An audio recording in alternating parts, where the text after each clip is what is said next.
Swords of Mars by Edgar Rice Burroughs. Read by Joe DeNoia, Chesterfield, New Jersey. Prologue. The moon had risen above the rim of the canyon, near the headwaters of the Little Colorado. It bathed in soft light the willows that lined the banks of the little mountain torrent, and the cottonwood trees beneath, which stood the tiny cabin where I'd been camping for a few weeks in the White Mountains of Arizona. I stood upon a little porch of the cabin, enjoying the soft beauties of this Arizona night. And as I contemplated the peace and serenity of the scene, it did not seem possible that but a few years before, the fierce and terrible Geronimo had stood in the same spot before this selfsame cabin. Or that generations before that, the seemingly deserted canyon had been peopled by a race now extinct. I had been seeking in their ruined cities for the secret of their genesis, and even the stranger secret of their extinction. How I wished that these crumbling lava cliffs might speak and tell me of all that they had witnessed since they poured out in a molten stream from the cold and silent cones that dot the mesa land beyond the canyon. My thoughts returned again to Geronimo and his fierce Apache warriors, and these vagrant musings engendered memories of Captain JOHN CARTER of Virginia, whose dead body had lain for 10 long years in some forgotten cave in the mountains not far south of this very spot, the cave in which he had sought shelter from pursuing Apaches. My eyes, following the pathway of my thoughts, searched the heavens until they rested upon the red eye of Mars, shining there in the blue-black void. And so it was that Mars was uppermost in my mind as I turned into my cabin and prepared for a good night's rest beneath the rustling leaves of the cottonwoods, with whose soft and soothing lullaby was mingled the rippling and gurgling of the waters of the Little Colorado. I was not sleepy, and so, after I had undressed, I arranged a kerosene lamp near the head of my bunk and settled myself for the enjoyment of a gangster story of assassination and kidnapping. My cabin consists of 2 rooms. The smaller back room is my bedroom. The larger room in front of it serves all other purposes, being dining room, kitchen, and living room combined. From my bunk, I cannot see directly into the front room. A flimsy partition separates the bedroom from the living room. It consists of rough-hewn boards that, in the process of shrinking, have left wide cracks in the wall. And in addition to this, the door between the 2 rooms is seldom closed, so that while I cannot see into the adjoining room, I can hear anything that might go on within it. I do not know that I am more susceptible to suggestion than the average man, but the fact remains that murder, mystery, and gangster stories always seem more vivid when I read them alone in the stilly watches of the night. I had just reached the point in the story where an assassin was creeping upon the victim of kidnappers when I heard the front door of my cabin open and close, and, distinctly, the clank of metal upon metal. Now, insofar as I knew, there was no one other than myself camped upon the headwaters of the Little Colorado, and certainly no one who had the right to enter my cabin without knocking. I sat up in my bunk and reached under my pillow for the .45 Colt automatic that I kept there. The oil lamp faintly illuminated my bedroom, but its main strength was concentrated upon me. The outer room was in darkness, as I could see by leaning from my bunk and peering through the doorway. "Who's there?" I demanded, releasing the safety catch of my automatic and sliding my feet out of bed to the floor. Then, without waiting for a reply, I blew out the lamp. A low laugh came from the adjoining room. "It is a good thing your wall is full of cracks," said a deep voice. "Or otherwise I might have stumbled into trouble. That is a mean-looking gun I saw before you blew out your lamp." The voice was familiar, but I could not definitely place it. "Who are you?" I demanded. "Light your lamp and I'll come in," replied my nocturnal visitor. "If you're nervous, you can keep your gun in the doorway. But please don't squeeze the trigger until you have had a chance to recognize me." "Damn!" I exclaimed under my breath as I started to relight the lamp. "Chimney still hot?" inquired a deep voice from the outer room. "Plenty hot," I replied, as I succeeded at last in igniting the wick and replacing the hot chimney. "Come in." I remained seated on the edge of the bunk, but I kept the doorway covered with my gun. I heard again the clanking of metal upon metal, and then a man stepped into the light of my feeble lamp and halted in the doorway. He was a tall man, apparently between 25 and 30, with gray eyes and black hair. He was naked but for leather trappings that supported weapons of unearthly design. A short sword, a long sword, a dagger, and a pistol. But my eyes did not need to inventory all these details before I recognized him. The instant that I saw him, I tossed my gun aside and sprang to my feet. "John Carter!" I exclaimed. "None other," he replied, with one of his rare smiles. We grasped hands. "You haven't changed much," he said. "Nor you at all," I replied. He sighed and then smiled again. "God alone knows how old I am. I can recall no childhood, nor have I ever looked other than I look tonight. But come," he added, "you mustn't stand there in your bare feet. Hop back into bed again. These Arizona nights are none too warm." He drew up a chair and sat down. "What were you reading?" he asked, as he picked up the magazine that had fallen to the floor and glanced at the illustration. "It looks like a lurid tale." "A pretty little bedtime story of assassination and kidnapping," I explained. "Haven't you enough of that on Earth without reading about it for entertainment?" he inquired. "We have on Mars." "It is an expression of the normal morbid interest in the horrifying," I said. "There's really no justification, but the fact remains that I enjoy such tales. However, I have lost my interest now. I want to hear about you, and Dejathoris, and Carthoris, and what brought you here. It has been years since you have been back. I've given up all hope of ever seeing you again." He shook his head, a little sadly, I thought. "It is a long story. A story of love and loyalty, of hate and crime. A story of dripping swords, of strange places and strange people upon a stranger world. The living of it might have driven a weaker man to madness. To have one you love taken from you, and not to know her fate." I did not have to ask whom he meant.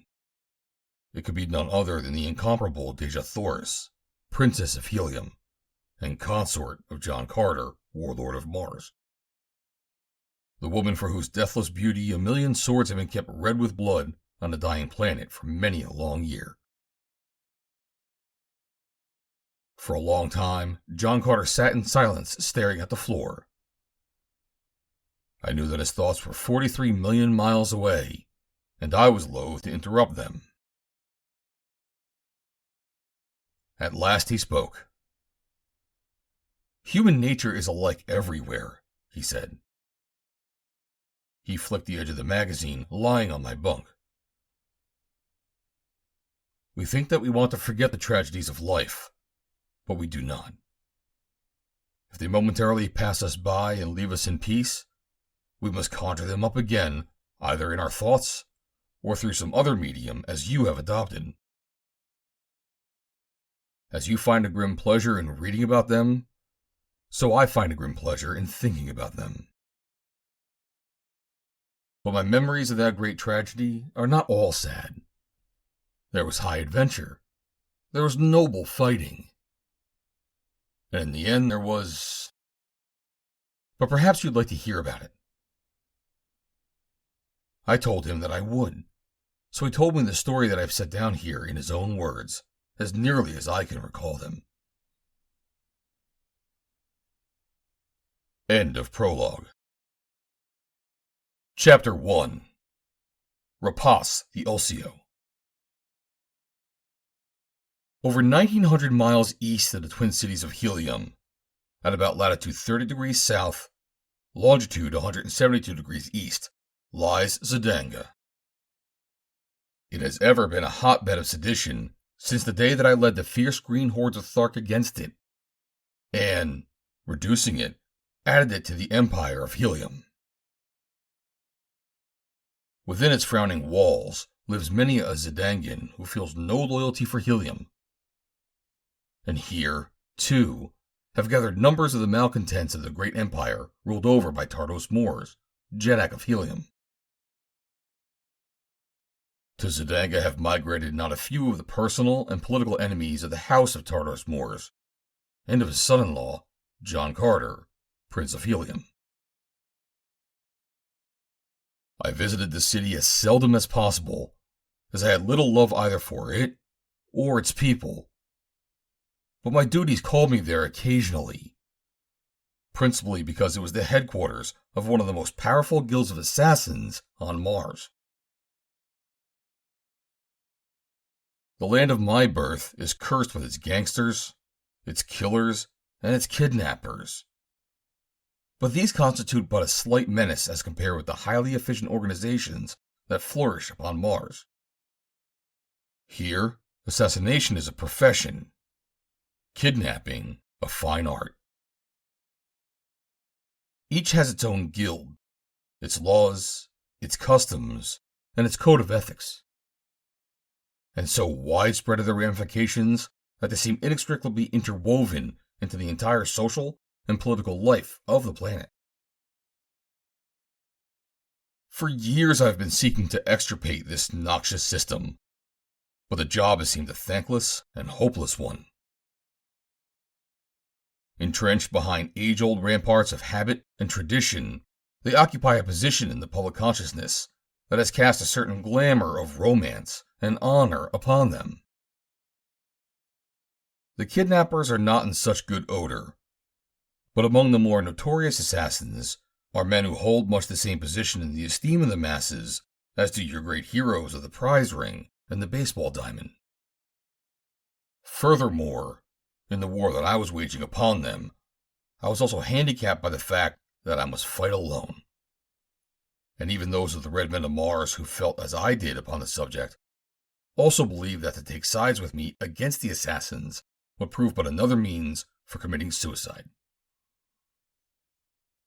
Yet I know that even this would not have deterred them, had they felt that there was any hope of eventual success. That I had for so long escaped the keen blade of the assassin seems little less than a miracle to them, and I presume only that my extreme self-confidence in my ability to take care of myself prevented me from holding the same view. Dejah and my son Carthoris often counseled me to abandon the fight, but all my life I had been loath to admit defeat, nor even have I willingly abandoned the chance for a good fight. Certain types of killings upon Mars are punishable by death, and most of the killings of the assassins fell into such categories. So far, this was the only weapon that I had been able to make use against them. And then, not always successfully, for it was usually difficult to prove their crime, since even eyewitnesses feared to testify against them. but I had gradually evolved and organized another means of combating them. This consisted of a secret organization of super assassins. In other words, I had elected to fight the devil with fire. When an assassination was reported, my organization acted in the role of detective to ferret out the murderer. Then it acted as judge and jury, and eventually as executioner.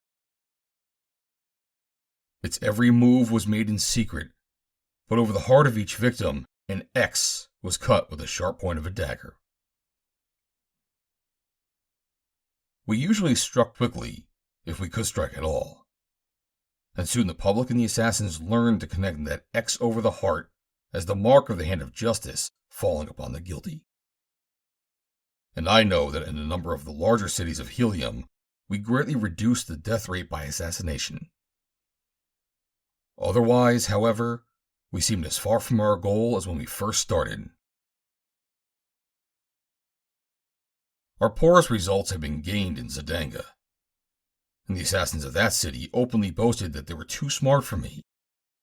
And although they did not know positively, they guessed that the X's upon the breasts of their dead comrades were made by an organization headed by me. I hope I have not bored you with this exposition of these dry facts, but it seemed necessary to me that I do so as an introduction to the adventure that befell me, taking me to a strange world in an effort to thwart the malign forces that have brought tragedy into my life. In my fight against the assassins of Barsoom, I've never been able to enlist many agents to serve in Zidanga, and those stationed there worked only in a half-hearted manner, so that our enemies had good reason to taunt us with our failure. To say that such a condition annoyed me would be putting it mildly, and so I decided to go in person to Zidanga, not only for the purpose of making a thorough investigation, but to give the Zidangan assassins a lesson that would cause them to laugh out of the other side of their mouths. I decided to go secretly and in disguise, for I knew that if I were to go there as John Carter, Warlord of Mars, I could learn nothing more than I already knew. Disguise for me is a relatively simple matter. My white skin and black hair have made me a marked man upon Mars, where only the auburn-haired Lotharians and the totally bald Therns have skin as light-colored as mine. Although I have every confidence in the loyalty of my retainers, one never knows when a spy may insinuate himself into the most carefully selected organization. For this reason, I kept my plans and preparations secret from even the most trusted members of my entourage. In the hangars on the roof of my palace are flyers of various models, and I selected from among them a one-armed scout flyer from which I surreptitiously removed the insignia of my house. Finding a pretext to send the hangar guard away for a short time early one evening, I smuggled aboard the flyer those articles that I needed to ensure a satisfactory disguise. In addition to a red pigment for my own skin and paints for the body of the flyer, I included a complete set of Zidangan harness, metal, and weapons. That evening I spent alone with Jat Or, and about 25 zats past the 8th Zode, where at midnight Earth time, I changed to a plain leather harness without insignia, and prepared to leave upon my adventure. I wish you were not going, my prince. I have a premonition that we are both going to regret it. The assassins must be taught a lesson, I replied, or no one's life will be safe upon Barsoom. By their acts, they have issued a definite challenge, and that I cannot permit to go unnoticed. I suppose not, she replied. You won your high position here with your sword, and by your sword, I suppose you must maintain it. But I wish it were otherwise. I took her in my arms and kissed her and told her not to worry, that I would not be gone long. Then I went to the hangar on the roof. The hangar guard may have thought it was an unusual time of night for me to be going abroad, but he could have no suspicion as to my destination. I took off toward the west, and presently was cutting the thin air of Mars beneath the myriad stars and the two gorgeous satellites of the red planet. The moons of Mars have always intrigued me, and tonight, as I gazed upon them, I felt the lure of the mystery that surrounds them. Thuria, the nearer moon, known to Earthmen as Phobos, is the larger, and as it circles Barsoom at a distance of only 5,800 miles, that presents a most gorgeous sight. Chloros, the farther moon, though only a little smaller in diameter than Thuria, appears to be much smaller because of the greater distance of its orbit from the planet, lying as it does 14,500 miles away. For ages, there was a Martian legend, which remained for me to explode, that the black race, the so-called firstborn of Barsoom, lived upon Thuria, the nearer moon. But at the time I exposed the false gods of Mars, I demonstrated conclusively that the black race lived in the Valley d'Or, near the south pole of the planet. Thuria, seemingly hanging low above me, presented a gorgeous spectacle, which was rendered still more remarkable by the fact that she apparently moved through the heavens from west to east. Due to the fact that her orbit is so near the planet, she performs a revolution in less than 1/3 of that of the diurnal rotation of Mars. But as I watched her this night in dreamy fascination, little could I guess the part that she was so soon to play in the thrilling adventures and the great tragedy that lay just beyond my horizon. When I was well beyond the twin cities of Helium, I cut off my running lights and circled to the south, gradually heading toward the east, until I held a true course for Zidanga. Setting my destination compass, I was free to turn my attention to other matters, knowing that this clever invention would carry the ship safely to its destination. My first task was to repaint the hull of the flyer. I buckled straps onto my harness and onto the rings in the gunwale of the craft. And then, lowering myself over the side, I proceeded to my work. It was slow work, for after painting as far as I could reach in all directions, I had to come on deck and change the position of the straps so that I can cover another portion of the hull. But toward morning it was finally accomplished, though I cannot say that I looked with pride upon the result as anything of an artistic achievement. However, I had succeeded in covering the old paint, and thus disguising the craft, insofar as color was concerned. This accomplished, I threw my brush and the balance of the paint overboard, following them with a leather harness that I had worn from home. As I had gotten almost as much paint upon myself as upon the hull of the boat, it took me some little time to erase the last vestige of this evidence that would acquaint a discerning observer with the fact that I had recently repainted my craft. This done, I applied the red pigment evenly to every square inch of my naked body, so that after I had finished, I could have passed anywhere on Mars as a member of the dominant red race of Martians. And when I had donned the Zidangan harness, metal, and weapons, I felt that my disguise was complete. It was now mid-forenoon, and, after eating, I lay down to snatch a few hours of sleep. Entering a Martian city after dark is likely to be fraught with embarrassment for those whose mission may not be readily explained. It was, of course, possible that I might sneak in without lights, but the chances of detection by one of the numerous patrol boats was too great. And as I could not safely have explained my mission or revealed my identity, I should most certainly be sent to the pits, and, doubtless, receive the punishment that is meted to spies. Long imprisonment in the pits, followed by death in the arena. Were I to enter with lights, I should most certainly be apprehended, as I should not be able to answer questions satisfactorily, and as there would be no one to sponsor me, my predicament would be almost equally difficult. So as I approached the city before dawn of the second day, I cut my motor and drifted idly well out of range of the searchlights of the patrol boats. Even after daylight had come, I did not approach the city until the middle of the forenoon, at a time when other ships were moving freely back and forth across the walls. By day, and unless the city is actively at war, there are few restrictions placed upon the coming and going of small craft.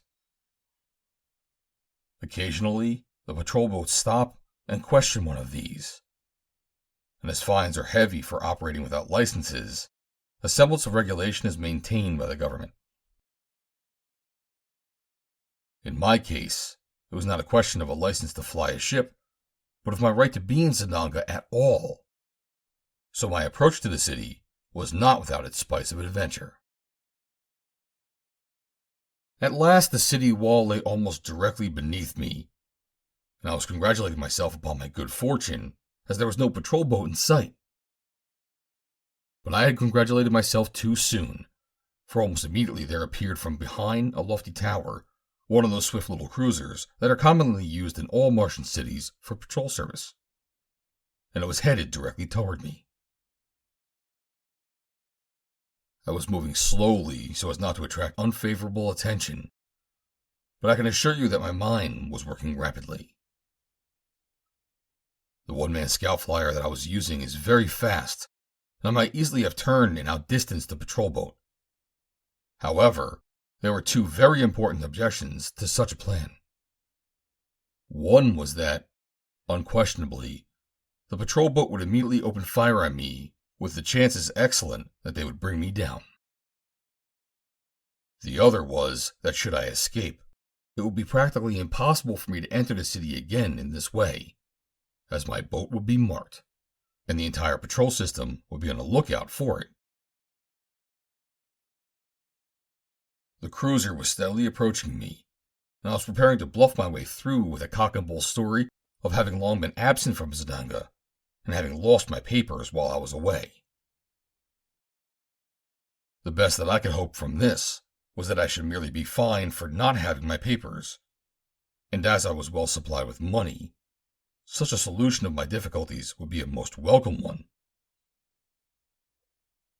This, however, was a very slim hope, as it was almost a foregone conclusion that they would insist upon knowing who my sponsor was at the time my lost papers were issued. And without a sponsor, I would be in a bad way.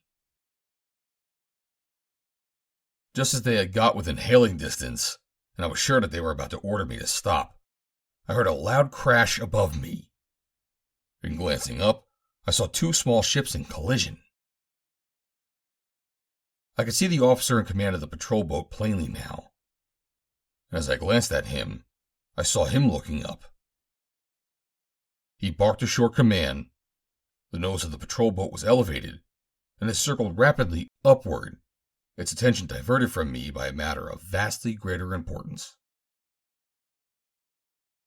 While it was thus engaged, I slipped quietly on into the city of Zananga. At the time, many years ago, as Zananga was looted by the green hordes of Thark, it had been almost completely razed. It was the old city with which I had been most familiar, and I had visited the rebuilt Zananga upon but one or two occasions since. Cruising idly about, I finally found that for which I sought, an unpretentious public hangar in a shabby quarter of the city. There are quarters in every city with which I am familiar, where one may go without being subjected to curious questioning, so long as one does not run afoul of the officers of the law. This hangar and this quarter of Zananga looked such a place to me. The hangar was located on the roof of a very old building that had evidently escaped the ravages of the Tharks. The landing space was small, and the hangars themselves dingy and unkempt. As my craft settled to the roof, a fat man, well smeared with black grease, appeared from behind a flyer, upon the engine of which he was evidently working. He looked at me questioningly, and I thought with none too friendly an expression. "What do you want?" he demanded. "Is this a public hangar?" "Yes." "I want space for my craft." "You got any money?" he demanded. "I have a little. I'll pay a month's rental in advance," I replied. The frown melted from his face. "That hangar there is vacant," he said, pointing. "Run her in there." Having housed my flyer and locked the controls, I returned to the man and paid him. "Is there a good public house nearby?" I asked. "One that is cheap and not too dirty." "There's one right in this building," he replied. "As good as any that you will find around here." This suited me perfectly, as when one is on an adventure of this nature, one never knows how quickly a flyer may be required, or how soon it may be all that stands between one and death. Leaving the surly hangar proprietor, I descended the ramp that opened onto the roof. The elevators ran only to the floor below the roof, and here I found one standing with its door open. The operator was a dissipated-looking young fellow in shabby harness. "Ground floor?" he asked. "I'm looking for lodgings," I replied.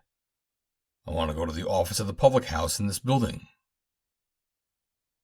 He nodded and the elevator started down.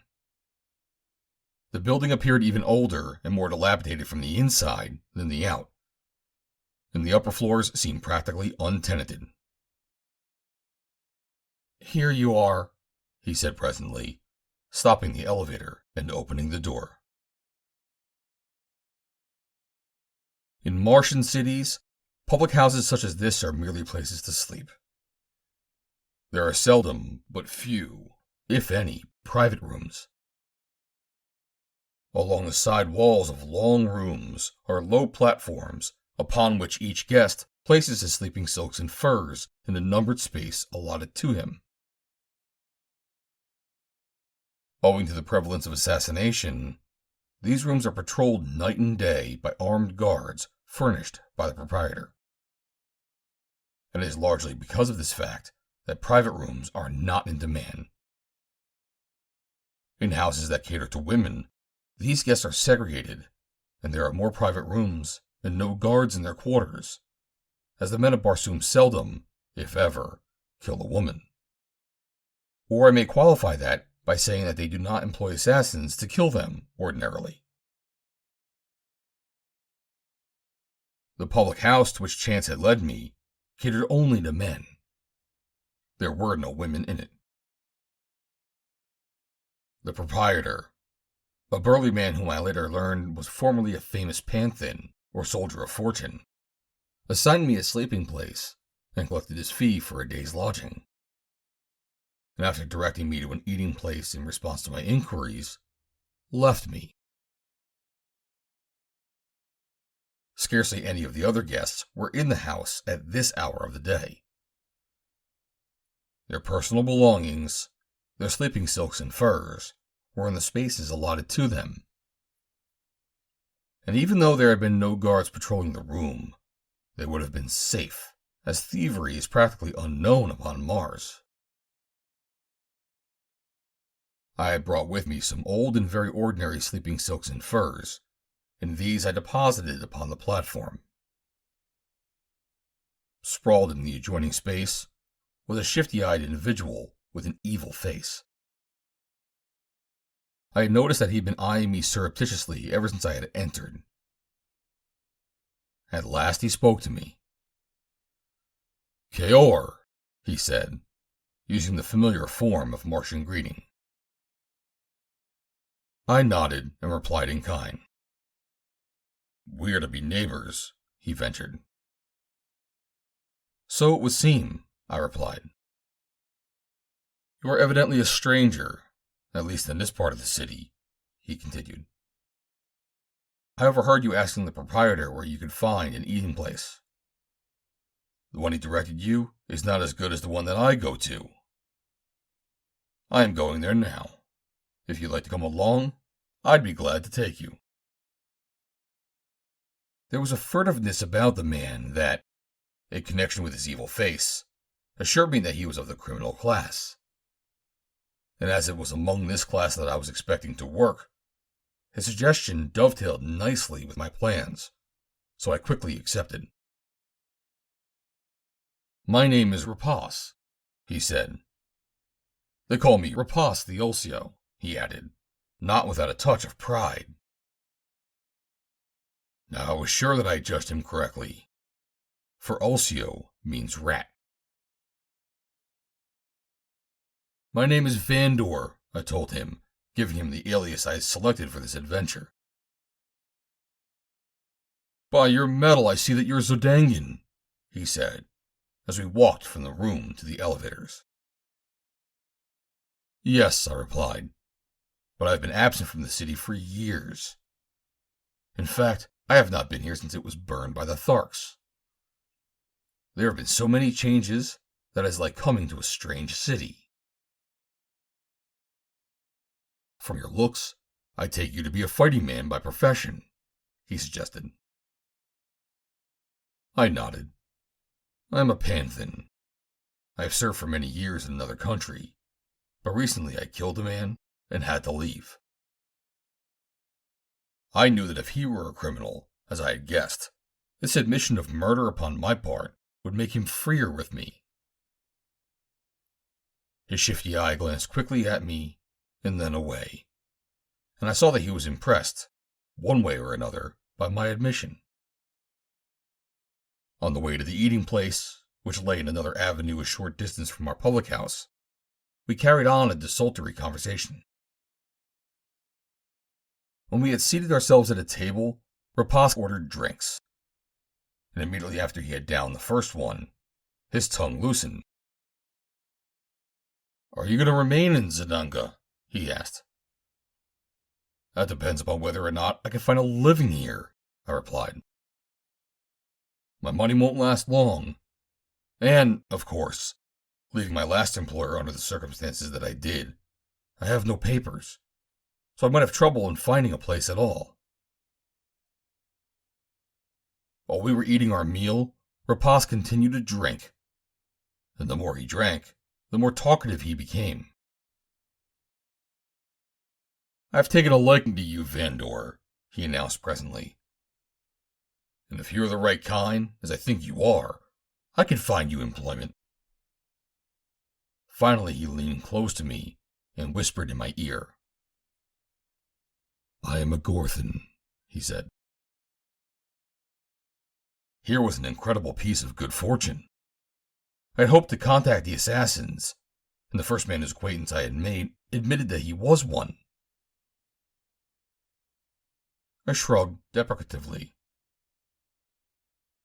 Not much money in that, I said. There is plenty, if you're well connected, he assured me. But I am not connected well, or otherwise, here in Zidanga, I argued. I don't belong to the Zidangan Guild. And, as I told you, I had to come away without any papers. He looked about him furtively to see if any were near who might overhear him. The guild is not necessary, he whispered. We do not all belong to the guild. A good way to commit suicide, I suggested. Not for a man with a good head on him. Look at me. I'm an assassin, and I don't belong to the guild. I make good money too, and I don't have to divide it up with anyone. He took another drink. There are not many with as good heads on them as Rapas the Ulsio. He leaned closer to me. I like you, Vandor, he said. You're a good fellow. His voice was getting thick from drink. I have one very rich client. He has lots of work and he pays well. I can get you an odd job with him now and again. Perhaps I can find steady employment for you. How would you like that? I shrugged. A man must live, I said. He can't be too particular about his job when he hasn't very much money. Well, you come along with me. I'm going there tonight. While Fal Sivas talks to you, I'll tell him you're just the man he needs. But what about you? I inquired. It is your job. Certainly no man needs two assassins. Never mind about me, said Rapas. I have other ideas in my head. He stopped suddenly and gave me a quick, suspicious look. It was almost as though what he had said had sobered him. He shook his head, evidently in an effort to clear it. What did I say? He demanded. I must be getting drunk. You said you had other plans. I suppose you mean that you have a better job in view. Is that all I said? He demanded. You said that you would take me to a man called Fal Sivas, who would give me employment. Rapas seemed relieved. Yes, I'll take you to see him tonight. End of Chapter 1. Chapter 2. Fal Sivas. For the balance of the day, Rapas slept, while I occupied my time puttering around my flyer in the public hangar on the roof of the hostelry. This was a far more secluded spot than the public sleeping room or the streets of the city, where some accident might pierce my disguise and reveal my identity. As I worked over my motor, I recalled Rapas's sudden fear that he had revealed something to me in his drunken conversation, and I wondered idly what it might be. It had come following his statement that he had other plans. What plans? Whatever they were evidently nefarious, or he would not have been so concerned that he feared that he might have revealed them. My short acquaintance with Rapas had convinced me that my first appraisal of his character was correct, and that a sobriquet of Rapas the Rat was well deserved. I chafed under the enforced inactivity of the long day. But at last evening came, and Rapas the Ulsio and I left our quarters and made our way once more to the eating place. Rapas was sober now, nor did he take but a single drink with his meal. You've got to have a clear head when you talk to old Fal Sivas, he said. By my first ancestor, no shrewder brain was ever hatched of a woman's egg. After we had eaten, we went out into the night, and Rapas led me through broad avenues and down narrow alleyways until we came to a large building that stood near the eastern wall of Zidanga. It was a dark and gloomy pile, and the avenue that ran before it was unlighted. It stood in a district given over to warehouses, and at this time of night, its surroundings were deserted. Rapas approached a small doorway hidden in an angle of a buttress. I saw him groping with his hands at one side of the door, and presently he stepped back and waited. Not everyone can gain admission to old Fal Sivas' place, he remarked, with a tinge of boastfulness. You have to know the right signal, and that means you have to be pretty well in the confidence of the old man. We waited in silence then for perhaps 2 or 3 minutes. No sound came from beyond the door, but presently a very small, round port in its surface opened, and in the dim light of the farther moon, I saw an eye appraising us. Then a voice spoke. "Ah, the noble Rapas." The words were whispered, and following them, the door swung in. The passage beyond was narrow, and the man who had opened the door flattened himself against the wall that we might pass. Then he closed the door behind us and followed us along the dark corridor until we finally emerged into a small, dimly lighted room. Here our guide halted. "The master did not say that you were bringing another with you," he said to Rapas. "He did not know it," replied Rapas. "In fact, I did not know it myself until today. But it is all right. Your master will be glad to receive him when I have explained why I brought him." "That is a matter that Fal Sivas will have to decide for himself," replied the slave. "Perhaps you had better go first and speak to him, leaving the stranger here with me." "Very well, then," agreed my companion. "Remain here until I return, Vandor." The slave unlocked the door on the far side of the anteroom, and after Rapas had passed through, he followed him and closed it.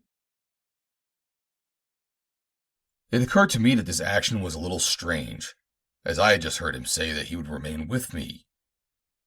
But I would have thought nothing more of the matter had I not presently been impressed with a very definite sensation that I was being watched. I cannot explain this feeling that I occasionally have. Earthmen who should know say that this form of telepathy is scientifically impossible. Yet upon many occasions, I have definitely sensed this secret surveillance, later to discover that I was really being watched.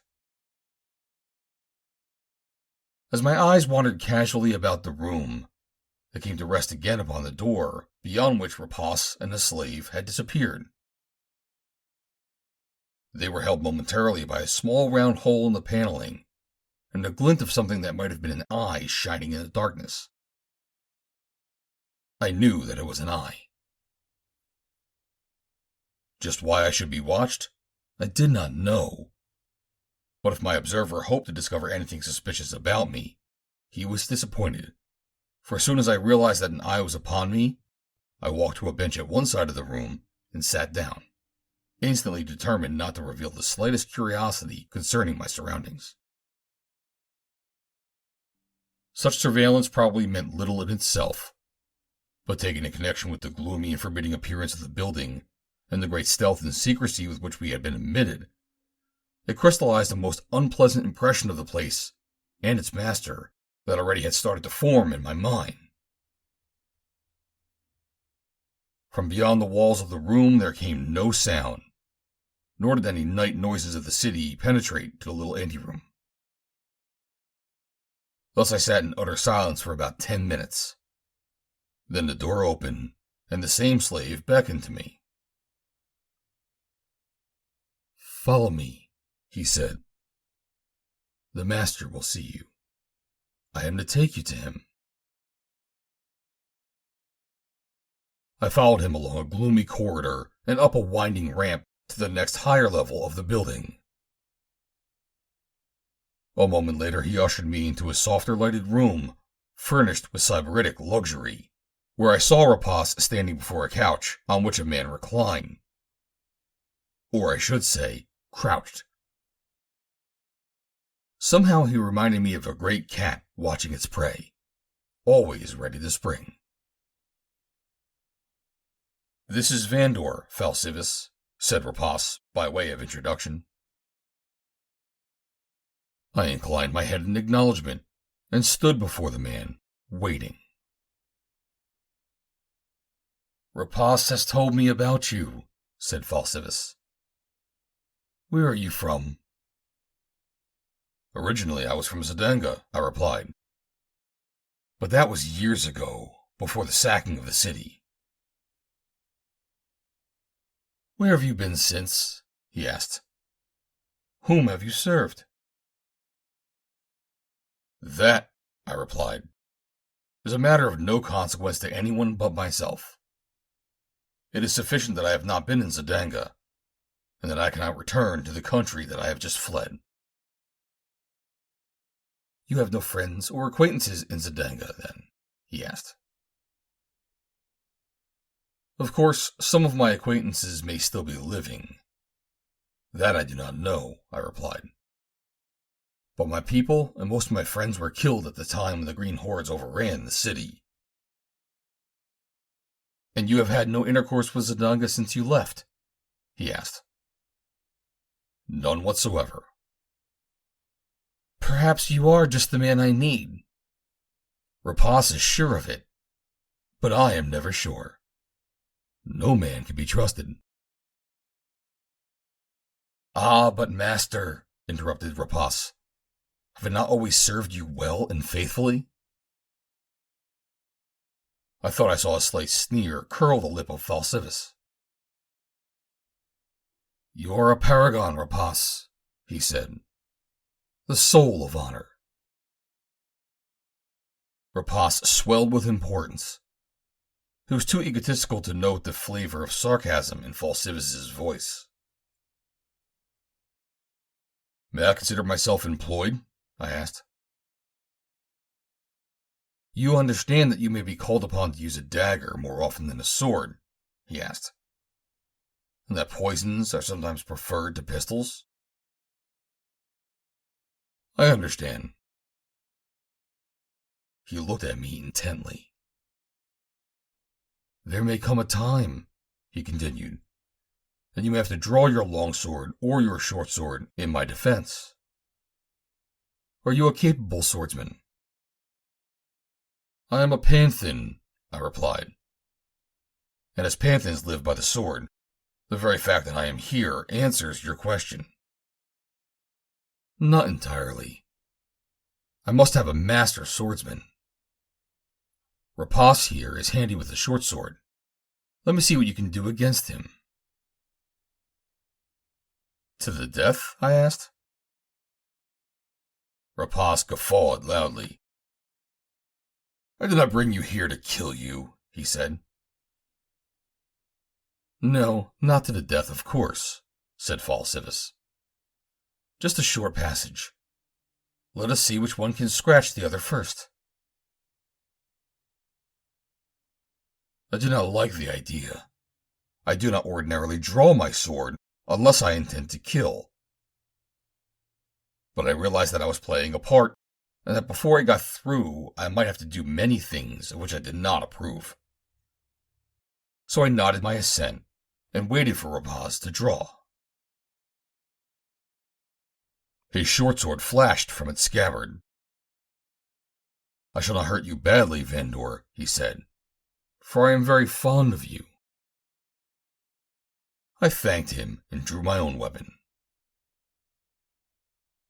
Rapas stepped forward to engage me, a confident smile upon his lips. The next instant, his weapon was flying across the room. I had disarmed him, and he was at my mercy. He backed away, a sickly grin upon his face. Fal Sivas laughed. It was an accident, said Rapas. I was not ready. I am sorry, I told him. Go and recover your weapon. He got it and came back, and this time he lunged at me viciously. There would have been no mere scratch that time if his thrust had succeeded. He would have spitted me straight through the heart. I parried and stepped in, and again his sword was hurled through the air and clanked upon the opposite wall. Fal Sivas laughed uproariously. Rapas was furious. That is enough, said the former. I am satisfied.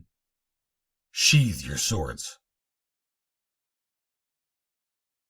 I knew that I had made an enemy of Rapas, but that did not concern me greatly, since being forewarned, I can always be watchful of him. Anyway, I'd never trusted him. You are prepared to enter my service at once? Asked Fal Sivas. I am in your service now, I replied. He smiled. I think you are going to make me a good man.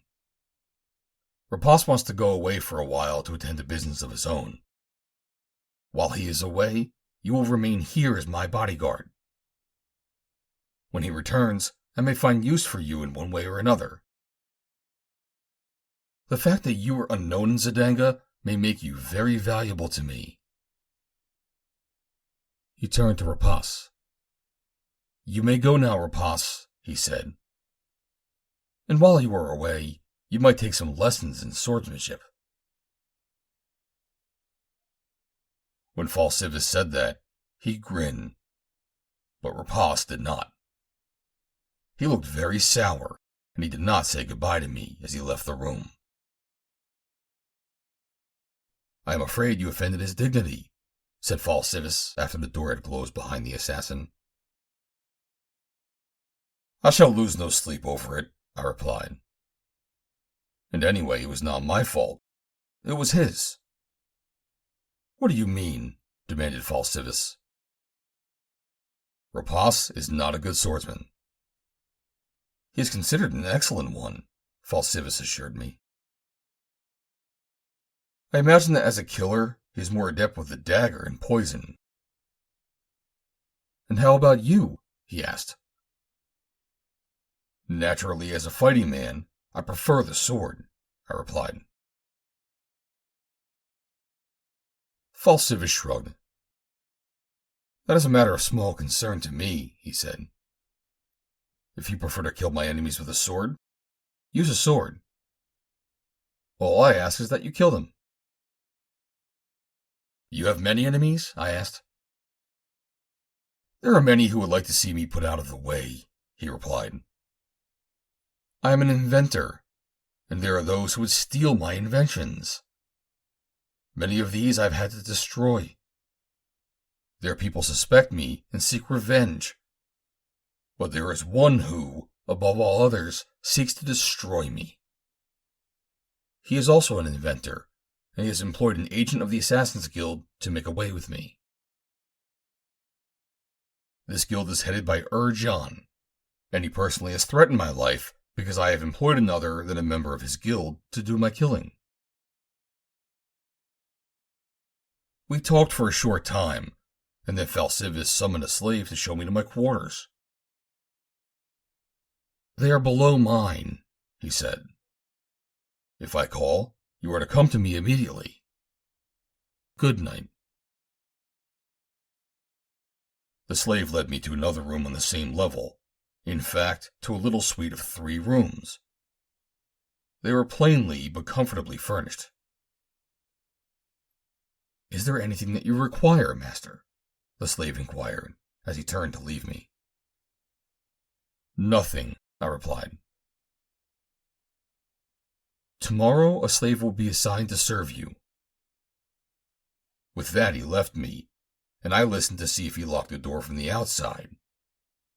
But he did not, though I would not have been surprised had he done so. So sinister and secretive seemed everything connected with this gloomy pile. I occupied myself for a few moments inspecting my quarters. They consisted of a living room, 2 small bedrooms, and a bath. A single door opened from the living room onto the corridor. There were no windows in any of the rooms. There were small ventilators on the floor and in the ceilings, and drafts of air entering the former indicated that the apartment was ventilated mechanically. The rooms were lighted by radium bulbs similar to those generally used throughout Barsoom. In the living room was a table, a bench, and several chairs, and a shelf upon which were a number of books. Glancing at some of these, I discovered that they were all scientific works. They were books on medicine, on surgery, chemistry, mechanics, and electricity. From time to time I heard what appeared to be stealthy noises in the corridor, but I did not investigate, as I wanted to establish myself in the confidence of Fal Sivas and his people before I ventured to take it upon myself to learn any more than they desired me to know. I did not even know that I wanted to know anything more about the household of Fal Sivas, for, after all, my business in Zidanga had nothing to do with him. I had come to undermine, and, if possible, overthrow the strength of Ur-Jan and his guild of assassins, and all I needed was a base from which to work. I was, in fact, a little disappointed to find that fate had thrown me in with those opposed to Ur-Jan. I would have preferred, and, in fact, had hoped to be able to join Ur-Jan's organization, as I felt that I could accomplish much more from the inside than from the out. If I could join the guild, I could soon learn the identity of its principal members, and that, above all other things, was what I wished to do, that I might either bring them to justice, or put the cross upon their hearts with the point of my own sword. Occupied with these thoughts, I was about to remove my harness and turn into my sleeping silks and furs, when I heard the sounds of what might have been a scuffle on the level above, and then a thud, as of a body falling.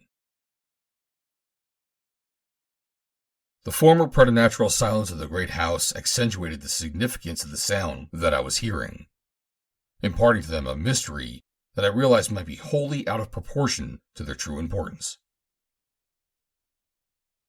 I smiled as I realized the effect that my surroundings seemed to be having upon my ordinarily steady nerves, and I resumed my preparations for the night when a shrill scream rang through the building. I paused again and listened, and now I distinctly heard the sound of feet running rapidly.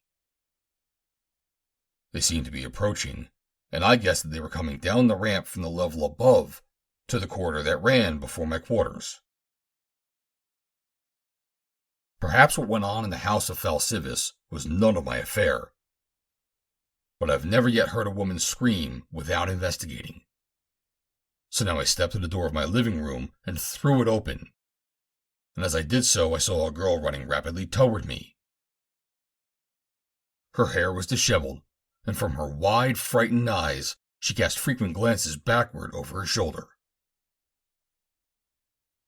She was almost upon me before she discovered me, and when she did, she paused for a moment with a gasp of astonishment or fear. I could not tell which. Then she darted past me through the open door into my living room. "Close the door," she whispered, her voice tense with suppressed emotion. "Do not let him get me. Don't let him find me." No one seemed to be pursuing her, but I closed the door as she requested, and turned toward her for an explanation. "What is the matter?" I demanded. "For whom were you running?"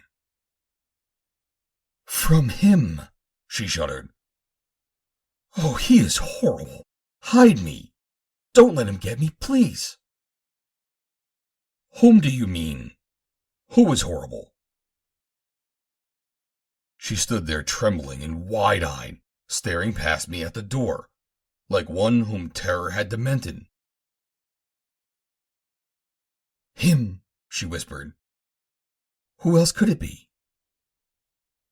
"You mean—" She came close and started to speak. Then she hesitated. "But why should I trust you? You are one of his creatures. You are all alike in this terrible place." She was standing very close to me now, trembling like a leaf. "I cannot stand it," she cried. "I will not let him." And then, so quickly that I could not prevent her, she snatched a dagger from my harness and turned it onto herself. But there I was too quick for her, seizing her wrist before she can carry out her designs. She was a delicate-looking creature, but her appearance belied her strength. However, I had little difficulty in disarming her, and then I backed her toward the bench and forced her down upon it. "Calm yourself," I said. "You have nothing to fear from me. Nothing to fear from anybody while I am with you." Tell me what happened. Tell me whom you fear. She sat there staring into my eyes for a long moment, and presently she commenced to regain control of herself. Yes, she said presently. Perhaps I can trust you.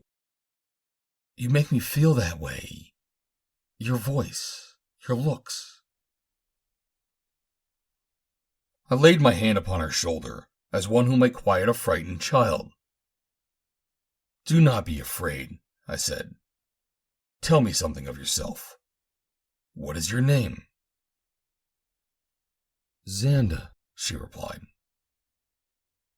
You live here? I am a slave, a prisoner.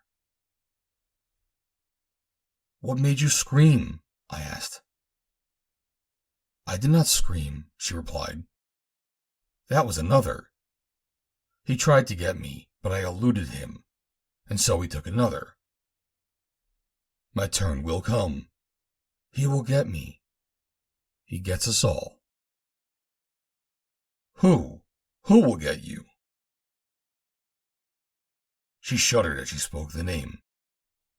Fal Sivas, she said, and there was horror in her tone. I sat down on the bench beside her and laid my hand on hers. Quiet yourself, I said. Tell me what all this means. I'm a stranger here. I just entered the service of Fal Sivas tonight. You know nothing, then, about Fal Sivas? She demanded. Only that he is a wealthy inventor and fears for his life. Yes, he is rich, and he is an inventor, but not so great an inventor as he is a murderer and a thief. He steals ideas from other inventors, and then has them murdered in order to safeguard what he has stolen. Those who learn too much of his inventions die. They never leave this house. He always has an assassin ready to do his bidding, sometimes here, sometimes out in the city, and he's always afraid for his life.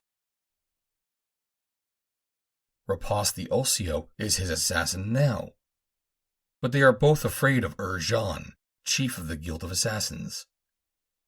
For Jean has learned that Rapas is killing for Fal Sivas for a price far lower than that charged by the Guild. But what are these wonderful inventions that Fal Sivas works upon? I asked. I do not know all the things that he does, but there is the ship. That would be wonderful, were it not born of blood and treachery. What sort of ship? I asked. A ship that will travel safely through interplanetary space. He says that in a short time, we shall be able to travel back and forth between the planets as easily as we travel now from one city to another. Interesting, I said, but not so horrible that I can see. But he does other things, horrible things. One of them is a mechanical brain. A mechanical brain? Yes, but of course I cannot explain it. I have so little learning. I have heard him speak of it often, but I do not understand. He says that all life, all matter, are the result of mechanical action, not primarily chemical action. He holds that all chemical action is mechanical. Oh, I am probably not explaining it right. It is also confusing to me because I do not understand it. But anyway, he is working on a mechanical brain, a brain that will think clearly and logically, absolutely uninfluenced by any of the extraneous media that affects human judgments. It seems rather a weird idea, I said, but I can see nothing so horrible about it. It is not the idea that is horrible, she said. It is the method that he employs to perfect his invention. In his effort to duplicate the human brain, he must examine it. For this reason, he needs many slaves. A few he buys, but most of them are kidnapped for him. She commenced to tremble, and her voice came in little broken gasps. I do not know. I've not really seen it, but they say that he straps his victims so that they cannot move. Then he removes the skull until he has exposed the brain. And so, by means of rays that penetrate the tissue, he watches the brain functions. But his victims cannot suffer long, I said. They would lose consciousness and die quickly. She shook her head. No, he has perfected drugs that he injects into their veins so that they remain alive and are conscious for a long time. For long hours he applies various stimuli and watches the reaction of the brain. Imagine, if you can, the suffering of his poor victims. Many slaves are brought here, but they do not remain long. There are only 2 doors leading from the building, and there are no windows in the outer walls. The slaves that disappear do not leave through either of the 2 doorways. I see them today. Tomorrow they are gone through the little doorway that leads into the room of horror next to Fal Sivas' sleeping quarters. Tonight Fal Sivas sent for 2 of us, another girl and myself. He purposed using only one of us. He always examines a couple and then selects the one that he thinks is the best specimen. But his selection is not determined wholly by scientific requirements. He always selects the more attractive of the girls that are summoned. He examined us, and then finally he selected me. I was terrified. I tried to fight him off. He chased me about the room, and then he slipped and fell. And before he could regain his feet, I opened the door and escaped. Then I heard the other girl scream, and I knew that he had seized her. But I have won only a reprieve. He will get me. There is no escape. Neither you nor I will ever leave this place alive. What makes you think that? I inquired. No one ever does. How about Rapas? I asked. He comes and goes, apparently, as he wishes. Yes, Rapas comes and goes. He is Fal Sivas' assassin. He also aids in the kidnapping of new victims. Under the circumstances, he would have to be free to leave the building. Then there are a few others, old and trusted retainers, really partners in crime, whose lives Fal Sivas holds in the palm of his hand. But you may rest assured that none of these know too much about his inventions. The moment that one is taken into Fal Sivas' confidence, his days are numbered. The man seems to have a mania for talking about his inventions. He must explain them to someone. I think that is because of his great egotism. He loves to boast. That is the reason he tells us who are doomed so much about his work. You may rest assured that Rapas knows nothing of importance. In fact, I have heard Fal Sivas say that one thing that endeared Rapas to him is the assassin's utter stupidity. Fal Sivas says that if he explained every detail of an invention to him, Rapas wouldn't have brains enough to understand it. By this time the girl had regained control of herself, and as she ceased speaking, she started toward the doorway. Thank you so much, she said, for letting me come in here.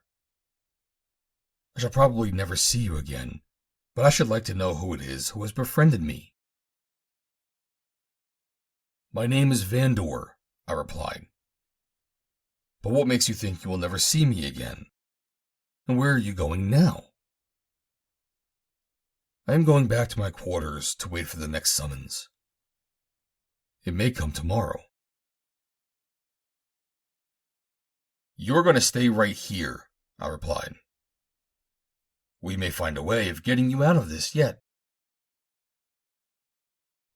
She looked at me in surprise and was about to reply, but suddenly she cocked her head on one side and listened. "Someone is coming," she said. "They are searching for me." I took her by the hand and drew her toward the doorway to my sleeping apartment. "Come in here," I said. "Let's see if we can't hide you." "No, no," she demurred. "They would kill us both then if they found me." "You have been kind to me. I do not want them to kill you." "Don't worry about me," I replied. "I can take care of myself. Do as I tell you." I took her into my room and made her lie down on the little platform that serves in Barsoom as a bed. Then I threw the sleeping silks and furs over her in a jumbled heap. Only by close examination could anyone have discovered her little form lay hidden beneath them. Stepping into the living room, I took a book at random from the shelf, and seating myself in a chair, opened it.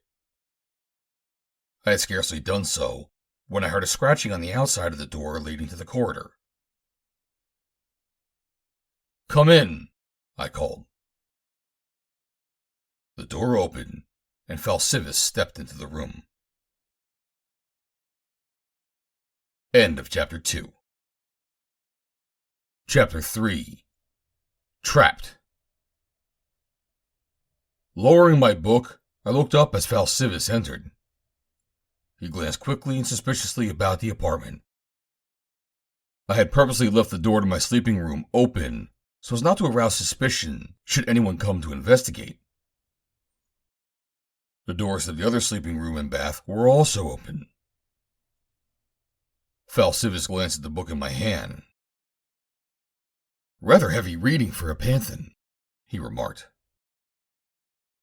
I smiled. "I recently read his Theoretical Mechanics. This is an early work, I believe, and not quite so authoritative. I was merely glancing through it." Fal Sivas studied me intently for a moment. "Are you not a little too well educated for your calling?" he asked. "One may never know too much," I replied. "One may know too much here," he said, and I recalled what the girl had told me. His tone changed. "I stopped in to see if everything was all right with you, if you were comfortable." "Very," I replied. "You have not been disturbed? No one has been here?" "The house seems very quiet," I replied. "I heard someone laughing a short time ago, but that was all. It did not disturb me." "Has anyone come to your quarters?" he asked. "Why, was someone supposed to come?" "No one, of course," he said shortly. And then he commenced to question me in an evident effort to ascertain the extent of my mechanical and chemical knowledge. "I really know little of either subject," I told him. "I am a fighting man by profession, not a scientist. Of course, familiarity with flyers connotes some mechanical knowledge. But after all, I am only a tyro." He was studying me quizzically. "I wish that I knew you better," he said at last. "I wish that I knew that I could trust you. You are an intelligent man. In the matter of brains, I am entirely alone here. I need an assistant. I need such a man as you." He shook his head rather disgustedly. "But what is the use? I can trust no one." "You employed me as your bodyguard. For that work I am fitted. Let it go at that." "You are right," he agreed. "Time will tell what else you are fitted for." "And if I am to protect you," I continued, "I must know more about your enemies. I must know who they are, and I must learn their plans." There are many who would like to see me destroyed, or destroy me themselves. But there is one who, above all others, would profit by my death. He is Gar Nal, the inventor. He looked up at me questioningly. I have never heard of him, I said. You must remember that I have been absent from Zidanga for many years. He nodded. I am perfecting a ship that will traverse space. So is Gar Nal. He would like not only to have me destroyed, but also to steal the secrets of my invention that would permit him to perfect his. But JOHN is the one I most fear, because Gar Nal has employed him to destroy me. I am unknown in Zidanga. I will hunt out this JOHN and see what I can learn. There was one thing that I wanted to learn right then, and that was whether or not Fal Sivas would permit me to leave his house on any pretext. You could learn nothing, he said. Their meetings are secret. Even if you can gain admission, which is doubtful, you will be killed before you can get out again. Perhaps not, I said. It is worth trying anyway. Do you know where they hold their meetings? Yes, but if you want to try that, I will have Rapas guide you to the building. If I am to go, I do not want Rapas to know anything about it, I said. Why? He demanded. Because I do not trust him, I replied. I would not trust anyone with knowledge of my plans. You are quite right. When you are ready to go, I can give you directions so that you can find their meeting place. I will go tomorrow, I said, after dark. He nodded his approval. He was standing where he could look directly into the bedroom where the girl was hidden. Have you plenty of sleeping silks and furs? He asked. Plenty, I replied, but I will bring my own tomorrow. That will not be necessary. I will furnish you all that you require. He still stood staring into that other room. I wonder if he suspected the truth, or if the girl had moved, or her breathing were noticeable under the pile of materials beneath which she was hidden. I did not dare to turn and look for myself, for fear of arousing his suspicions further. I just sat there waiting, my hands close to the hilt of my short sword. Perhaps the girl was near discovery. But, if so, Fal Sivas was also near death that moment. At last he turned toward the outer doorway. I will give you directions tomorrow for reaching the headquarters of the Gorthons, and also tomorrow I will send you a slave. Do you wish a man or a woman? I preferred a man, but I thought that I detected here a possible opportunity for protecting the girl. A woman, I said. He smiled. And a pretty one, eh? I should like to select her myself, if I may. As you wish, he replied. I shall let you look over them tomorrow. May you sleep well. He left the room and closed the door behind him, but I knew he stood outside for a long time, listening. I picked up the book once more and commenced to read it, but not a word registered on my consciousness, for all my faculties were centered on listening.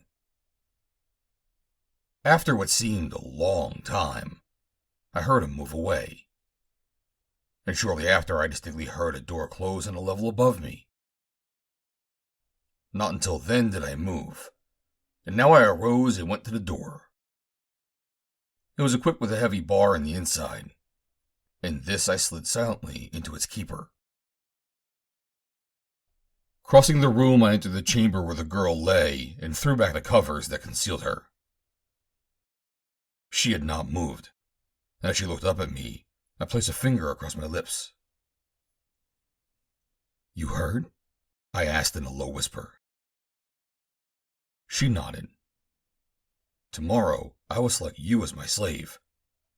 Perhaps later I shall find a way to liberate you. You are kind, she said. I reached down and took her by the hand. Come, I said, into the other room. You can sleep there safely tonight, and in the morning we will plan how we may carry out the rest of our scheme. I think that will not be difficult, she said. Early in the morning, everyone but Fal Sivas goes to a large dining room on this level. Many of them will pass along this corridor. I can slip out unseen and join them. At breakfast you will have an opportunity of seeing all the slaves. Then you may select me, if you still wish to do so. There were sleeping silks and furs in the room that I had assigned to her, and I knew that she would be comfortable. So I left her, and returning to my own room, completed my preparations for the night that had been so strangely interrupted. Early the next morning, Xanda awoke me. It will soon be time for them to go to breakfast, she said. You must go before I do, leaving the door open. Then when there is no one in the corridor, I will slip out. As I left my quarters, I saw 2 or 3 people moving along the corridor in the direction that Xanda had told me the dining room lay. And so I followed them, finally entering a large room in which there was a table that would seat about 20. It was already over half filled. Most of the slaves were women, young women, and many of them were beautiful. With the exception of 2 men, one sitting at either end of the table, all the occupants of the room were without weapons. The man sitting at the head of the table was the same who admitted Rapas and me the evening before. I learned later that his name was Hamas, and that he was the major domo of the establishment. The other armed man was Fistel. He was in charge of the slaves in the establishment. He also, as I was to learn later, attended to the procuring of many of them, usually by bribery or abduction. As I entered the room, Hamas discovered me and motioned me to come to him. You will sit here next to me, Vandor, he said. I could not but note the difference in his manner from the night before, when he had seemed more or less an obsequious slave. I gathered that he played 2 roles for purposes known best to himself or his master. In his present role, he was obviously a person of importance. You slept well, he asked. Quite, I replied. The house seems very quiet and peaceful at night. He grunted. If you should hear any unusual sounds at night, he said, you will not investigate unless the master or I call you. And then, as though he felt that needed some explanation, he added, Fal Sivas sometimes work upon his experiments late at night. You must not disturb him, no matter what you may hear. Some more slaves were entering the room now, and just behind them came Xanda. I glanced at Hamas, and I saw his eyes narrow as they alighted upon her. Here she is now, Fistel, he said. The man at the far end of the table turned in his seat and looked at the girl approaching from behind him. He was scowling angrily. Where were you last night, Xanda? He demanded as the girl approached the table. I was frightened and I hid, she replied. Where did you hide? Demanded Fistel. Ask Hamas, she replied. Fistel glanced at Hamas. How should I know where you were? Demanded the latter. Xanda elevated her arched brows. Oh, I am sorry, she exclaimed. I did not know that you cared who knew. Hamas scowled angrily. What do you mean by that? he demanded. "What are you driving at?" "Oh," she said, "I wouldn't have said anything about it at all. But I thought, of course, that Fal Sivas knew." Fistel was eyeing Hamas suspiciously. All the slaves were looking at him. You could almost read their thoughts in the expressions on their faces. Hamas was furious. Fistel suspicious. And all the time the girl stood there with the most innocent and angelic expression on her face. "What do you mean by saying such a thing?" shouted Hamas. "What did I say?" she asked innocently. You said...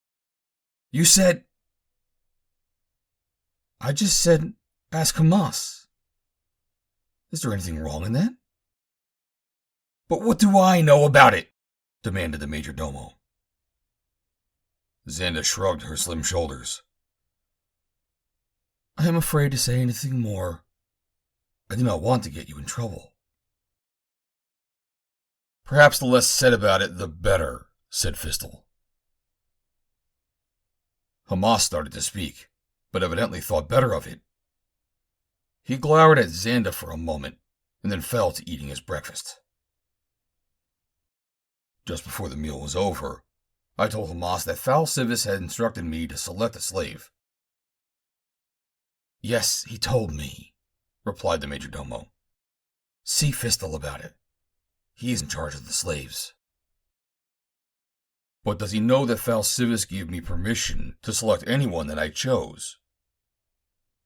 "I will tell him." A moment later he finished his breakfast, and as he was leaving the dining room, he paused and spoke to Fistel. Seeing that Fistel was about ready to leave the table, I went to him and told him that I would like to select a slave. "Which one do you want?" he asked. I glanced around the table, apparently examining each of the slaves carefully, until at last my eyes rested upon Xanda. "I will take that one," I said. Fistel's brows contracted, and he hesitated. "Fal Sivas said that I might select whomever I wished," I reminded him. "But why do you want this one?" he demanded. "She seems intelligent, and she is good-looking," I replied. "She will do as well as another until I am better acquainted here."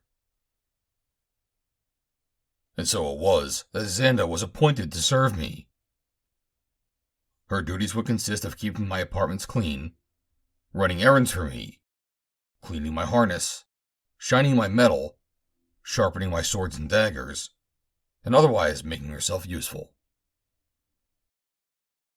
I would much rather have had a man-slave, but events had so ordered themselves that I had been forced into the role of the girl's protector, and this seemed the only plan by which I could accomplish anything along that line. But whether or not Fal Sivas would permit me to keep her, I did not know. That was a contingency which remained for future solution, when and if it eventuated. I took Xanda back to my quarters, and while she was busying herself with her duties there, I received a call summoning me to Fal Sivas. A slave led me to the same room in which Fal Sivas had received Rapas and me the night before. And as I entered, the old inventor greeted me with a nod.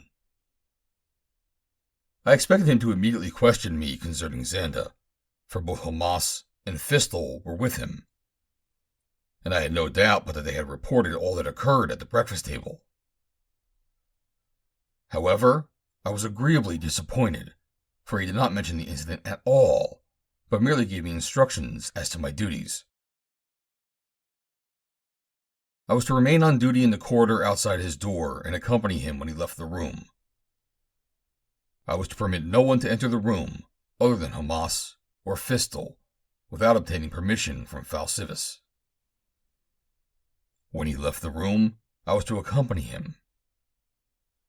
Under no circumstances was I ever to go to the level above, except with his permission or by his express command. He was very insistent in impressing this point upon my mind, and though I am not overly curious, I must admit that now that I have been forbidden to go to any of the levels above, I wanted to do so. When you have been in my service longer and I know you better, explained Fal Sivas, I hope to be able to trust you. But for the present, you are on probation. That was the longest day I had ever spent, just standing around outside that door, doing nothing. But at last it drew to a close, and when I had the opportunity, I reminded Fal Sivas that he had promised to direct me to Jean's headquarters, so that I might try to gain entrance to them that night. He gave me very accurate directions to a building in another quarter of the city. You are free to start whenever you wish, he said in conclusion. I have given Hamas instructions that you may come and go as you please. He will furnish you with a pass signal, whereby you may gain admission to the house. I wish you luck, he said, but I think that the best that you will get will be a sword through your heart. You are pitting yourself against the fiercest and most unscrupulous gang of men in Sedanga. It is a chance I shall have to take, I said. Good night. I went to my quarters and told Xana to lock herself in after I had left, and to open the door only in answer to a certain signal which I imparted to her. She was only too glad to obey my injunction. When I was ready to leave the building, Hamas conducted me to the outer doorway. Here he showed me a hidden button set in the masonry, and explained me how I should use it to announce my return. I had gone but a short distance from the house of Fal Sivas when I met Rapas the Ulsio.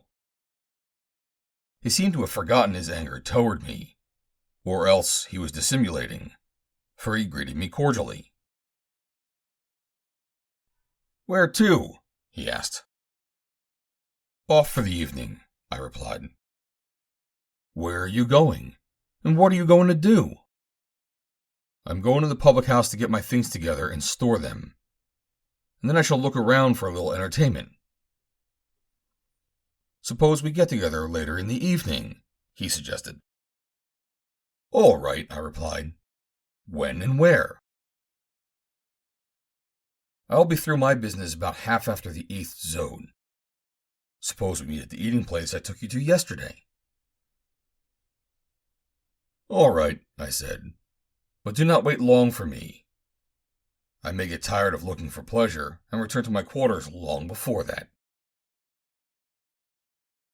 After leaving Rapas, I went to the public house where I had left my things, and gathering them up, I took them to the hanger on the roof and stored them in my flyer. This done, I returned to the street and made my way toward the address that Fal Sivas had given me. The way led me through a brilliantly lighted shopping district and into a gloomy section of the old town. It was a residential district, but of the meaner sort. Some of the houses still rested upon the ground, but most of them were elevated on their steel shafts 20 or 30 feet above the pavement. I heard laughter and song and occasional brawling, the sounds of the nightlife of a great Martian city, and then I passed on into another and seemingly deserted quarter. I was approaching the headquarters of the assassins. I kept in the shadows of the buildings, and I avoided the few people that were upon the avenue by slipping into doorways and alleys. I did not wish anyone to see me here who might be able afterward to recognize or identify me. I was playing a game with death, and I must give him no advantage. When finally I reached the building for which I was seeking, I found a doorway on the opposite side of the avenue from which I could observe my goal without being seen. The farther moon cast a faint light upon the face of the building, but revealed to me nothing of importance. At first, I could discern no lights in the building, but after close observation, I saw a dim reflection behind the windows of the upper floor. There, doubtless, was the meeting place of the assassins. But how was I to reach it? That the doors to the building would be securely locked and every approach to the meeting place well guarded seemed a foregone conclusion. There were balconies before the windows at several levels, and I noticed particularly that there were 3 of these in front of windows of the upper story. These balconies offered me a means of ingress to the upper floor, if I could but reach them. The great strength and agility which the lesser gravitation of Mars imparts to my earthly muscles might have sufficed to permit me to climb the exterior of the building, except for the fact that this particular building seemed to offer no foothold up to the 5th story, above which its carved ornamentation commenced. Mentally debating every possibility, by a process of elimination, I was forced to the conclusion that my best approach would be by way of the roof. However, I determined to investigate the possibilities of the main entrance on the ground floor, and was able to cross the avenue for that purpose when I saw 2 men approaching. Stepping back into the shadows of my hiding place, I waited for them to pass. But instead of doing so, they stopped before the entrance to the building I was watching. They were there but a moment when I saw the door open and the men admitted. This incident convinced me that someone was on guard at the main entrance to the building, and that it would be futile for me to attempt to enter there. There now remained to me only the roof as a means of entrance to the building, and I quickly decided upon a plan to accomplish my design. Leaving my hiding place, I quickly retraced my steps to the public house in which I had been lodging, and went immediately to the hangar on the roof. The place was deserted, and I was soon at the controls of my flyer. I had now to run the chance of being stopped by a patrol boat, but this was a more or less remote contingency, as except in cases of public emergency, little attention is paid to private flyers within the walls of the city. However, to be on the safe side, I flew low, following dark avenues below the level of the rooftops, and in a short time, I reached the vicinity of the building that was my goal. Here I rose above the levels of the roofs, and, having located the building, settled gently to its roof. The building had not been intended for this purpose, and there was neither hangar nor mooring rings. But there are seldom high winds on Mars, and this was a particularly quiet and windless night. Leaving the deck of the flyer, I searched the roof for some means of ingress to the building. I found a single small scuttle, but it was strongly secured from within, and I could not budge it, at least without making far too much noise. Going to the edge of the building, overlooking the avenue, I looked down upon one of the balconies directly below me. I could have lowered myself from the eaves, and, hanging by my hands, dropped directly onto it. But here again I faced the danger of attracting attention by the noise that I must make in alighting. I examined the face of the building just below me, and discovered that, in common with most Martian buildings, the carved ornamentation offered handholds and footholds sufficient to my need. Slipping quietly over the eaves, I felt around with my toes until I found a projection that would support me. Then, releasing one hand, I felt for a new hold. And so, very slowly and carefully, I descended to the balcony. I selected the place of my descent so that I was opposite an unlighted window. For a moment I stood there listening. Somewhere within the interior of the building, I heard subdued voices. Then I threw a leg over the sill and entered the darkness of the apartment beyond.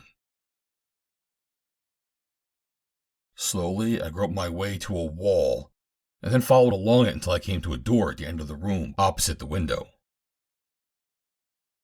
Stealthily, I felt for the latch, then lifted it. I pulled gently. The door was not locked. It swung in toward me without noise. Beyond the door was a corridor. It was very faintly illuminated, as though by reflected light from an open doorway or from another corridor. Now the sound of voices was more distinct. Silently I crept in the direction from which they came. Presently I came to another corridor running at right angles to the one I was following. The light was stronger here, and I saw that it came from an open doorway farther along the corridor which I was about to enter. I was sure, however, that the voices did not come from this room that I could see, as they would have been far more clear and distinct had they. My position was a precarious one. I knew nothing at all about the interior arrangements of the building. I did not know along which corridor its inmates came and went. If I were to approach the open doorway, I might place myself in a position where discovery would be certain. I knew that I was dealing with killers, expert swordsmen all, and I did not try to deceive myself into believing that I would be any match for a dozen or more of them. However, men who live by the sword are not unaccustomed to taking chances, sometimes far more desperate chances than their mission may seem to warrant. Perhaps such was the case now. But I had come to Zidanga to learn what I could about the Guild of Assassins headed by the notorious Jean. And now that fortune had placed me in a position where I might gain a great deal of useful information, I had no thought of retreating because a little danger confronted me.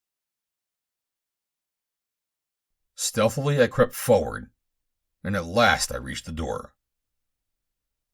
Very cautiously I surveyed the interior of the room beyond, as I moved, inch by inch, across the doorway. It was a small room, evidently an anteroom, and it was untenanted. There was some furniture in it, a table, some benches, and I noticed particularly an old-fashioned cupboard that stood diagonally across one corner of the room, one of its sides about a foot from the wall. From where I stood in the doorway, I could now hear the voices quite distinctly, and I was confident that the men I sought were in the adjoining room just beyond. I crept into the anteroom and approached the door at the opposite end. Just to the left of the door was the cupboard that I have mentioned. I placed my ear close to the panels of the door in an effort to overhear what was being said in the room beyond, but the words came to me indistinct and muffled. This would never do. I could neither see nor hear anything under these conditions.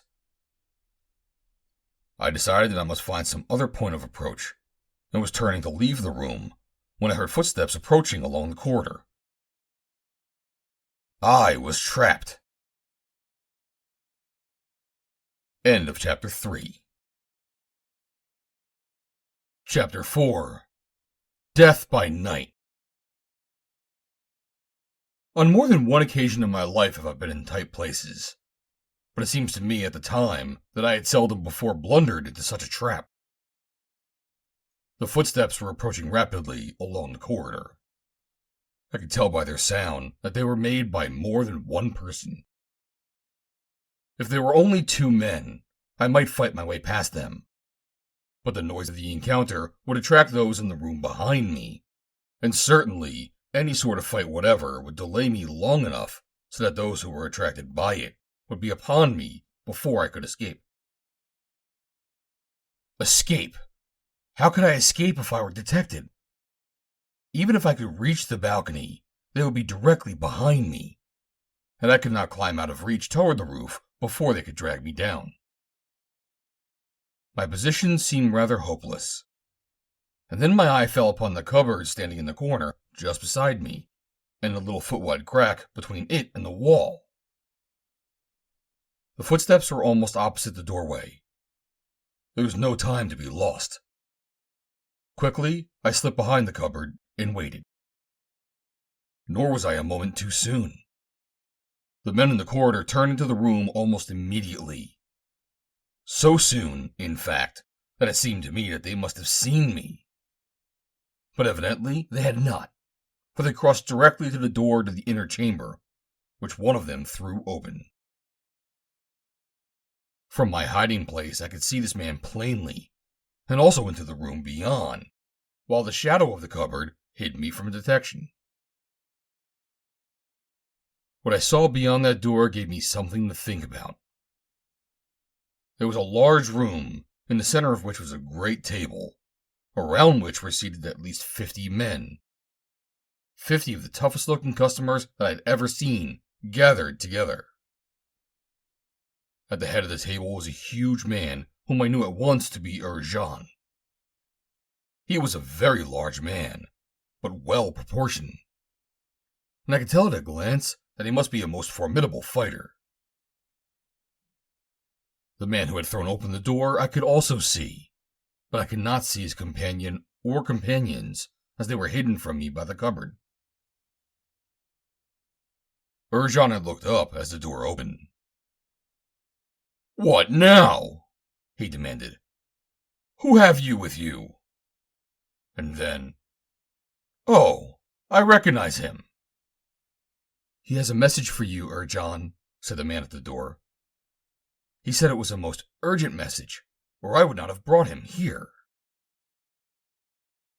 "Let him come in," said Jean. "We will see what he wants.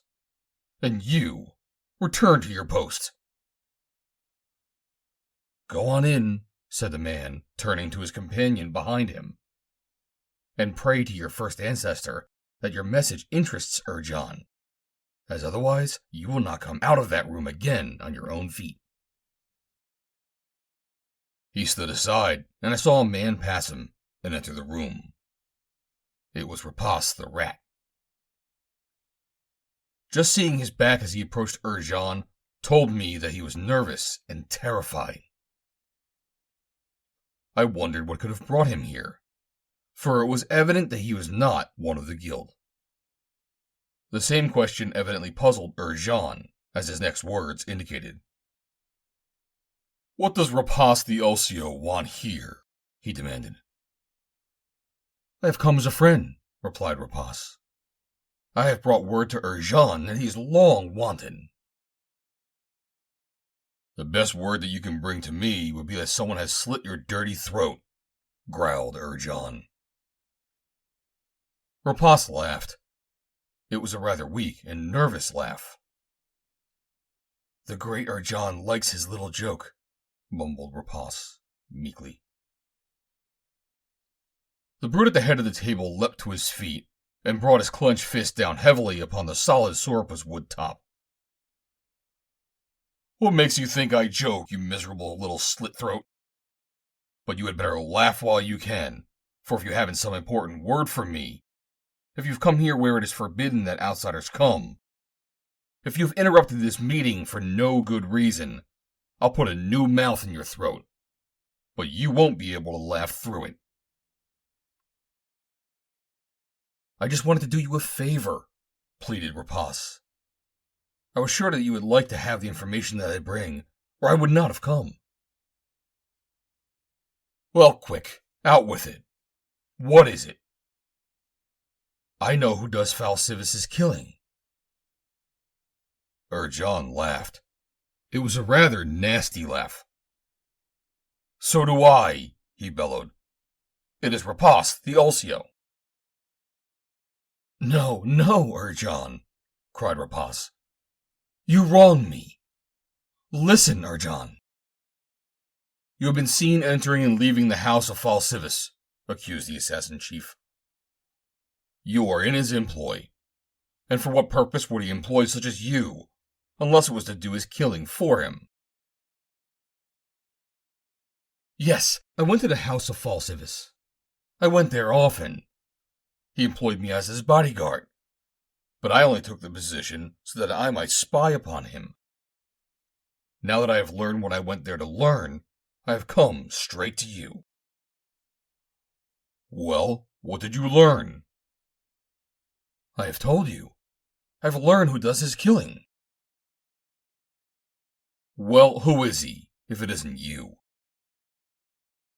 "He has in his employ a stranger to Zidanga, a panthan named Vandor. It is this man who does the killing." I could not repress a smile. Every man thinks that he is a great character reader, and when something like this occurs to substantiate his belief, he has reason to be pleased. and the more so because few men are really good judges of character, and it is therefore very seldom that one of us is open to self-congratulation on this score.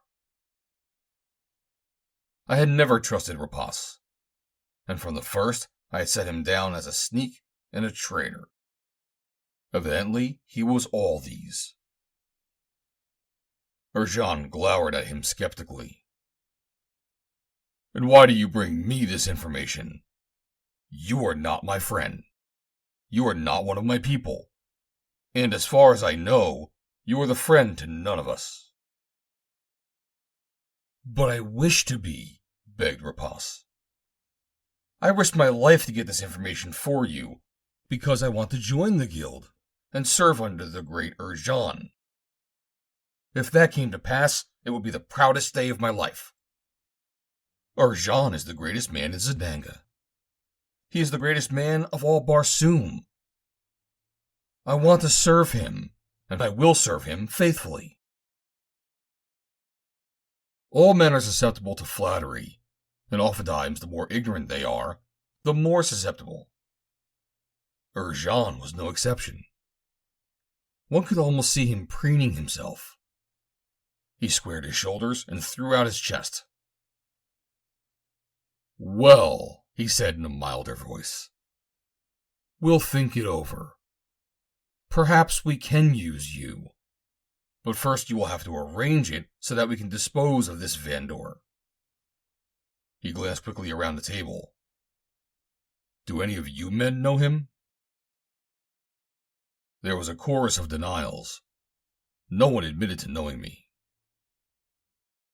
"I can point him out to you," said Rapas the Ulsio. "I can point him out this very night." "What makes you think so?" asked Jean. "Because I have an engagement to meet him later on at an eating place that he frequents." "Not a bad idea," said Jean. "At what time is this meeting?" "About half after the 8th zone," replied Rapas. Jean glanced quickly around the table. "Uldoc," he said, "you go with Rapas, and don't return while this Vandor still lives." I got a good look at Uldoc as Jean singled him out, and as I watched him come toward the door with Rapas on his way to kill me, I fixed every detail of the man's outward appearance indelibly upon my mind, even to his carriage as he walked. And though I saw him for but a moment then, I knew that I should never forget him. As the two men left the larger chamber and crossed the anteroom in which I was concealed, Rapas explained to his companion the plan he had in mind. "I will take you now and show you the location of the eating place in which I am to meet him. Then you can return later, and you will know that the man who is with me is the man whom you seek." I could not but smile as the two men turned into the corridor and passed out of earshot. What would they and Jean have thought had they known that the object of their criminal purpose was within a few yards of them? I wanted to follow Rapas and Uldoc, for I had a plan that would have been amusing to carry out. But I could not escape from behind the cupboard without passing directly in front of the doorway leading into the room where sat Jean and his 50 assassins. It looked as though I would have to wait until the meeting ended and the company had dispersed before I could make my way to the roof in my flyer. Although I was inclined to chafe at the thought of the enforced inactivity, I nevertheless took advantage of the open door to familiarize myself with the faces of all the assassins that I could see. Some of them sat with their backs toward me, but even these occasionally revealed a glimpse of a profile. It was fortunate that I took early advantage of this opportunity to implant the faces of my enemies upon my memory. For but a moment or two after Rapas and Uldoc had left the room, Jean looked up and noticed the open door, and directed one of the assassins sitting near it to close it. Scarcely had the lock clicked when I was out from behind the cupboard and into the corridor. I saw no one and heard no sound in the direction that the assassins had used in coming into and going from the anteroom. And as my way led in the opposite direction, I had little fear of being apprehended. I moved rapidly toward the apartment through the window of which I had entered the building, as the success of the plan I had in mind depended upon my being able to reach the eating place ahead of Rapas and Uldak. I reached the balcony and clambered to the roof of the building without mishap, and very shortly thereafter, I was running my flyer into the hangar on the roof of the public house where I stored it. Descending to the street, I made my way to the vicinity of the eating place to which Rapas was conducting Uldak, reasonably certain that I should arrive there before that precious pair. I found a place where I can watch the entrance in comparative safety from discovery, and there I waited. My vigil was not of long duration, for presently I saw the two approaching. They stopped at the intersection of two avenues a short distance from the place, and after Rapas had pointed it out to Uldak, the two separated. Rapas continuing on in the direction of the public house where I had first met him, while Uldak turned back into the avenue along which they had come from the rendezvous of the assassins. I still lacked half a zode of the time that I was to meet Rapas, and for the moment at least, I was not concerned with him. My business was with Uldak. As soon as Rapas had passed me upon the opposite side of the street, I came out of my hiding place and walked rapidly in the direction that Uldak had taken. As I reached the intersection of the two streets, I saw the assassin a little distance ahead of me. He was walking slowly, evidently merely killing time until he might be certain that the hour had arrived when I was to meet Rapas at the eating place. Keeping to the opposite side of the street, I followed the man for a considerable distance until he entered a quarter that seemed to be deserted. I did not wish an audience for what I was about to do. Crossing the avenue, I increased my gait, and the distance between us rapidly lessened until I was but a few paces behind him. I had moved very quietly, and he was not aware that anyone was near him.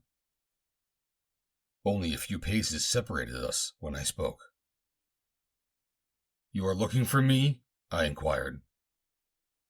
He wheeled instantly, and his right hand flew to the hilt of his sword. He eyed me narrowly. "Who are you?" he demanded. "Perhaps I have made a mistake," I said. "You are Uldak, are you not?" "What of it?" he demanded. I shrugged. "Nothing much, except that I understand that you have been sent to kill me. My name is Vandor." As I ceased speaking, I whipped out my sword.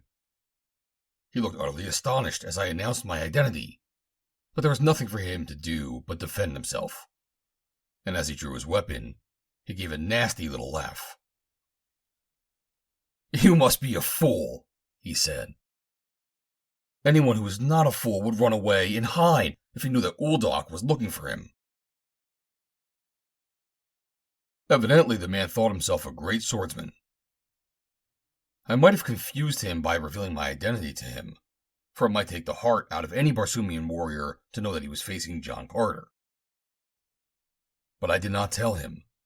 I merely engaged him and felt him out for a moment to ascertain if he could make good his boast. He was indeed an excellent swordsman, and, as I had expected, tricky and entirely unscrupulous. Most of these assassins are entirely without honor. They are merely killers. At the very first, he fought fairly enough, because he thought he could easily overcome me. But when he saw that he could not, he tried various shady expedients, and finally he attempted the unpardonable thing. With his free hand, he sought to draw his pistol. Knowing his kind, I had naturally expected something of the sort. But in the instant that his fingers closed upon the butt of the weapon, I struck his sword aside and brought the point of my own heavily upon his left wrist, nearly severing his hand. With a scream of rage and pain, he fell back, and then I was upon him in earnest. He yelled for mercy now, and cried that he was not Uldoc, that I had made a mistake, and begged me to let him go. Then the coward turned to flee, and I was forced to do that which I most disliked to do. But if I were to carry out my plan, I could not let him live, and so I leapt close and ran my sword through his heart from behind. Uldoc lay dead upon his face. As I drew my sword from his body, I looked quickly about me. No one was within sight. I turned the man over upon his back, and with the point of my sword made a cross upon his breast above his heart. End of Chapter 4. Chapter 5. The Brain. Rapas was waiting for me when I entered the eating place. He looked very self-satisfied and contented. "You are right on time," he said. "Did you find anything to amuse you in the nightlife of Zodanga?" "Yes," I assured him. "I enjoyed myself immensely." "And you?" "I spent a most profitable evening. I made excellent connections. And, my dear Vandor, I did not forget you." "How nice of you," I said. "Yes, you shall have reason to remember this evening as long as you live," he exclaimed, and then he burst into laughter. "You must tell me about it," I said. "No, not now," he replied. "It must remain a secret for a time. You will know all about it soon enough. And now, let us eat. It is my treat tonight. I shall pay for everything." The miserable rat of a man seemed to have swelled with importance now that he felt himself almost a full-fledged member of Urjan's Guild of Assassins. "Very well," I said. "This shall be your treat." For I thought that I would add to my enjoyment of the joke to let the poor fool foot the bill. And to make it still more amusing, I ordered the most expensive dishes that I could find. When I had entered the eating place, Rapas had already seated himself facing the entrance, and he was continually glancing at it. Whenever anyone entered, I could see the look of expectation on his face change to one of disappointment. We spoke of various unimportant things as we ate, and as the meal progressed, I could not but notice growing impatience and concern. "What is the matter, Rapas?" I inquired after a while. "You seem suddenly nervous. You are always watching the entrance. Are you expecting someone?" He got himself in hand then, very quickly, but he cast a single searching glance at me through narrowed lids. No, he said. "I was expecting no one. But I have enemies. It is always necessary for me to be watchful." His explanation was plausible enough, though I knew of course that it was not the right one. I could have told him that he was watching for someone who would never come, but I did not. Rapas dragged me out as long as he could, and the later it grew, the more nervous he became, and the more often his glance remained upon the entrance. At last I made a move to go, but he detained me. "Let us stop a little longer," he said. "You're in no hurry, are you?" "I should be getting back," I replied. "Fal Sivas may require my services." "No," he told me, "not before morning." "But I must have some sleep," I insisted. "You will get plenty of sleep," he said. "Don't worry." "Well, if I am going to, I had better start for bed," I said, and with that I arose. He tried to detain me, but I had extracted about all the pleasure out of the evening that I thought it held for me, and so I insisted upon leaving. Reluctantly, he arose from the table. "I will walk a little way with you," he said. We were near the door leading to the avenue when two men entered. They were discussing something rather excitedly as they greeted the proprietor. "The warlord's agents are at work again," said one of them. "How is that?" asked the proprietor. "We have just found the body of one of Urchan's assassins in the avenue of the Green Throat. The cross of the warlord was above his heart." "More power to the warlord," said the proprietor. "Zidanga would be better off if we were rid of all of them." "By what name was the dead man known?" asked Rapas, with considerably more concern, I imagine, than he would have cared to reveal. "Why, some man in the crowd said that he believed his name was Uldak," replied one of the two men who had brought the news. Rapas paled. "Was he a friend of yours, Rapas?" I asked. The Ulsio started. "Oh no," he said. "I did not know him. Let us be going." Together we walked out into the avenue and started in the direction of the house of Fal Sivas. We walked shoulder to shoulder through the lighted district near the eating place. Rapas was very quiet and seemed nervous. I watched him out of the corner of my eye and tried to read his mind, but he was on guard and had closed it against me. Oftentimes I have an advantage over Martians in that I can read their minds, though they can never read mine. Why that is, I do not know. Mind reading is a very commonplace accomplishment on Mars, but to safeguard themselves against its dangers, all Martians have cultivated the ability to close their minds to others at will, a defense mechanism of such long standing as to have become almost a universal characteristic, so that only occasionally can one be caught off his guard. As we entered the darker avenues, however, it became apparent that Rapas was trying to drop behind me, and then I did not have to read his mind to know what was in it. Uldak had failed, and now the rat had an opportunity to cover himself with glory and win the esteem of Urchan by carrying out the assignment of Uldak. If a man has a sense of humor, a situation such as this can be very enjoyable, as, indeed, it was to me. Here I was walking along a dark avenue with a man who intended to murder me at the first opportunity, and it was necessary for me to thwart his plans without letting him know that I suspected him, for I did not want to kill Rapas the Ulsio, at least not at present. I felt that I could make use of him in one way or another without his ever suspecting that he was aiding me. "Come," I said at last. "Why do you lag? Are you getting tired?" And I linked my left arm through his sword arm, and thus we continued on toward the house of Fal Sivas. After a short distance, at the intersection of two avenues, Rapas disengaged himself. "I am leaving you here," he said. "I am not going back to the house of Fal Sivas tonight."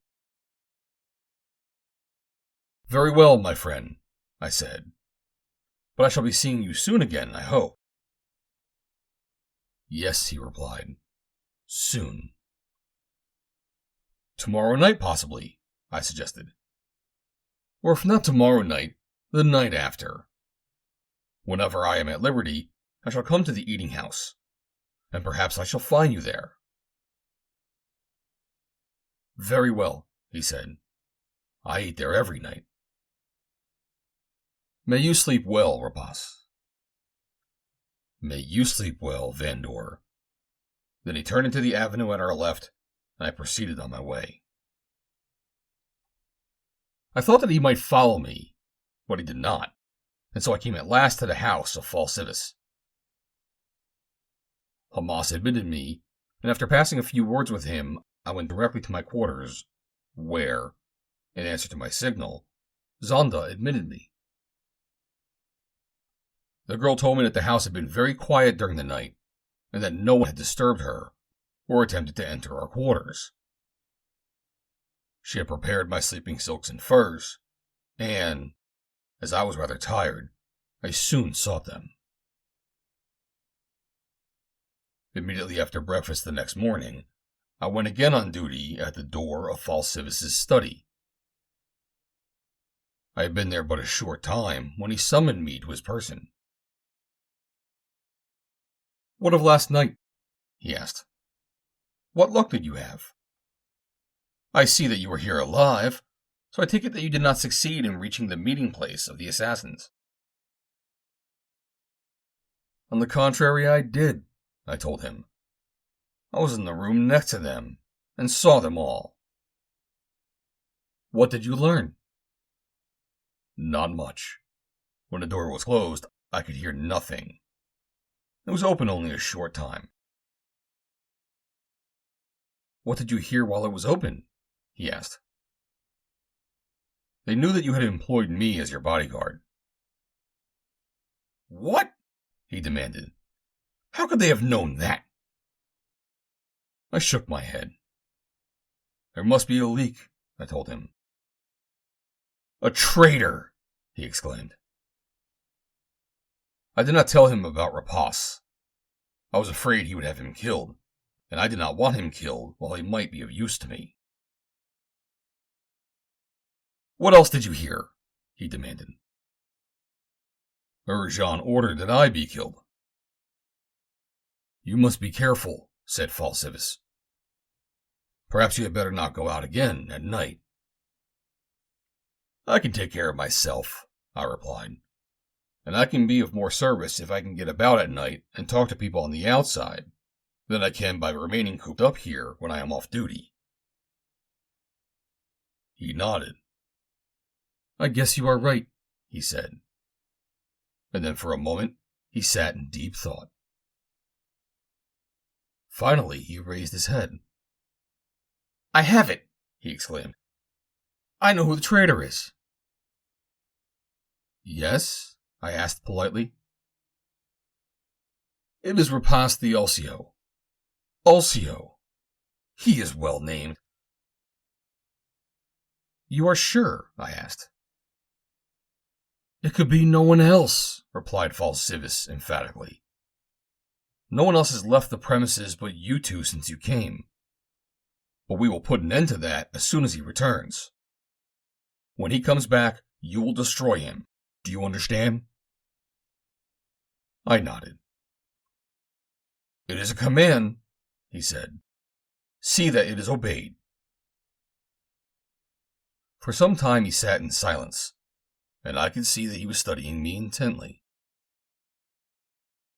At last he spoke. "You have a smattering of the sciences. I judge from the fact of your interest in the books in your quarters." "Only a smattering," I assured him. "I need such a man as you," he said. "If I can only find someone whom I might trust." "But who can one trust?" He seemed to be thinking aloud. "I am seldom wrong," he continued musingly. "I read Rapas like a book.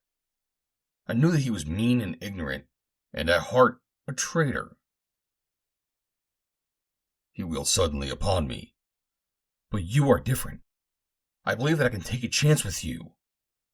But if you fail me—" He stood up and faced me, and I never saw such a malevolent expression upon a human face before. "If you fail me, Vandor, you shall die such a death as only the mind of Fal Sivas can conceive." I could not help but smile. "I can die but once," I said. "But you could be a long time at the dying if it's done scientifically." But now he had relaxed, and his tone was a little bantering. I imagined that Fal Sivas might enjoy seeing an enemy die horribly. "I'm going to take you into my confidence. A little. Just a little," he said. "Remember that I have not asked it," I replied. "That I have not sought to learn any of your secrets." "The risk will be mutual," he said. "Your life against my secrets. Come, I have something to show you. He led me from the room, along the corridor, past my quarters, and up the ramp to the forbidden level above. Here we passed through a magnificently appointed suite of living quarters, and then through a little door hidden behind hangings, and came at last into an enormous loft that extended upward to the roof of the building, evidently several levels above us. Supported by scaffolding and occupying nearly the entire length of the enormous chamber, was the strangest-looking craft that I have ever seen. The nose was ellipsoidal, and from the greatest diameter of the craft, which was just back of the nose, it sloped gradually to a point at the stem. "There it is," said Fal Sivas proudly. "The work of a lifetime, and almost completed." "An entirely new type of ship," I commented. "In what respect is it superior to present types?" "It is built to achieve results that no other ship can achieve," replied Fal Sivas. "It is designed to attain speed beyond the wildest imaginings of man. It will travel routes that no man or ship has ever traveled. In that craft, Vandor, I can visit Thuria and Chloros. I can travel the far reaches of space to other planets." "Marvelous," I said. "But that is not all. You see that it is built for speed. I can assure you that it is built to withstand the most terrific pressure, that it is insulated against the extremes of heat and cold. Perhaps, Vandor, other inventors could have accomplished the same end. In fact, I believe Gar Nal has already done so. But there is only one man upon Barsoom. Doubtless there is only one brain in the entire solar system that could have done what Fal Sivas has done. I have given that seemingly insensate mechanism a brain with which to think. I have perfected my mechanical brain, Vandor, and with just a little more time, just a few refinements, I can send this ship out alone, and it will go where I wish it to go, and come back again." "Doubtless you think that impossible. You think Fal Sivas is mad. But look, watch closely." He centered his gaze upon the nose of the strange-looking craft, and presently I saw it rise slowly from its scaffolding for about 10 feet, and hang there poised in midair. Then it elevated its nose a few feet, and then its tail, and finally it settled again and rested evenly upon its scaffolding. I was certainly astonished. Never in all my life had I seen anything so marvelous, nor did I seek to hide my admiration from Fal Sivas. "You see," he said, "I did not even have to speak it. The mechanical mind that I have installed in the ship responds to thought waves. I merely have to impart to it the impulse of the thought that I wish it to act upon. The mechanical brain then functions precisely as my brain would, and directs the mechanism that operates the craft precisely as the brain of the pilot would direct his hand to move levers, press buttons, open or close throttles. Vandor, it has been a long and terrible battle that I have had to wage to perfect this marvelous mechanism. I have been compelled to do things which would revolt the finer sensibilities of mankind. But I believe it has all been worthwhile. I believe that my greatest achievement warrants all that it had cost in lives and suffering. I, too, have paid a price. It has taken something out of me that can never be replaced.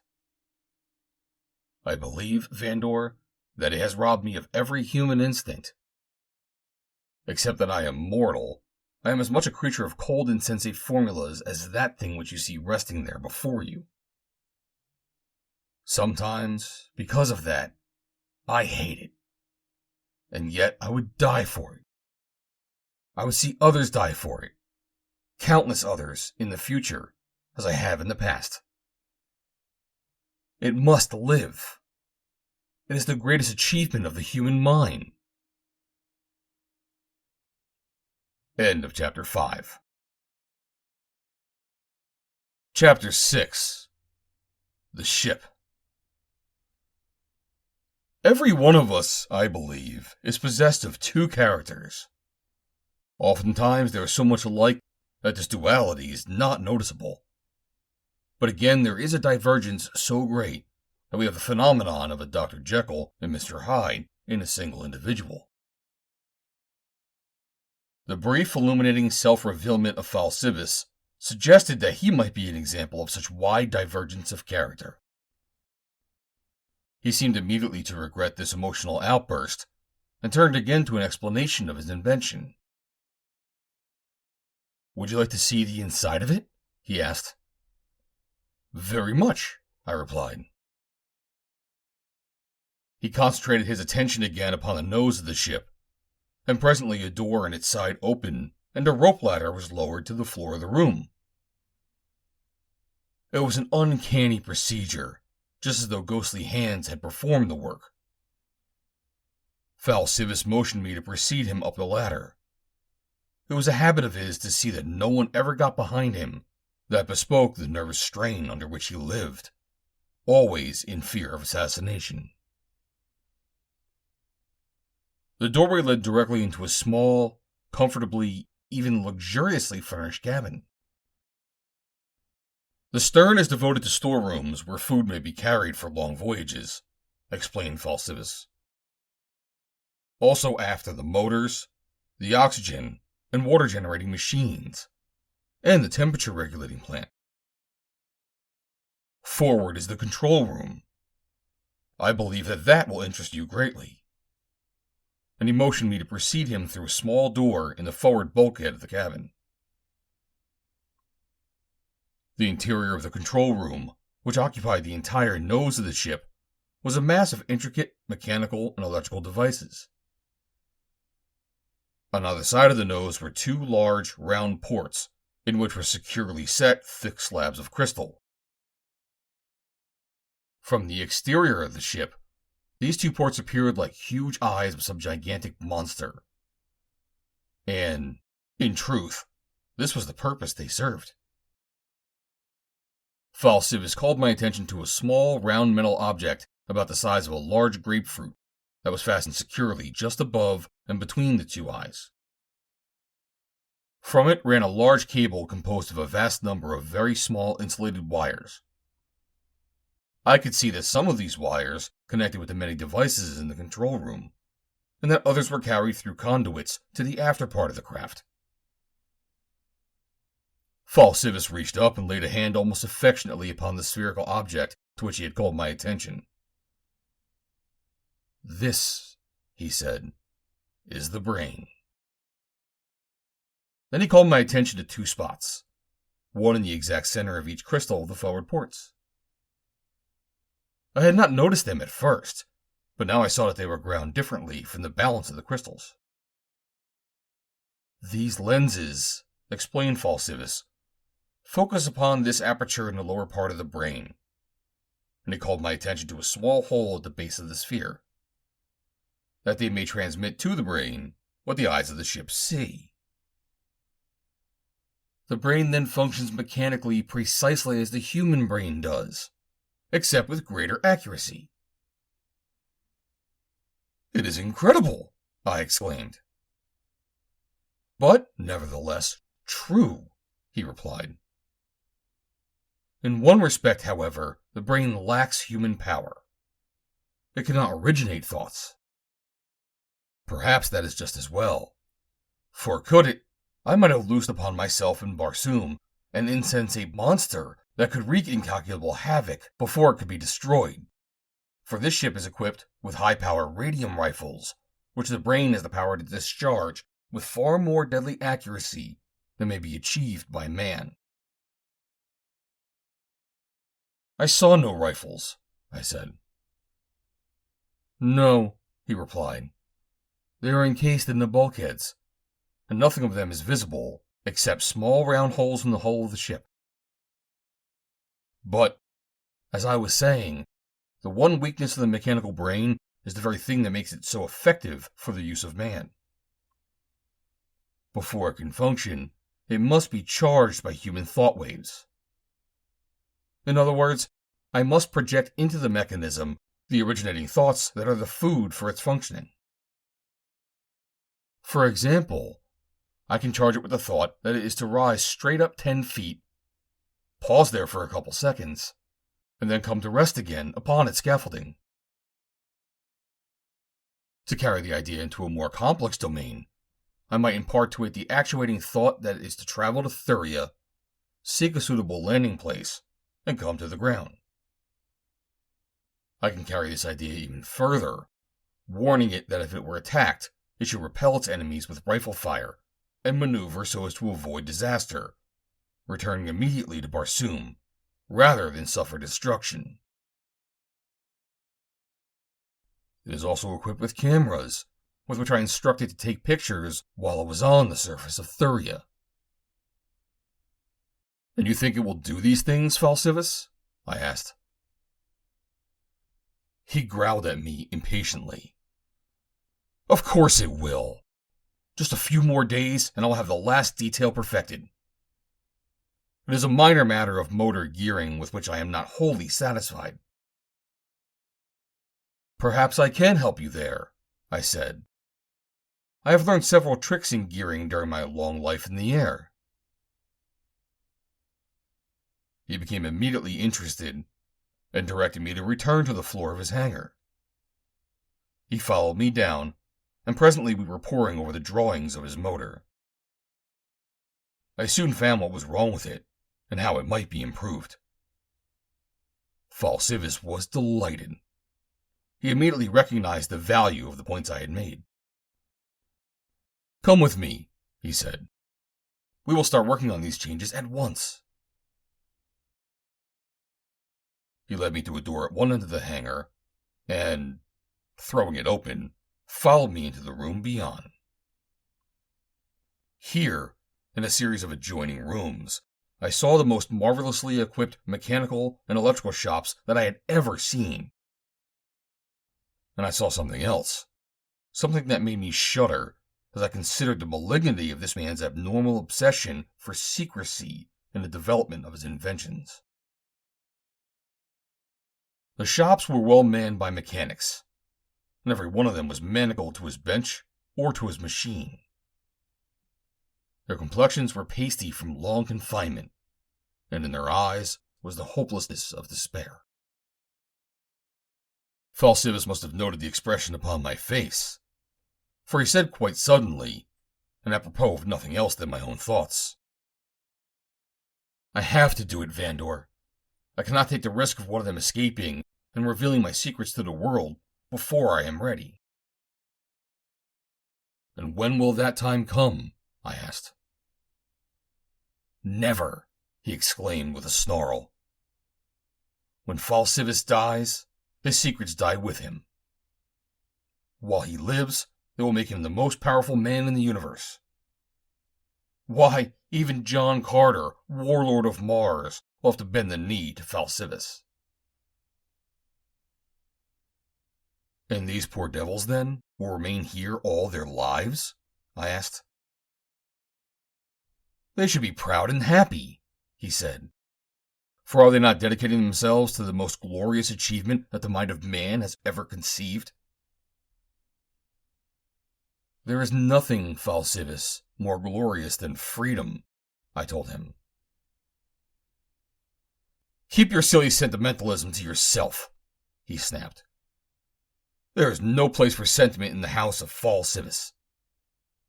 If you are to be of value to me, you must think only of the goal, forgetting the means whereby we attain it. Well, I saw that I could accomplish nothing for myself or his poor victims by antagonizing him, so I deferred with a shrug. Of course you are right, Fal Sivas, I agreed. That is better, he said. Then he called the foreman, and together we explained the changes that were to be made in the motor. As we turned away and left the chamber, Fal Sivas sighed. he said. If I could but produce my mechanical brain in quantities, I could do away with all these stupid humans. One brain in each room could perform all the operations that it now takes from 5 to 20 men to perform, and perform them better, too. Much better. Fal Sivas went to his laboratory on the same level then, and told me that he would not require me for a while, but that I should remain in my quarters and keep the door open, seeing that no unauthorized person passed along the corridor toward the ramp leading to his laboratories. When I reached my quarters, I found Xanda polishing the metal on an extra set of harness that she said Fal Sivas had sent to me for my use. I was talking with Hamas's slave a little while ago, she remarked presently. She says that Hamas is worried about you. And why? I asked. He thinks the master has taken a fancy to you, and he fears for his own authority. He has been a very powerful man here for many years. I laughed. I don't aspire to his laurels, I told her. But he does not know that, said Xanda. He would not believe it if he were told. He is your enemy, and a very powerful enemy. I just wanted to warn you. Thanks, Xanda, I said. I shall be watchful of him, but I have a great many enemies, and I am so accustomed to having them that another, more or less, makes little difference to me. Hamas may make a great difference to you, she said. He has the ear of Fal Sivas. I am so worried about you, Vandor. You mustn't worry. But if it will make you feel any better, do not forget that you have the ear of Hamas through his slave. You can let her know that I have no ambition to displace Hamas. That is a good idea, she said. But I am afraid that it will not accomplish much. And if I were you, the next time I went out of the building, I should not return. You went last night, so I suppose that you are free to come and go as you will. Yes, I replied, I am. Just as long as Fal Sivas does not take you to the floor above and reveal any of his secrets to you, you will probably be allowed to go out, unless Hamas makes it a point to prevail upon Fal Sivas to take that privilege away from you. But I've already been to the level above, I said, and I've seen many of the wonders of Fal Sivas' inventions. She gave a little cry of alarm then. Oh, Vandor, you are lost, she cried. Now you will never leave this terrible place. On the contrary, I shall leave it tonight, Xanda, I told her. Fal Sivas has agreed that I should do so. She shook her head. I cannot understand it, she said, and I shall not believe it until after you have gone.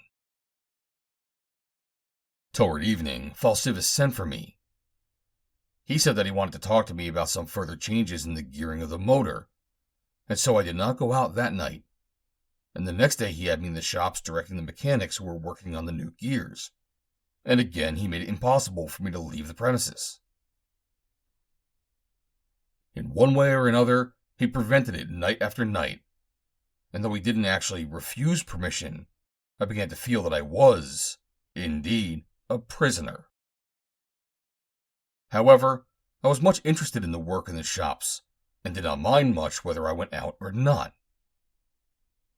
Ever since I had seen Fal Sivas' wondercraft, and had listened to his explanation of the marvelous mechanical brain that controlled it, it had been constantly in my thoughts.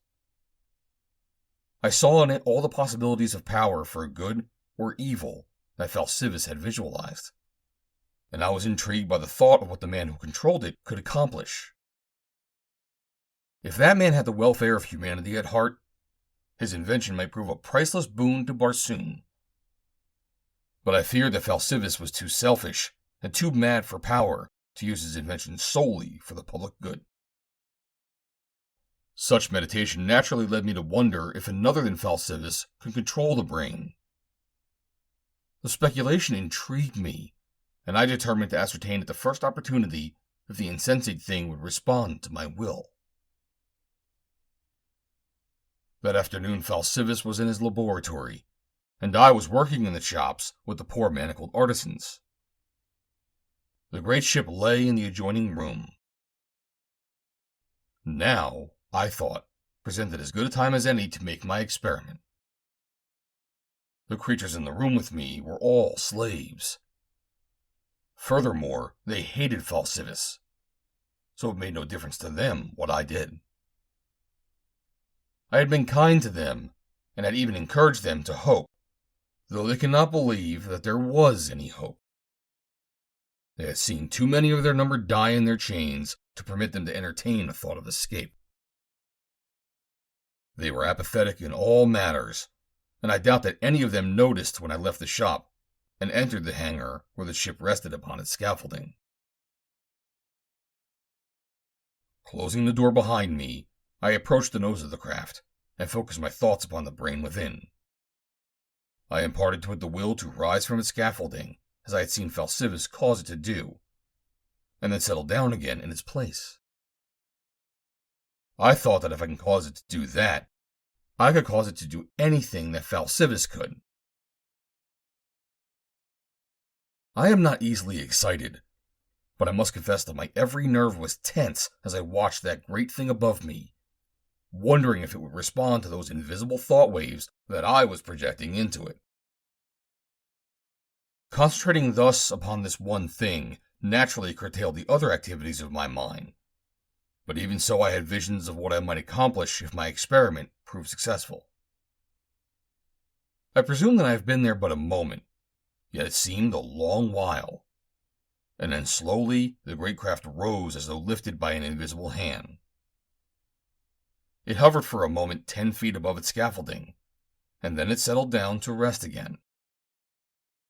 As it did so, I heard a noise behind me, and, turning quickly, I saw Fal Sivas standing in the doorway of the shop. End of Chapter 6. Chapter 7. The Face in the Doorway. Nonchalance is a corollary of poise. I was thankful at that moment that the poise gene of some ancient forebear had been preserved in my line and handed down to me. Whether or not Fal Sivas had entered the room before the ship came to rest again upon its scaffolding, I did not know. If not, he had only missed the sight by a matter of a split second. My best momentary defense was to act on the assumption he had not seen, and this I determined to do. Standing there in the doorway, the old inventor was eyeing me sternly. "What are you doing in here?" he demanded. "The invention fascinates me. It intrigues my imagination," I replied. "I stepped in from the shop to have another look at it. You had not told me that I should not do so." He knitted his brows in thought. "Perhaps I didn't," he said at last. "But I tell you now. No one is supposed to enter this room unless by my express command." "I will bear that in mind," I said. "It will be well for you if you do, Vandor." I walked then toward a door where he stood, with the intention of returning to the shop. But Fal Sivas barred my way. "Wait a moment," he said. "Perhaps you have been wondering if the brain would respond to your thought impulses." "Frankly, I have," I replied. I wondered how much he knew, how much he had seen. Perhaps he was playing with me, secure in his own knowledge. Or perhaps he was merely suspicious and was seeking confirmation of his suspicion. However that might be, I was determined not to be trapped out of my assumption that he had not seen and did not know. "You were not, by any chance, attempting to see if it would respond?" he asked. "Who other than a stupid dolt, once having seen this invention, would not naturally harbor such a thought? I asked. Quite right, he admitted. It would only be natural. But did you succeed? The pupils of his eyes contracted. His lids narrowed to 2 ominous slits. He seemed to be trying to bore into my soul, and, unquestionably, he was attempting to read my mind. But that I knew he could not accomplish. I waved my hand in the direction of the ship. Has it moved? I asked with a laugh. I thought that I saw just a faint hint of relief in his expression, and I felt sure then that he had not seen.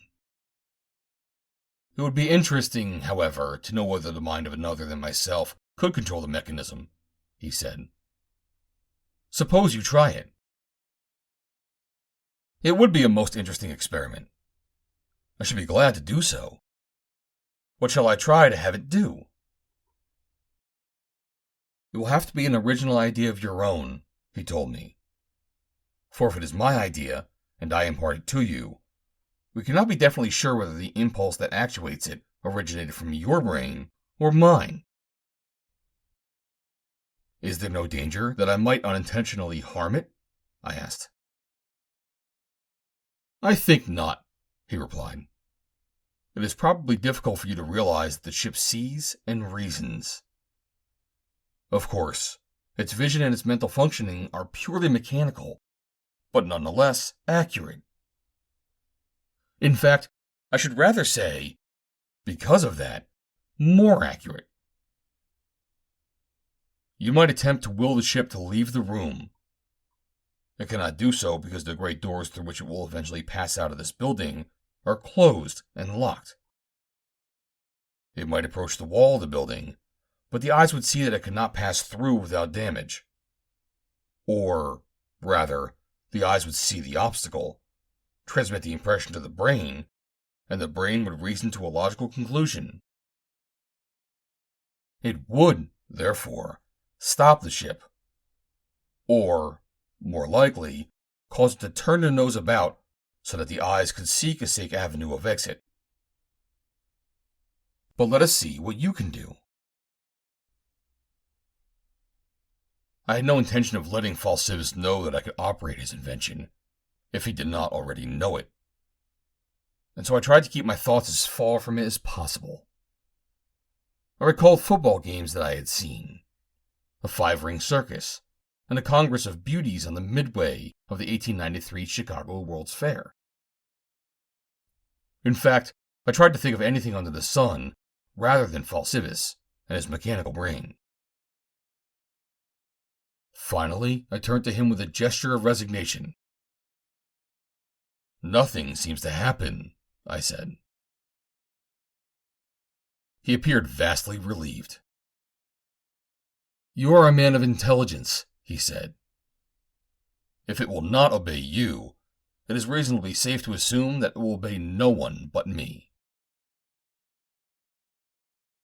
For several moments he was lost in thought, and then he straightened up and looked at me, and his eyes burned with demoniac fire. I can be master of a world, he said. Perhaps I can even be master of the universe. With that? I asked, nodding toward the ship. With the idea that it symbolizes, he replied. With the idea of an inanimate object energized by scientific means and motivated by a mechanical brain. If I had but the means to do so, the wealth, I can manufacture these brains in great quantities, and I can put them into small flyers weighing less than a man weighs. I could give them means of locomotion in the air or upon the ground. I could give them arms and hands. I could furnish them with weapons. I could send them out in great hordes to conquer the world. I could send them to other planets. They would know neither pain nor fear. They would have no hopes, no aspirations, no ambitions that might wean them from my service. They would be the creatures of my will alone, and the things that I sent them to do, they would persist in until they were destroyed. but destroying them would serve my enemies no purpose, for faster than they can destroy them, my great factories would turn out more. You see, he said, how it would work. And he came close and spoke almost to a whisper. The first of these mechanical men I would make with my own hands, and as I created them, I would impel them to create others of their kind. They would become my mechanics, the workmen in my factories, and they would work day and night without rest, always turning out more and more of their kind. Think how rapidly they would multiply. I was thinking of this. The possibilities astounded and stunned me. But it would take vast wealth, I told him. Yes, vast wealth, he repeated. And it was for the purpose of obtaining this vast wealth that I built this ship. You intend to raid the treasure houses of the great cities of Barsoom? I asked, smiling. By no means, he replied. Treasures vastly richer lie at the disposal of the man who controls the ship. Do you know what the spectroscope tells us of the riches of Thuria? I have heard, I said, but I never took much stock in it. The story was too fabulous. It is true, nevertheless, he said.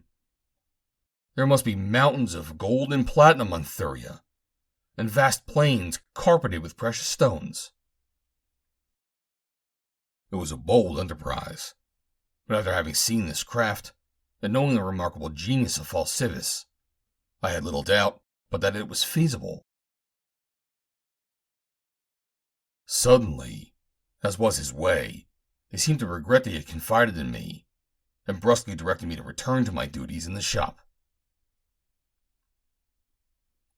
The old man had told me so much now that I naturally began to wonder if he would consider it safe to permit me to live, and I was constantly on my guard. It seemed highly improbable that he would consent to my leaving the premises, but I determined to settle this question immediately, for I wanted to see Rapas before he could visit the establishment of Fal Sivas again, thereby compelling me to destroy him. Day after day had passed, and Fal Sivas had contrived to prevent my leaving the house, though he had accomplished in doing it so adroitly that it was never actually apparent that he did not wish me to leave. As he dismissed me that evening, I told him that I was going out to try to locate Rapas and attempt again to contact the assassins of Johnn. He hesitated so long before he replied that I thought he was going to forbid me going out. But at last he nodded in acquiescence. Perhaps it will be as well, he said. Rapas does not come here anymore, and he knows too much to be at large unless he is at my service and loyal to me. If I must trust one of you, I prefer that it be you rather than Rapas. I did not go to the evening meal with the others, as I intended eating at the place that Rapas frequented, and where he had planned to meet me when I was at liberty. It was necessary to acquaint Hamas with the fact that I was leaving, as only he could open the outer door for me. His manner toward me was not quite as surly as it had been in the past few days. In fact, he was almost affable. The change in his manner put me even more on my guard, for I felt that it boded me no good.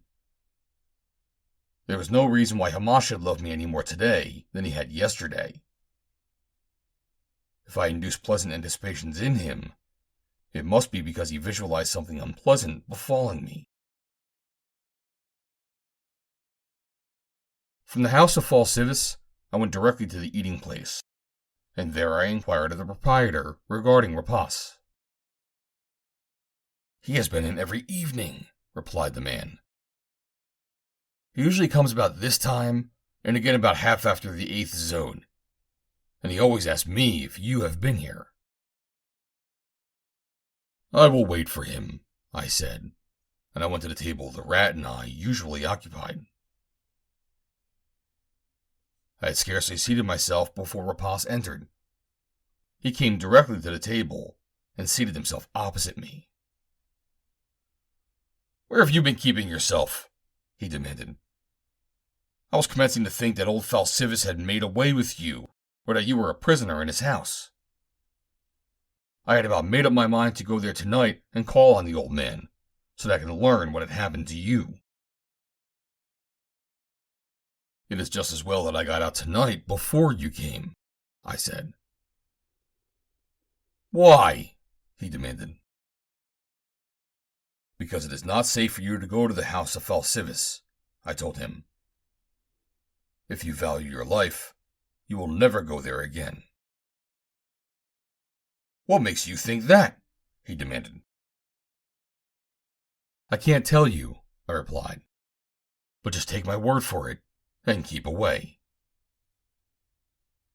I did not want him to know that I had been commissioned to kill him. It might have made him so suspicious and fearful of me that he would be of no value to me in the future. "Well, it is strange," he said. "Fal Sivas was friendly enough before I took you there." I saw that he was harboring in his mind the thought that, for some reason, I was trying to keep him away from Fal Sivas. But I couldn't help it, and so I changed the subject. "Has everything been going well with you, Rapas, since I saw you?" I asked. "Yes, quite well," he replied. "What is the news of the city? I've not been out since I saw you last, and of course we hear little or nothing in the house of Fal Sivas." "They say that the warlord is in Zidanga," he replied. "Uldok, one of Urjan's men, was killed the last night I saw you, as you will recall. The mark of the warlord's agent was above his heart, but Urjan believes that no ordinary swordsman could have bested Uldok. Also, he has learned from his agent in Helium that JOHN CARTER is not there. So, putting the two facts together, Urjan is convinced that he must be in Zidanga." "How interesting," I commented. "And what is Urjan going to do about it?" "Oh, he'll get his revenge," said the rat. "If not in one way, then in another. He is already planning, and when he strikes, JOHN CARTER will wish that he had attended to his own affairs and left Urjan alone." Shortly before we finished our meal, a customer entered the place and took a seat alone at a table across the room. I could see him in a mirror in front of me. I saw him glance in our direction, and then I quickly looked at Rapas and saw his eyes flash a message as he nodded his head very slightly. But without that, I would have known why the man was there, for I recognized him as one of the assassins that had sat at the council with Urjan. I pretended not to notice anything, and my glance wandered idly to the doorway, attracted by two customers who were leaving the place at the time. Then I saw something else of interest, of vital interest. As the door swung open, I saw a man outside, looking in. It was Hamas. The assassin at the table across the room ordered only a glass of wine, and when he had drunk it, he arose and left. Shortly after his departure, Rapas got up. "I must be going," he said. "I have an important engagement." "Shall I see you tomorrow night?" I asked. I could see him attempt to suppress a grin. "I shall be here tomorrow night," he said. He went out then onto the avenue, and Rapas left me while I turned my steps in the direction of the house of Fal Sivas. Through the lighted districts, I did not have to be particularly on my guard. But when I entered the darker sections of the city, I was watchful. And presently, I saw a figure lurking in a dark doorway. I knew it was the assassin, waiting to kill me. End of chapter 7. Chapter 8. Suspicion. Cluros, the farther moon, rode high in the heavens, lighting dimly the streets of Zodanga, like a dusty bulb in a huge loft. But I needed no better light to see the shadowy form of the man awaiting my coming. I knew precisely what was in the man's mind, and I must have smiled. He thought that I was coming along in total ignorance of his presence, or the fact that anyone was planning upon murdering me that night. He was saying to himself that after I passed, he would spring out and run his sword through my back. It would be a very simple matter, and then he would go back and report to Urjan. As I approached the doorway, I paused and cast a hasty glance behind me. I wanted to make sure, if I could, that Rapas had not followed me. If I killed this man, I did not want Rapas to know that it was I. Now I resumed my way, keeping a few paces from the building so that I would not be too close to the assassin when I came opposite his hiding place. When I did come opposite it, I turned suddenly and faced it. "Come out of there, you fool," I said in a low voice. For a moment, the man did not move. He seemed utterly stunned by his discovery and by my words. "You and Rapas thought that you could fool me, didn't you?" I inquired. "You and Rapas and Urjan." "Well, I will tell you a secret. Something that Rapas and Urjan do not dream. Because you are trying to kill the wrong man, you are not using the right method. You think that you're attempting to kill Vandor, but you are not. There is no such person as Vandor. The man who faces you is JOHN CARTER, warlord of Mars." I whipped out my sword. "And now, if you are quite ready, you may come out and be killed." At that he came forth slowly, his longsword in his hand. I thought that his eyes showed a trace of astonishment, and his voice certainly did, as he whispered, "JOHN CARTER." He did not show any fear, and I was glad of that, for I disliked fighting a man who was really terrified of me, as he starts his fight with a terrible handicap that he can never overcome. "So you are JOHN CARTER," he said as he stepped out into the open, and then he commenced to laugh. "You think you can frighten me, do you? You're a first-class liar, Vandor. But if you were all the first-class liars on Barsoom rolled into one, you could not frighten Povok." Evidently he did not believe me, and I was rather glad of it, for the encounter would now afford me far richer sport, as there was gradually revealed to my antagonist the fact that he was pitted against a master swordsman. As he engaged me, I saw that, while in no respect a mean swordsman, he was not as proficient as had been old Doc. I should have been glad to have played with him for a while, but I could not risk the consequences of being discovered. So vicious was my attack that I soon pressed him back against the wall of the building. He had had no opportunity to do more than defend himself, and now he was absolutely at my mercy.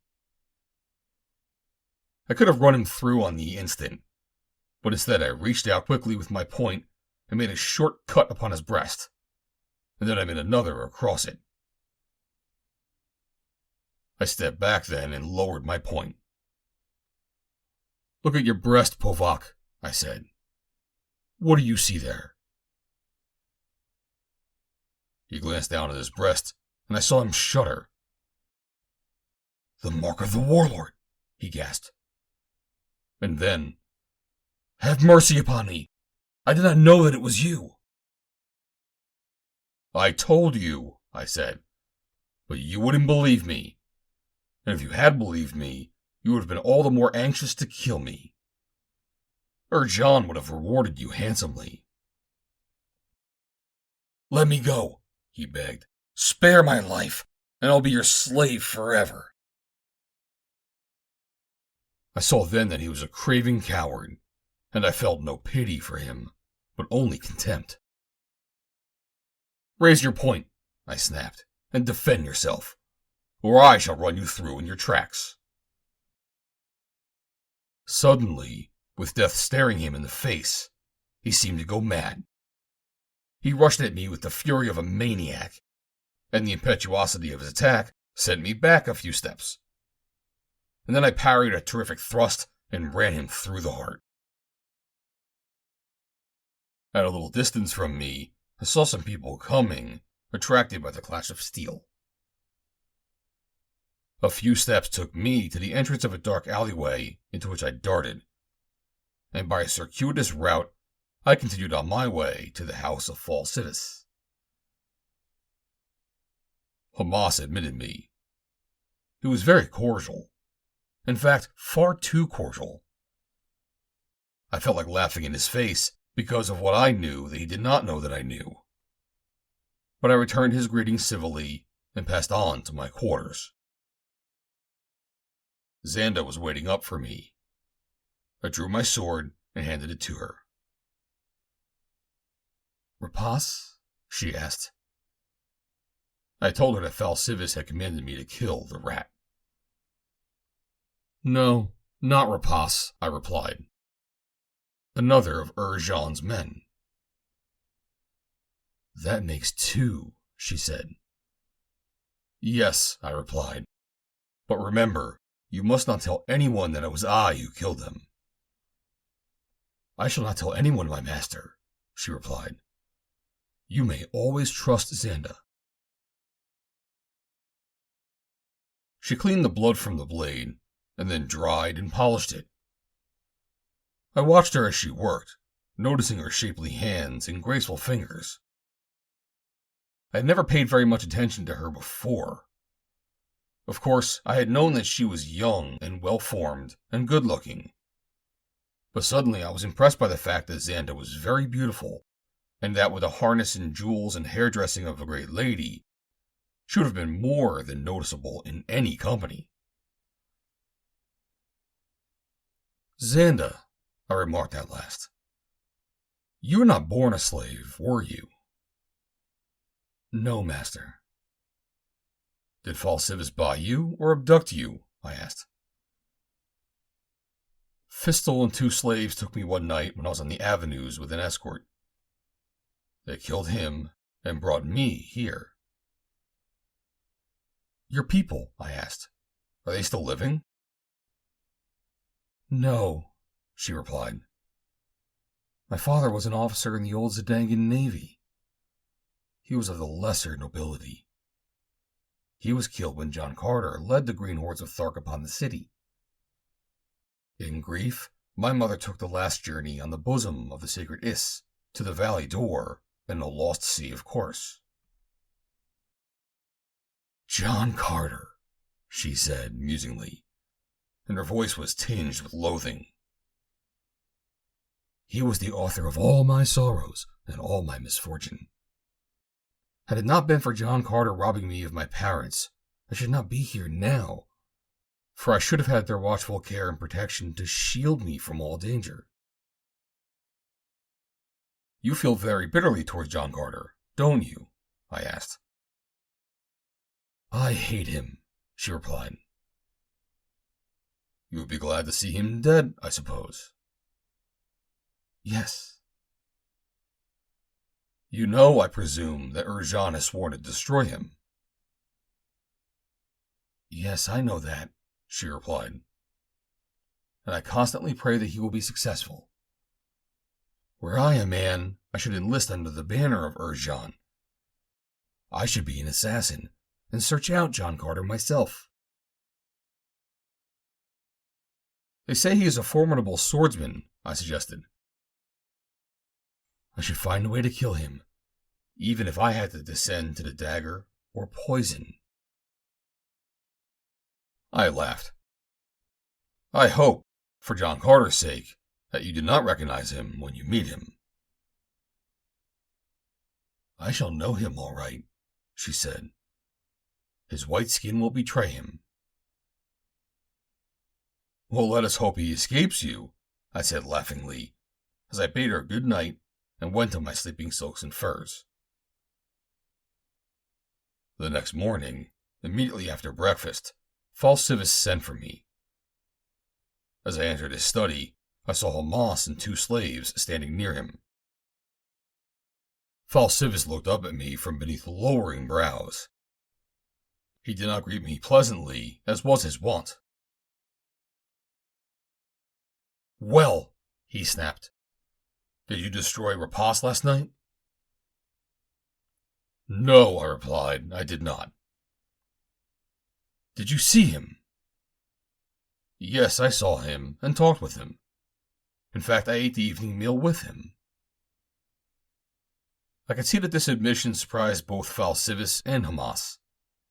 It was evident that it rather upset their calculations, for I judged that they had expected me to deny having seen Rapas, which I might have done, had it not been for the fortunate circumstance that had permitted me to discover Hamas spying upon me. "Why didn't you kill him?"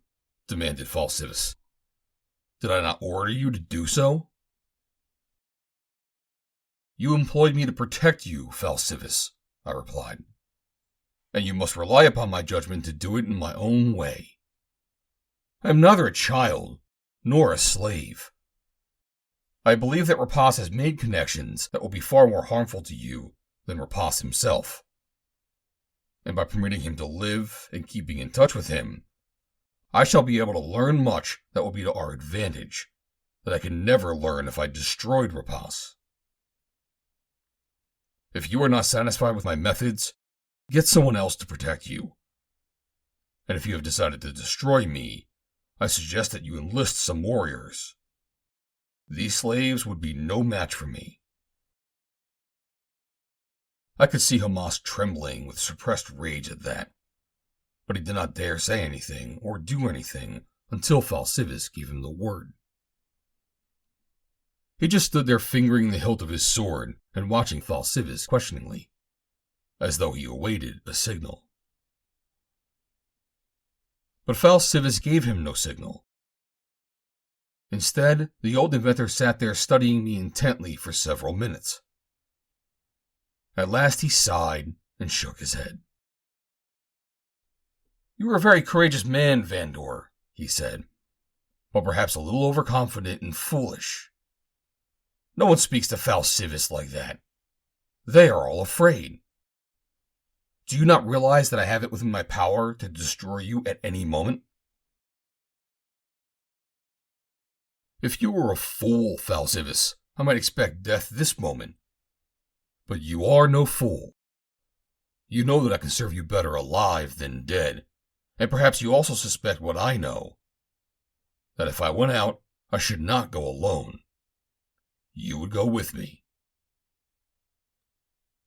Hamas looked horrified and grasped the hilt of his sword firmly, as though about to draw it.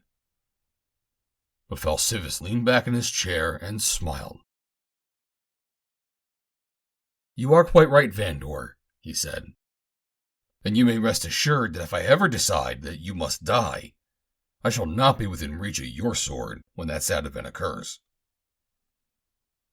And now tell me what you expect to learn from Rapas, and what makes you believe that he has information that will be of value to me."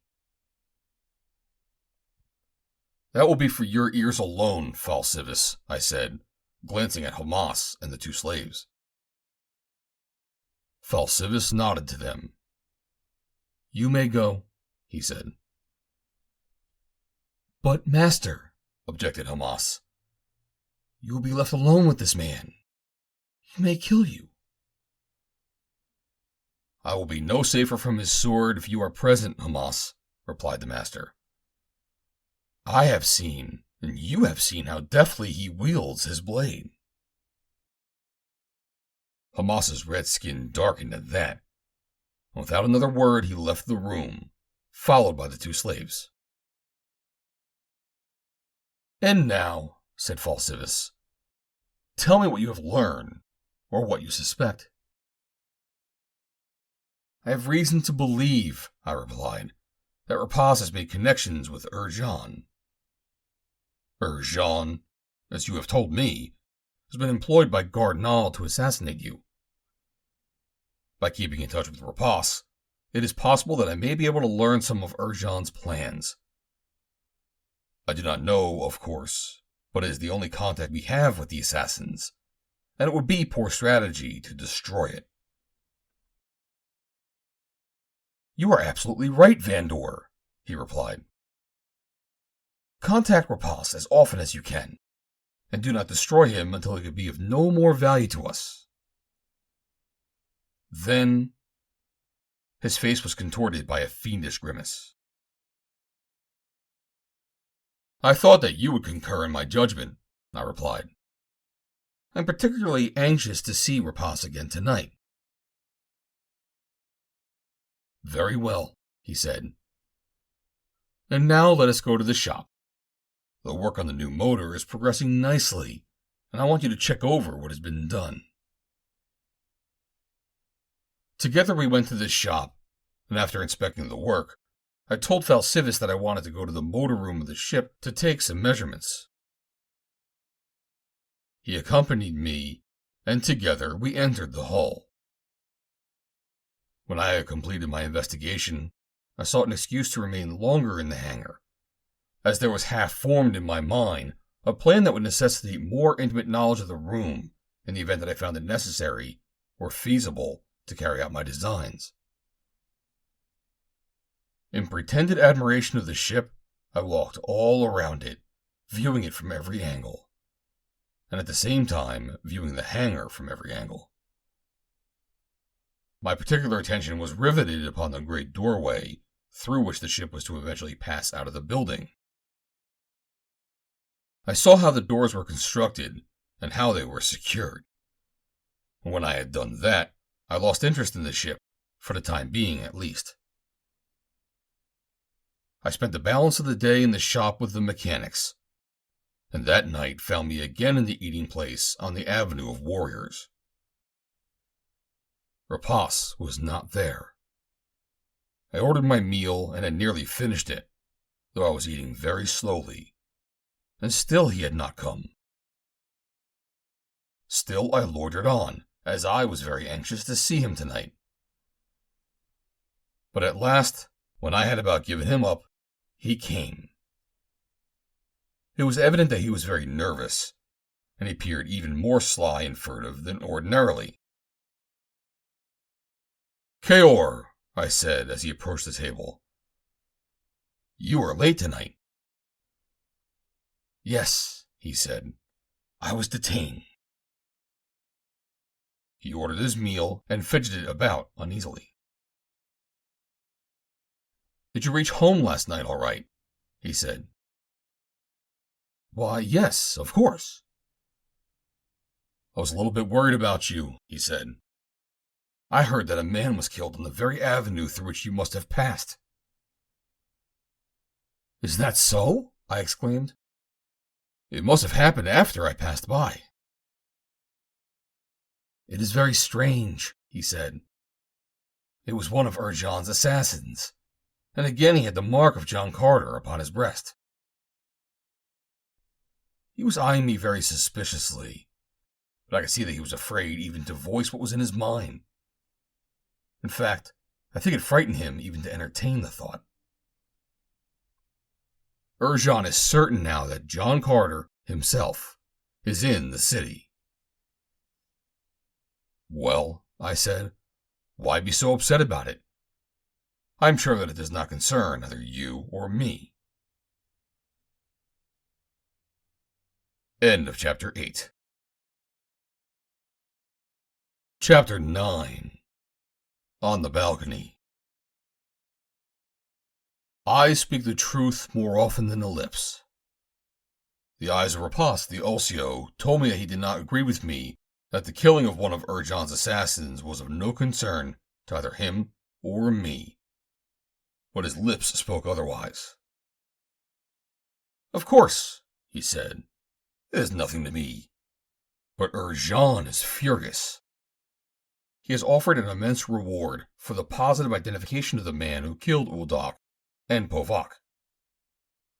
Tonight, he meets with his principal lieutenants to perfect the details of a plan which, they believe, will definitely and for all time end the activities of John Carter against the Guild of Assassins. He stopped suddenly, and his eyes registered a combination of suspicion and terror. It was as though for a moment his stupid mind had forgotten the suspicion that it held that I might be John Carter. And then, after exposing some of the secrets of his master, he had recalled the fact and was terrified. "You seem to know a great deal about Jean," I remarked casually. "One would think that you are now a full-fledged member of his guild." For a moment he was confused.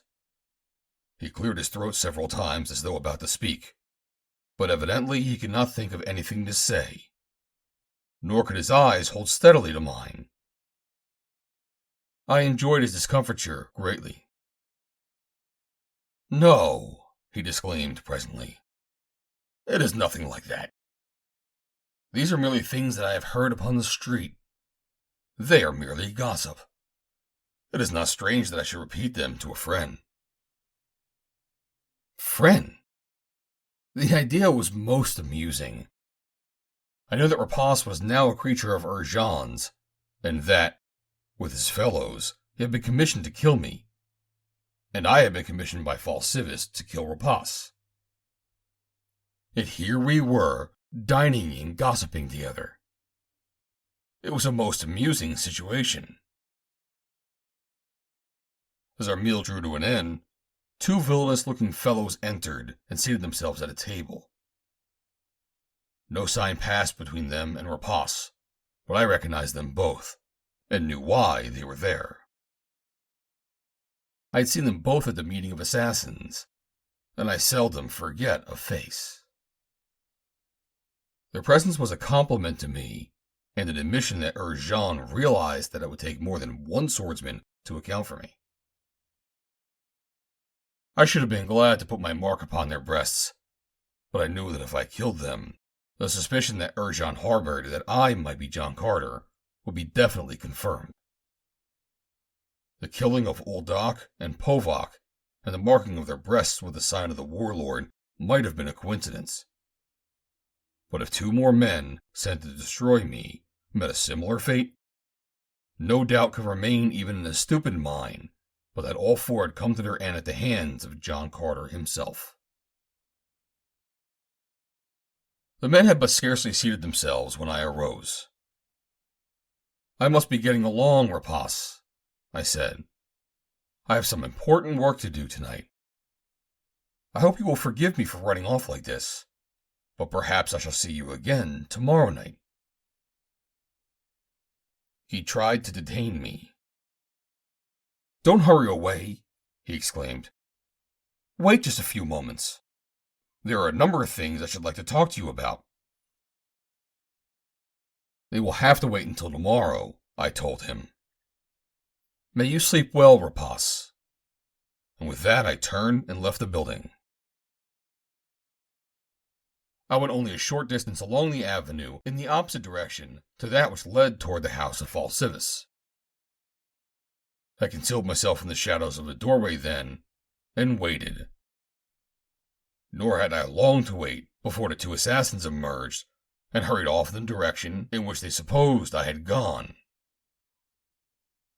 A moment or two later, Rapas came out of the building. He hesitated momentarily, and then he started walking slowly in the direction taken by the assassins. When all three were out of sight, I came from my hiding place, and went at once to the building on top of which my flyer was stored.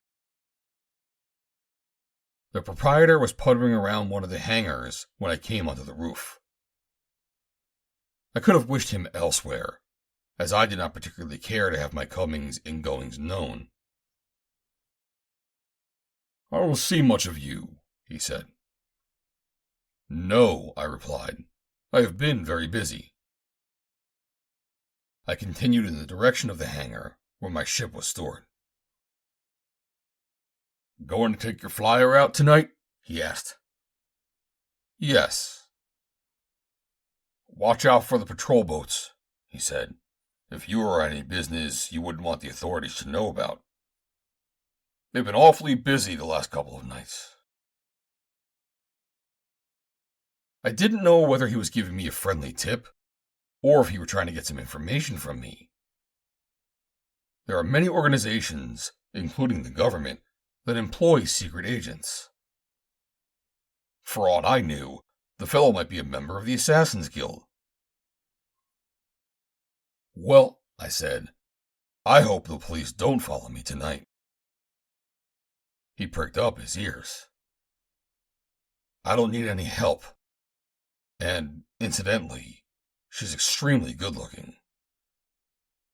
I winked at him and nudged him with my elbow as I passed, in a fashion that I thought his low mentality would grasp. And it did. He laughed and slapped me on the back. I guess you're more worried about her father than you are the police, he said. Say, he called after me, as I was climbing to the deck of my flyer. Ain't she got a sister? As I slipped silently out over the city, I heard the hangarman laughing at his own witticism, and I knew that if he had had any suspicions, I had lulled them. It was quite dark, neither moon being in the heavens, but this very fact would make me all the more noticeable to patrol boats above me when I was passing over the more brilliantly lighted portions of the city. And so I quickly sought dark avenues and flew low among the dense shadows of the buildings. It was only a matter of a few minutes before I reached my destination and dropped my flyer gently to the roof of the building that housed the headquarters of the Assassin's Guild of Zodanga. Rapas's statement that Urjan and his lieutenants were perfecting a plan aimed at my activities against them was the magnet that had lured me here this night. I had decided that I would not again attempt to use the anteroom off their meeting place, as not only was the way to it fraught with too much danger, but even were I to safely reach the shadowed niche behind the cupboard, I would still be unable to hear anything of their proceedings through the closed door. I had another plan, and this I put into immediate execution. I brought my flyer to rest at the edge of the roof directly above the room in which the assassins met. Then I made a rope fast to one of the rings in her gunwale.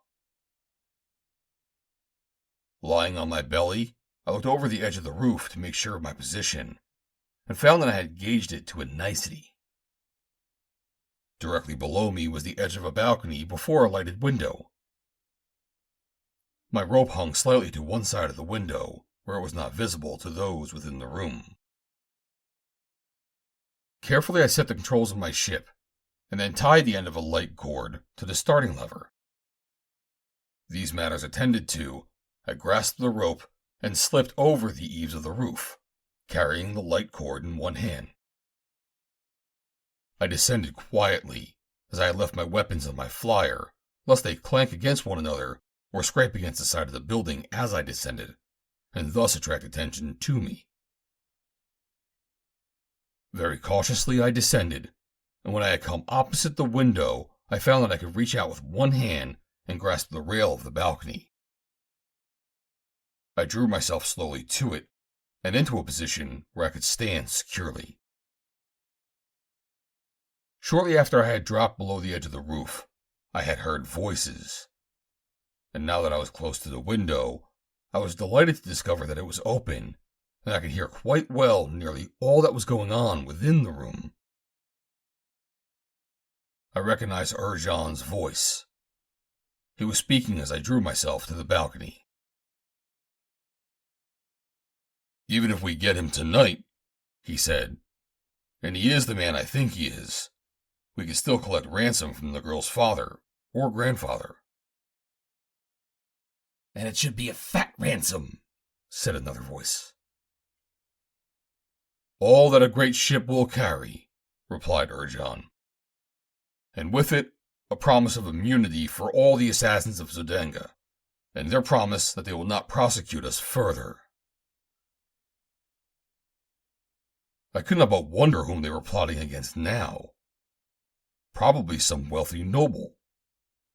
But what connection there was between my death and the kidnapping of the girl, I could not fathom, unless, perhaps, they were not speaking of me at all, but of another. At this point I heard a rapping sound, and Urjan's voice saying, "Come in."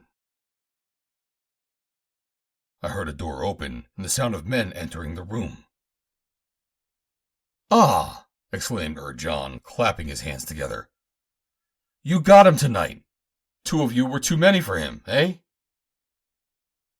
"We did not get him," replied a surly voice. "What?" demanded Urjan. "Did he not come to the eating place tonight?" "He was there all right," said another voice, which I recognized instantly as that of Rapas. "I had him there, as I promised." "Well, why didn't you get him?" demanded Urjan angrily. "When he left the eating place," explained one of the other men, "we followed him immediately, but he had disappeared when we reached the avenue. He was nowhere in sight, and though we walked rapidly all the way to the house of Fal Sivas, we saw nothing of him." "Was he suspicious?" asked Urjan. "Do you think that he guessed that you had come there for him?" "No, I am sure he did not. He did not seem to notice us at all. I did not even see him look at us." "I cannot understand how he disappeared so quickly," said Rapas. "But we can get him tomorrow night. He has promised to meet me there then." "Listen," said Urjan. "You must not fail me tomorrow. I am sure that this man is John Carter. After all, though, I am glad that we did not kill him. I have just thought of a better plan. I will send 4 of you tomorrow night to wait near the house of Fal Sivas. I want you to take John Carter alive and bring him to me. With him alive, we can collect 2 shiploads of treasure for his princess. And then we will have to hide in the pit of Zidanga all the rest of our lives," demurred one of the assassins. Urjan laughed. "After we collect the ransom, John Carter will never bother us again," he said. "You mean—" "I am an assassin, am I not?" demanded Urjan. "Do you think an assassin will let a dangerous enemy live?" Now I understood the connection between my death and the abduction of the girl that they had mentioned. She was none other than my divine princess, Jat Or. From Morse Kajak, Tardos Mors, and myself, the scoundrels expected to collect 2 shiploads of ransom. And they well knew, and I knew, that they had not figured amiss. We 3 would gladly have exchanged many shiploads of treasure for the safety of the incomparable Princess of Helium. I realize now that I must return immediately to Helium and ensure the safety of my princess. But I lingered there on the balcony a moment longer, listening to the plans of the conspirators. "But," objected one of Urjan's lieutenants, "even if you succeed in getting Jat Or..." "There's no even about it," snapped Urjan. "It is already as good as accomplished. I have been preparing for this for a long time. I have done it very secretly, so that there would be no leak. But now that we are ready to strike, it makes no difference. I can tell you that 2 of my men are guards in the palace of the Princess Jat Or." "Well, granted that you can get her," objected the former speaker skeptically, "where can you hide her? Where, upon all Barsoom, can you hide the Princess of Helium from the great Tardos Mors, even if you are successful in putting John Carter out of the way?" "I shall not hide her on Barsoom," replied Urjan. "What? Not upon Barsoom? Where, then?" Thuria, replied Urjan. Thuria, the speaker laughed. You will hide her on the nearer moon. That is good, Urjan. That will be a splendid hiding place, if you can get her there. I can get her there all right. I'm not acquainted with Gar Nal for nothing. Oh, you mean that fool ship he is working on? The one in which he expects to go visiting around among the planets? You don't think that thing will work, even if he gets it finished, do you? If he ever does get it finished. It is finished, replied Urjan, and it will fly to Thuria. Well, even if it will, we do not know how to run it. Gar Nal will run it for us. He needs a vast amount of treasure to complete other boats, and for a share of the ransom, he has agreed to pilot the ship for us. Now indeed I realized all too well how carefully Urjan had made his plans, and how great was the danger to my princess. Any day now they might succeed in abducting Jat Or, and I knew that it would not be impossible with 2 traitors in her guard.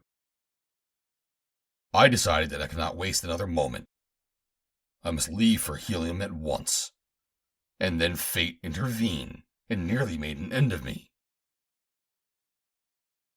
As I started to climb the rope and swung away from the balcony, a part of my harness caught upon one of its iron ornaments, and when I attempted to disengage it, the thing broke loose and fell upon the balcony.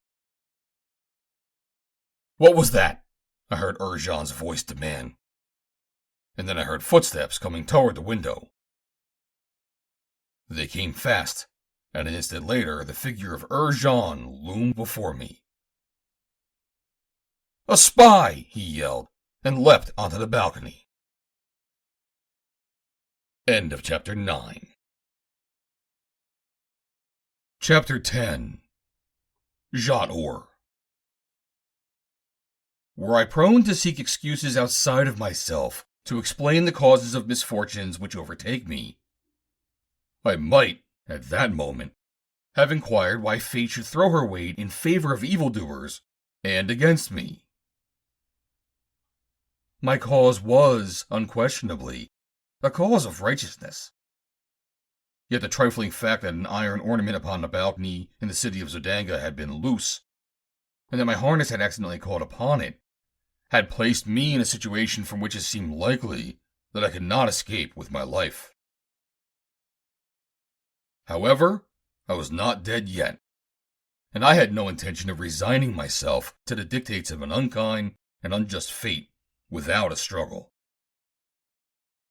Furthermore, in the idiom of a famous American game, I had an ace in the hole. As Urjan clambered out onto the balcony, I had swung away from it, clinging to the rope attached to my flyer above. And, at the same time, I started to climb. Like a pendulum I swung, and having reached the end of my arc, I swung back again, seemingly directly into the arms of Urjan.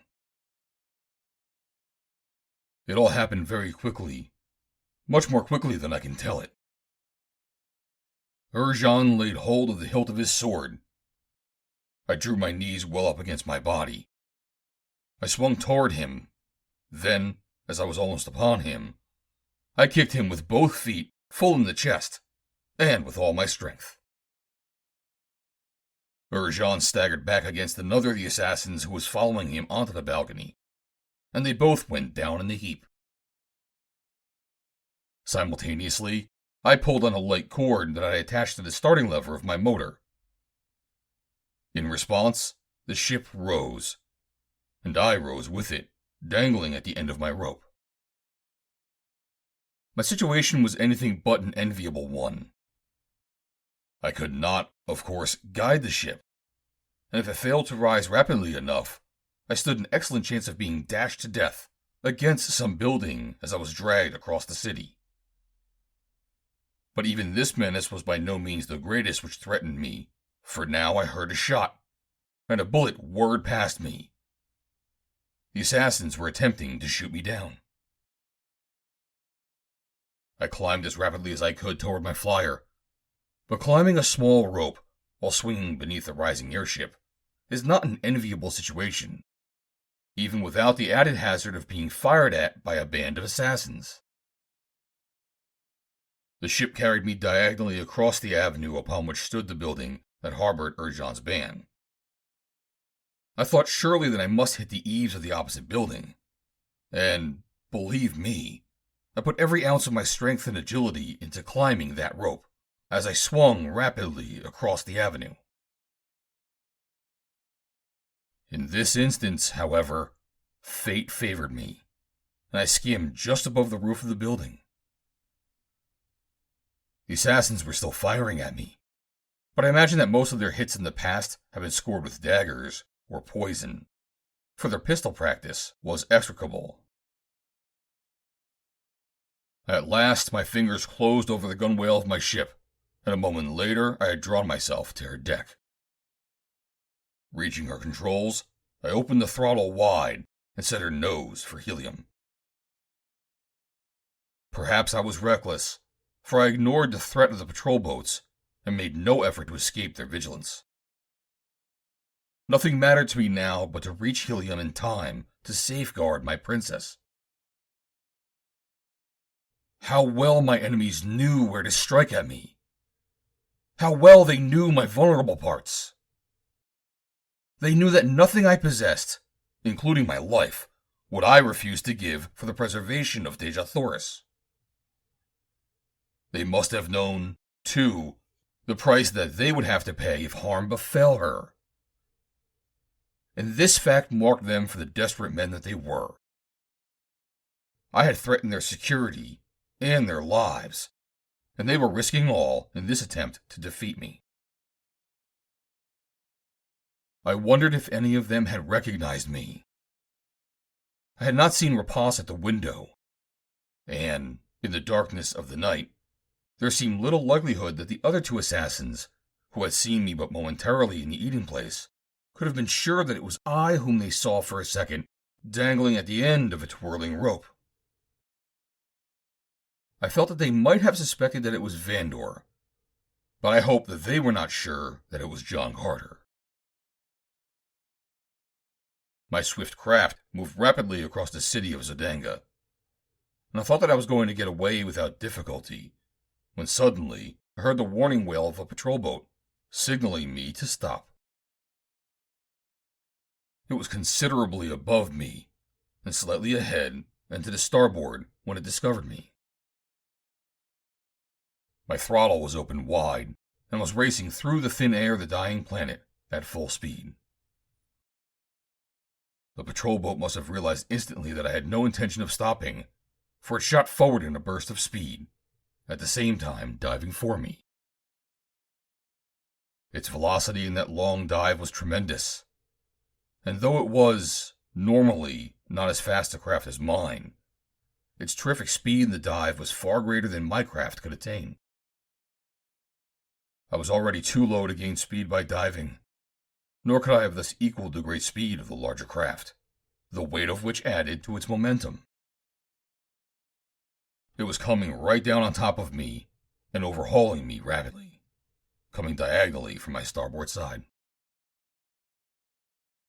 It seemed futile to hope that I could escape it, and when it opened up on me with its bow guns, I almost had it in my mind to give up the fight and surrender, for at least then I should be alive. Otherwise, I should be dead. And dead, I could be of no help to Dejathoris. But I was faced then with the fact that I would be delayed, that I might not be able to reach Helium in time. I was sure to be arrested, and almost certainly I would be imprisoned for attempting to escape the patrol boat. I had no papers, and that would make it all the harder for me. I stood an excellent chance of being thrown into slavery, or into the pits beneath the city to await the coming games. The risk was too great. I must reach Helium without delay. Suddenly, I swung my helm to starboard, and, so quickly the little craft obeyed my will, I came very near to being catapulted from her deck as she swung suddenly into the new course. I tacked directly beneath the hull of the patrol boat as she hurtled close above me, and thus she could not fire upon me, as her guns were masked by her own hull. Now it was that her greater weight and the speed of her dive worked to my advantage. They could not check the velocity of this larger ship and turn her onto the new course with the same facility with which I had maneuvered my lighter one-man craft. The result was that before she was on my trail again, I had passed far beyond the outer walls of Zidanga. And, running as I was without lights, the patrol boat could not pick me up.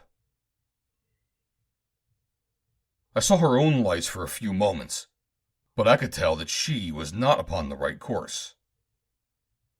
And then, with a sigh of relief, I settled myself for the long journey to Helium. As I sped through the thin air of dying Mars, Thuria rose above the western horizon ahead, flooding with her brilliant light the vast expanse of dead sea bottoms where once rolled mighty oceans, bearing on their bosoms the great ships of the glorious race that then dominated the young planet.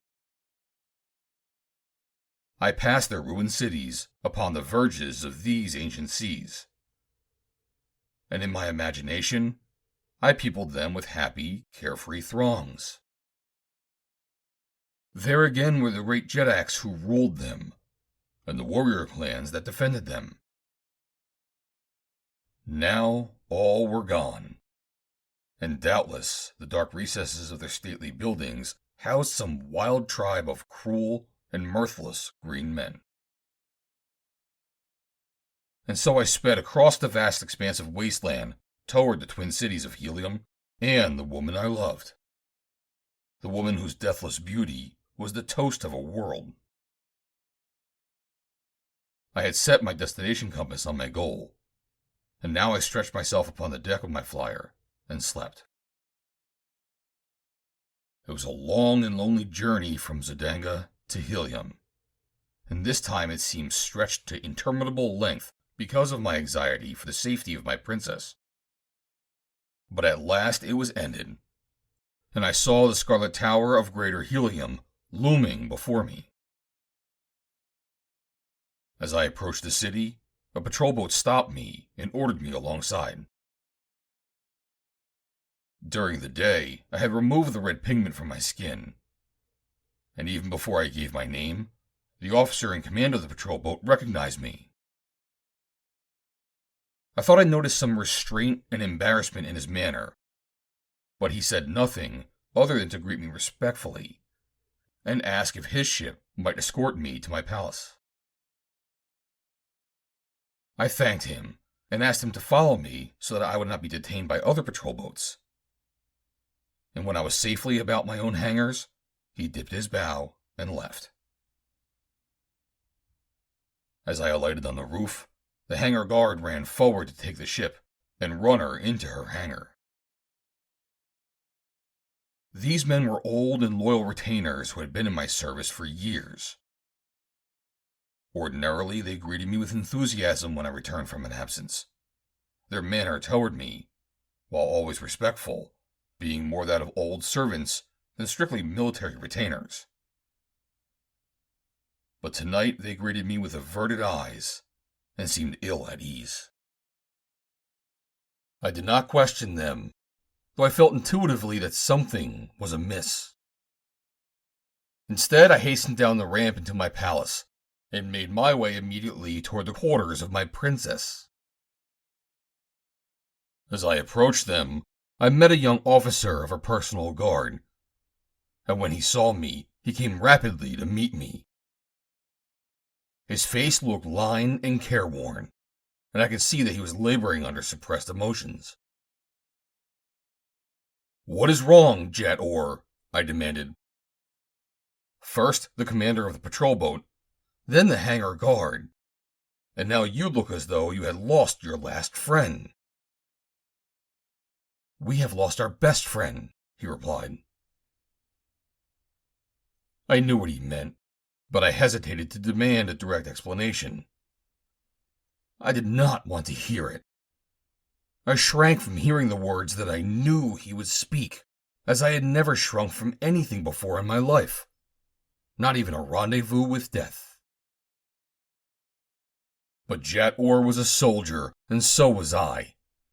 And however painful a duty may be, a soldier must face it bravely.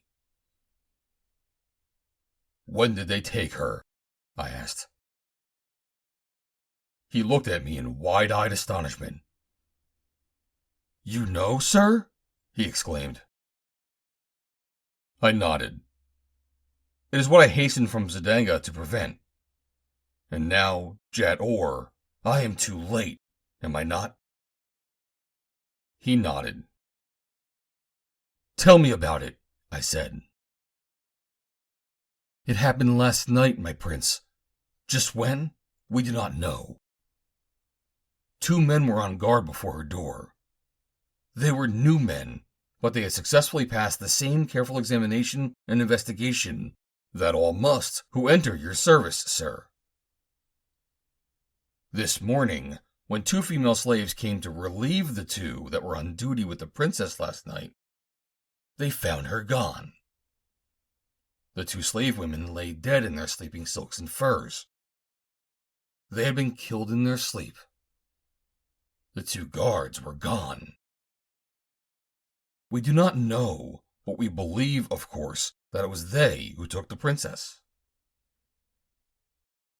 "It was," I said. "They were agents of Jean, the assassin of Zidanga. What has been done?" "Tardos Mors, the Jeddak, her grandfather, and Mors Kajak, her father, have dispatched 1,000 ships in search of her." "It is strange," I said. "I saw not a single ship on my entire flight from Zidanga." "But they were sent out, my prince," insisted Jat Or. "I know, because I begged to be permitted to accompany one of them. I felt that the responsibility was mine, that in some way it was my fault that the princess was taken." "Wherever they are searching, they are wasting their time," I said. "Carry that word from me to Tardos Mors. Tell him to call back his ships. There is only one ship that can follow where they have taken Dejah Thoris, and only 2 men in the world who can operate that ship. One of them is an enemy. The other is myself. Therefore I must return to Zidanga at once. There is no time to be lost. Otherwise, I would see the Jeddak myself before I leave." "But is there nothing that we can do here?" he demanded. "Is there nothing that I can do? If I had been more watchful, this would not have happened. I should have slept always before the door of my princess. Let me go with you. I have a good sword, and there may come a time when even the warlord himself would be glad of another to back up his own." I considered his appeal for a moment. Why not take him? I've been on my own so much during my life that I have come to rely only upon my own powers. Yet on the occasions when I have fought with good men at my side, I have been glad that they were there. Such men as Carthoris, Kantos Khan, and Tars Tarkas. This young Padwar I knew to be clever with the sword. And I knew, too, that he was loyal to my princess and myself. At least, he would be no hindrance, even if he were no help. "Very well, Jat Or," I said. "Change into a plain harness. You are no longer a Padwar in the Navy of Helium. You are a Panthin without a country, at the service of any who will take you. Ask the officer of the guard to come to my quarters at once, and when you have changed, come there also. Do not be long." The officer of the guard reached my quarters shortly after I did. I told him that I was going in search of Dejah Thoris, and that he would be in charge of the household until I returned. "While I am waiting for Jat Or," I said, "I wish that you would go to the landing deck and signal for a patrol boat. I want it to escort me beyond the walls of the city, so that I shall not be delayed." He saluted and left, and after he had gone, I wrote a short note to Tardos Mors, and others to Mors Kajak and Carthoris. As I completed the last of these, Jat Or entered. He was a trim and efficient-looking fighting man, and I was pleased with his appearance. Although he had been in our service for some time, I had not known him intimately in the past, as he was only a minor Padwar attached to the retinue of Dejah Thoris. A Padwar, incidentally, holds a rank corresponding closely to that of a lieutenant in an earthly military organization. I motioned Jat Or to follow me, and together we went to the landing deck. Here I selected a fast two-man flyer, and as I was running it out of the hangar, the patrol boat that the officer of the guard had summoned settled toward the deck. A moment later we were moving toward the outer walls of Greater Helium under escort of the patrol boat. And when we had passed beyond, we dipped our bows to one another in parting salute. I set the nose of my flyer in the direction of Z'danga and opened the throttle wide, while the patrol boat turned back over the city. The return journey to Z'danga was uneventful. I took advantage of the time at my disposal to acquaint Jat Or with all that had occurred while I was in Z'danga, and of all that I had learned there, so that he might be well prepared in advance for any emergency which might arise. I also again tinted my flesh with the red pigment, which was my only disguise. Naturally, I was much concerned regarding the fate of Dejah Thoris, and devoted much time to useless conjecture as to where her abductors had taken her. I could not believe that Gar Nal's interplanetary ship could have approached Helium without being discovered. It seemed, therefore, far more reasonable to assume that Dejah Thoris had been taken to Z'danga, and that from that city the attempt would be made to transport her to Thuria. My state of mind during this long journey is indescribable. I visualized my princess in the power of Urjan's ruffians, and I pictured her mental suffering, though I knew that outwardly she would remain calm and courageous. To what insults and indignities would they subject her? A blood-red mist swam before my eyes as thoughts like these raced through my brain, and the bloodlust of the killer dominated me completely, so that I am afraid that I was a rather surly and uncommunicative companion that Jat Or sailed with during the last hours of that flight. But at last we approached Z'danga. It was night again. It might have been safer to have waited until daylight, as I had on a previous occasion, before entering the city. But time was an all-important factor now. Showing no lights, we nosed slowly toward the city's walls, and keeping constant watch for a patrol boat, we edged over the outer wall and into a dark avenue beyond. Keeping to unlighted thoroughfares, we came at last in safety to the same public hangar that I had patronized before. The first step in the search for Dejah Thoris had been taken. End of Chapter 10. Chapter 11. In the House of Gar Nal.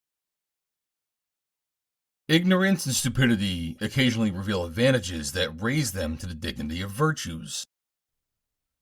The ignorant and stupid are seldom sufficiently imaginative to be intelligently curious. The hangar man had seen me depart in a one-man flyer and alone. Now he saw me return in a two-man flyer with a companion. Yet he evidenced no embarrassing curiosity on the subject. Storing our craft in a hangar and instructing the hangar man that he was to permit either one of us to take it out when we chose, I conducted Jat Or to the public house in the same building. and after introducing him to the proprietor, I left him, as the investigation that I now purposed conducting could be carried on to better advantage by one man than two. My first objective was to learn if Gar Nal's ship had left Zidanga. Unfortunately, I did not know the location of the hangar in which Gar Nal had built his ship. I was quite sure that I could not get this information from Rapas, as he was already suspicious of me. And so my only hope lay in Fal Sivas. I was quite sure that he must know, as from remarks that he had dropped. I was convinced that the two inventors had constantly spied upon one another. And so I set out in the direction of the house of Fal Sivas, after instructing Jat Or to remain at the public house, where I could find him without delay, should I require his services. It was still not very late in the evening when I reached the house of the old inventor. At my signal, Hamas admitted me. He appeared a little surprised and not overly pleased when he recognized me. "We thought that Jean had finally done away with you," he said. "No such luck, Hamas," I replied. "Where is Fal Sivas?" "He is in his laboratory on a level above," replied the majordomo. "I do not know that he will want to be disturbed, though I believe that he will be anxious to see you." He added this last with a nasty inflection that I did not like. "I will go up to his quarters at once," I said. "No," said Hamas. "You will wait here. I will go to the master and ask his pleasure." I brushed past him into the corridor. "You may come with me if you will, Hamas," I said. "But whether you come or not, I must see Fal Sivas at once." He grumbled at this disregard of his authority and hastened along the corridor a pace or two ahead of me. As I passed my former quarters, I noticed that the door was open, but though I saw nothing of Zanda within, I gave the matter no thought. We passed on up the ramp to the level above, and there Hamas knocked on the door of Fal Sivas' apartment. For a moment there was no answer, and I was about to enter the room when I heard Fal Sivas' voice demand querulously, "Who's there?" "It is Hamas," replied the majordomo, "and the man Vandor, who has returned." "Send him in, send him in," directed Fal Sivas. As Hamas opened the door, I brushed past him, and, turning, pushed him out into the corridor. "He said send him in," I said. Then I closed the door in his face. Fal Sivas had evidently come out of one of the other rooms of his suite in answer to our knock, for he stood now facing me, with his hand still on the latch of a door in the opposite wall of the room, an angry frown contracting his brows. "Where have you been?" he demanded. Naturally, I have not been accustomed to being spoken to in the manner that Fal Sivas had adopted, and I did not relish it. I am a fighting man, not an actor, and, for a moment, I had a little difficulty in remembering that I was playing a part. I did even go so far as to take a couple of steps toward Fal Sivas, with the intention of taking him by the scruff of the neck and shaking some manners into him. But I caught myself in time, and as I paused, I could not but smile. "Why don't you answer me?" cried Fal Sivas. "You are laughing. Do you dare to laugh at me?"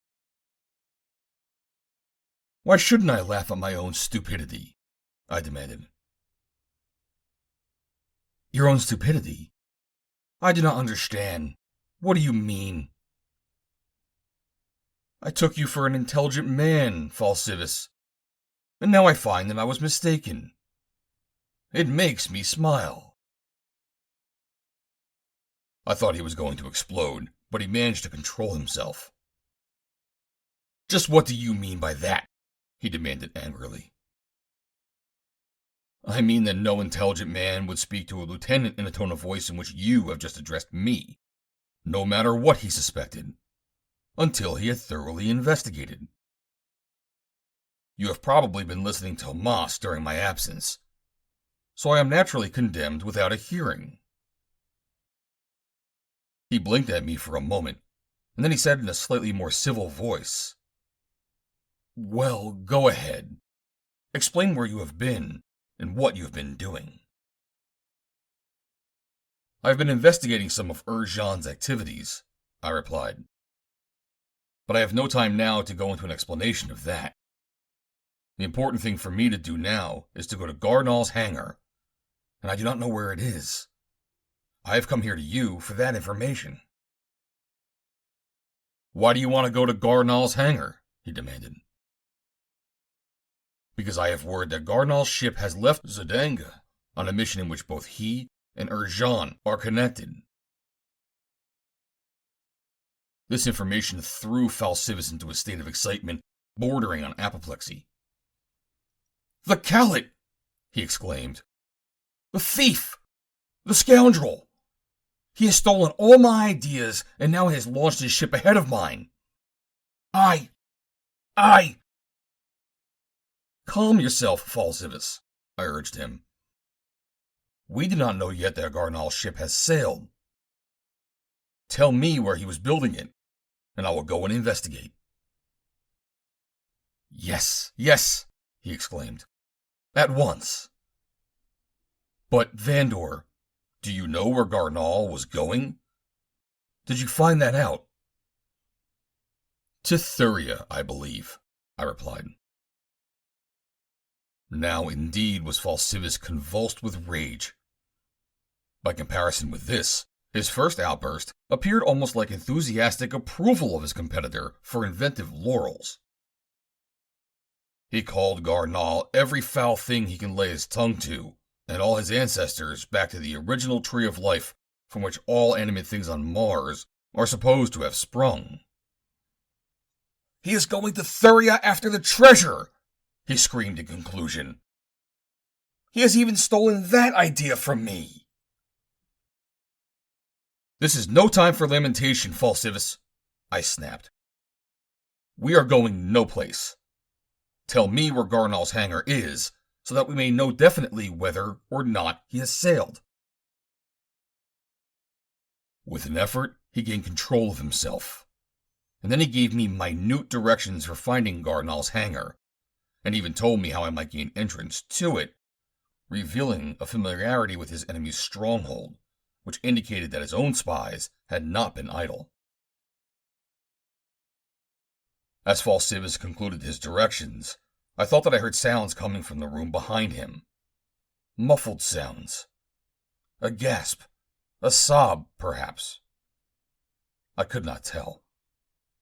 The sounds were faint. They might have been almost anything.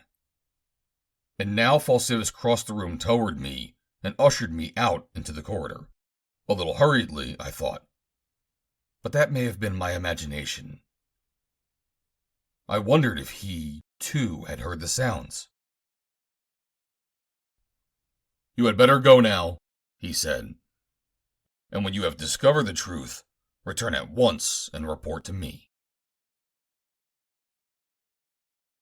On my way from the quarters of Fal Sivas, I stopped at my own to speak to Xanda. But she was not there, and I continued on to the little doorway through which I came, and went from the house of Fal Sivas. Hamas was there in the anteroom. He looked disappointed when he saw me. You are going out? He asked. Yes, I replied.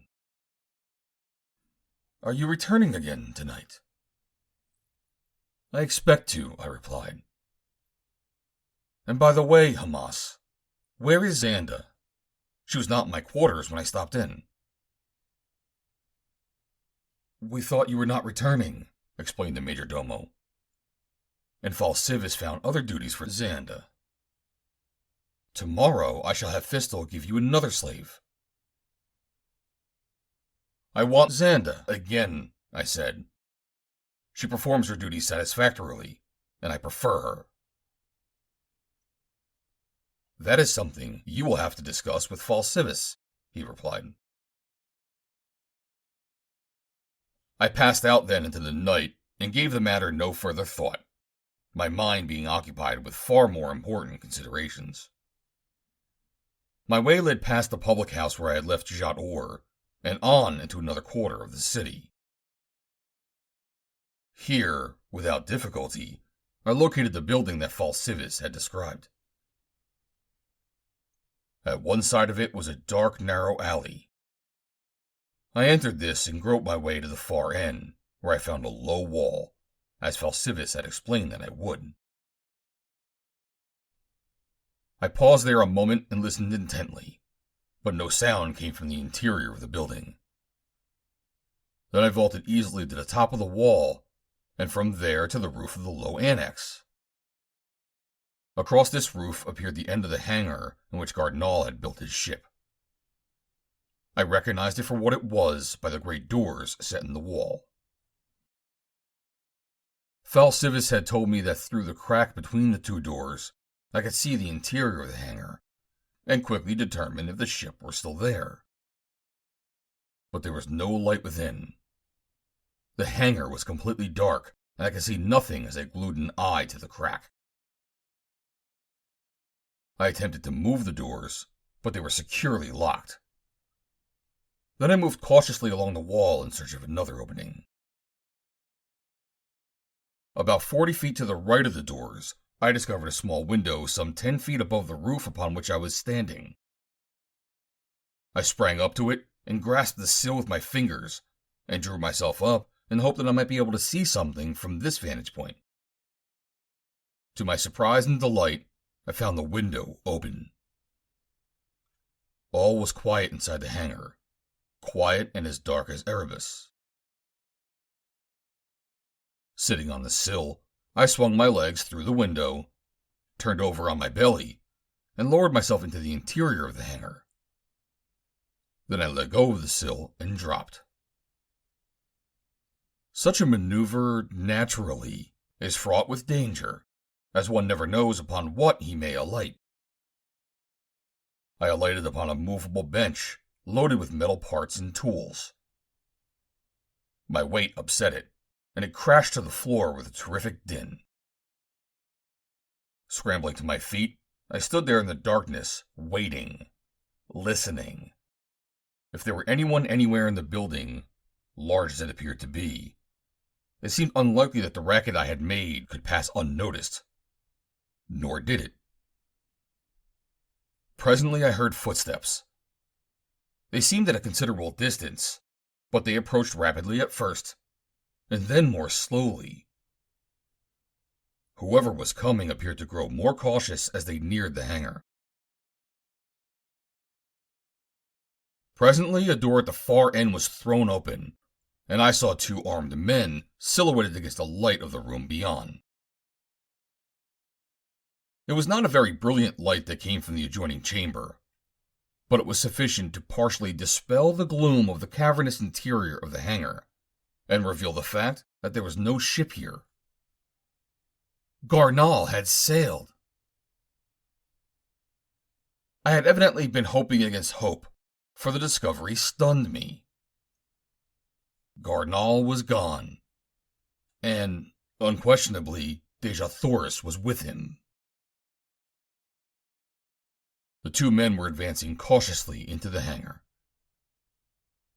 "Do you see anyone?" I heard the man in the rear demand. "No," replied the leader, and then, in a loud voice, "Who is here?" The floor of the hangar had a most untidy appearance. Barrels, crates, carboys, tools, parts, 1,001 things were scattered indiscriminately about it. Perhaps this was fortunate for me, as, among so many things, it would be difficult to discover me as long as I did not move, unless the men stumbled directly upon me. I was kneeling in the shadow of a large box, planning upon my next move in the event that I was discovered. The two men came slowly along the center of the room. They came opposite my hiding place. They passed me. I glanced at the open door through which they had come. There seemed to be no one there. Evidently, these two men had been on guard, and they, alone, had heard the noise that I had made. Suddenly, a plan flashed to my mind. I stepped out of my hiding place and stood between them and the open door through which they had entered. I moved quietly, and they had not heard me. Then I spoke. "Do not move," I said, "and you will be safe." They stopped as though they had been shot, and wheeled about. "Stand where you are," I commanded. "Who are you?" asked one of the men. "Never mind who I am. Answer my questions, and no harm will befall you." Suddenly, one of the men laughed.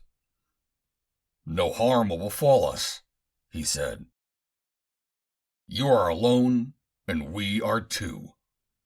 Come," he whispered to his companion. And drawing their swords, the two rushed upon me. I backed away from them, my own sword ready to parry their thrusts and cuts. "Wait!" I cried. "I do not want to kill you.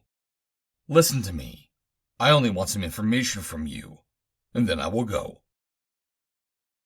"Oh ho! He does not want to kill us," shouted one of the men. "Come now," he directed to his fellow. "Get on his left side, and I will take him on the right. So he does not want to kill us, eh?" Sometimes I feel that I am entitled to very little credit for my countless successes in Mortal Kombat.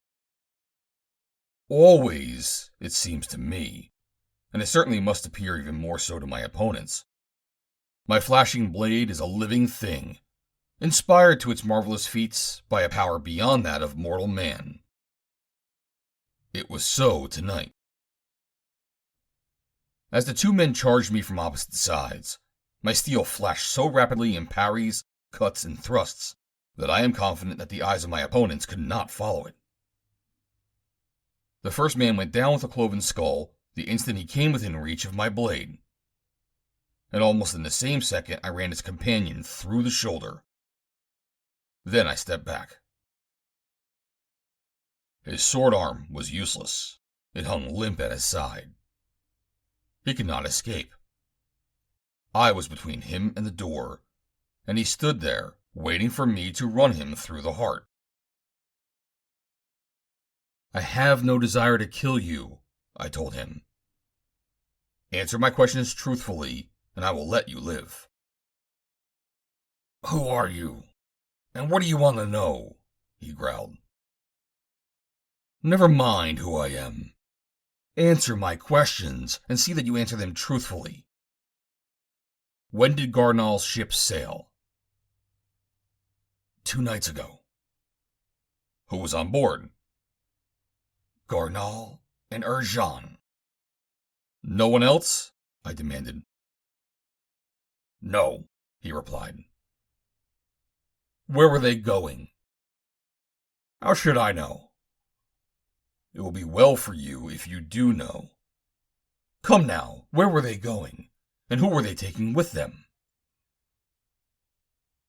"They were going to meet another ship somewhere near Helium, and they were going to take aboard someone whose name I never heard mentioned."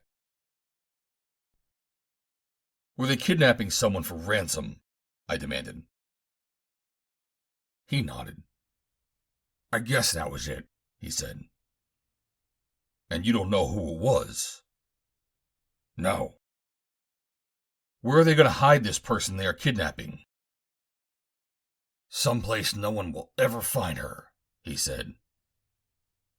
"Where is that?" "I heard Gar Nal say he was going to Thuria." I had gained about all the information that this man could give me that would be of any value. So I made him lead me to a small door that opened onto the roof from which I had gained entrance to the hangar. I stepped out and waited until he had closed the door. Then I crossed the roof and dropped to the top of the wall below, and from there into the alleyway. As I made my way toward the house of Fal Sivas, I planned rapidly. I realized that I must take desperate chances, and that whatever the outcome of my adventure, its success or failure rested wholly upon my own shoulders. I had stopped at the public house where I had left Jat Or, and found him anxiously awaiting my return. The place was now so filled with guests that we could not talk with privacy, and so I took him with me over to the eating place that Rapas and I had frequented. Here we found a table, and I narrated to him all that had occurred since I had left him after our arrival in Zidanga. "And now," I said, "tonight I hope that we may start for Thuria. When we separate here, go at once to the hangar and take out the flyer. Keep an eye out for patrol boats, and if you succeed in leaving the city, go directly west on the 30th parallel for 100 hods. Wait for me there, and if I do not come in 2 days, you are free to act as you wish." End of Chapter 11. Chapter 12. We both must die. Thuria. She had always intrigued my imagination, and now as I saw her swinging low through the sky above me, as Jat Or and I separated on the avenue in front of the eating place, she dominated my entire being. Somewhere between that blazing orb and Mars, a strange ship was bearing my lost love to some unknown fate. How hopeless her situation must appear to her, who could not guess that any who loved her were even vaguely aware of her situation, or whither her abductors were taking her. It was quite possible that she, herself, did not know. How I wished that I might transmit a message of hope to her. With such thoughts my mind was occupied as I made my way in the direction of the house of Fal Sivas. But even though I was thus engrossed, my faculties, habituated to long years of danger, were fully alert, so that sounds of footsteps emerging from an avenue I just crossed did not pass unnoticed. Presently, I was aware that they had turned into the avenue that I was traversing, and were following behind me. But I gave no outward indication that I heard them until it became evident that they were rapidly overtaking me. I swung around, my hand upon the hilt of my sword, and as I did so, the man who was following addressed me. "I thought it was you," he said, "but I was not certain." "It is I, Rapas," I replied. "Where have you been?" he asked. "I've been looking for you for the past 2 days." "Yes?" I inquired. "What do you want of me? You will have to be quick, Rapas. I am in a hurry." He hesitated. I could see now that he was nervous. He acted as though he had something to say, but did not know how to begin, or else was afraid to broach the subject. "Well, you see," he commenced lamely, "we haven't seen each other for several days, and I just wanted to have a visit with you. Just gossip a little, you know? Let's go back and have a bite to eat." "I've just eaten," I replied. "How is Fal Sivas?" he asked. "Do you know anything new?" "Not a thing," I lied. "Do you?" "Oh, just gossip," he replied. "They say that JOHN has kidnapped the Princess of Helium." I could see him looking at me narrowly for my reaction. "Is that so?" I inquired. I should hate to be in JOHN's shoes when the men of Helium lay hold of him. "They won't lay hold of him," said Rapas. He has taken her where they will never find her. I hope that he gets all that is coming to him if he harms her, I said. And he probably will. Then I turned as though to move away. Jean won't harm her if the ransom is paid, said Rapas. Ransom? I inquired. What do they consider the Princess of Helium worth to the men of Helium? Jean is letting them off easy, volunteered Rapas. He is asking only 2 shiploads of treasure, all the gold and platinum and jewels that 2 great ships will carry. Have they notified her people of their demand? I asked. A friend of mine knows a man who is acquainted with one of Jean's assassins, explained Rapas. Communication with the assassins could be opened up in this way. So we had finally gotten it out of his system. I could have laughed if I had not been so worried about Deja Thoris. The situation was self-evident. Jean and Rapas were both confident that I was either John Carter or one of his agents, and Rapas had been delegated to act as intermediary between the kidnappers and myself. It is all very interesting, I said. But, of course, it is nothing to me. I must be getting along. May you sleep well, Rapas. I ventured to say that I left the rat in a quandary as I turned on my heel and continued on my way toward the house of Fal Sivas. I imagined that he was not so sure as he had been that I was John Carter, or even that I was an agent of the warlord. For certainly either one or the other should have evinced more interest in this information than I had. Of course, he had told me nothing that I did not already know, and therefore there had been nothing to induce within me either surprise or excitement. Perhaps it would have made no difference either one way or the other had Rapas known that I was John Carter, but it pleased me, in combating the activities of such men, to keep them mystified and always to know a little more than they did.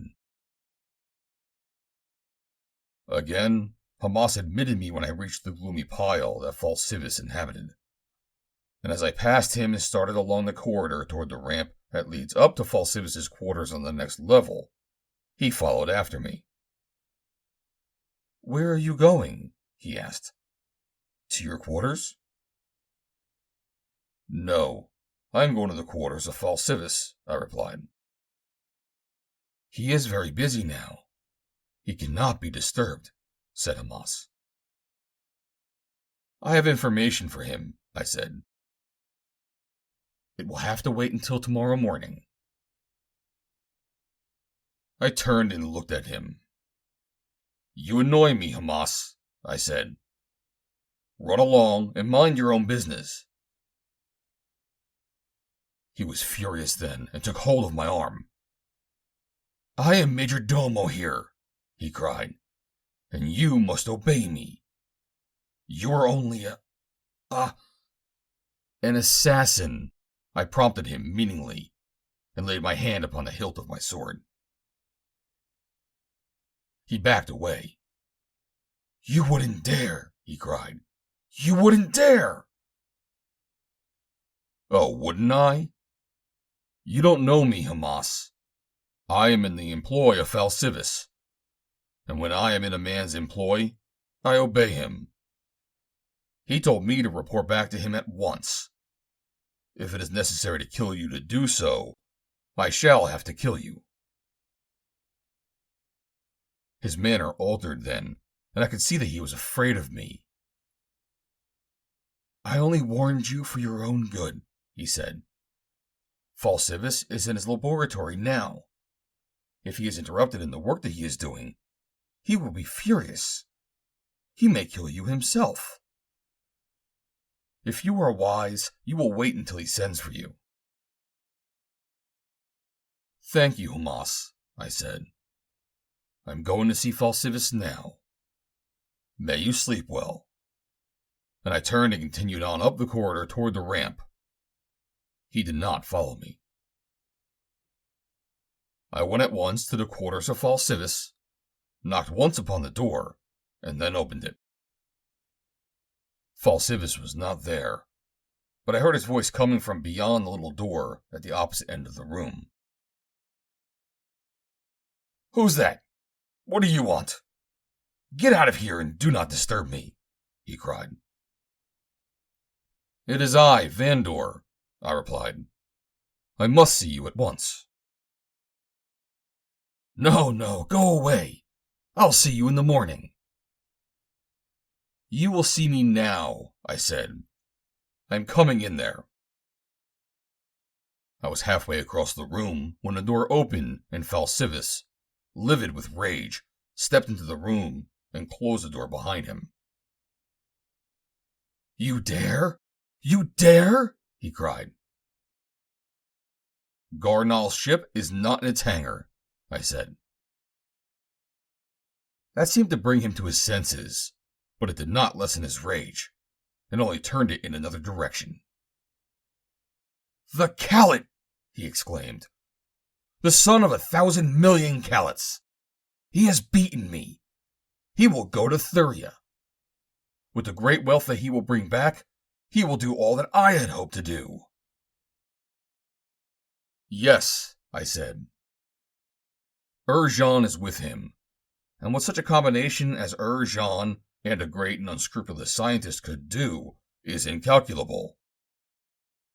"But you too have a ship, Fal Sivas. "It is ready. You and I can go to Thuria. They would not suspect that we were coming. We would have all the advantage. We could destroy Gar Nal and his ship, and then you would be master."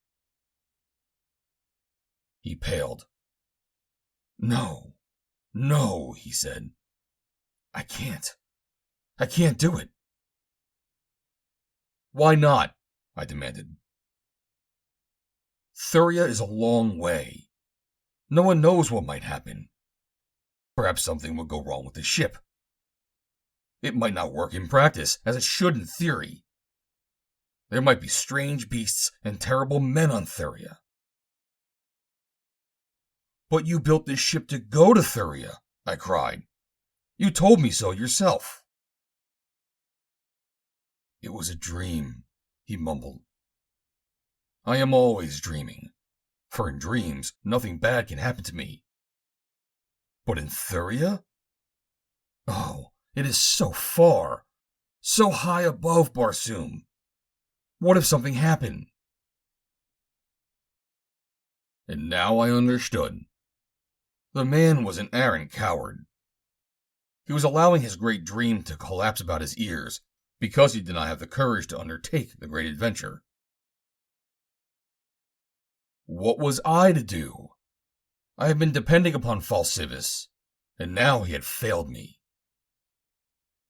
"I cannot understand you," I said. "With your own arguments, you convinced me that it would be a simple thing to go to Thuria in your ship. What possible danger can confront us there that we may not overcome? We shall be veritable giants on Thuria. No creature that lives there could withstand us. With the stamp of a foot, we can crush the lives of the greatest beasts that Thuria could support." I had been giving this matter considerable thought ever since there first appeared a likelihood that I might go to Thuria. I am no scientist, and my figures may not be accurate, but they are approximately true. I knew that the diameter of Thuria was supposed to be about 7 miles, so that its volume could be only about 2% of that of, let us say, the Earth, so that you may have a comparison that will be more understandable to you. I estimated that if there were human beings on Thuria, and they were proportioned to their environment as man on Earth is to his, they would be about 9.5 inches tall and weigh between 4 and 5 pounds, and that an Earthman transported to Mars would be able to jump 225 feet in the air, make a standing broad jump of 450 feet, and a running broad jump of 725 feet, and that a strong man could lift a mass equivalent to a weight of 4.5 tons on Earth. Against such a titan, the tiny creatures of Thuria would be helpless. Provided, of course, that Thuria were inhabited. I suggested all this to Fal Sivas, but he shook his head impatiently. "There is something that you do not know," he said. "Perhaps Gar Nal himself does not know it. There is a peculiar relationship between Barsoom and her moons that does not exist between any of the other planets in the solar system and their satellites." The suggestion was made by an obscure scientist thousands of years ago, and it seemed to have been forgotten.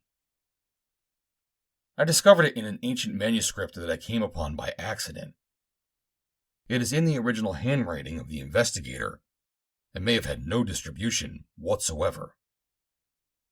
However, the idea intrigued me, and over a period of 20 years I sought either to prove or disprove it.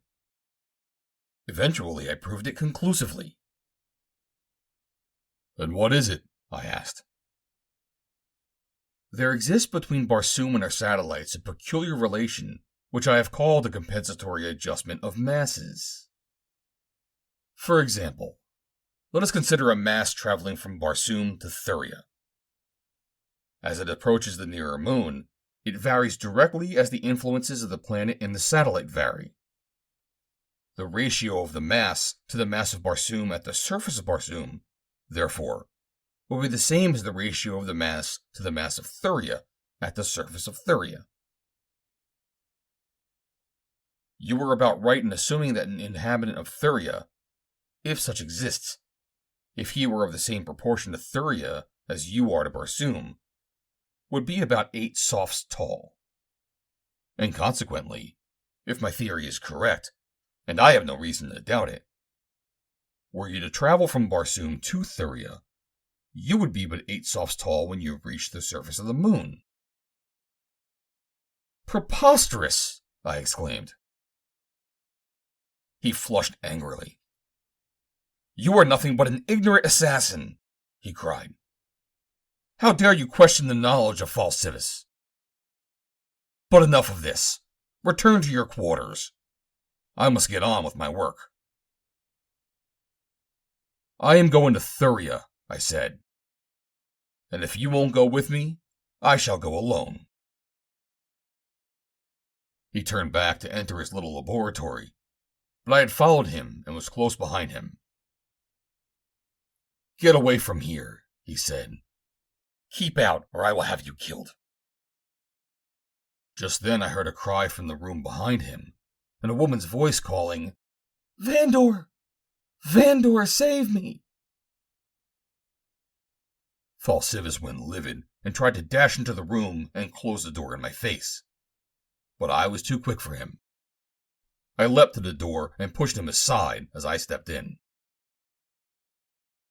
A terrible sight met my eyes. On marble slabs, raised about 4 feet from the floor, several women were securely strapped so that they could not move a limb or raise their heads. There were 4 of them. Portions of the skulls of 3 had been removed, but they were still conscious. I could see their frightened, horrified eyes turned toward us. I turned upon Fal Sivas. "What is the meaning of this?" I cried. "What hellish business are you up to?" "Get out! Get out!" he screamed. "How dare you invade the holy precincts of science? Who are you, dog, worm, to question what Fal Sivas does? To interfere with the work of a brain, the magnitude of which you cannot conceive? Get out! Get out! Or I will have you killed." "And who will kill me?" I demanded. "Put these creatures out of their misery, and then I will attend to you." So great was either his rage or his terror, or both, that he trembled all over like a man with palsy. And then, before I could stop him, he turned and darted from the room. I knew that he had gone for help, that presently I should probably have all the inmates of his hellish abode upon me. I might have pursued him, but I was afraid that something might happen here while I was gone. And so I turned back to the girl on the fourth slab. It was Xanda. I stepped quickly to her side. I saw that she had not yet been subjected to Fal Sivas' horrid operation, and drawing my dagger, I cut the bonds that held her. She slipped from the table and threw her arms about my neck. "Oh, Vandor, Vandor," she cried. "Now we must both die. They come. I hear them." End of Chapter 12. Chapter 13. Pursued. Heralding the approach of armed men was the clank of metal on metal. How many were coming, I did not know, but here I was with only my own sword between me and death, and my back against the wall. Xanda was without hope, but she remained cool and did not lose her head. In those few brief moments, I could see that she was courageous. "Give me your dagger, Vandor," she said. "Why?" I asked. "They will kill you, but Fal Sivas shall not have me nor these others to torture further." "I am not dead yet," I reminded her. "I shall not kill myself until you are dead. But these others, there is no hope for them. They pray for merciful death. Let me put them out of their misery." I winced at the thought, but I knew she was right, and I handed her my dagger. It was a thing that I should have had to have done myself. It took much more courage than facing armed men, and I was glad to be relieved of the ghastly job. Xanda was behind me now. I could not see what she was doing, and I never asked her what she did. Our enemies had paused in the outer room. I could hear them whispering together. Then Fal Sivas raised his voice and shouted to me. "Come out here and give yourself up," he screamed, "or we will come in and kill you." I did not reply. I just stood there, waiting. Presently Xanda came close to me and whispered, "There's a door on the opposite side of the room, hidden behind a large screen. If you wait here, Fal Sivas will send men to that door, and they will attack you in front and behind." "I shall not wait then," I said, moving toward the door leading into the outer room where I had heard my enemies whispering. Xanda laid a hand upon my arm. "Just a moment, Vandor," she said. "You remain where you are, facing the door, and I will go to it and swing it open suddenly. Then they cannot take you by surprise, as they could if you were to open it." The door was hinged so that it swung in, and thus Xanda would be protected as she drew it inward and stepped behind it. Xanda stepped forward and grasped the handle, while I stood directly in front of the door, a few paces from it, my long sword in my hand. As she opened the door, a sword flashed inward in a terrific cut that would have split my skull had I been there. The man who wielded the sword was Hamas. Just behind him, I saw Fistel and another armed man, while in the rear was Fal Sivas. Now the old inventor commenced to scream at them and urge them on, but they held back, for only one man could pass through the doorway at a time, and none of them seemed to relish the idea of being the first. In fact, Hamas had leapt back immediately following his cut, and now his voice joined with that of Fal Sivas in exhorting the other two to enter the laboratory and destroy me. "On, men!" cried Hamas. "We are 3, and he is only 1. Onward, you, Fistel! Kill the Caliph!" "In with you yourself, Hamas!" growled Fistel. Go in and get him!" shrieked Fal Sivas. "Go in, you cowards! But no one came in. They just stood there, each urging the other to be first. I did not relish this waste of time, and for two reasons. In the first place, I cannot abide the thought of even a moment's unnecessary delay in starting out my quest for Dejathoris. And secondly, there was always the danger that reinforcements might arrive. Therefore, if they would not come in to me, I would have to go out to them. And I did go out to them, and so suddenly that it threw them into confusion. Hamas and Fistel, in their efforts to avoid me, fell back upon the man behind them. He was only a slave, but he was a brave man, the bravest of the four that faced me. He pushed Fistel and Hamas roughly aside and sprang at me with his longsword. Fal Sivas shouted encouragement to him. "Kill him, Wolak!" he shrieked. "Kill him, and you shall have your freedom!" At that, Wolak rushed me determinedly. I was fighting for my life, but he was fighting for that and something even sweeter than life. And now Hamas and Fistel were creeping in on me. Like two cowardly jackals, they hovered at the edge of the fight, waiting to rush in when they might do so without endangering themselves. "Your weight in gold, Wolak, if you kill him!" screamed Fal Sivas. Freedom and wealth. Now indeed did my antagonist seem inspired. Life, liberty, and riches. What a princely reward for which to strive. But I, too, was fighting for a priceless treasure. For my incomparable Dejathoris.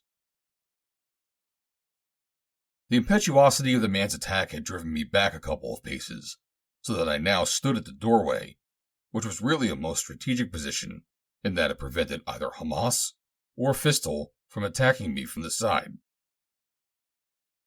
Just behind me stood Xanda, spurring me on with low words of encouragement. But though I appreciated them, I did not need them. I was already set to terminate the affair as quickly as possible.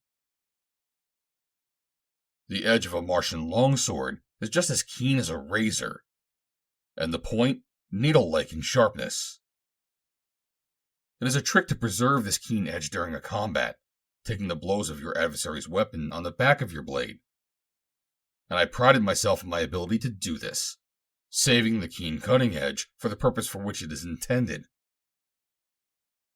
I needed a sharp edge now, for I was preparing to execute a little trick that I had successfully used many times before. My adversary was a good swordsman and exceptionally strong on defense, so that, in ordinary swordplay, he might have prolonged the duel for a considerable time. For this, I had no mind. I wished it to end at once. In preparation, I pushed him back. Then I thrust at his face. He did the very thing that I knew he would. He threw his head back involuntarily to avoid my point, and this brought his chin up, exposing his throat. With my blade still extended, I cut quickly from right to left. The point of my sword moved but a few inches, but its keen edge opened his throat almost from ear to ear. I shall never forget the look of horror in his eyes as he staggered back and crumpled to the floor. Then I turned my attention to Hamas and Fistel. Each of them wanted the other to have the honor of engaging me. As they retreated, they made futile passes at me with their points, and I was steadily pushing them into a corner when Fal Sivas took a hand in the affair. Heretofore, he had contented himself with screaming shrill encouragement and commands to his men. Now he picked up a vase and hurled it at my head. Just by chance, I saw it coming and dodged it, and it broke into 1,000 fragments against the wall.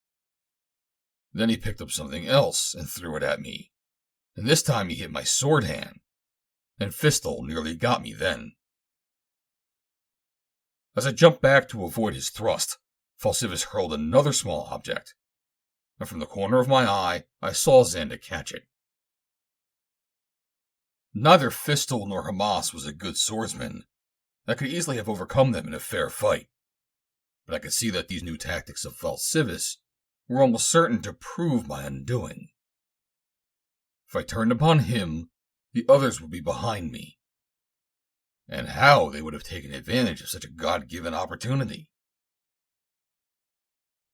I tried to work them around so that they are between Fal Sivas and myself. In this way, they would shield me from his missiles. But that is something easier said than done when you're fighting two men in a comparatively small room. I was terribly handicapped by the fact that I had to watch 3 men. And now, as I drove Hamas back with a cut, I cast a quick glance in the direction of Fal Sivas. As I did so, I saw a missile strike him between the eyes. He fell to the floor like a log. Xanda had hoisted him with his own petard. I could not repress a smile as I turned my undivided attention upon Hamas and Fistel. As I drove them into a corner, Hamas surprised me by throwing his sword aside and falling upon his knees. Spare me, Vandor, he cried. I did not want to attack you. Fal Sivas made me. And then Fistel cast his weapon to the floor, and he, too, went upon his marrow bones. It was the most revolting exhibition of cowardice that I had ever witnessed. I felt like running them through, but I did not want to foul my blade with their putrid blood. Kill them, counseled Xanda. You cannot trust either of them. I shook my head. We cannot kill unarmed men in cold blood, I said. Unless you do, they will prevent our escape, she said. Even if we can escape, there are others who will stop us on the lower level. I have a better plan, Xanda, I said. And forthwith, I bound Hamas and Fistel securely in their own harness, and then did the same with Fal Sivas, for he was not dead, but only stunned. I also gagged all 3 of them so they could not cry out. This done, I told Xanda to follow me, and went at once to the hangar where the ship rested on her scaffolding. Why did you come here? Asked Xanda. You ought to be getting out of the building as quickly as possible. You're going to take me with you, aren't you, Vandor? Certainly I am, I said. And we're going out of the building very shortly. Come, perhaps I shall need your help with these doors. And I led the way to the 2 great doors in the end of the hangar. They were well hung, however, and after being unlatched, slid easily to the sides of the opening. Xanda stepped to the threshold and looked out. We cannot escape this way, she said. It is 50 feet to the ground, and there is no ladder or other means of descent. Nevertheless, we are going to escape through the doorway, I told her, amused at her mystification. Just come with me, and you will see how. We returned to the side of the ship, and I must say that I was far from being as assured of success as I tried to pretend, as I concentrated my thoughts upon a little metal sphere that held a mechanical brain in the nose of the craft. I think my heart stopped beating as I waited, and then a great wave of relief surged through me as I saw the door open and the ladder lowering itself toward the floor. Xanda looked on in wide-eyed amazement. Who is in there? She demanded. No one, I said. Now up with you, and be quick about it. We have no time to loiter here. She was evidently afraid, but she obeyed me like a good soldier, and I followed her up the ladder into the cabin. Then I directed the brain to hoist the ladder and closed the door, as I went forward into the control room, followed by the girl. Here again I focused my thoughts upon the mechanical brain just above my head. Even with the demonstration that I had already had, I could not yet convince myself of the reality of what I was doing. It seemed impossible that this insensate thing could raise the craft from its scaffolding and guide it safely through the doorway. Yet scarcely had I supplied that motivating thought when the ship rose a few feet and moved almost silently toward the aperture. As we passed out into the still night, Xanda threw her arms about my neck. "Oh, Vandor, Vandor!" she cried. "You have saved me from the clutches of that horrible creature. I am free! I am free again!" she cried hysterically. "Oh, Vandor, I am yours. I shall be your slave forever. Do with me whatever you will." I could see that she was distraught and hysterical. "You are excited, Xanda," I said soothingly. "You owe me nothing. You are a free woman. You do not have to be my slave, or the slave of any other." "I want to be your slave, Vandor," she said. And then in a very low voice, "I love you." Gently I disengaged her arms from about my neck. "You do not know what you are saying, Xanda," I told her. "Your gratitude has carried you away. You must not love me. My heart belongs to someone else. And there is another reason why you must not say that you love me. A reason that you will learn sooner or later. And then you will wish that you had been stricken dumb before you ever told me that you loved me." I was thinking of her hatred of John Carter and her avowed desire to kill him. "I do not know what you mean," she said. "But if you tell me not to love you, I will try to obey you. For no matter what you say, I am your slave. I owe my life to you, and I shall always be your slave." "We will talk about that some other time," I said. "Just now I have something to tell you that may make you wish that I left you in the house of Fal Sivas." She knitted her brows and looked at me questioningly. "Another mystery?" she asked. "Again you speak in riddles." "We are going on a long and dangerous journey in this ship, Xanda. I am forced to take you with me because I cannot risk detection by landing you anywhere in Zidanga. And, of course, it will be signing your death warrant to set you down far beyond the walls of the city." "I do not want to be set down in Zidanga, or outside it," she replied. "Wherever you are going, I want to go with you. Someday you may need me, Vandor, and then you will be glad that I am along." "Do you know where we are going, Xanda?" I asked. "No," she said, "and I do not care. It would make no difference to me, even if you were going to Thuria." I smiled at that, and turned my attention again to the mechanical brain, directing it to take us to the spot where Jat Or waited.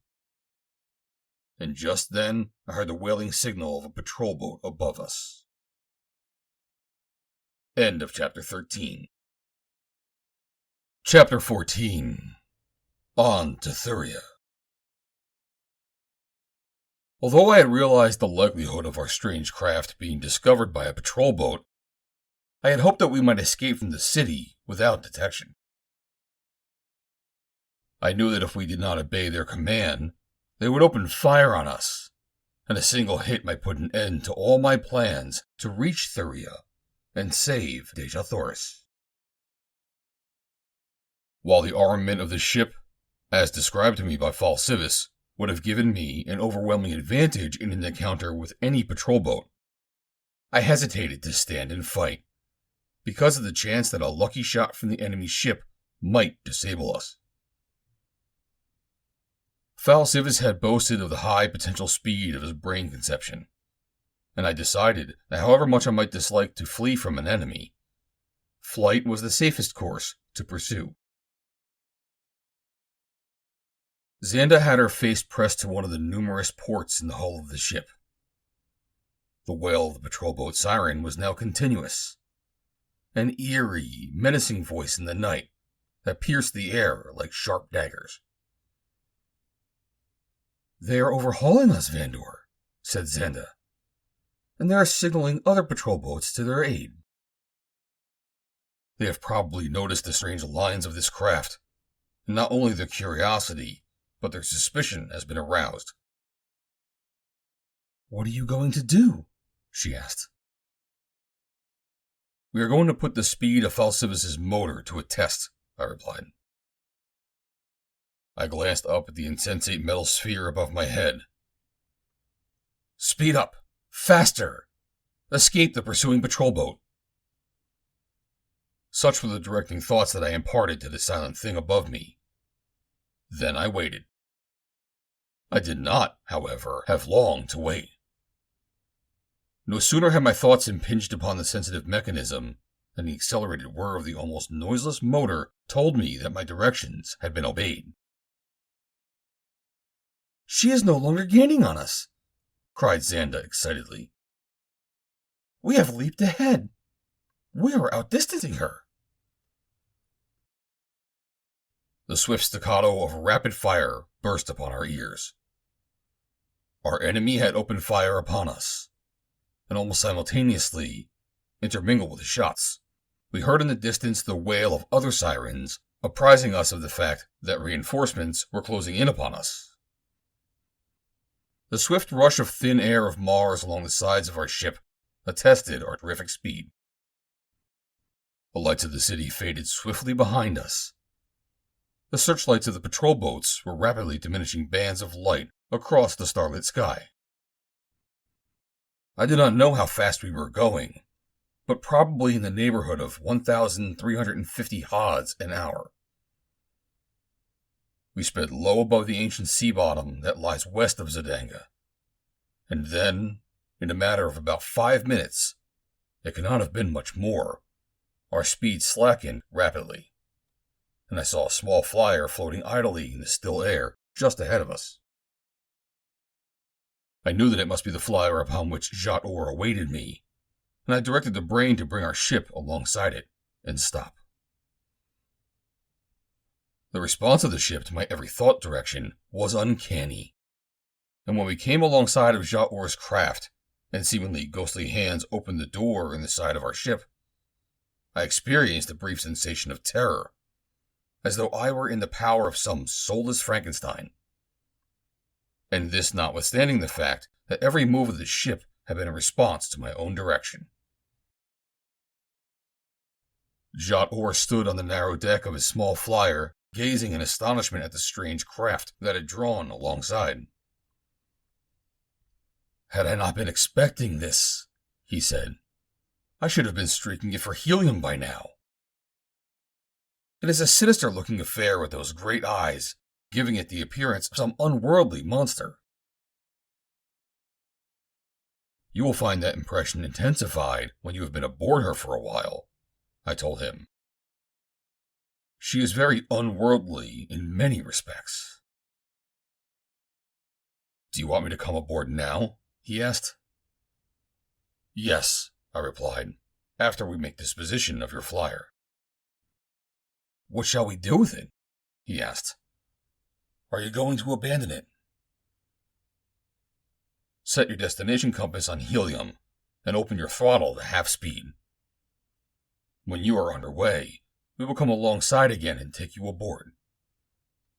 One of the patrol boats at helium will pick up the flyer and return it to my hangar."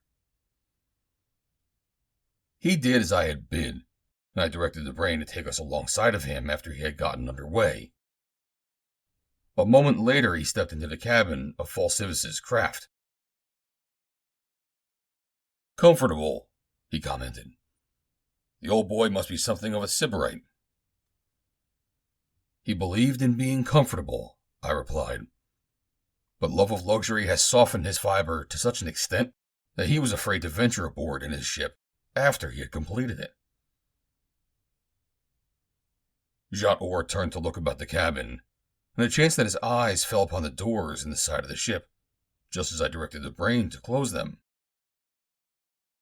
He voiced an ejaculation of astonishment. "In the name of my first ancestor," he exclaimed. "Who is closing those doors? I don't see anyone, and you have not moved or touched any sort of operating device since I came aboard." "Come forward into the control room," I said, "and you shall see the entire crew of this craft reposing in a metal case, not much larger than your fist." As we entered the control room, Jat Or saw Xanda for the first time. I could see his surprise reflected in his eyes, but he was too well bred to offer any comment. "This is Xanda, Jat Or," I said. "Fal Sivas was about to remove her skull in the interest of science when I interrupted him this evening. The poor girl was forced to choose between the lesser of two evils, and that is why she is with me." "That statement is a little misleading," said Xanda. "Even if my life had not been in danger, and I had been surrounded by every safeguard and luxury, I would still have chosen to go with you, Vandor, even to the end of the universe." "You see, Jat Or," I remarked with a smile. "The young lady does not know me very well. When she does, she will very probably change her mind."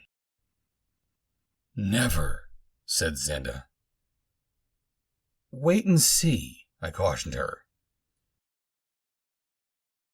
On our trip from Helium to Sedanga, I had explained to Jat Or the marvelous mechanism that Fal Sivas called a mechanical brain, and I could see the young Padwar's eyes searching the interior of the control room for this marvelous invention.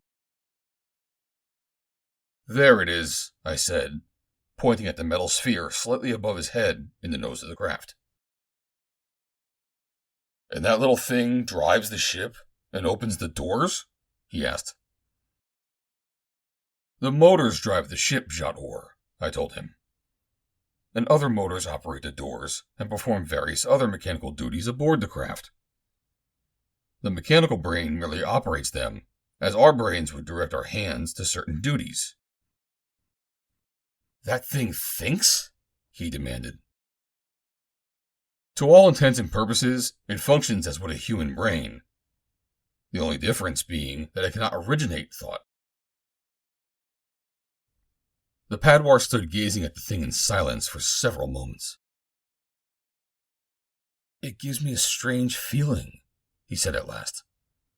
"A helpless feeling, as though I were in the power of some creature that was omnipotent, and yet could not reason." "I have much the same sensation," I admitted, "and I cannot help but speculate upon what it might do if it could reason." "I, too, tremble to think of it," said Xanda. "If Fal Sivas has imparted to it any of the heartless ruthlessness of his own mind." "It is his creature," I reminded her. "Then let us hope that it may never originate a thought." "That, of course, would be impossible," said Jat Or. "I do not know about that," replied Xanda. "Such a thing was in Fal Sivas' mind. He was, I know, working to that end. But whether he succeeded in imparting the power of original thought to this thing, I do not know. I know that he only hoped to accomplish this miracle eventually, but that he was also planning to impart powers of speech to this horrible invention." "Why do you call it horrible?" asked Jat Or. "Because it is inhuman and unnatural," replied the girl. "Nothing good can come out of the mind of Fal Sivas. The thing you see there was conceived in hate and lust and greed, and it was contrived for the satisfaction of such characteristics in Fal Sivas. No ennobling or lofty thoughts went into its fabrication, and none could emanate from it, had it the power of original thought. But our purpose is lofty and honorable," I reminded her.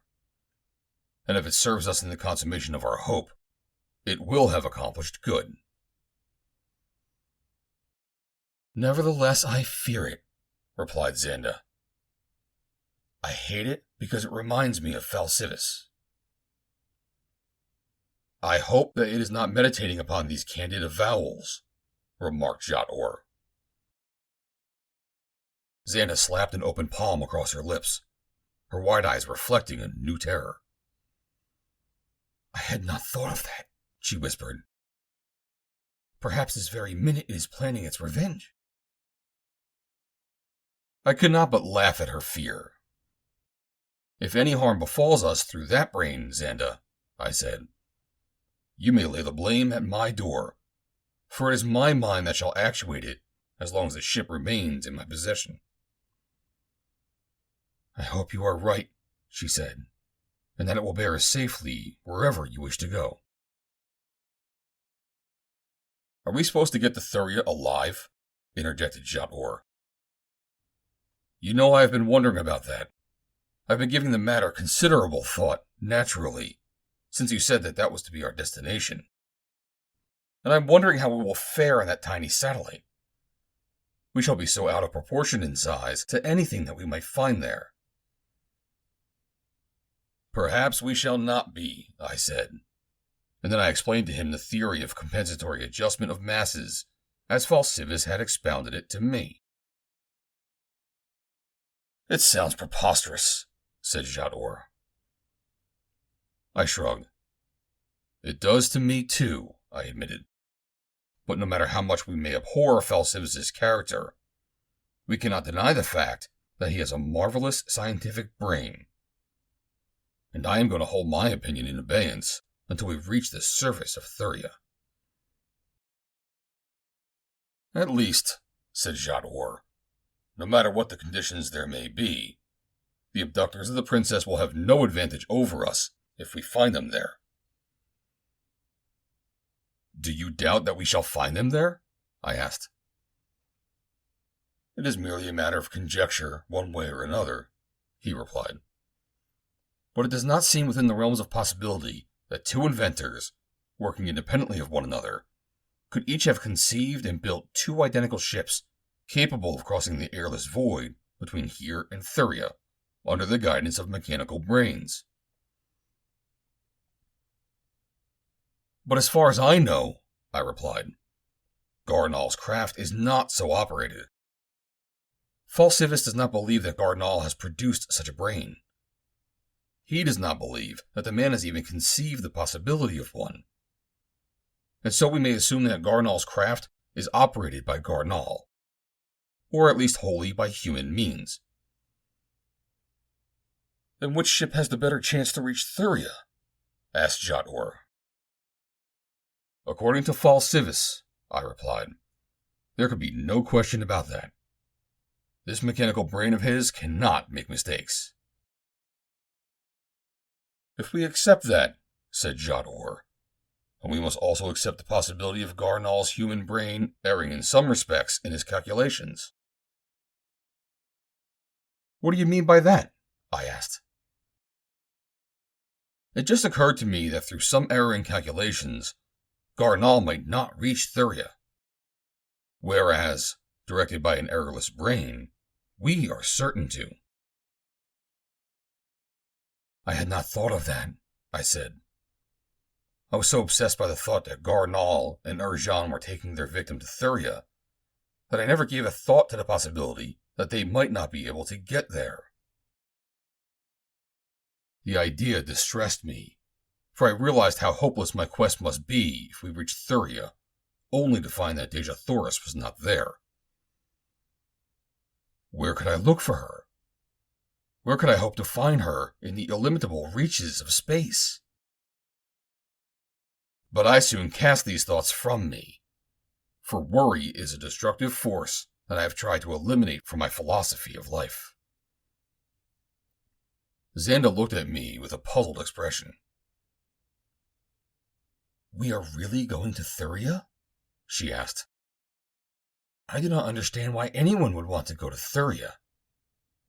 But I am content to go if you go. When do we start, Vandor? We are well on our way now, I replied. The moment that Jat Or came aboard, I directed the brain to head for Thuria at full speed. End of Chapter 14.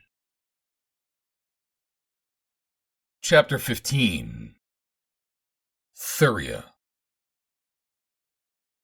Later, as we hurled on through the cold, dark reaches of space, I urged Xanda and Jat Or to lie down and rest. Although we had no sleeping silks and furs, we should not suffer, as the temperature of the cabin was comfortable. I had directed the brain to control this, as well as the oxygen supply, after we left the surface of Barsoom. There were narrow but comfortable divans in the cabin, as well as a number of soft pillows, so there was no occasion for any of us to suffer during the trip.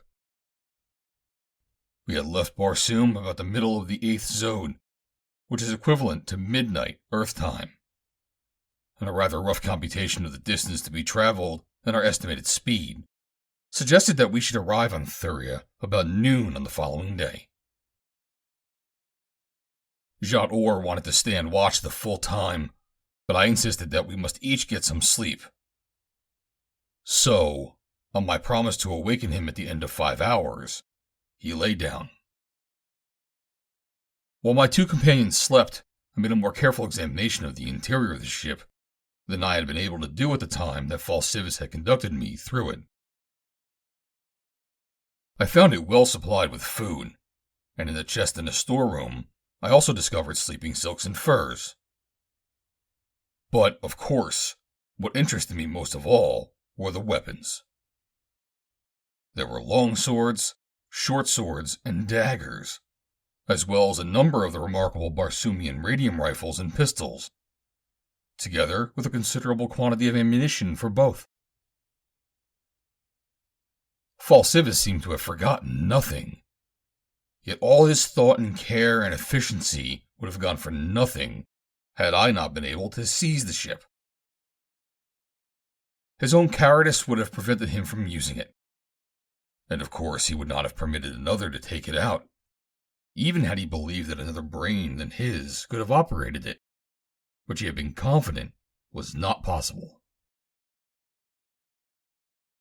My inspection of the ship completed, I went into the control room and looked out through one of the great eyes. The heavens were a black void, shot with cold and glittering points of light. How different the stars looked when one passed beyond the atmosphere of the planet. I looked for Thuria. She was nowhere in sight. The discovery was a distinct shock. Had the mechanical brain failed us? While I was wasting my time inspecting the ship, was it bearing us off into some remote corner of space? I am not inclined to lose my head and become hysterical when confronted by an emergency. Nor, except when instant action is required, do I take snap judgment. I am more inclined to think things out carefully, and so I sat down on the bench in the control room to work out my problem. Just then, Jat Or came in. "How long have I been sleeping?" he asked. "Not long," I replied. "You had better go back and get all the rest that you can." "I am not sleepy," he said. "In fact, it is rather difficult to contemplate sleep when one is in the midst of such a thrilling adventure." "Think of it, my prince." "Vandor," I reminded him. "Sometimes I forget," he said. "But anyway, as I was saying, think of the possibilities. Think of the tremendous possibilities of this adventure. Think of our situation." "I have been thinking of it," I replied, a little gloomily. "In a few hours, we shall be where no other Barsoomian has ever been. Upon Thuria." "I am not so sure of it," I replied. "What do you mean?" he asked. "Take a look ahead," I told him. Do you see anything of Thuria? He looked out of one of the round ports, and then turned to the other. I don't see Thuria, he said. Neither do I replied. And do you realize what that suggests? He looked stunned for a moment. You mean that we are not bound for Thuria? That the brain has erred? I don't know, I replied. How far is it from Barsoom to Thuria? He asked. A little over 15,700 hods, I replied. I estimate that we should complete the trip in about 5 zodes. Just then, Thuria hurtled into view upon our right, and Jat Or voiced an exclamation of relief. I have it, he exclaimed. What? I asked. Your mechanical brain is functioning better than ours, he replied. During the 10 zodes of a Barsoomian day, Thuria revolves about our planet over 3 times. So while we were traveling to the path of her orbit, she would encircle Barsoom 1.5 times. And you think the mechanical brain has reasoned that out? Unquestionably, he said. And it will time our arrival to meet the satellite in its path. I scratched my head. This raises another question that I had not thought of before, I said. What is that? Asked Jat Or. The speed of our ship is approximately 3,250 hods per zode, whereas Thuria is traveling at a rate of over 41,250 hods during the same period. Jat Or whistled. Over 12.5 times our speed, he exclaimed. How in the name of our first ancestor are we going to catch her? I made a gesture of resignation. I imagine we shall have to leave that to the brain, I said. I hope it doesn't get us in the path of that hurtling mass of destruction, said Jat Or. Just how would you make a landing if you were operating the ship with your own brain? I asked. We've got to take Thuria's force of gravity into consideration, he said. That is just it, I replied. When we get into the sphere of her influence, we shall be pulled along at the same rate that she is going. And then we can make a natural landing. Jat Or was looking out at the great orb of Thuria on our right. How perfectly tremendous she looks, he said. It doesn't seem possible that we've come close enough to make her look as large as that. You forget, I said, that as we approach her, we commence to grow smaller, to proportion ourselves to her size. When we reach her surface, if we ever do, she will seem as large to us as Barsoom does when we are on its surface.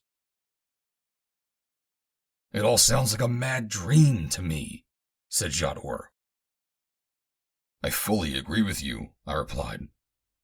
But you will have to admit that it is going to be a most interesting dream. As we sped on through space, Thuria hurtled across our bow and eventually disappeared below the eastern rim of the planet that lay now so far below us. Doubtless, when she completed another revolution, we should be within the sphere of her influence. Then, and not until then, would we know the outcome of this phase of our adventure. I insisted now that Jat Or return to the cabin and get a few hours' sleep, for none of us knew what lay in the future and to what extent our reserves of strength, both physical and mental, might be called upon. Later on, I called Jat Or and lay down myself to rest. Through it all, Xanda slept peacefully. Nor did she awaken until after I had had my sleep and returned to the control room. Jat Or was sitting with his face glued to the starboard eye. He did not look back at me, but evidently he heard me enter the cabin. She is coming, he said in a tense whisper. Isis, what a magnificent and inspiring sight. I went to the port and looked out over his shoulder. There before me was a great world, one crescent edge illuminated by the sun beyond it. Vaguely I thought I saw the contour of mountains and valleys, lighter expanses that might have been sandy desert or dead sea bottom, and dark masses that could have been forests. A new world! A world that no Earthman nor any Barsoomian have ever visited. I could have been thrilled beyond the powers of words to express at the thought of the adventure that lay before me, had my mind not been so overcast by fear for the fate of my princess.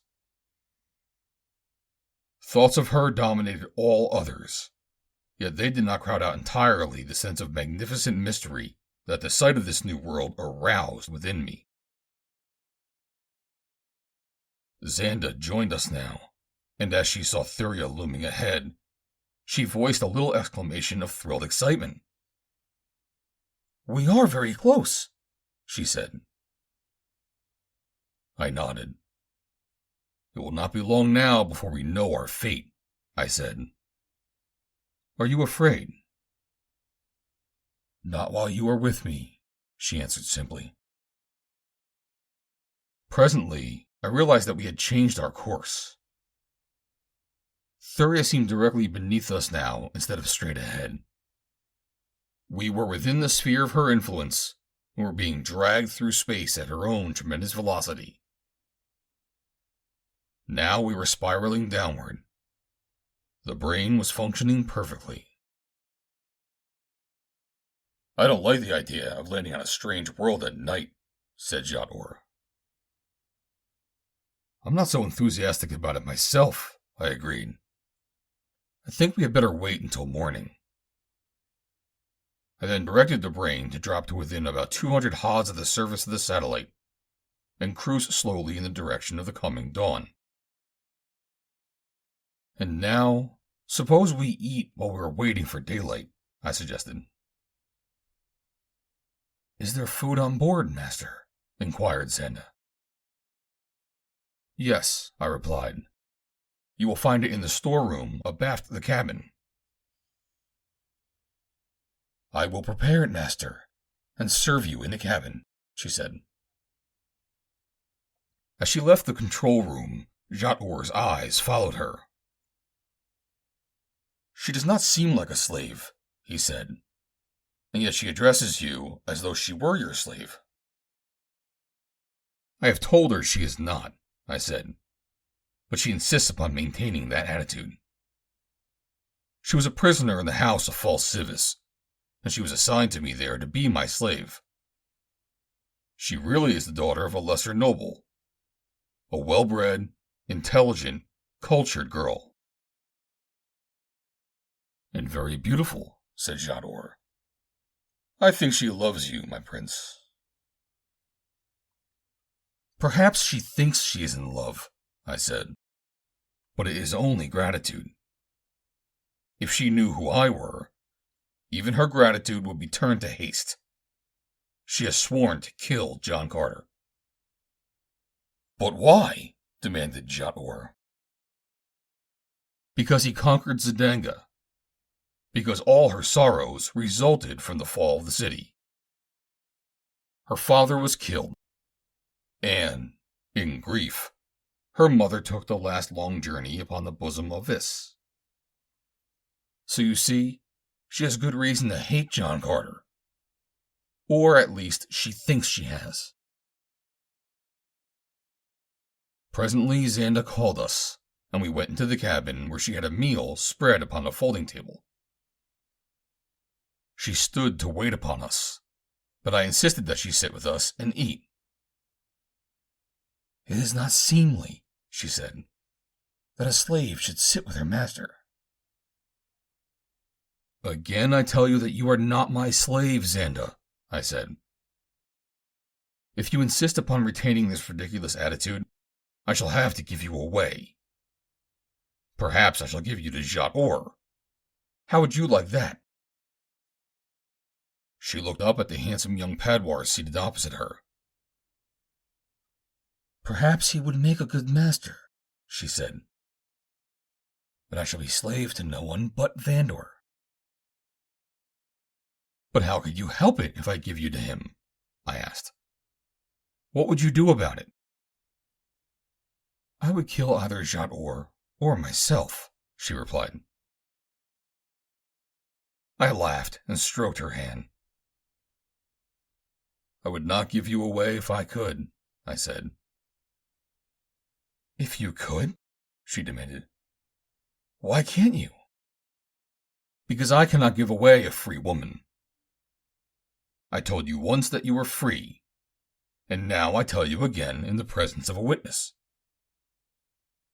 You know the customs of Barsoom, Zanda. You are free now, whether you wish to be or not." "I do not wish to be free," she said. "But if it is your will, Vandor, so be it." She was silent for a moment, and then she looked up at me. "If I am not your slave," she asked, "what am I?" "Just at present you are a fellow adventurer," I replied. "An equal, to share in the joys and sorrows of whatever may lie before us." "I am afraid that I shall be more of a hindrance than a help," she said. "But of course I can cook for you and minister to you. At least I can do those things which are a woman's province." "Then you will be more of a help than a hindrance," I told her. "And to make sure that we shall not lose you, I shall detail Jat Or to be your protector. He shall be responsible for your safety." I could see that this pleased Jat Or, but I could not tell about Zanda. I thought she looked a little hurt, but she flashed a quick, sweet smile at the young Padwar, as though she were afraid he might have guessed her disappointment and did not wish to hurt him. As we cruised low over Thuria, I saw forests below us, and meandering lines of a lighter color that I took to be brooks or rivers. And in the distance there were mountains. It seemed a most beautiful and intriguing world. I cannot be sure about the water, because it was generally believed on Barsoom that our satellites were practically without moisture. However, I have known scientists to be mistaken. I was becoming impatient. It seemed like daylight would never arrive. But at last the first rosy flush of dawn crept up behind the mountain tops ahead of us. And slowly the details of this strange world took form below us, as the scene in the photographic print takes magic form beneath the developer. We were looking down upon a forested valley, beyond which low foothills, carpeted with lush vegetation, ran back to higher mountains in the distance. The colors were similar to those upon Barsoom. The scarlet grasses, the gorgeous, strange-hued trees. But as far as our vision reached, we saw no living thing. "There must be life there," said Zanda, when Jat Or commented upon this fact. "And all that wealth of beauty, there must be living eyes to see and to admire." "Are we going to land?" asked Jat Or. "We came here to find Gar Nal's ship," I replied, "and we must search for that first." "It will be like looking for a tiny bead among the moss of a dead sea bottom," said Jat Or. I nodded. "I'm afraid so," I said. "But we have come for that purpose, and that purpose alone." "Look!" exclaimed Zanda. "What is that? There, ahead!" End of chapter 15. Chapter 16. Invisible Foes. Looking down in the direction that Zanda had indicated, I saw what appeared to be a large building on the bank of a river. The structure nestled in a clearing in the forest, and where the rising sun touched its towers, they sent back scintillating rays of many-hued light. One section of the building faced upon what appeared to be a walled court, and it was an object lying in this court which aroused our interest and excitement to a far greater extent than the building itself. "What do you think it is, Xanda?" I asked, for it was she who had discovered it. "I think that it is Gar Nal's ship," replied the girl. "What makes you think that?" asked Jat Or. "Because it is so much like this one," she replied. "Both Gar Nal and Fal Sivas stole ideas from one another whenever they could, and I should be surprised indeed if their ships did not closely resemble one another."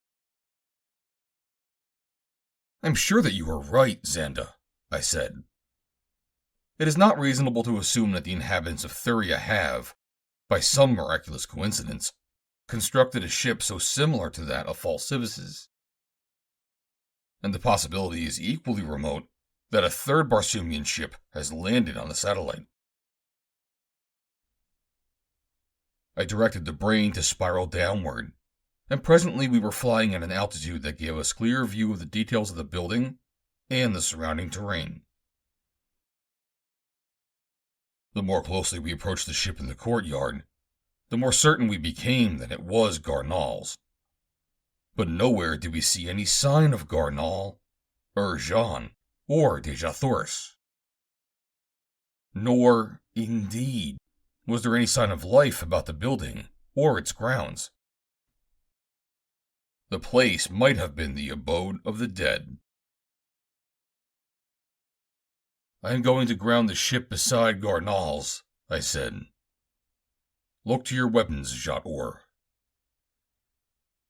"They are ready, my Vandor," he replied. "I do not know how many fighting men are aboard that ship," I continued. "There may be only Gar Nal and JOHN, or there may be more.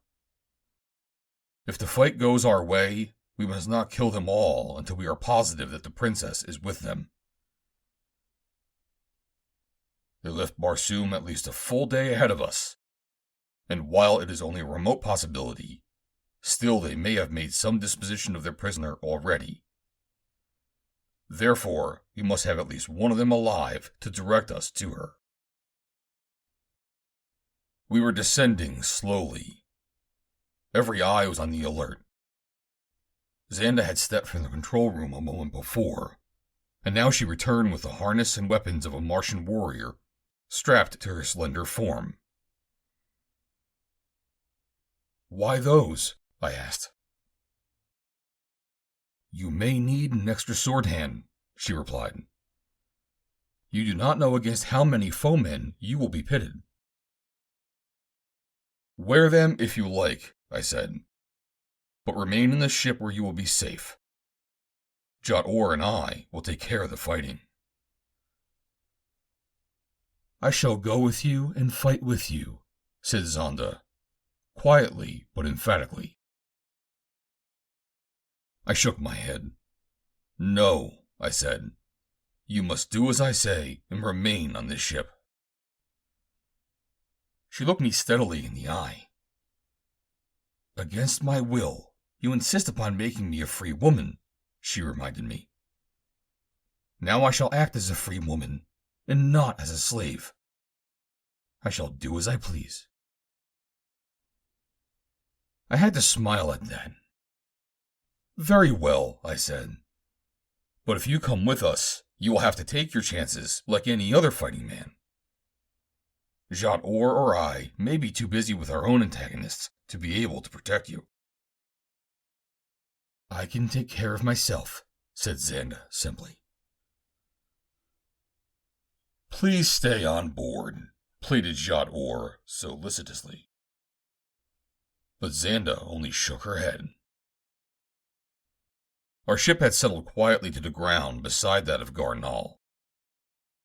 I caused the door in the port side to be opened and the ladder lowered.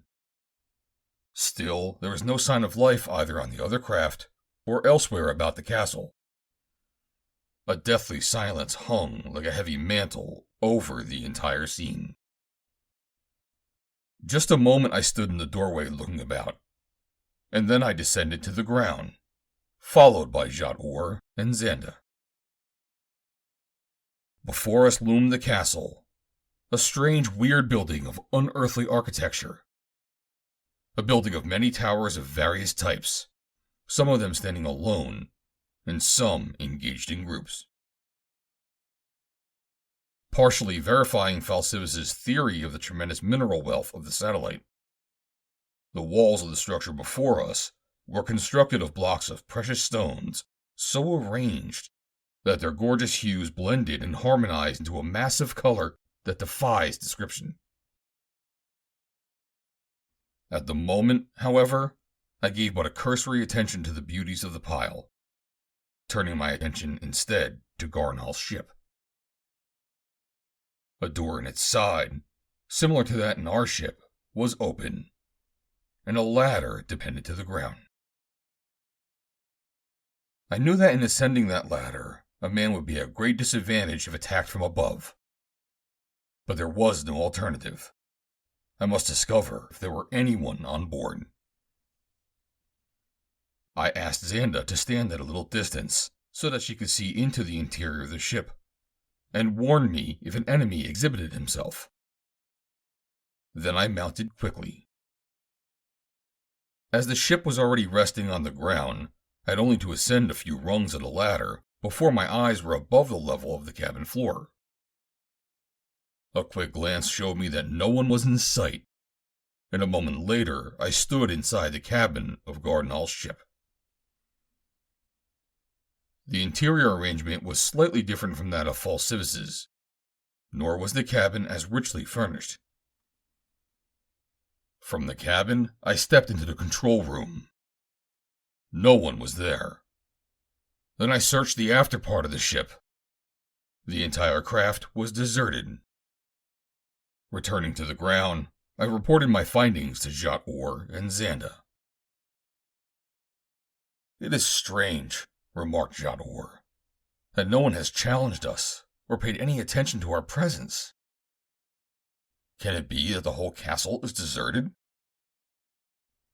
"There is something eerie about the place," said Xanda in low, tense tones. "Even the silence seems fraught with suppressed sound. I see no one.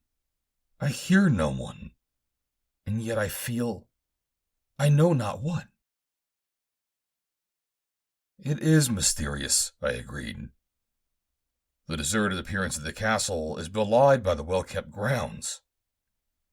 If there is no one here now, it has not been deserted long."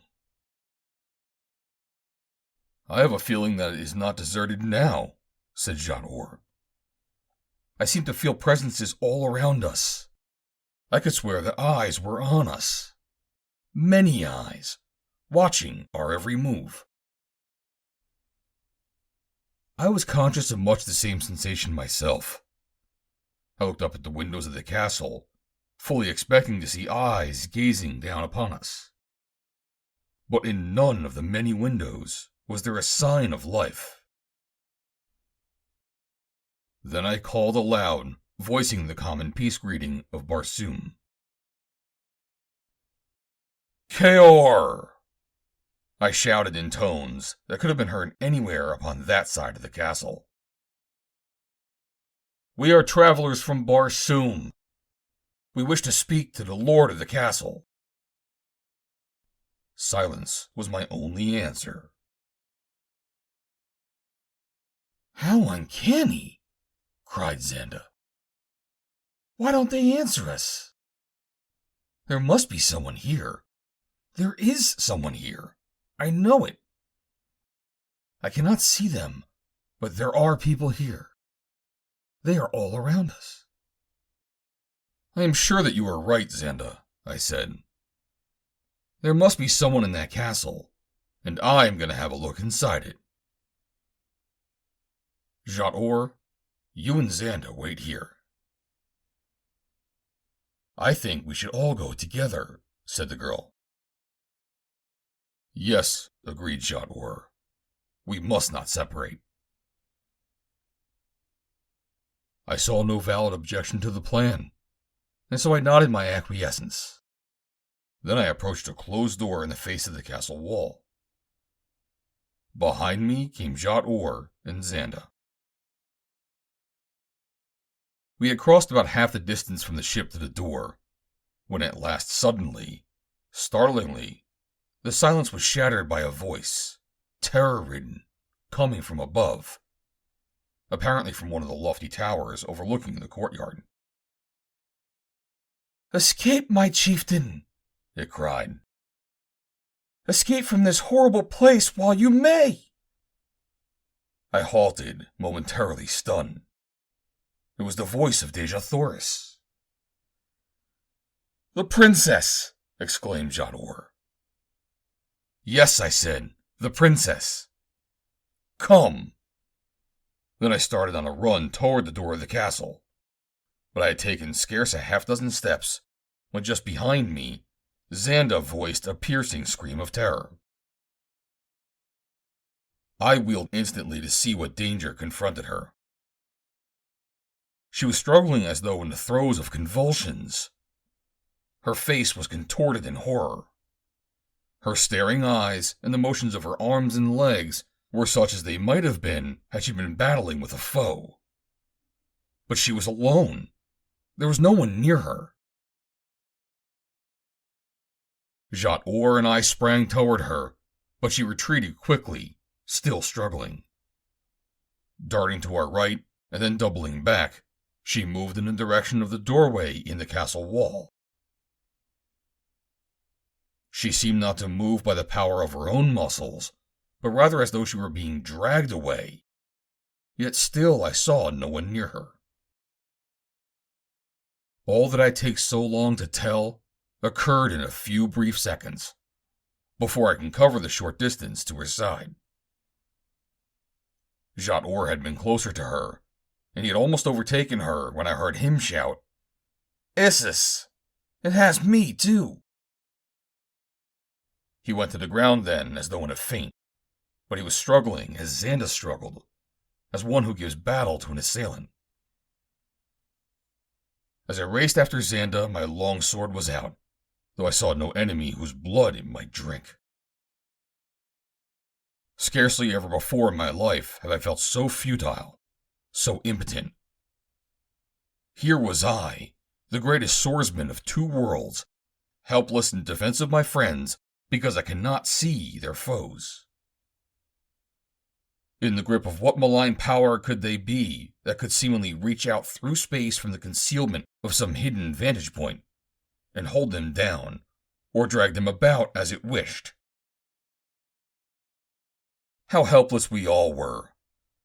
Our helplessness all the more accentuated by the psychological effect of this mysterious and uncanny attack. My earthly muscles quickly brought me to Xanda's side. As I reached out to seize her and stop her progress toward the castle door, something seized one of my ankles, and I went down. I felt hands upon me, many hands. My sword was taken from my grasp. My other weapons were snatched away. I fought, perhaps, never as I have fought before. I felt the bodies of my antagonists pressing against me. I felt their hands as they touched me, and their fists as they struck me. But I saw no one, yet my own blows landed upon solid flesh. That was something. It gave me a little greater sense of equality than before, but I cannot understand why, if I felt these creatures, I could not see them. At least, however, it partially explained the strange actions of Xanda. Her seeming convulsions had been her struggles against these unseen assailants. Now they were carrying her toward the doorway, and as I battled futilely against great odds, I saw her disappear within the castle. Then the things, whatever they were that assailed me, overpowered me by numbers. I noted there were many of them, because there were so many hands upon me. They bound my wrists behind my back and jerked me roughly to my feet. I cannot accurately describe my sensations. The unreality of all that occurred in those few moments left me dazed and uncertain. For at least once in my life, I seemed wholly deprived of the power to reason. Possibly because the emergence was so utterly foreign to anything that I had ever before experienced. Not even the phantom bowmen of Lothar could have presented so unique a situation, for these were visible when they attacked. As I was jerked to my feet, I glanced about for Jat Or and saw him near me, his hands similarly trussed behind his back. Now I felt myself being pushed toward the doorway through which Xanda had disappeared, and near me was Jat Or moving in the same direction. "Can you see anyone, my prince?" he asked. "I can see you," I replied. "What diabolical force is this that has seized us?" he demanded. "I don't know," I replied, "but I feel hands upon me, and the warmth of bodies around me." "I guess we are done for, my prince," he said. "Done for?" I exclaimed. "We still live." "No, I do not mean that," he said.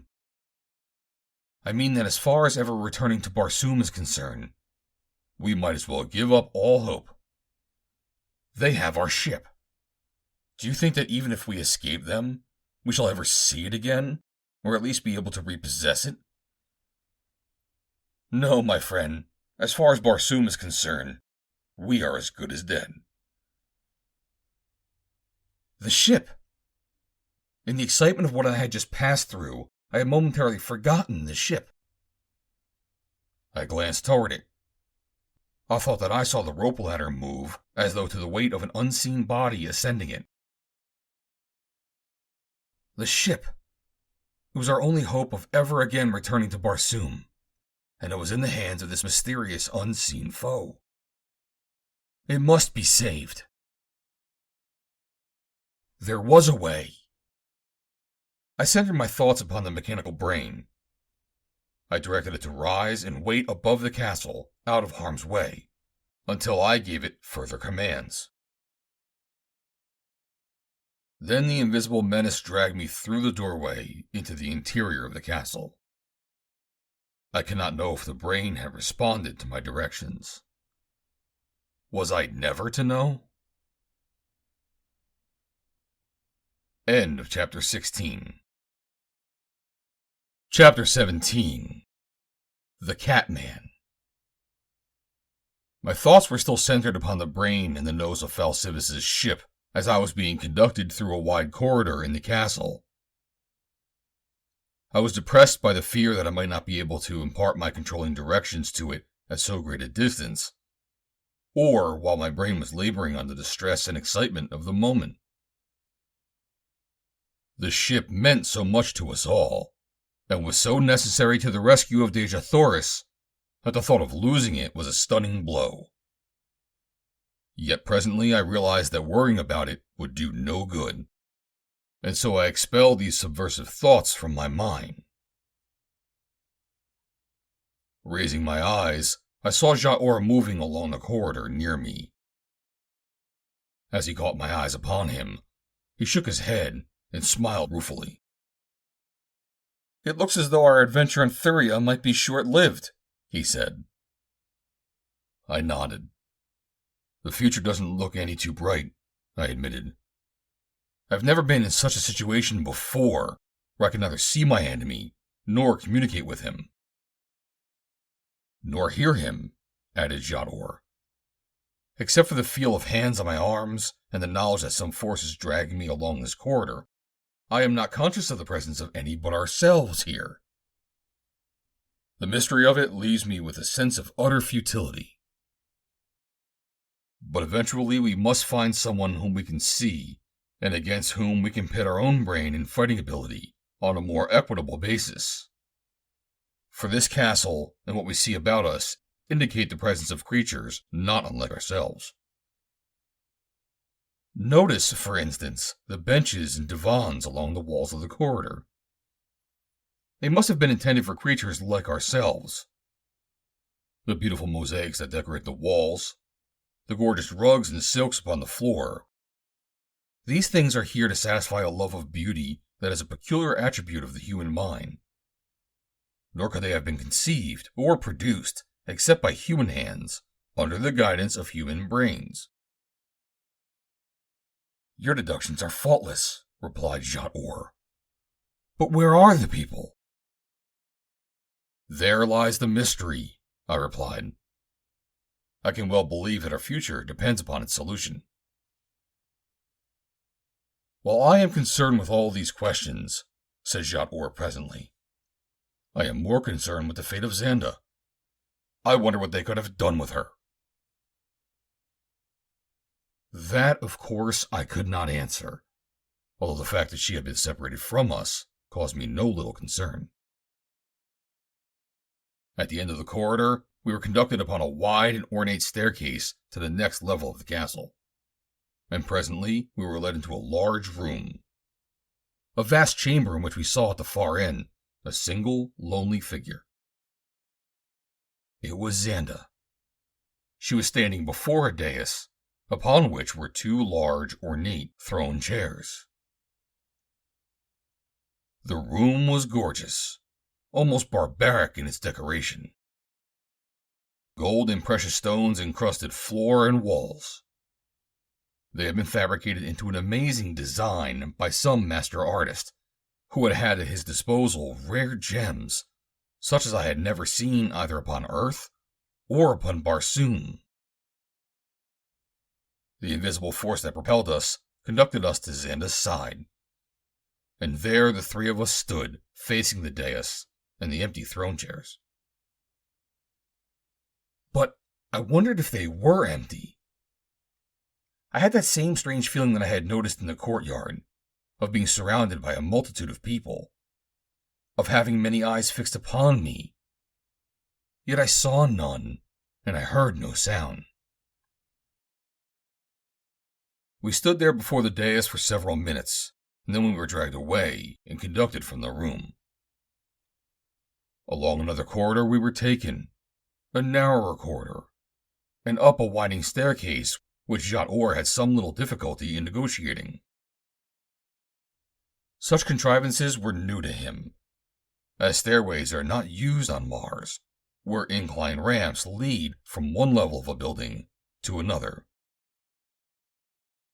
I had once tried to introduce stairways in my palace in Helium, but so many of my household and my friends came near breaking their necks on them that I eventually replaced them with ramps. After ascending several levels, Xanda was separated from us and taken along a diverging corridor. And at another level above, Jat Or was dragged away from me. None of us had spoken since we had entered the great throne room, and I think that now that we were being separated, words seem wholly inadequate in the hopelessness of our situation. Now I was quite alone, but yet up and up I climbed, guided by those invisible hands upon my arms. Where were they taking me? To what fate had they taken my companions? Somewhere in this great castle was the princess whom I had crossed the void to find. Yet never had she seemed farther away from me than at this minute. Never had our separation seemed so utterly complete and final.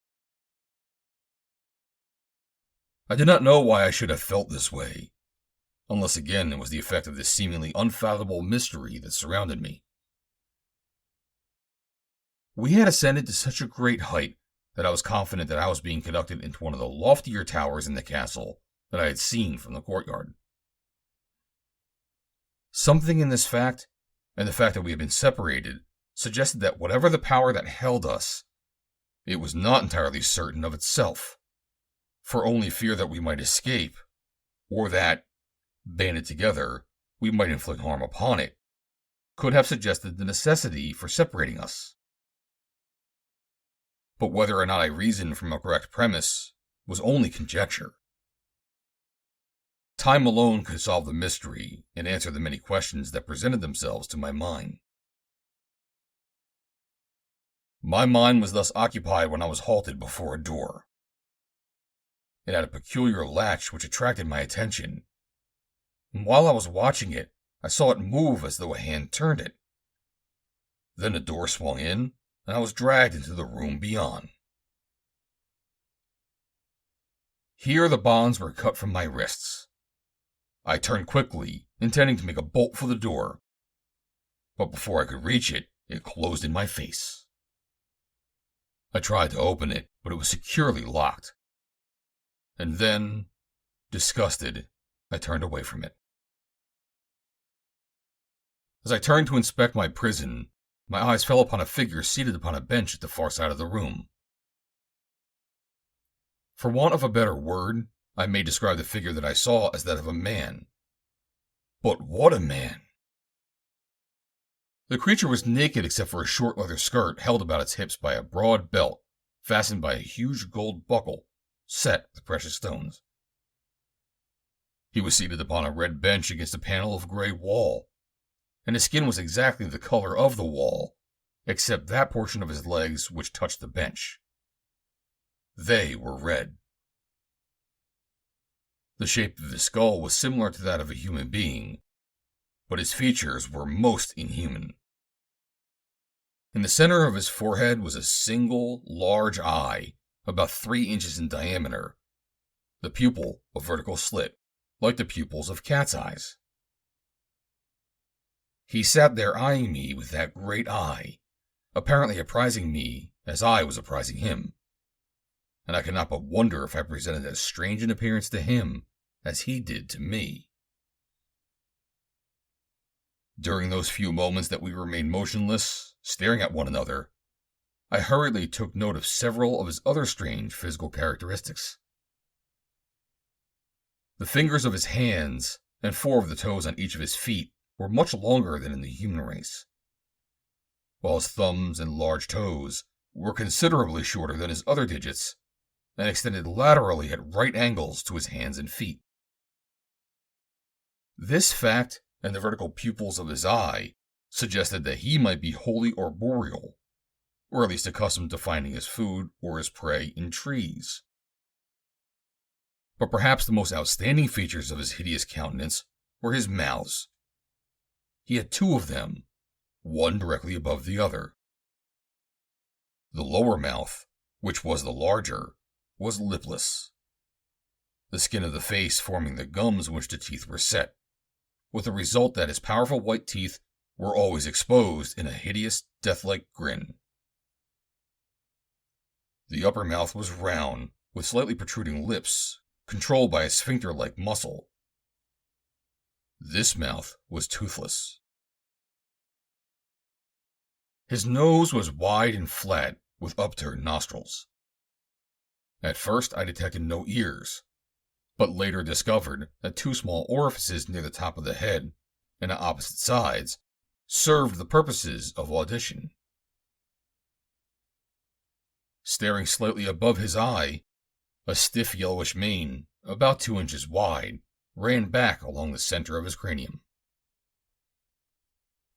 All in all, he was a most unlovely spectacle, and that grinning mouth of his, and those powerful teeth, taken in connection with his very noticeable muscular development, suggested that he might be no mean antagonist.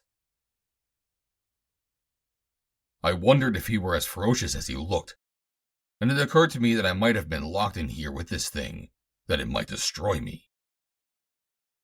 It even seemed possible that I might be intended to serve as its food. Not once since I had entered the room had the creature taken that single awful eye from me, nor in fact had I looked elsewhere than at it. But now, having partially satisfied my curiosity insofar as that could be accomplished by vision, I let my eyes wander about the room. It was circular and evidently occupied the entire area, and evidently the highest level of a tower. The walls were paneled in different colors, And even here in this high-flung prison cell was evidence of the artistic sensibilities of the builder of the castle. For the room was indeed strangely beautiful. The circular wall was pierced by half a dozen tall, narrow windows. They were unglazed, but they were barred. On the floor, against one portion of the wall, was a pile of rugs and skins, probably the bedding of the creature imprisoned here. I walked toward one of the windows to look out, and as I did so, the creature rose from the bench and moved to the side of the room farthest from me. It moved noiselessly with the stealthy tread of a cat, and always it transfixed me with that terrible, lidless eye. Its silence, its stealth, its horrible appearance made me wary lest it leap upon my back should I turn my face away from it. Yet I cast a hasty glance through the window and caught a glimpse of distant hills, and, below me, just outside the castle wall, a river, and beyond that, a dense forest. What little I saw suggested that the tower did not overlook the courtyard in which the ship lay, and I was anxious to see that part of the castle grounds, to ascertain if I had been successful in directing the brain to take the ship to a point of safety. I thought that perhaps I might be able to discover this from one of the windows on the opposite side of the tower, and so, keeping my eyes on my cellmate, I crossed the room. And as I did so, he quickly changed his position, keeping as far from me as possible. I wondered if he were afraid of me, or if, cat-like, he were just awaiting an opportunity to pounce on me when he could take me at a disadvantage. I reached the opposite window and looked out, but I could see nothing of the courtyard, as others of the numerous towers of the castle obstructed my view on this side. In fact, another loftier tower rose directly in front of me in this direction, and not more than 10 or 15 feet distant from the one in which I was incarcerated. Similarly, I moved from window to window, searching in vain for a glimpse of the courtyard. And always my weird and terrible cellmate kept his distance from me. Having convinced myself that I could not see the courtyard, nor discover what success I had had in saving the ship, I turned my attention again to my companion. I felt that I must learn something of what his attitude toward me might be. If he were to prove dangerous, I must ascertain the fact before night fell, for something seemed to tell me that that great eye could see by night. And inasmuch as I could not remain awake forever, I must fall easy prey to him in the darkness of the night, if his intentions were lethal. As I glanced at him again, I noticed a surprising change in his appearance. His skin was no longer gray, but vivid yellow. And then I noted that he was standing directly in front of a yellow panel. This was interesting in the extreme. I moved toward him, and again he changed his position. This time he placed himself in front of a blue panel, and I saw the yellow tint of his skin fade away and turn to blue. On Barsoom, there is a little reptile called a darsine, which changes its colors to harmonize with its background, just as do our earthly chameleons. But I had never seen any creature even remotely resembling a human being endowed with this faculty of protective coloration. Here, indeed, was the most amazing of all the amazing creatures that I have ever seen. I wondered if it were endowed with speech, and so I addressed it. "Kaor," I said, "let's be friends." And I raised my sword hand above my head with the palm toward him, indicating my friendly intentions. He looked at me for a moment, and then from his upper mouth issued strange sounds, like the purring or meowing of a cat. He was trying to speak to me, but I cannot understand him any more than he can understand me. How was I to learn his intentions toward me before night fell? It seemed hopeless, and I resigned myself to wait with composure whatever might occur. I therefore decided to ignore the presence of the creature until it made advances, either hostile or otherwise. And so I walked over and seated myself on the bench that it had quitted. Immediately, it took up a new position as far from me as possible, and this time in front of a green panel, whereupon its color immediately changed to green. I could not but wonder what kaleidoscopic result would be obtained were I to chase the thing around this multicolored apartment. The thought caused me to smile, and as I did so, I saw an immediate reaction in my cellmate.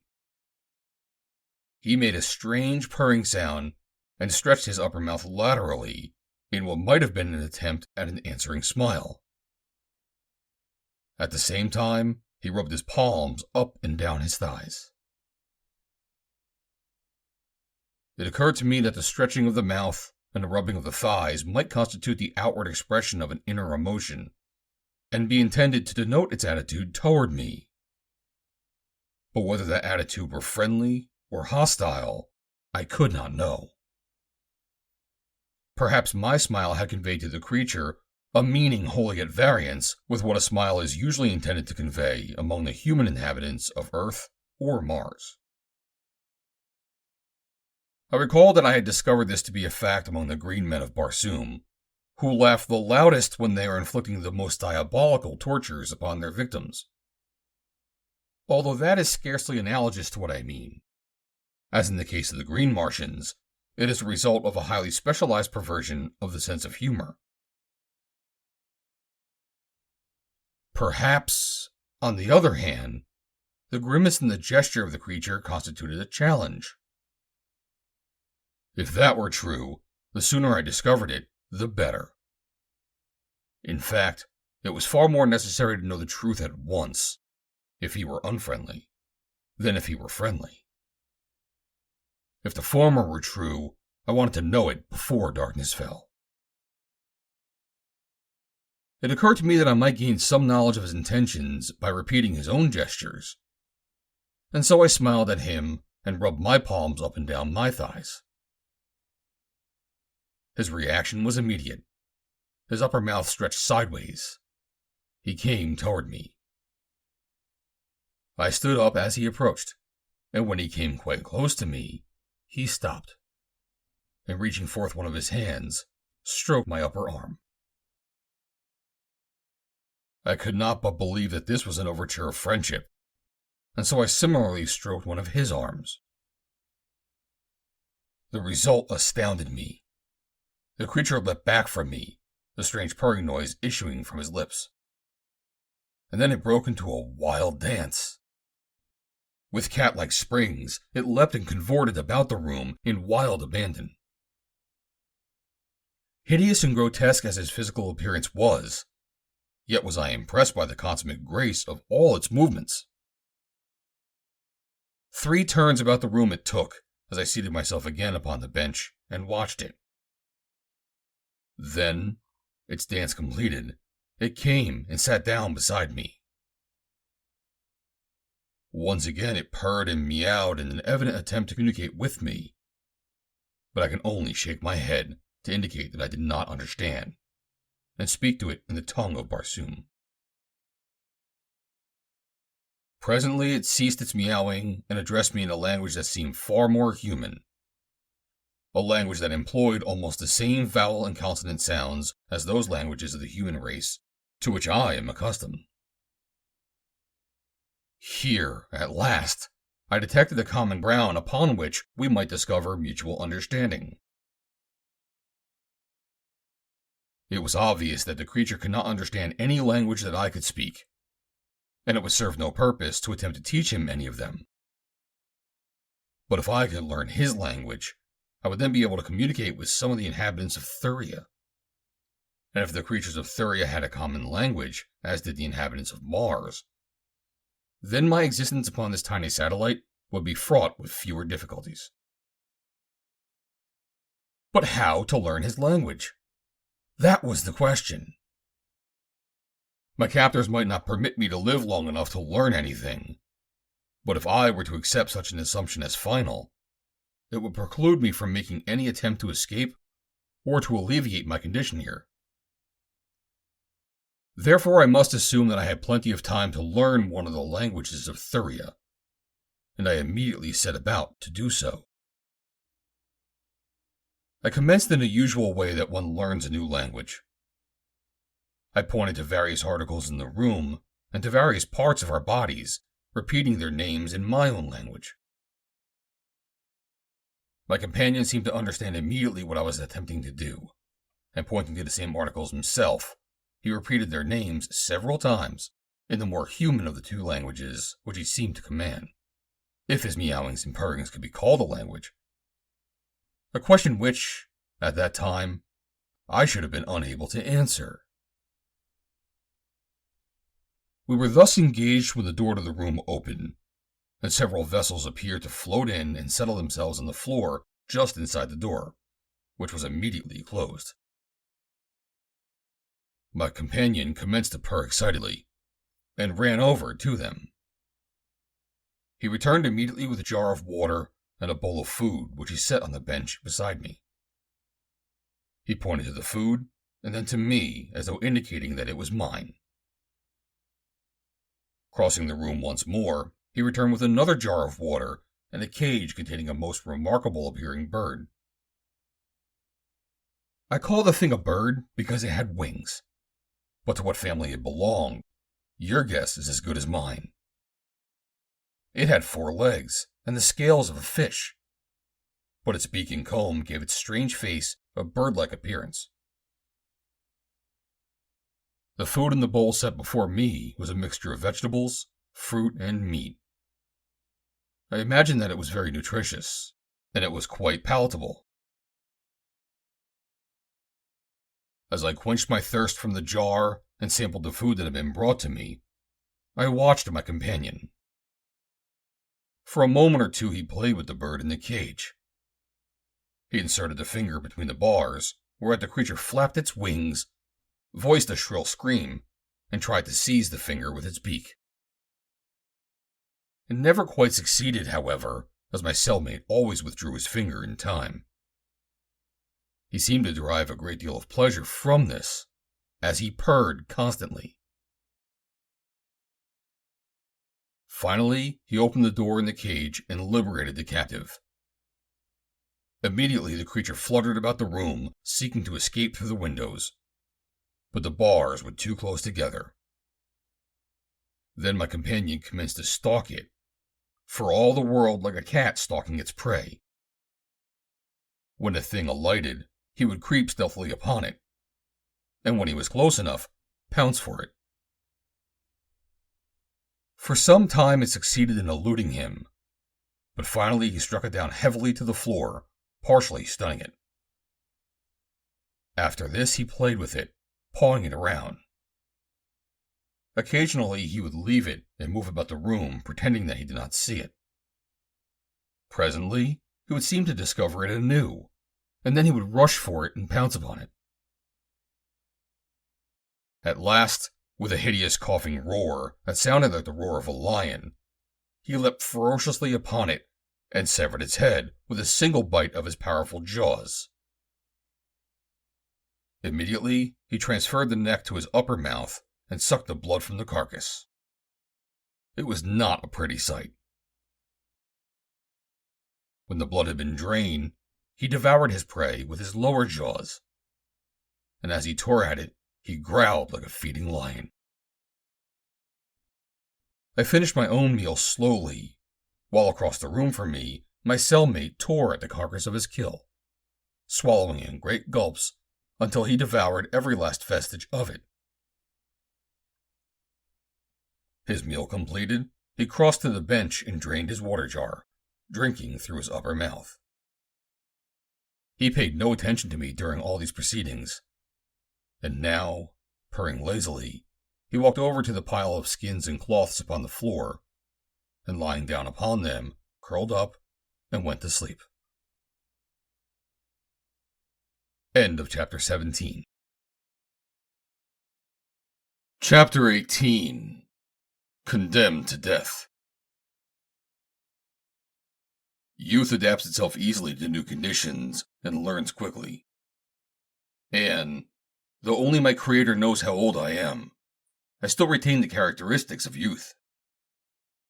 Aided by this fact, as well as by a sincere desire to avail myself of every means of self-preservation, I learn the language of my companion quickly and easily. The monotony of the days that followed my capture was thus broken, and time did not hang so heavily upon my hands as it would otherwise. I shall never forget the elation that I felt when I realized that my cellmate and myself were at last able to communicate our thoughts to one another. But even before that time arrived, we had learned one another's name. His was Umka.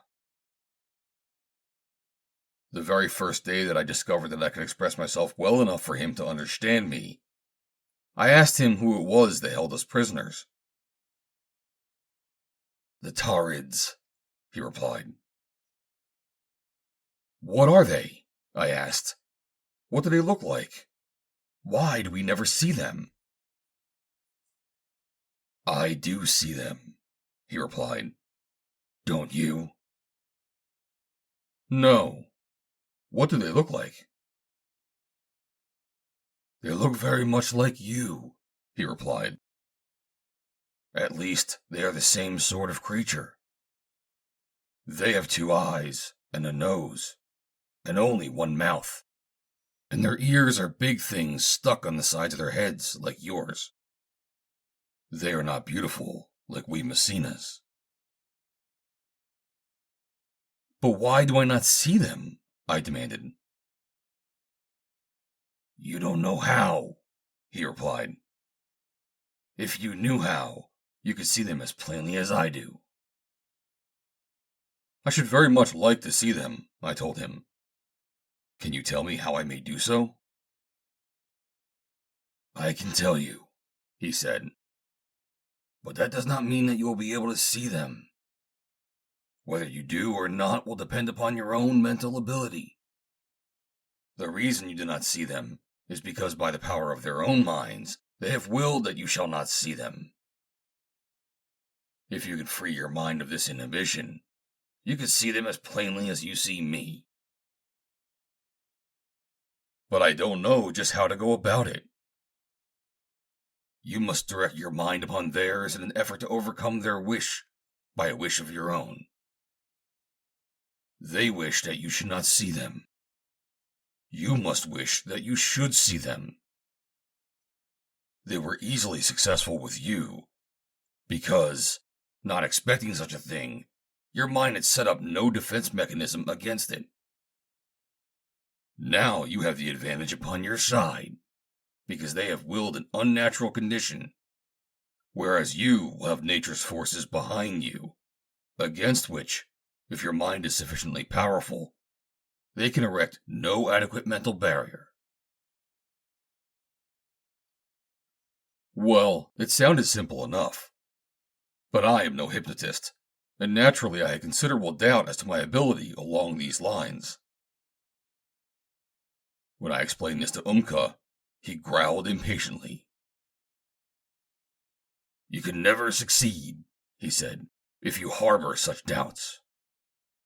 Put them aside. Believe that you will succeed, and you have a very much greater chance for success."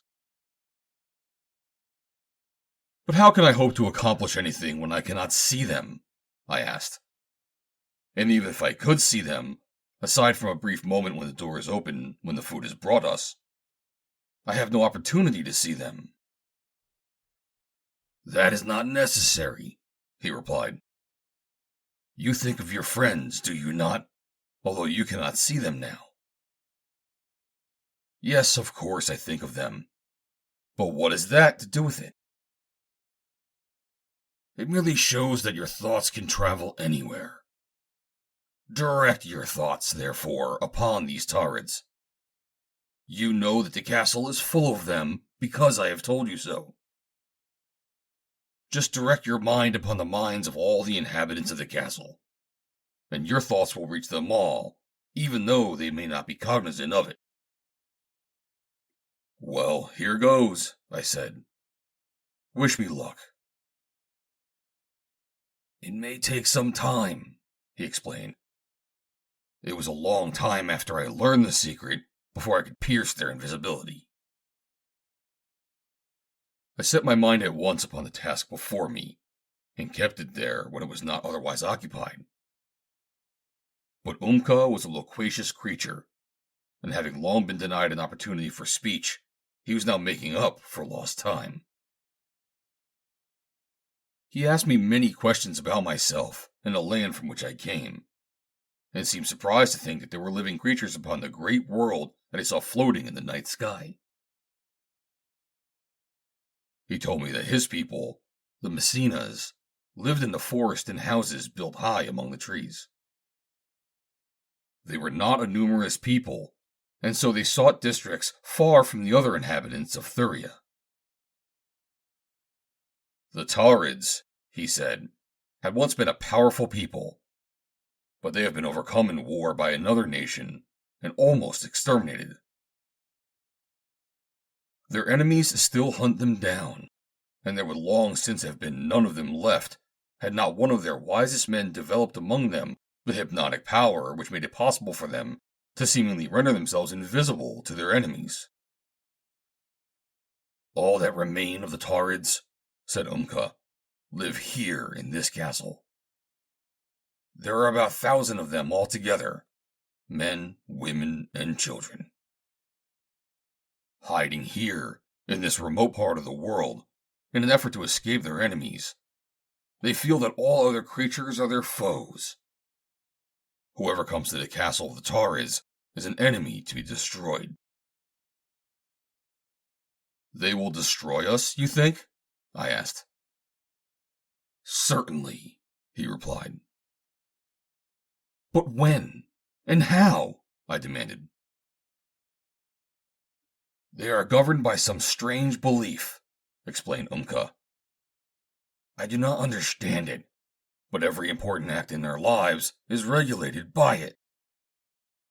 They say that they are guided by the sun and the moon and the stars. It is all very foolish, but they will not kill us until the sun tells them to, and then they will not kill us for their own pleasure, but because they believe that it will make the sun happy. You think, then, that my friends, who are also prisoners here, are still alive and safe? I don't know, but I think so, he replied. The fact that you are alive indicates that they have not sacrificed the others, for I know it is usually their custom to save their captives and destroy them all in a single ceremony. Will they destroy you at the same time? I think they will. And you are resigned to your fate? Or would you escape if you could? I should certainly escape if I had the chance, he replied. But I shall not have the chance. Neither will you. If I could only see these people and talk to them, I said, I might find the way whereby we could escape. I might even convince them that I and my friends are not their enemies, and persuade them to treat us as friends. But what can I do? I cannot see them. And even if I could see them, I could not hear them.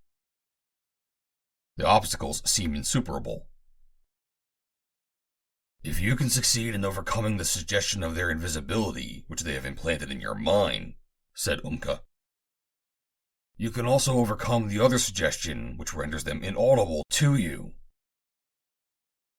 Have you been making any efforts along these lines?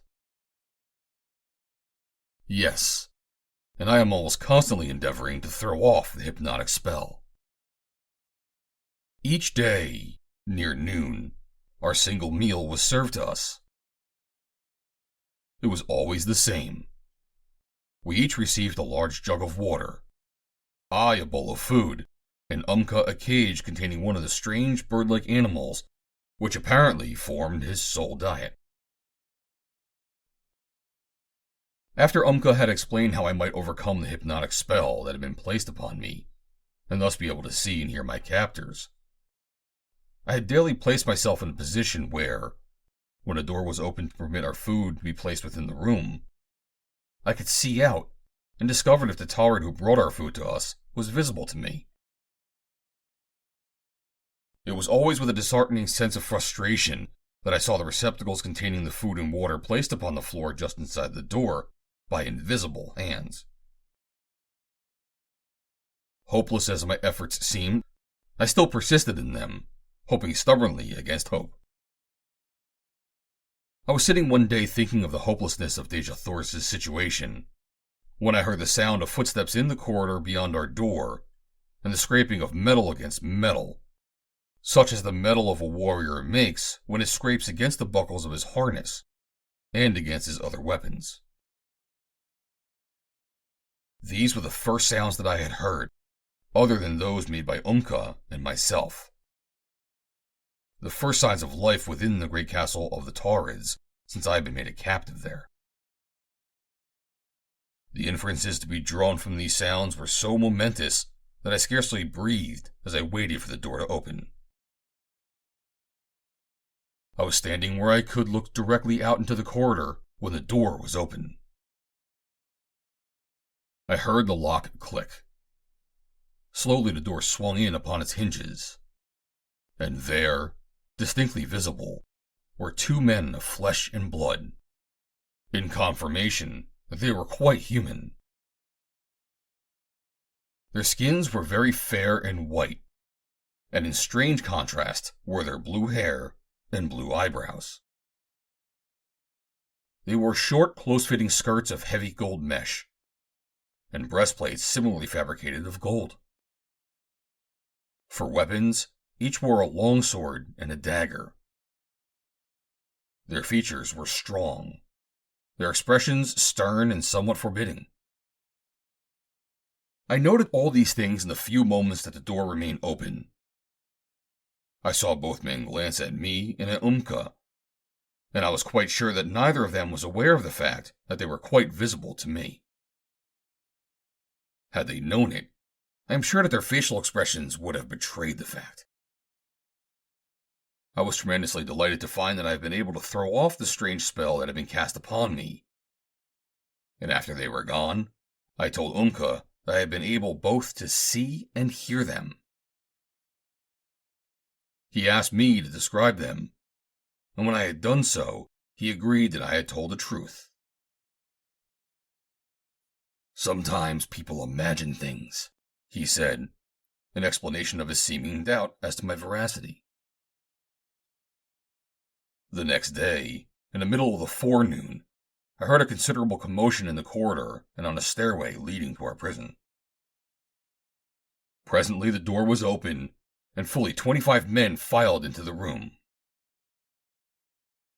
As I saw them, a plan occurred to me that I thought might possibly give me an advantage over these people if an opportunity to escape presented itself later on.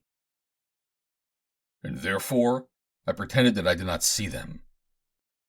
When looking in the direction, I focused my eyes beyond them. But to lessen the difficulty of the play acting, I sought to concentrate my attention on Umka, who they knew to be visible to me. I regretted that I had not thought of this plan before, in time to have explained it to Umka, for it was very possible that he might inadvertently betray the fact that the Taurids were no longer invisible to me. 12 of the men came close to me, just out of reach. One man stood near the door and issued commands. The others approached Umka, ordering him to place his hands behind his back. Umka backed away and looked questioningly at me. I could see that he was wondering if we might not make a break for liberty. I tried to look as though I were unaware of the presence of the warriors. I did not wish them to know that I could see them. Looking blankly past them, I turned indifferently around until my back was toward them, and I faced Umka. Then I winked at him. I prayed to God that if he didn't know what a wink was, some miracle would enlighten him in this instance. As an added precaution, I placed a finger against my lips, enjoining silence. Umka looked dumb, and fortunately, he remained dumb. "Half of you get to Messina," ordered the officer in charge of the detachment. "The rest of you take the black-haired one.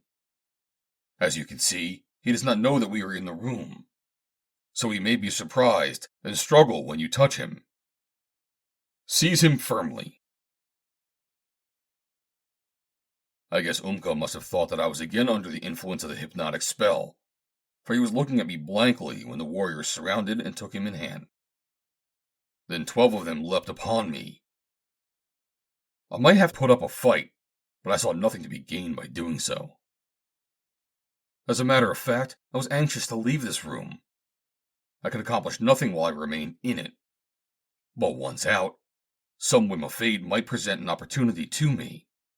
So I did not struggle much, but pretended that I was startled when they seized me. Then they led us from the room and down a long series of stairways up which I had climbed before, and finally into the great throne room through which Xanda, Jat Or, and I had been conducted the morning of our capture. But what a different scene it presented now that I had cast off the hypnotic spell under which I had labored at that time. No longer was the great room empty. No longer the 2 throne chairs untenanted. Instead, the audience chamber was a mass of light and color and humanity. Men, women, and children lined the wide aisle down which Umka and I were escorted toward a dais, upon which stood the 2 throne chairs. Between solid ranks of warriors, resplendent in gorgeous trappings, our escort marched us to a little open space before the throne. Congregated there under guard, their hands bound, were Jat Or, Xanda, Jean, another whom I knew must be Gar Nal, and my beloved princess, Deja Thurs.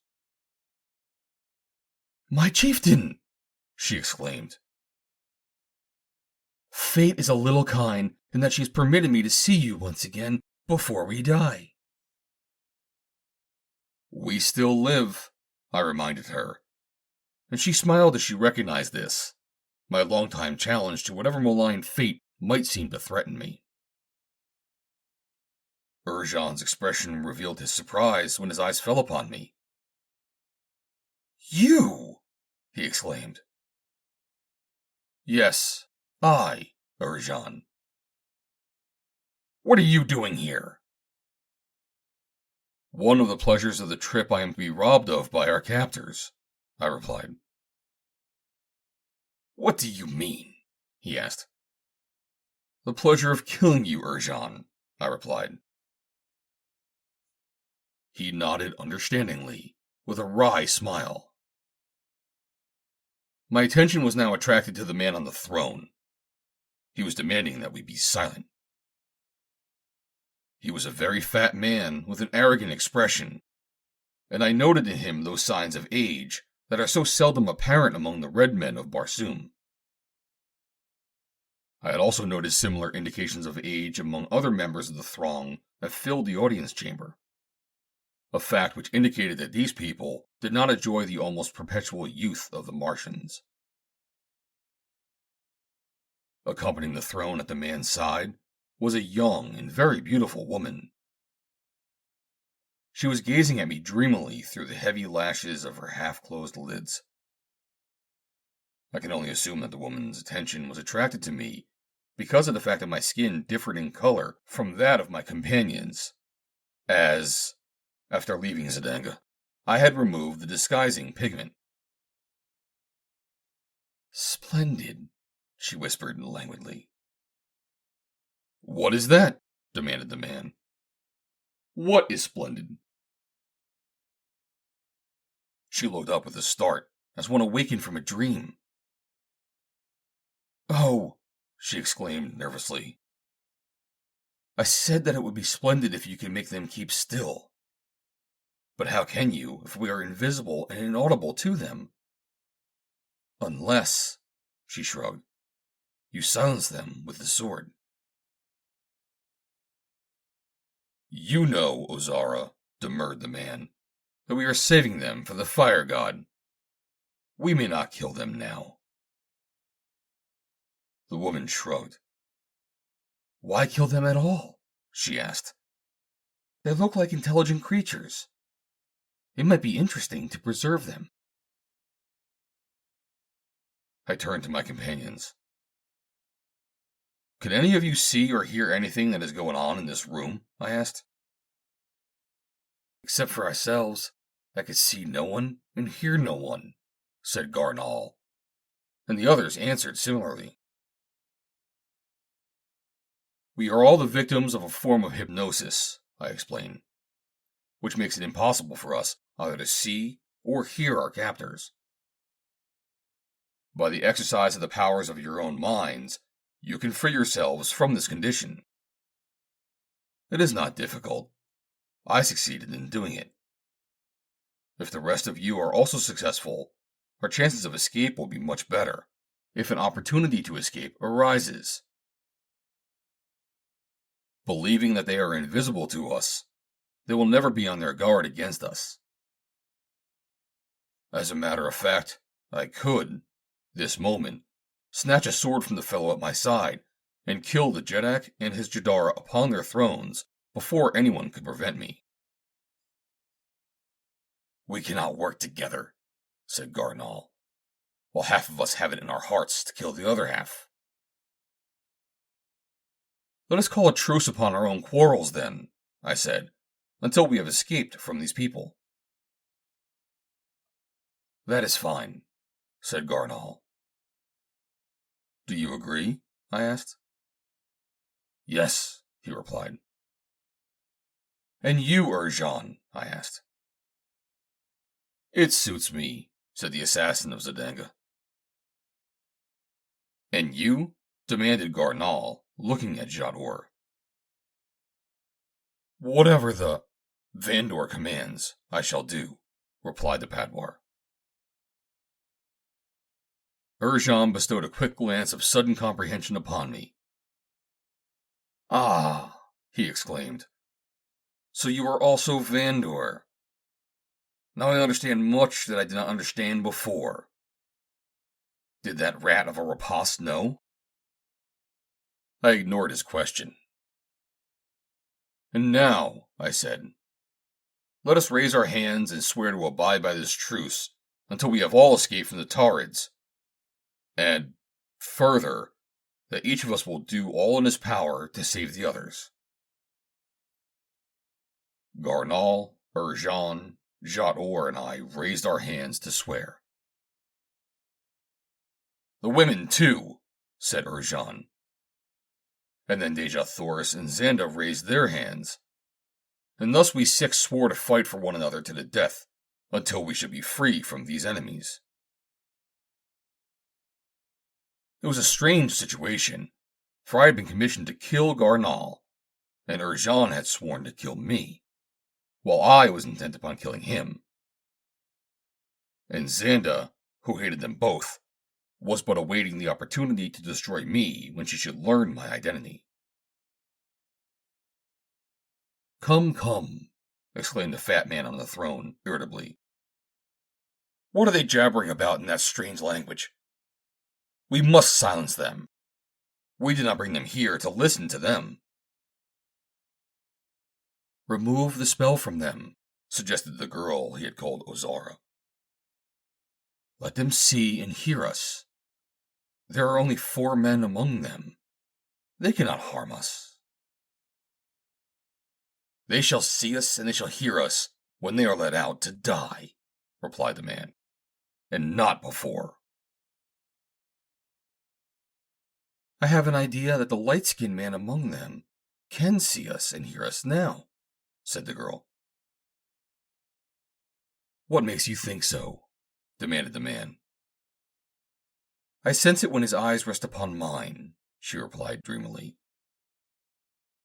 Then, too, when you speak, Ulvas, his eyes travel to your face. And when I speak, they return to mine. He hears us, Ulvas, and he sees us.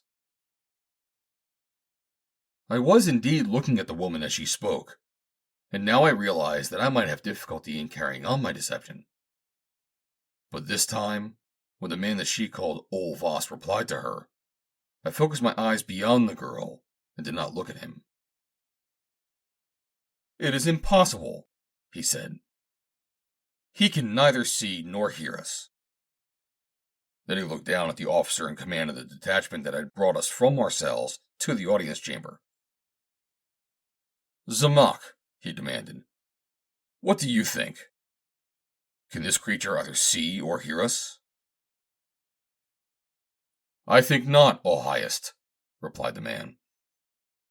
"When we went to fetch him, he asked this Messina, who was in prison with him, if there was anyone in the room, although 25 of us were all about him."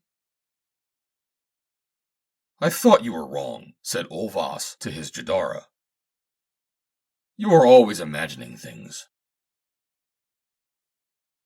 The girl shrugged her shapely shoulders and turned away with a bored yawn.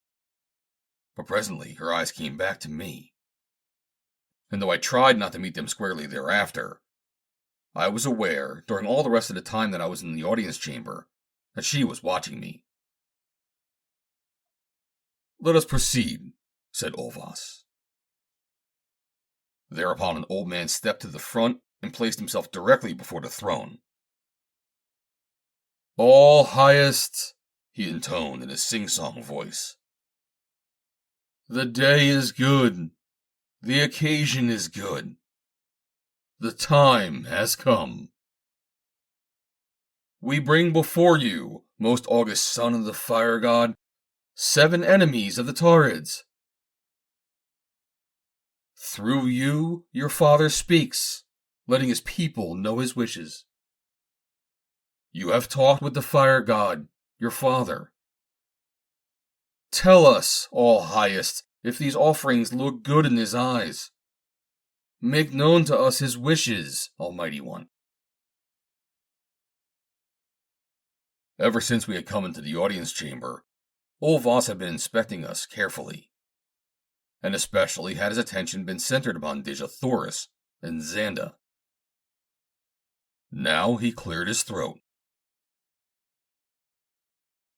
"My father, the fire god, wishes to know who these enemies are," he said. "One of them," replied the old man who had spoken before, and whom I took to be a priest, "is a Messina that our warriors captured while he was hunting outside our walls. The other 6 are strange creatures. We know not from whence they came. They arrived in 2 unheard-of contraptions that moved through the air like birds, though they had no wings. In each of these were 2 men and a woman. They alighted inside our walls, but from whence they came or why, we do not know, though doubtless it was their intention to do us harm, as is the intention of all men who come to the castle of the Taurids. As you will note, All Highest, 5 of these 6 have red skins, while the 6th had a skin only a little darker than our own. He seems to be of a different race, with his white skin, his black hair, and his gray eyes. These things we know, and nothing more. We await the wishes of the fire god from the lips of his son, Ulvas." The man on the throne pursed his lips, as though in thought, while his eyes traveled again along the line of prisoners facing him, lingering long upon Dijathoris and Xanda. Presently he spoke. "My father, the fire god, demands that the Messina and the 4 strange men be destroyed in his honor at this same hour, after he has encircled Ladon 7 times. There were a few moments of expectant silence after he had ceased speaking, a silence that was finally broken by the old priest. "And the women, all highest?" he asked. "What are the wishes of the fire god, your father, in relation to them?" "The fire god, to show his great love," replied the Jeddak, "has presented the two women to his son, Ulvas, to do with as he chooses." End of chapter 18. Chapter 19. Ozara. Life is sweet. When I heard the words of doom fall from the lips of the Jeddak, Ulvas, the words that condemn 5 of us to die on the 7th day, I must naturally have experienced some depressing reaction. But I was not conscious of it, in view of the far greater mental perturbation induced by the knowledge that Dejathoris' fate was to be worse than death. I was glad that she was mercifully deaf to what I had heard. It could not help her to know the fate that was being reserved for her, and it could only cause her needless anguish had she heard the death sentence pronounced upon me. All my companions, having seen nothing and heard nothing, stood like dumb cattle before the throne of their cruel judge. To them, it was only an empty chair. For me, it held a creature of flesh and blood, a mortal whose vitals the point of a keen blade might reach. Again, Ulvas was speaking. "Remove them now," he commanded. "Confine the men in the turquoise tower, and take the women to the Tower of Diamonds." I thought then to leap upon him and strangle him with my bare hands, but my better judgment told me that would not save Dejathoris from the fate for which she was being reserved. It could only result in my own death, and thus would be removed her greatest, perhaps her only, hope of eventual succor. And so I went quietly as they led me away with my fellow prisoners, my last memory of the audience chamber being the veiled gaze of Ozara, Jadara of the Tarids. Umka and I were not returned to the cell in which we had previously been incarcerated, but were taken with Jat Or, Gar Nal, and Jan to a large room in the turquoise tower. We did not speak until the door had closed behind the escort that had been invisible to all but Umka and myself. The others seemed mystified. I could read it in the puzzled expressions on their faces. "What was it all about, Vandor?" demanded Jat Or. "Why did we stand there in silence in that empty chamber before those vacant thrones?" "There was no silence," I replied, "and the room was crowded with people.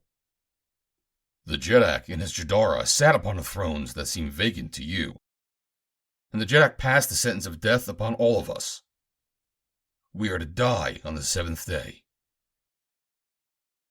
"And the princess and Xanda too?" he demanded.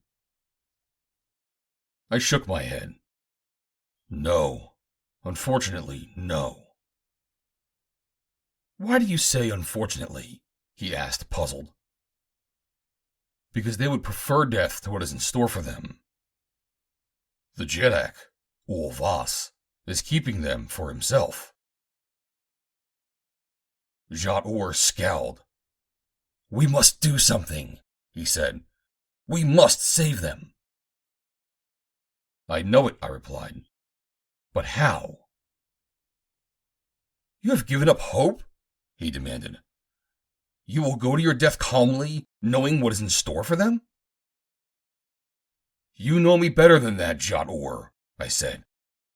"I am hoping that something will occur that will suggest a plan of rescue. Although I see no hope at present, I am not hopeless. If no opportunity occurs before, then in the last moment I shall at least avenge her if I cannot save her. For I have an advantage over these people that they do not know I possess." "What is that?" he asked. "They are neither invisible nor inaudible to me," I replied. He nodded. Yes, I had forgotten, he said. But it seemed impossible that you could see and hear, where there was nothing to be seen nor heard. Why are they going to kill us? Demanded Gar Nal, who had overheard my conversation with Jat Or.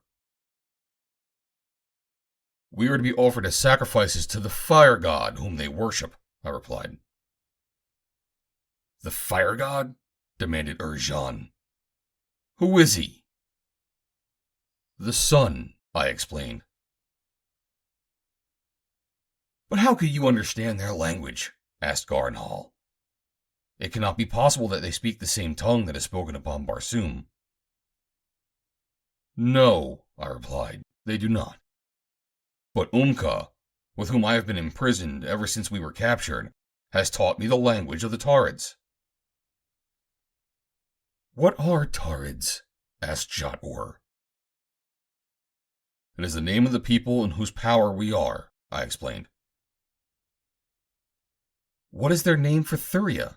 Asked Gar Nal. I am not sure, I replied, but I will ask Umka. Umka, I said in his own language. What does the word Ladan mean? That is the name of this world we live on, he replied. You heard Olvas say that we should die when the fire god has encircled Ladan 7 times. We Barsoomians fell into a general conversation after this, and I had an opportunity to study Gar Nal and Jean more carefully. The former was, like most Martians, of indeterminate age. He was not of such extreme age that he commenced to show it, as did Fal Sivas. Gar Nal might have been anywhere from 100 to 1,000 years old. He had a high forehead and rather thin hair for a Martian, and there was nothing peculiarly distinctive about his features, except his eyes. I did not like them. They were crafty, deceitful, and cruel. Jean, whom of course I had seen before, was just what one might have expected. A burly, brutal fighting man of the lowest type. But of the two, I thought then that I should have trusted Jean farther than Gar Nal. It seemed strange to me to be confined here in such small quarters with 2 such bitter enemies. But I realized, as they must have also, that it would profit us nothing to carry on our quarrel under such circumstances, whereas, if an opportunity to escape presented itself, 4 men who could wield swords would have a very much better chance to effect the liberty of all than if there were only 2 of us. There would not have been more than 2 had we dared to continue our quarrel, for at least 2 of us, and possibly 3, must have died in order to ensure peace. Umka seemed rather neglected as we 4 talked in our own tongue. He and I had grown to be on very friendly terms, and I counted on him to assist us if an opportunity arose whereby we might attempt escape. I was therefore particularly anxious that he remain friendly, and so I drew him into the conversation occasionally, acting as interpreter for him. For days, day after day, I had watched Umka play with the hapless creatures that were brought to him for his food, so that the sight no longer affected me. But when the food was brought us this day, the Barsoomians watched the Messina in fascinated horror, and I could see that Gar Nal grew actually to fear the man. Shortly after we had completed our meal, the door opened again, and several warriors entered. Zamak, the officer who had conducted Umka and me to the audience chamber, was again in command. Only Umka and I could see that anyone had entered the room, and I, with difficulty, pretended that I was not conscious of the fact. There he is, said Zamak, pointing to me. Fetch him along. The soldiers approached and seized my arms on either side.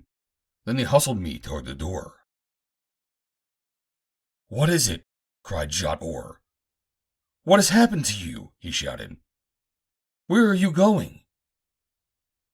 The door was still ajar, and he saw that I was headed toward it. I do not know where I am going, Jat Or, I replied. They are taking me away again. My prince, he cried, and sprang after me, as though to drag me back. But the soldiers hustled me out of the chamber, and the door slammed in Jat Or's face between us. It's a good thing these fellows can't see us, remarked one of the warriors escorting me. I think we should have had a good fight on our hands just now, had they been able to. I think this one could put up a good fight, said one of the fellows who was pushing me along. The muscles in his arms are like bands of silver. Even the best of men can't fight against antagonists that are invisible to them, remarked another. This one did pretty well in the courtyard the day that we captured him. He bruised a lot of the Jedak's guards with his bare hands, and killed 2 of them. This was my first intimation that I had any success whatsoever in that encounter, and it rather pleased me. I could imagine how they would feel if they knew that I could not only see them, but hear them and understand them. They were so lax because of their fancied security that I could have snatched a weapon from almost any of them. And I know that I should have given a good account of myself, but I cannot see how it would avail either me or my fellow prisoners. I was conducted to the part of a palace that was entirely different from any portion that I had hitherto seen. It was even more gorgeous in its lavish and luxurious decorations and appointments than the splendid throne room. Presently we came to a doorway before which several warriors stood on guard. We have come as was commanded, said Zamak, and brought the white-skinned prisoner with us. You are expected, replied one of the guardsmen. You may enter. And he threw open the large double doors. Beyond them was an apartment of such exquisite beauty and richness that, in my poor vocabulary, I find no words to describe it. There were hangings in colors unknown to earthly eyes, against a background of walls that seemed to be of solid ivory, though what the material was of which they were composed, I did not know. It was rather the richness and elegance of the room's appointments that made them seem so beautiful. For after all, when I come to describe it, I find that, in a sense, simplicity was its dominant note. There was no one else in the room when we entered. My guard led me to the center of the floor and halted. Presently, a door on the opposite side of the room opened, and a woman appeared. She was a very good-looking young woman. Later I was to learn that she was a slave. You will await in the corridor, Zamak, she said. The prisoner will follow me. What? Alone? Without a guard? Demanded Zamak in surprise. Such are my commands, replied the girl. But how can he follow you? Asked Zamak. He can neither see nor hear us. And if he could hear us, he could not understand us. I will lead him, she replied. As she approached me, the soldiers relinquished their grasp upon my arms, and taking one of my hands, she led me from the apartment. The room into which I was now conducted, though slightly smaller, was far more beautiful than the other. However, I did not immediately take note of its appointments, my attention being immediately and wholly attracted by its single occupant. I am not easily surprised, but in this instance I must confess that I was, when I recognized the woman reclining upon a divan, and watching me intently through long lashes, as Ozara, Jadara of the Tarids. The slave girl led me to the center of the room and halted. There she waited, looking questioningly at the Jadara, while I, recalling that I was supposed to be deaf and blind to these people, sought to focus my gaze beyond the beautiful empress whose veiled eyes seemed to read my very soul. "You may retire, Ula," she said presently. The slave girl bowed low and backed from the room. For several moments after she departed, no sound broke the silence of the room, but always I felt the eyes of Ozara upon me. Presently she laughed, a silvery, musical laugh. "What is your name?" she demanded. I pretended that I did not hear her, as I found occupation for my eyes in examination of the beauties of the chamber. It appeared to be the boudoir of the Empress, and it made a lovely setting for her unquestionable loveliness. "Listen," she said presently. "You fooled Ulvas and Zamak and the High Priest, and all the rest of them. But you did not fool me. I will admit that you have splendid control, but your eyes betrayed you. They betrayed you in the audience chamber, and they betrayed you again just now as you entered this room, just as I knew they would betray you. They showed surprise when they rested upon me, and that can only mean one thing: that you saw and recognized me. I knew, too, in the audience chamber, that you understood what was being said. You are a highly intelligent creature, and the changing lights in your eyes reflected your reaction to what you heard in the audience chamber. Let us be honest with one another, you and I, for we have more in common than you guess. I am not unfriendly to you. I understand why you think it to your advantage to conceal the fact that you can see and hear us. But I can assure you that you will be no worse off if you trust me, for I already know that we are neither invisible nor inaudible to you." I could not fathom what she meant by saying we had much in common, unless it were merely a ruse to lure me into an admission that I could both see and hear the Tarids. Yet, on the other hand, I could see no reason to believe that either she or the others would profit by this knowledge. I was absolutely in their power, and apparently it made little difference whether I could see and hear them or not. Furthermore, I was convinced that the girl was extremely clever, and that I could not deceive her into believing that she was invisible to me.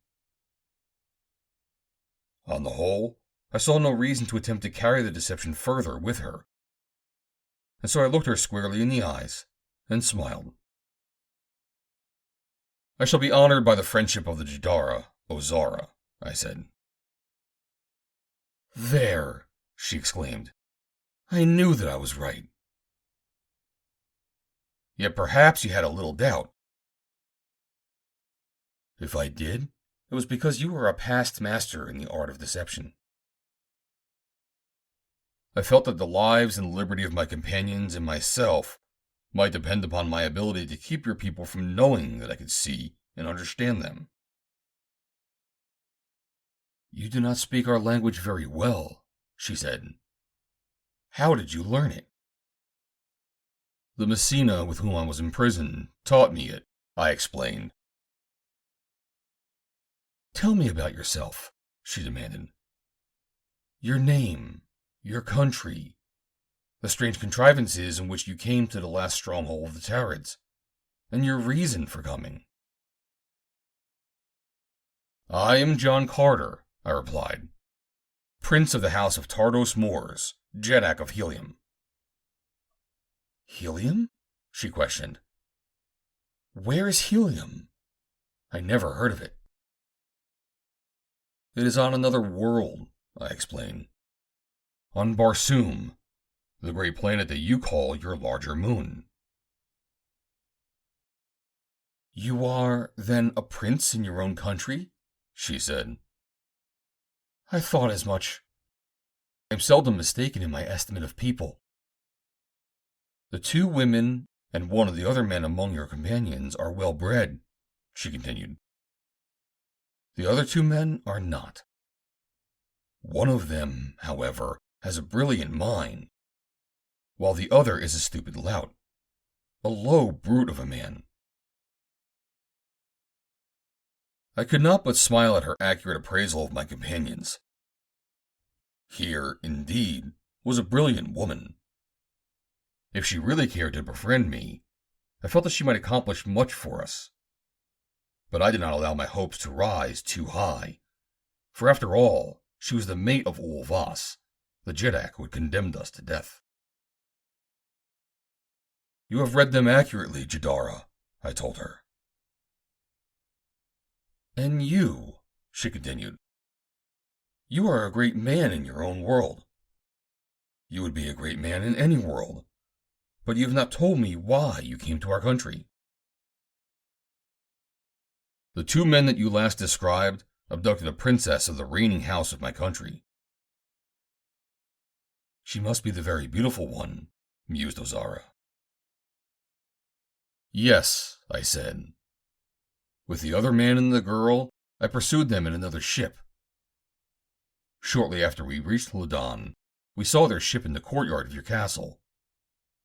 We landed beside it to rescue the princess and punish her abductors. It was then that your people captured us.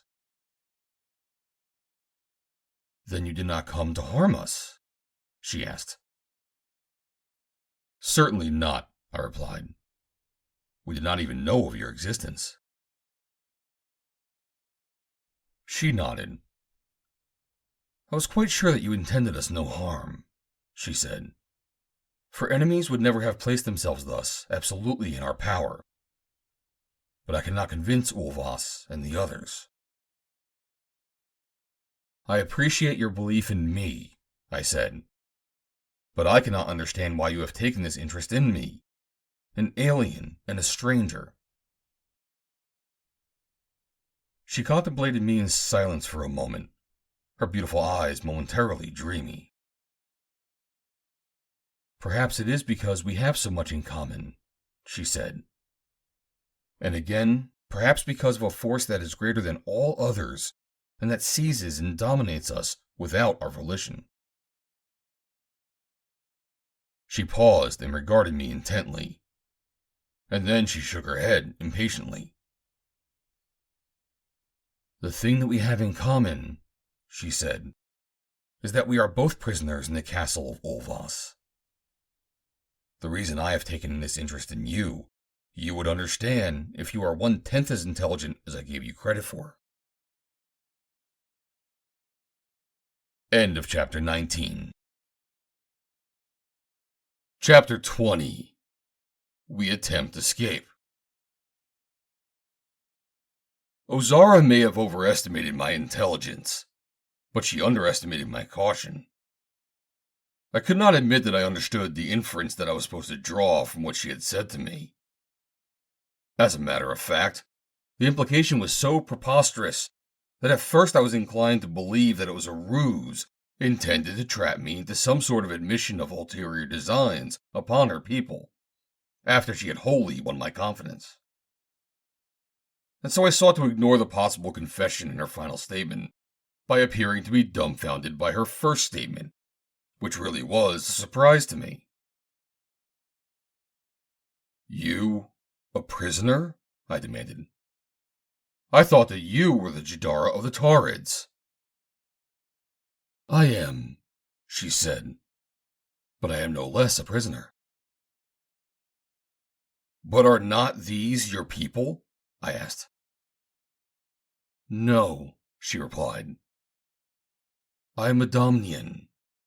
My country, Domnia, lies far away across the mountains that lie beyond the forest that surrounds the castle of Ulvas.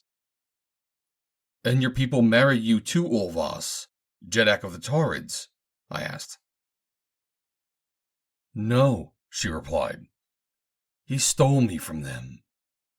My people do not know what has become of me. They would never willingly have sent me to the court of Ulvas. nor would I remain here could I escape. Ulvas is a beast. He changes his Jadaras often. His agents are constantly searching other countries for beautiful young women. When they find one more beautiful than I shall go the way of my predecessors. But I think that he has found one to his liking already, and that my days are numbered. You think that his agents have found another more beautiful than you? I asked. It seems incredible. Thank you for the compliment, she said. But his agents have not found another more beautiful than I. Ulvas has found her himself. In the audience chamber, did you not see him looking at your beautiful compatriot? He could scarcely keep his eyes from her, and you will recall that her life was spared. So was the life of the girl Xanda, I reminded her. Is he going to take her also to be his Jadara? No, he may only have one at a time, replied Ozara. The girl whom you call Xanda is for the high priest. It is thus that Ulvas propitiates the gods. If he takes this other woman, I said, she will kill him. But that will not help me, said Ozara. Why? I asked. Because while one Jadara lives, he cannot take another, she explained. You will be destroyed? I asked. I shall disappear, she replied. Strange things happen in the castle of Ulvas. Strange and terrible things. I commence to understand why you sent for me, I said. You would like to escape, and you think that if you can help us to escape, we will take you with us. You are commencing to understand at least a part of my reasons, she said. The rest, she added, I shall see that you learn in time. You think there is a chance for us to escape? I asked. Just a bare chance, she said. But inasmuch as we are to die anyway, there is no chance that we may not take. Have you any plans? We might escape in the ship, the one that is still in the courtyard. Now I was interested. One of the ships is still in the courtyard? I demanded. Only one? They have not destroyed it? They would have destroyed it, but they are afraid of it. They are afraid to go near it. When you were captured, 2 of Ulvas's warriors entered one of the ships, whereupon it immediately flew away with them. It did not fly away before the first one who had entered it had called back to his companion that it was deserted. Now they think that these ships are under a magic spell, and they will not go near the one that lies in the courtyard. Do you know what became of the other ship? I asked. Do you know where it went? It lies in the sky far above the castle. It just floats there, as though it were waiting. Waiting for something. We know not what. Ulvas is afraid of it. That is one reason why you have not been destroyed before. He was waiting to see what that ship would do. And he was also waiting to screw up his courage to a point where he might order your destruction. For Ulvas is a great coward. Then you think that there is a chance of our reaching the ship? I asked. There is a chance, she said. I can hide you here in my apartment until nightfall, and the castle sleeps. Then, if we can pass the guard at the outer doorway and reach the courtyard, we should succeed. It is worth trying, but you may have to fight your way past the guard. Are you skilled with a sword? I think that I can give a good account of myself, I replied. But how are we to get the rest of my party into the courtyard? Only you and I are going, she said. I shook my head. I cannot go unless all my people go with me." She eyed me with sudden suspicion. "Why not?" she demanded. "You are in love with one of those women? You will not go without her." Her tone was tinged with resentment. It was the speech of a jealous woman. If I were to effect the escape of the others, and especially of Deja Thoris, I must not let her know the truth. So I thought quickly, and two good reasons occurred to me why she and I could not depart alone. "It is a point of honor in the country from which I come," I told her, "that a man never deserts his comrades. For that reason, I could not, in honor, leave without them. But there is another, even more potent reason." "What is that?" she asked. "The ship that remains in the courtyard belongs to my enemies, the two men who abducted the princess from my country. My ship is the one that floats above the castle. I know nothing at all about the mechanism of their ship. Even if we succeeded in reaching it, I could not operate it." She studied this problem for a while, and then she looked up at me. "I wonder if you are telling me the truth," she said. "Your life depends upon your believing me," I replied. "And so does mine, and so do the lives of all my companions." She considered this in silence for a moment, and then, with a gesture of impatience, she said, "I do not know how we can get your friends out into the courtyard and to the ship." "I think I know how we may escape," I said, "if you will help us." "How is that?" she demanded. "If you can get me the tools with which we can cut the bars to the windows of their prison cells, and also describe exactly the location of the room in which the girls are imprisoned, I am sure that I could be successful." "If I did these things, then you could escape without me," she said suspiciously. "I give you my word, Ozara, that if you do as I ask, I shall not leave without you." "What else do you want me to do?" she asked. "Can you gain entrance to the room where the princess and Xanda are imprisoned?" "Yes, I think I can do that," she replied. "Unless Ulvas should realize that I suspected his intention and might think that I intended to kill the women. But I am not so sure that I can get the tools with which you may cut the bars to the windows of your prison." "I can get them," she corrected herself, "but I do not know how I can get them to you." "If you could send some food to me, you might conceal a file or a saw in the jar with the food," I suggested. "Just the thing!" she exclaimed. "I can send Ula to you with a jar of food." "And how about the bars on the windows of the girls' prison?" I asked. "They are in the Diamond Tower," she replied. "Very high. There are no bars on their windows, because no one could escape from the Diamond Tower in that way. There are always guards at its base, for it is the tower in which are the Jedak's quarters. So if you are planning on your women escaping through a window, you might as well abandon the idea at once." "I think not," I replied. "If my plan works, they can escape with even greater ease from the Diamond Tower than from the courtyard."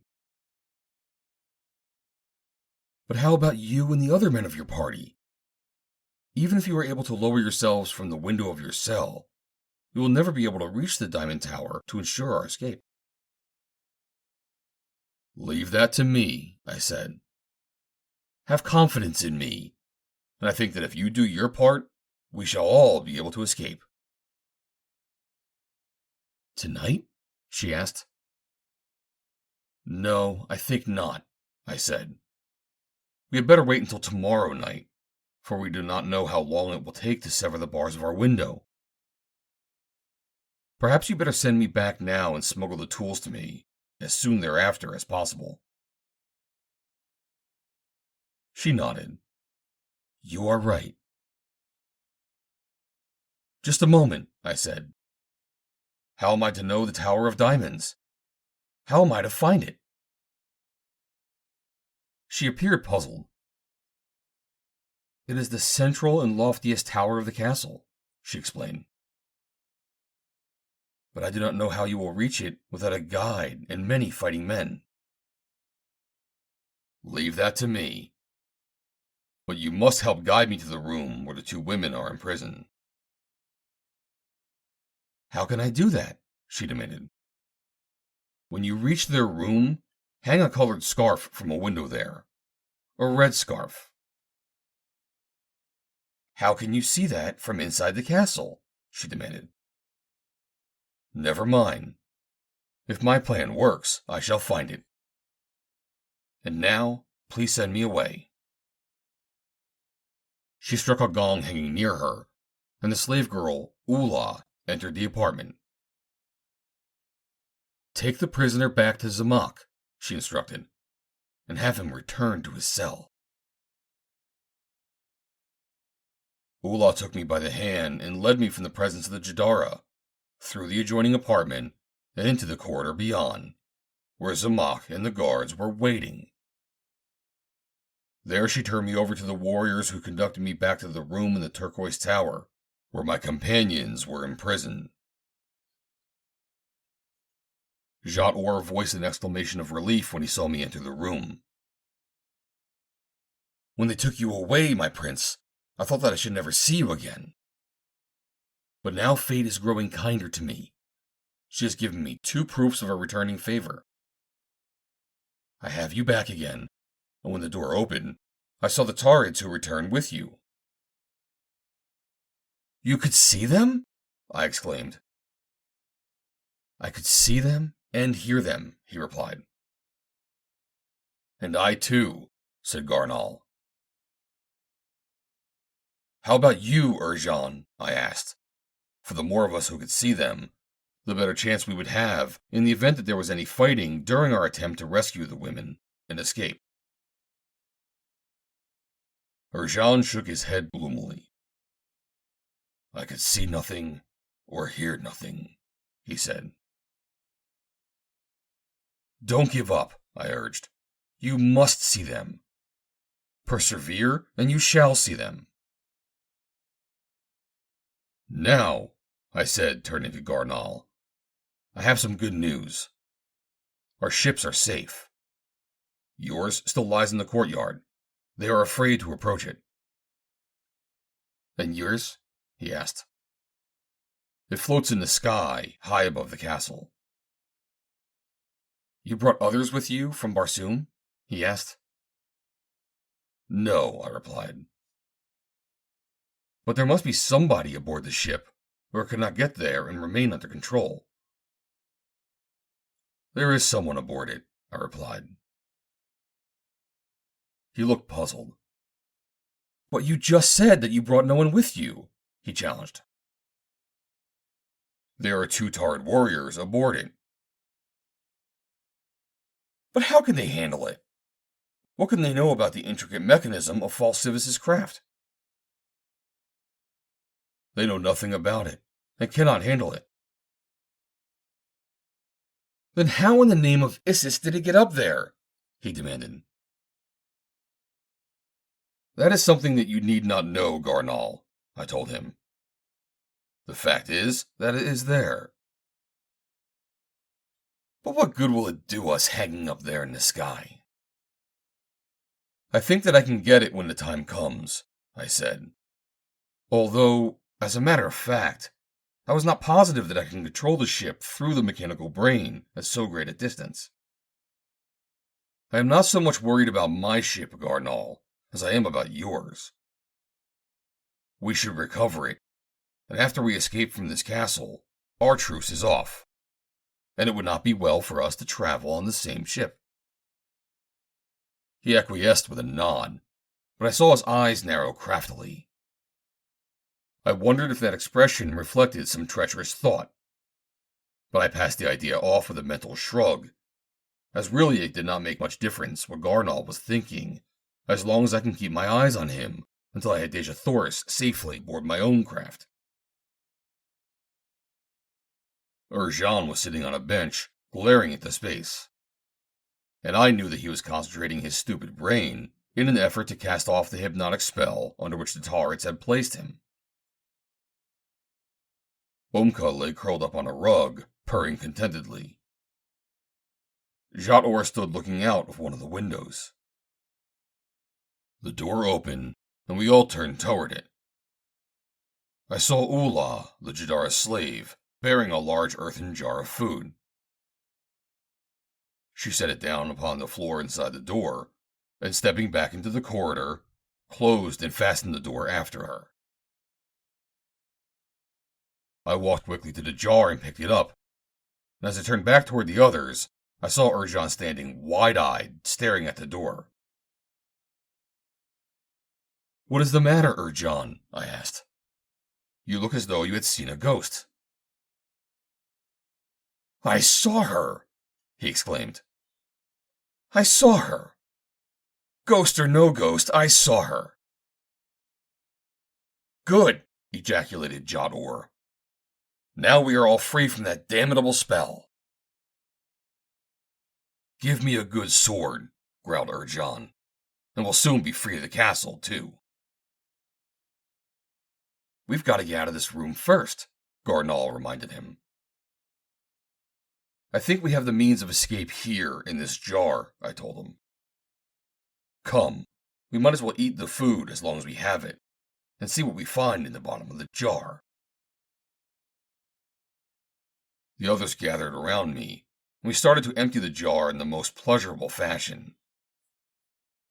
Nor had we gone deep into it before I discovered 3 files, and with these we immediately set to work upon the bars of one of our windows. "Don't cut them all the way through," I cautioned. "Just weaken 3 of them so that we can pull them aside when the time arrives." The metal of which the bars were constructed was either some element unknown upon Earth or Barsoom, or an equally mysterious alloy. It was very hard. In fact, it seemed at first that it was almost as hard as our files. But at last they commenced to bite into it, yet I saw that it was going to be a long, hard job. We worked upon those bars all that night and all the following day.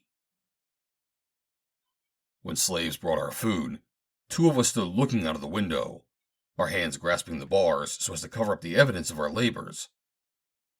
And thus we succeeded in finishing the undertaking without being apprehended.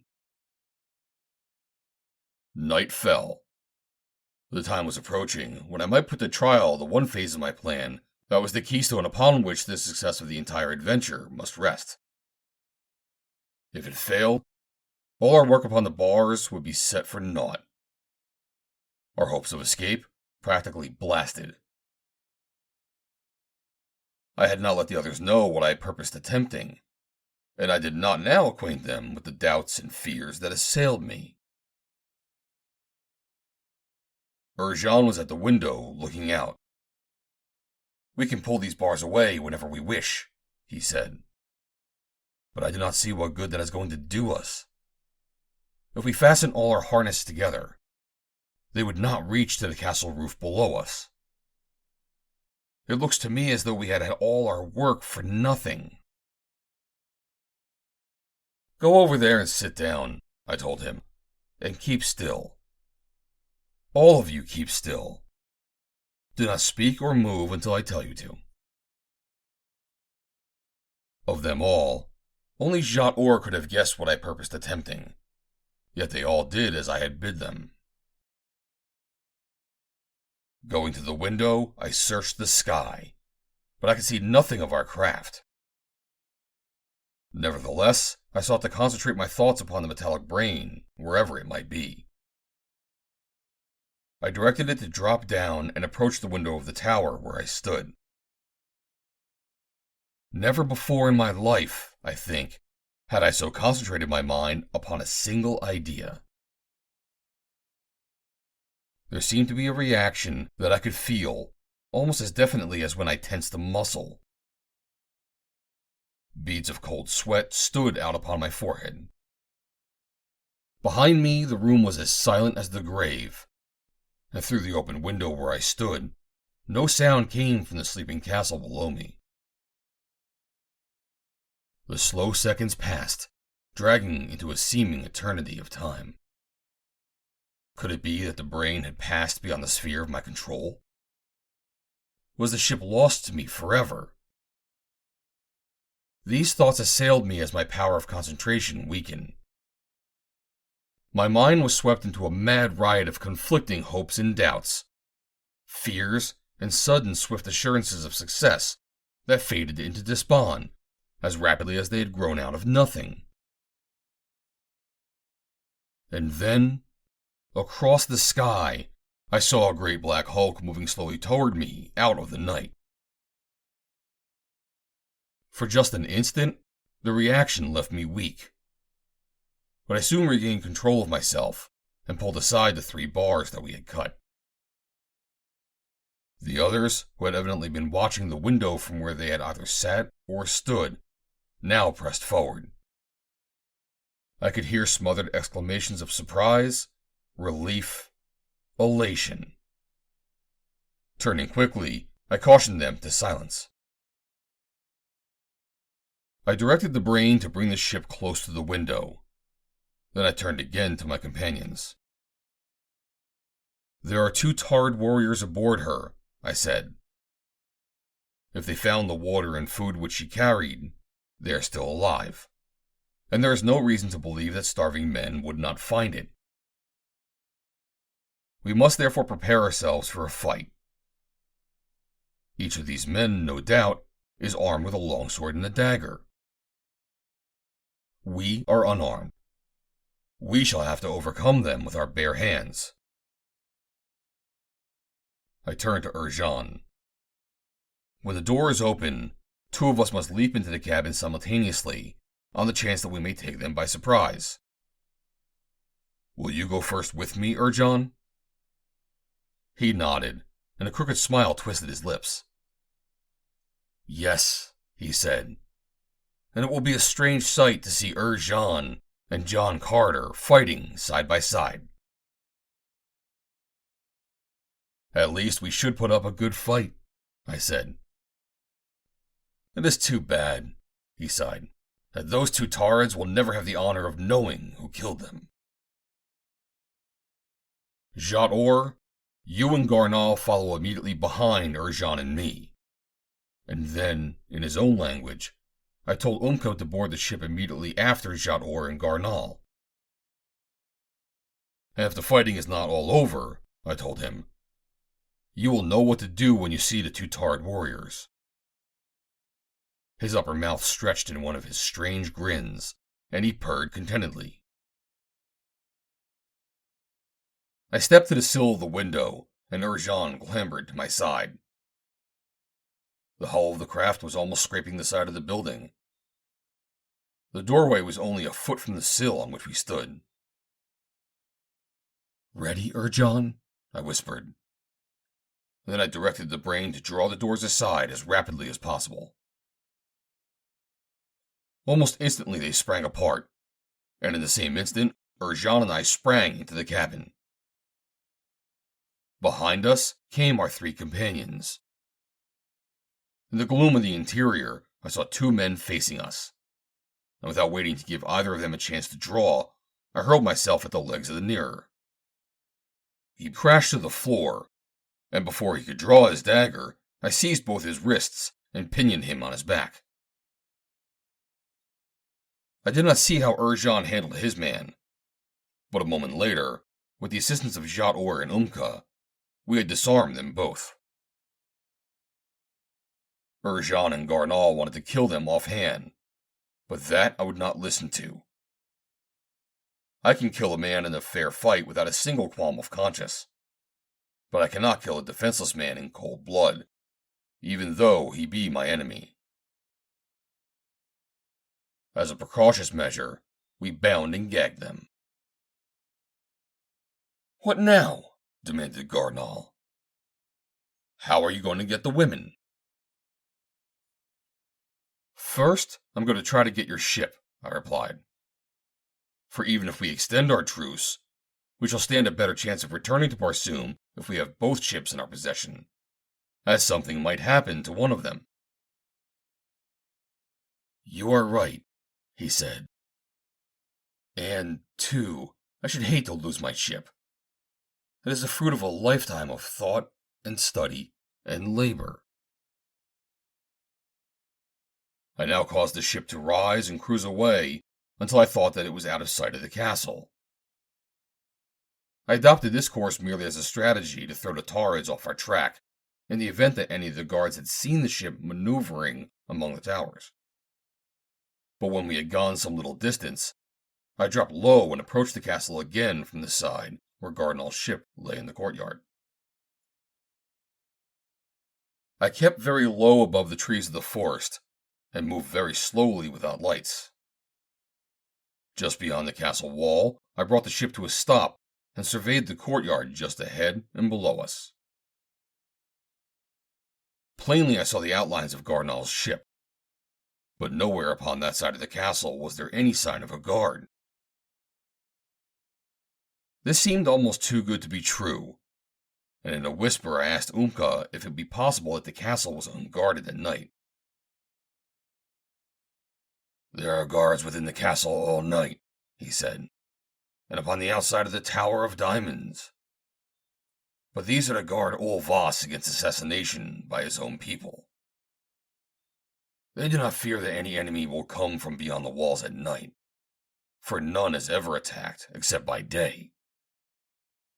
The forests of Ladon are full of wild beasts, and if a body of men were to enter them at night, the beast would set up such a din of howling and roaring that the Tarids would be warned in ample time to defend themselves.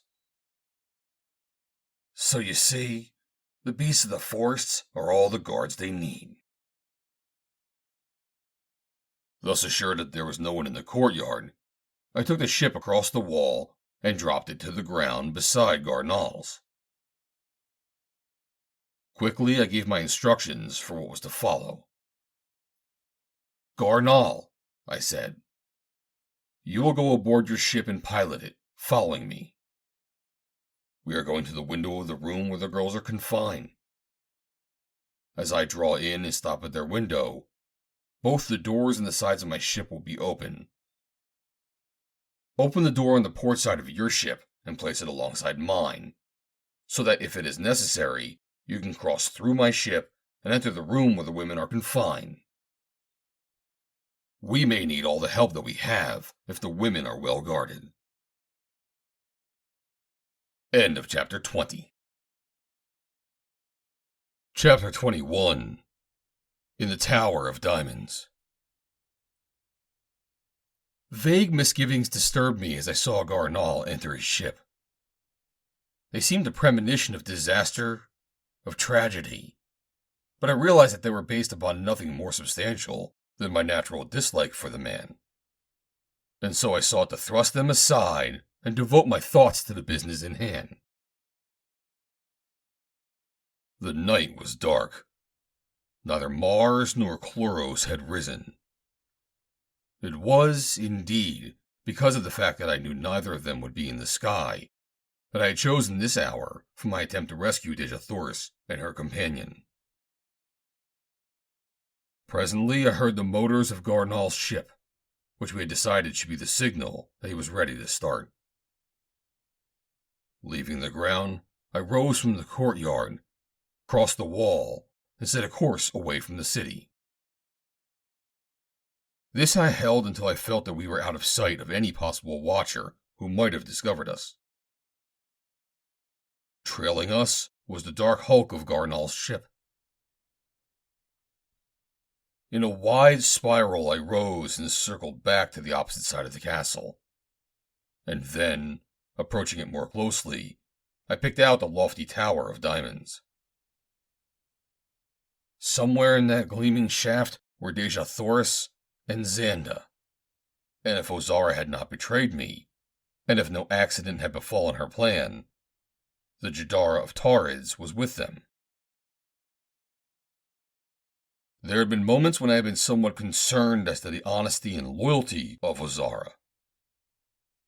If she had spoken the truth, then there was every reason why she should wish to escape from the clutches of Ulvas. However, she might not be so enthusiastic about the escape of Dejathoris and Xanda. I confess that I did not understand women. Some of the things that they do, their mental processes, are often inexplicable to me. Yes, I am a fool with women. Yet I was not so stupid that I did not sense something in Ozara's manner toward me. Something in the very fact that she had sent for me, that indicated an interest on the part of the Jadara of the Taurids, that might prove inimical to the interests of the Princess of Helium. Ozara, Jadara of the Taurids, however, was not the only doubtful factor in the problem which confronted me. I did not trust Gar Nal. I thought that anyone who had once looked into the man's eyes could trust him. Jean was my avowed enemy. His every interest demanded that he either betray or destroy me. Xanda must have learned by this time from Dejathoris that I was JOHN CARTER, Prince of Helium. That knowledge would, undoubtedly, free her from all sense of obligation to me, and I could not but recall that she had sworn to kill JOHN CARTER if ever the opportunity presented itself. This left only Jat Or and Umka upon whom I could depend. And, as a matter of fact, I was not depending too much upon Umka. His intentions might be good enough, but I knew too little of his fighting heart and ability to be able to definitely assure myself that the Catman of Ladon would prove an important and effective ally. As these discouraging thoughts were racing through my brain, I was causing the ship to drop slowly toward the Diamond Tower and circle it. And presently I saw a red scarf across the sill of a lighted window. Silently, the ship drew closer. The doors in both sides of the cabin were opened to permit Gar Nal to cross from his ship to the window in the tower. I stood upon the threshold of the port doorway, ready to leap into the room the instant that the ship drew close enough.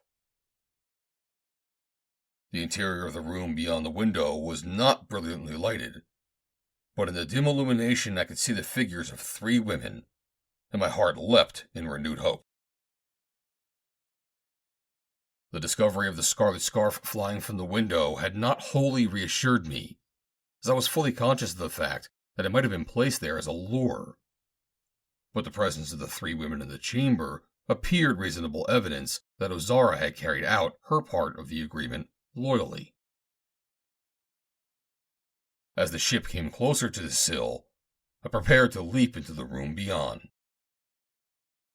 But just as I jumped, I heard a voice raised in alarm and warning far below me at the base of the tower. We had been discovered. As I alighted from the floor of the chamber, Dejathoris voiced a little exclamation of happiness. "My chieftain!" she cried. "I knew that you would come. Wherever they might have taken me, I knew that you would follow." "To the end of the universe, my princess," I replied. The warning cry from below that told me that we had been discovered left no time now for greeting or explanation. Nor would either Dejathoris or myself reveal to strangers the emotions that were in our breasts. I wanted to take her to my heart, to crush her beautiful body to mine, to cover her lips with kisses. But instead, I only said, "Come, we must board the ship at once. The guard below has raised the alarm." Xanda came and clutched my arm. "I knew you would come, Vandor," she said. I could not understand her use of that name. Could it be that Dejathoris had not told her who I was? Ozara also knew my name. It seemed incredible that she should not have mentioned it when she came to the room to explain to the two women imprisoned there that a rescue had been planned and who was to execute it. The Jadara of the Tarids did not greet me. She scrutinized me beneath narrow lids through the silky fringe of her long lashes. As my eyes rested for a moment on hers, I felt that I recognized in her glance a hint of malice. But perhaps that was only my imagination, and certainly I had no time now to analyze or question her emotions. As I turned toward the window with Deja Thoris, I was filled with consternation. The ships were gone. Running to the opening, I looked out, and to the left I saw both crafts moving off into the night. What had happened to thus wreck my plans in the very instant of success? The three women shared my consternation. "The ship!" exclaimed Deja Thoris. "Where has it gone?" cried Ozara. "We are lost," said Xanda quite simply. "I can hear our men running up the stairway." Suddenly I realized what had happened. I had directed the brain to approach the window, but I had not told it to stop. I had jumped, and it had gone on before my companions could follow me. And Gar Nal, not knowing what had occurred, had continued on with it, following me as I had directed. Instantly I centered my thoughts upon the mechanical brain and directed it to bring the ship back to the window and stop there.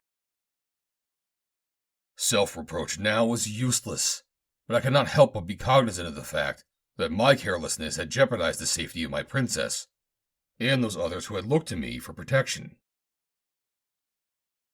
I could now plainly hear the warriors approaching. They were coming swiftly. From the window I could see both ships turning now. Would they reach us before it was too late? I commanded the brain to return at the highest speed compatible with safety. It leapt forward in response to my wishes. The warriors were very close now. I judged that they were approaching the next level below. In another moment, they would be at the door. I carried the long sword of one of the Tarid warriors that we had overpowered in the cabin of the craft. But could a single sword for long prevail over the many that I knew must be coming? The ships drew closer. Gar Nal's almost abreast of mine. I saw Jat Or and Urjan standing in the doorway of Fal Sivas' ship. "The alarm had been raised, and warriors are almost at the door," I called to them. "I will try to hold them off while you get the women aboard." Even as I spoke, I heard the enemy just outside the door of the chamber. "Stay close to the window," I directed the three women, "and board the boat the moment it touches the sill." Then I crossed the room quickly to the door, the Tarid longsword ready in my hand.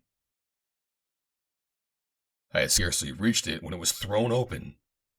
A dozen warriors crowded in the corridor beyond. The first one to leap into the room leapt full upon the point of my blade. With a single piercing scream, he died, and as I jerked my steel from his heart, he lunged forward at my feet. In the brief instant that my weapon was thus engaged, three men forced themselves into the room, pushed forward by those behind. One thrust at me, and another swung a terrific cut at my head. I parried the thrust and dodged the cut, and then my blade clove the skull of one of them. For a moment I forgot everything in the joy of battle. I felt my lips tense in the fighting smile that is famous in two worlds. Again, as upon so many other fields, my sword seemed inspired. But the Tarids were no mean swordsmen, nor were they cowards. They pushed forward into the room over the bodies of their dead companions. I think that I could have accounted for them all single-handed, With such fierce enthusiasm did I throw my whole being into the defense of my princess. But now, from below, I heard the tramp of many feet and the rattling of accoutrement. Reinforcements were coming. It had been a glorious fight so far. 6 lay dead upon the floor about me, but now the other 6 were all in the room, yet I would have felt no discouragement had I not heard the thunderous pounding of those many feet leaping rapidly upward from below. I was engaged with a strapping fellow who sought to push me back when one of his companions attempted to reach my side and distract my attention, while another edged to my opposite side. My situation at that moment was embarrassing, to say the least, for the man who engaged me in front was not only a powerful fellow, but a splendid swordsman. And then I saw a sword flash at my right, and another at my left. 2 of my adversaries went down, and in the next instant, a quick glance showed me that Jean and Jat Or were fighting at my side. As the 3 remaining Tarids bravely leapt in to take the places of their fallen comrades, the van of their reinforcements arrived, and a perfect avalanche of yelling warriors burst into the apartment. As I finally succeeded in spitting my antagonist, I snatched a momentary opportunity to glance behind me. I saw the 3 women and Umka in the room, and Gar Nal standing upon the sill of the window. "Quick, Gar Nal!" I cried. "Get the women aboard!" For the next few minutes, I was about as busy as I can remember ever having been before in my life. The Tarids were all around us. They had succeeded in encircling us. I was engaged constantly with 2 or 3 swordsmen at a time. I could not see what was taking place elsewhere in the room, but my thoughts were always of Dejah and her safety. And suddenly it occurred to me that if all of us who were fighting there in the room should be destroyed, she would be left in the power of Gar Nal without a defender. Jat Or was fighting near me. "The princess!" I called to him. "She's alone on the ship with Gar Nal. If we are both killed, she is lost. Go to her at once." "And leave you, my prince?" he demanded. "It is not a request, Jat Or," I said. "It is a command." "Yes, my prince," he replied, and fought his way to the window. "Help him, Jean," I commanded. The 3 of us managed to cut a path for Jat Or to the window, and as we stood with our backs to it, I saw something which filled me with consternation. At one side, struggling in the grip of 2 warriors, was Ozara, the Jadara of the Tarids. "Save me, John Carter," she cried. "Save me, or I shall be killed." There was nothing else that I could do. No other path would be honorable. Ozara had made it possible for us to escape. Perhaps her deed had already succeeded in saving Dejah. My own stupidity had placed us in this position, which now had become a definite threat to the life of the Jadara. Jat Or, Jean, and I had succeeded in cutting down the warriors that immediately faced us. And the others, probably the least courageous of the band, seemed to hesitate to engage us again immediately. I turned to my companions. "On board with you, quick!" I cried. "And hold the entrance to the ship until I bring the Jadara aboard." As I started toward the warriors holding Ozara, I saw Umka at my side. He had given a good account of himself in the fight, although he carried no sword, which, at the time, I did not understand because there was a plentiful supply of weapons aboard the craft. But later I was to learn that it was not the manner of the Messinas to fight with swords or daggers, with the use of which they are wholly unfamiliar. I had seen in this encounter how he fought, and I realized that his powerful muscles and the terrible jaws of his lower mouth were adequate weapons even against a swordsman, aided as they were by the cat-like agility of the Messina. Umka had received a number of wounds and was bleeding profusely as, in fact, were all of us. But I thought that he looked about finished and ordered him back to the ship. He demurred at first, but finally he went, and I was alone in the room with the remaining Tarids. I knew that my position was hopeless, but I could not leave to her death this girl who had aided me.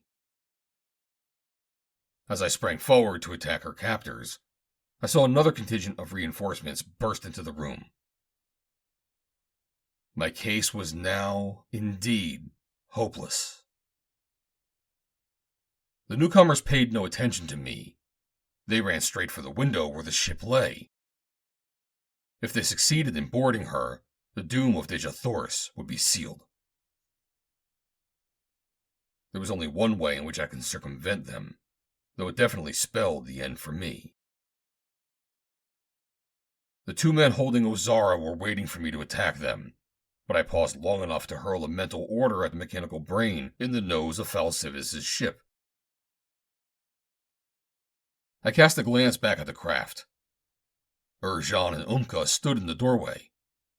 Jat Or was not there, but at the very instant that the ship started to move away in obedience to my command, the young Padwar sprang into view. "My prince!" he cried. "We have been betrayed. Gar Nal has fled with Jat Or in his own ship." Then the Tarids were upon me. A blow upon my head sent me down to merciful unconsciousness. End of Chapter 21. Chapter 22. In the Dark Cell. Enveloped in darkness, surrounded by the silence of the grave, I regained consciousness. I was lying on a cold stone floor. My head ached, and when I felt it with my palms, it was stiff with dried blood, and my hair was matted. Dizzily, I dragged myself to a sitting posture, and then to my feet. Then came realization that I probably was not seriously injured, and I commenced to investigate my surroundings. Moving cautiously, groping through the darkness with outstretched hands before me, I soon came in contact with a stone wall. This I followed for a short distance, when I discovered a door. It was a very substantial door, and it was securely fastened from the opposite side. I moved on. I encircled the room and came to the door again. It was a small room, this new cell of mine. It had nothing to offer my eyes or to my ears. I commenced to realize the sort of world the blind and the deaf must live in. There were left to me, then, only the senses of taste and smell and touch. The first, of course, was useless to me under the circumstances. My nose, at first, identified a stale and musty odor, but presently becoming accustomed to it, it did not react at all. There was left to me only the sense of touch. A strong wall broken by a wooden door. This was my world. I wondered how long they would leave me here. It was like being buried alive. I knew that I must steel my will against the horrible monotony of it, with only the stone wall and that wooden door, and my thoughts for company. My thoughts. They were not pleasant. I thought of Jat Or alone in the power of Gar Nal. I thought of poor Jat Or imprisoned in the ship that he could not control, with Jean, the brutal assassin of Zodanga. I knew what his thoughts must be, knowing nothing of my fate, and feeling his sole responsibility for the safety of Jat Or, whom he was helpless either to protect or avenge. I thought of poor Xanda, to whom fate had been so unkind, condemned now to almost certain death above this distant satellite. And Umka. Well, Umka had expected to die, and so he was no worse off now than he would have been had he never met me. But the bitterest thought of all was that my own carelessness had brought disaster upon those who had looked to me for aid and protection. Thus, futilely, I added mental torture to the monotony of those dragging hours. The vault-like hole in which I was incarcerated was chill and damp. I surmised that they had placed me in the pits beneath the castle, where no ship could reach me. My muscles were stiff. My blood ran sluggishly through my veins. Hopelessness engulfed me. Presently I realized that if I gave way to my morbid reflections, I should indeed be lost. Again and again I reminded myself that I still lived. I told myself that life was sweet. For so long as it persisted, there was still a chance that I might redeem myself and go out into the world again to serve my princess. Now I commenced to move around my cell, encircling it several times until I knew its dimensions. And then I trotted to and fro, back and forth, around and around. And like a shadow boxer, I led and feinted and parried, until at last I had my blood flowing again, and felt the warmth of life renewing my vitality and flushing the sediment of foul worry from my brain. I could not keep this up constantly, and so I sought to find other diversions by counting the stones set in the walls of my cell. I started at the door and moved around to the left. It was not the most entertaining pastime in which I had indulged, but at least there was a spice of excitement added to it by the thought that I might find some loose stones and possibly uncover an aperture leading to another apartment, and to escape. Thus my imagination helped to alleviate the horrors of the darkness and the silence. I could not, of course, measure time. I did not know how long I had been imprisoned there, but finally I became sleepy. I lay down upon the cold, damp floor. When I awoke, I did not know how long I had slept, but I was very much refreshed, and so I concluded that I had passed the normal number of hours in rest. Again, however, I was numb and cold, and once more I set myself to the exercises that would restore my circulation to normal. And as I was thus engaged, I heard sounds beyond the door of my cell. I stopped and listened. Yes, someone was approaching.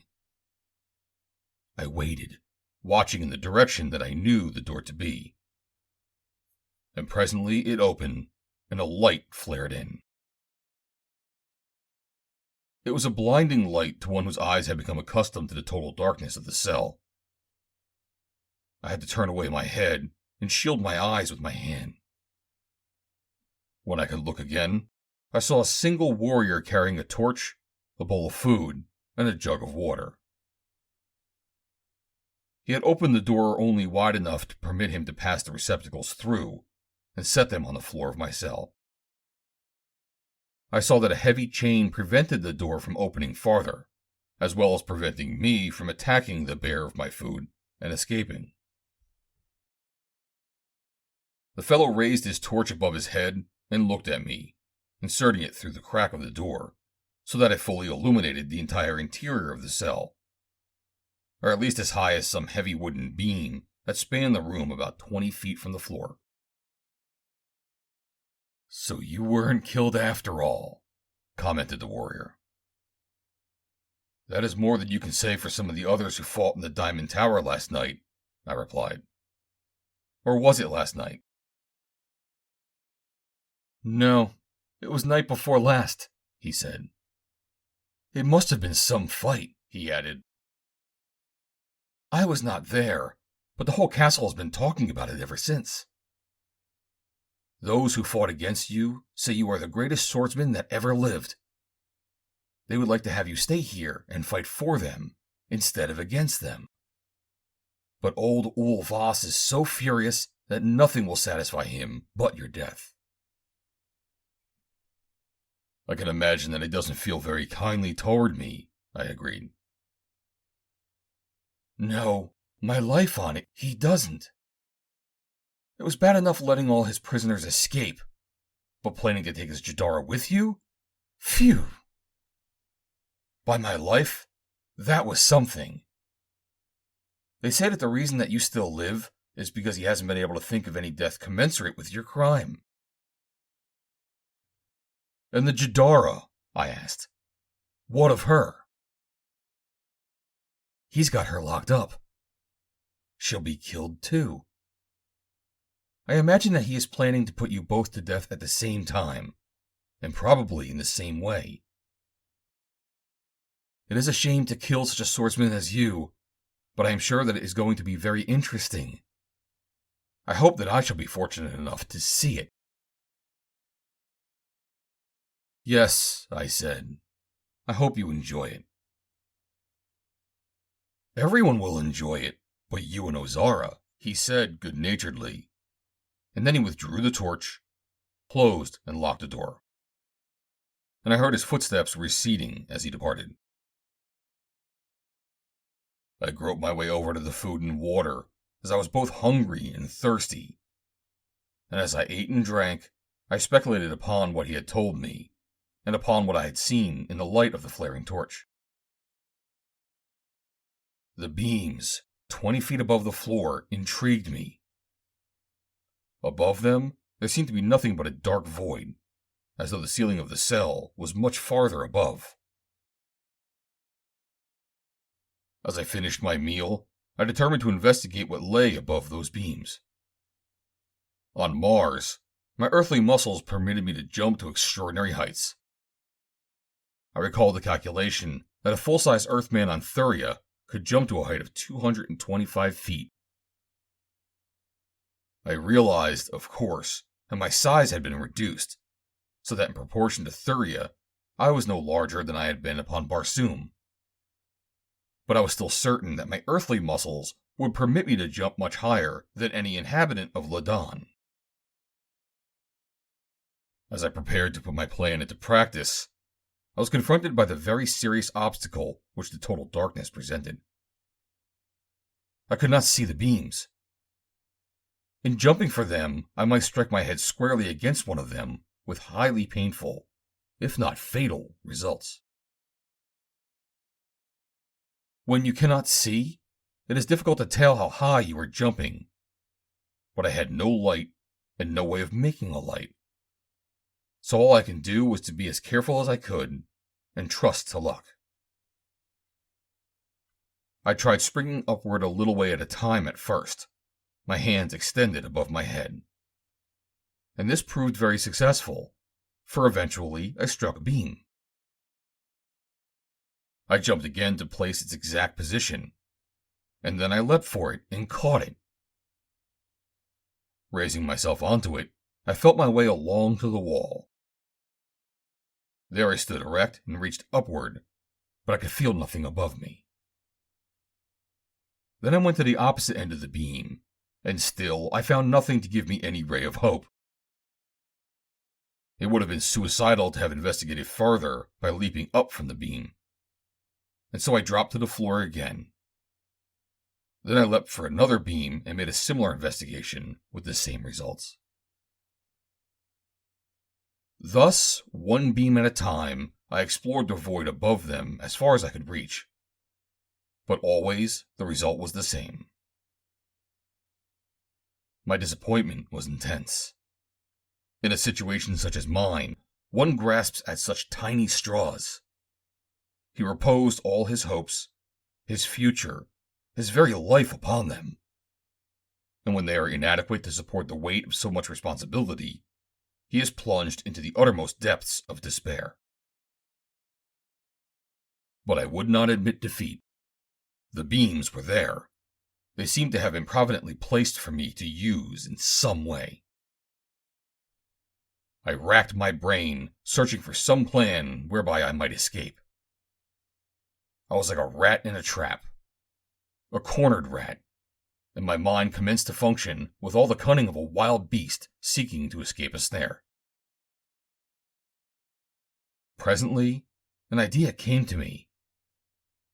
It seemed heaven-sent, but that was probably more because it was the only plan that had presented itself, rather than because it had any intrinsic merit. It was a wild, harebrained plan that depended upon many things over which I had no control. Fate must needs be very kind to me if I were to succeed. I was sitting disconsolately upon a last beam that I had investigated when it came to me. Immediately I dropped to the floor of my cell and went and stood by the door, listening. How long I remained there, I do not know. When fatigue overcame me, I lay down and slept with my ear against the door. I never left it. I took my exercise jumping about in the same spot there by that fateful door.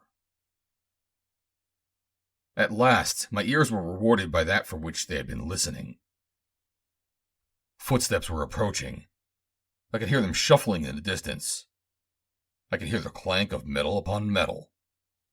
The sounds were increasing in volume. A warrior was approaching. I leaped for the beam directly above the door, and crouching there like a beast of prey, I waited. The footsteps halted just outside my cell. I heard the bars that secured the door sliding from their keepers, and then the door was pushed open and a light appeared. I saw an arm and a hand extend into the room and set down jars of food and water. Then a flaming torch was thrust into the room, followed by a man's head. I saw the fellow looking around the interior of the cell. "Hey there," he cried. "Where are you?" The voice was not of the man that had brought my food on the previous occasion. I did not reply. "By the crown of the Jeddak," he muttered, "has the fellow escaped?" I heard him fussing with the chain that held the door from opening but a few inches, and my heart stood still. Could it be that my wild hope was to be realized? Upon this one hoped-for possibility hinged all the rest of my plans and hopes. The door swung open, and the man stepped cautiously into the room. He was a sturdy warrior. In his left hand he carried the torch, and in his right he gripped a keen longsword. He moved cautiously, looking around him at every step. He was still too close to the door. Very slowly he started across the cell, muttering to himself, and in the darkness above, I followed along the beam like a panther stalking its prey. Still mumbling surprised exclamations, he started back. He passed beneath me, and as he did so, I sprang. End of Chapter 22. Chapter 23. The Secret Door.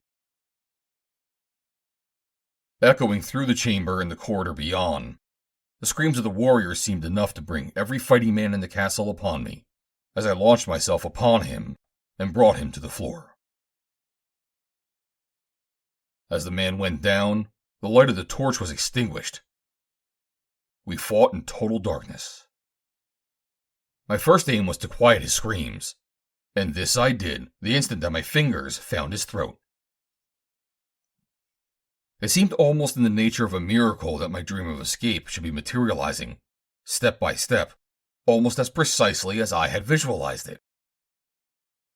And this thought gave me hope that good fortune might continue to attend me until I was safely out of the clutches of Ulvas. The warrior with whom I struggled upon the stone floor of that dark cell beneath the castle of the Taurids was a man of only ordinary physical strength, and I soon subdued him. Possibly I accomplished this sooner than I might have otherwise, for, after I got my fingers on his throat, I promised I would not kill him if he would cease his struggling and his attempted screaming. With me, time was an all-important factor. For even if the man's outcry had not been heard by his comrades above the stairs, it seemed quite reasonable that if he did not return to his other duties within a reasonable time, a search for him would be instituted. If I were to escape, I must get out at once. And so, after I made my offer to the man and he ceased his struggling momentarily, I released my grip upon his throat long enough for him to accept or refuse my proposition. Being a man of intelligence, he accepted. I immediately bound him with his own harness, and, as an added precaution, stuffed a gag in his mouth. Next, I relieved him of his dagger, and after groping around on the floor for some time, I found the longsword that had fallen from his hand when I first attacked him. "And now goodbye, my friend," I said. "You need not feel humiliated at your defeat. Far better men than you have gone down before John Carter, Prince of Helium." Then I went out and closed and locked the door of the cell after me. The corridor was very dark. I had had but one brief glimpse of it, or rather of a portion of it, when my food had been brought to me the previous day.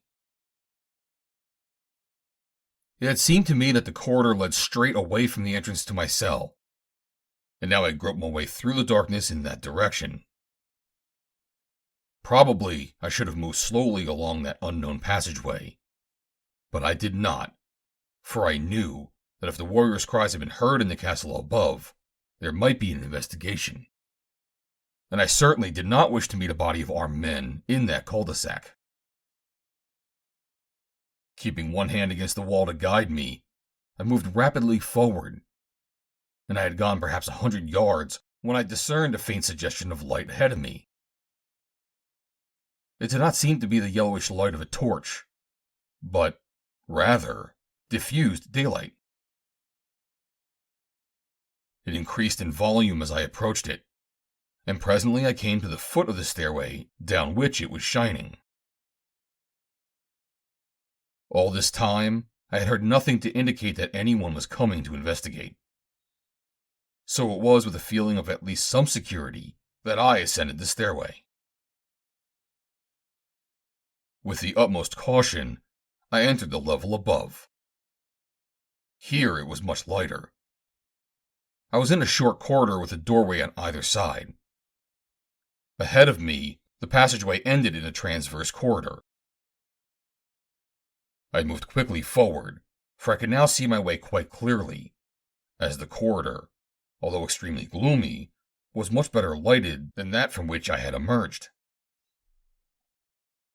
I was congratulating myself upon my good fortune, and I was about to turn into the transverse corridor, when I bumped full into a figure at the turn.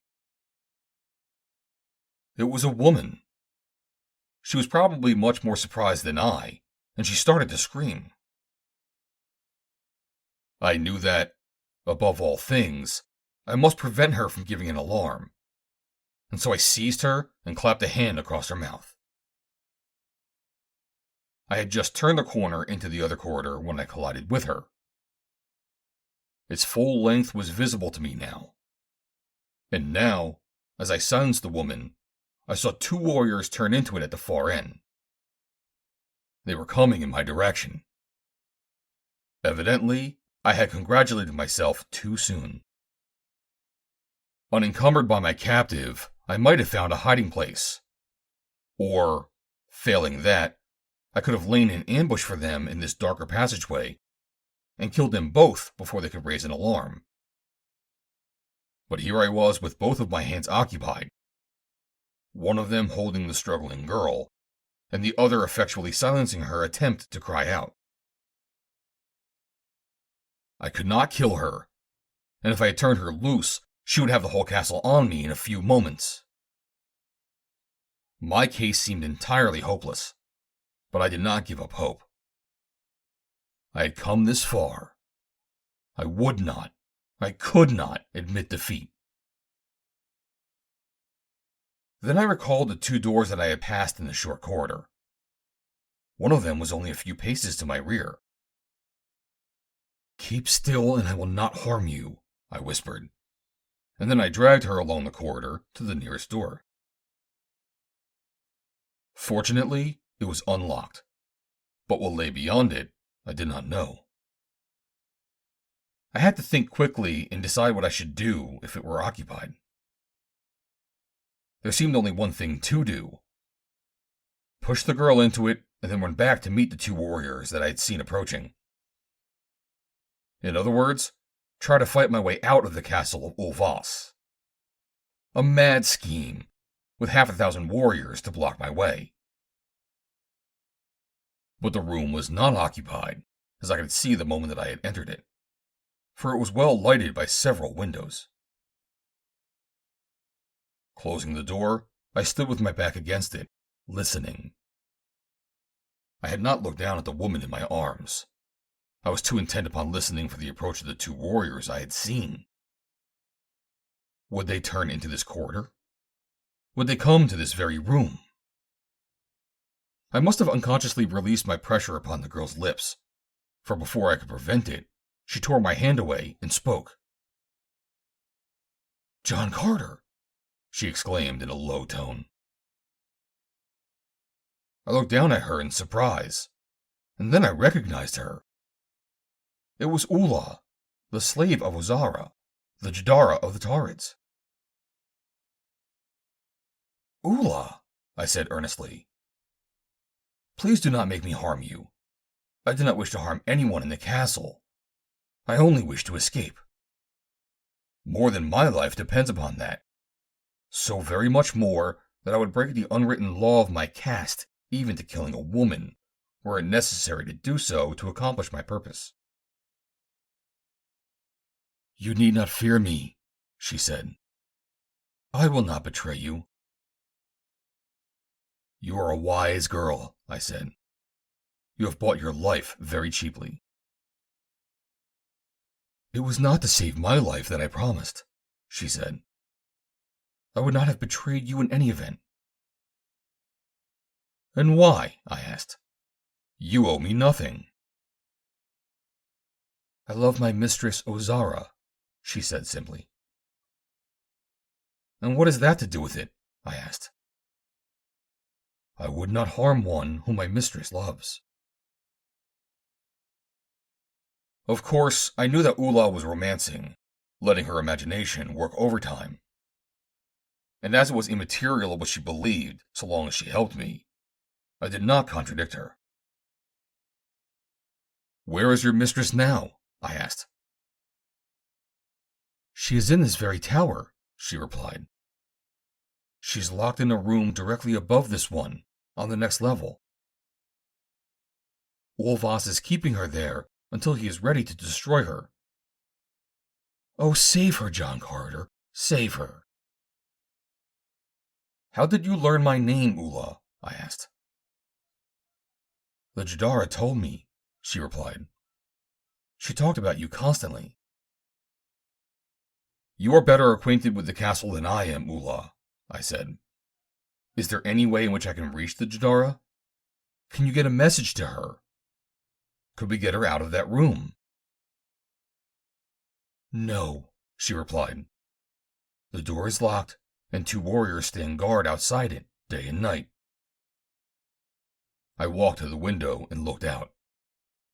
There seemed to be no one in sight. Then I leaned out as far as I could and looked up. Perhaps 15 feet above me was another window. I turned back into the room. "You are sure that the Jadara is in the room directly above this?" I asked. "I know it," she replied. "And you want to help her to escape?" "Yes, there is nothing that I would not do to serve her." "What is this room used for?" I asked. "Nothing now," she replied. "You see, everything is covered with dust. It has not been used for a long time." "You think it is not likely that anyone will come here?" I asked. "You think I might hide here safely until tonight?" "I am sure that you are perfectly safe," she replied. "I do not know why anyone should come here." Good, I exclaimed. Do you really want to help your mistress to escape? With all my heart, she replied. I cannot bear to see her die. You can help her then, I said. How? Bring me a rope with a strong hook. Do you think you can do it? How long a rope? About 20 feet. When do you want them? Whenever you can bring them without danger of detection, but certainly before midnight tonight. I can get them, she said. I will go at once. I had to trust her. There was no other way, and so I let her depart. After she had gone and I had closed the door behind her, I found a heavy bar on the inside. I dropped this into its keeper so that no one could enter the room unexpectedly and take me by surprise. Then I sat down to wait. Those were long hours that dragged themselves slowly by. I could not but constantly question my wisdom in trusting the slave girl Ula. What did I know about her? By what loyalty was she bound to me, except by the thin bond engendered by her foolish imagination?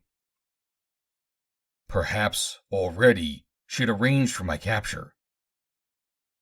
It would not be at all surprising that she had a lover among the warriors, and she was quite beautiful. What better turn could she serve him than by divulging the place of my concealment, and permitting him to be the means of my capture, and perhaps thereby winning promotion? Toward the end of the afternoon, when I heard footsteps coming along the corridor toward my hiding place, the first sounds that I had heard since Ula left me, I was certain that warriors were coming to seize me. I determined that I would give a good account of myself, and so I stood by the door, my longsword ready in my hand. But the footsteps passed by me. They were moving in the direction of the stairway up which I had come from the black corridor leading to my cell. Not long after, I heard them returning. There were a number of men talking excitedly, but through the heavy door I could not quite catch their words. When they had passed out of hearing, I breathed a sigh of relief, and my confidence in Ula commenced to take new heart. Night fell.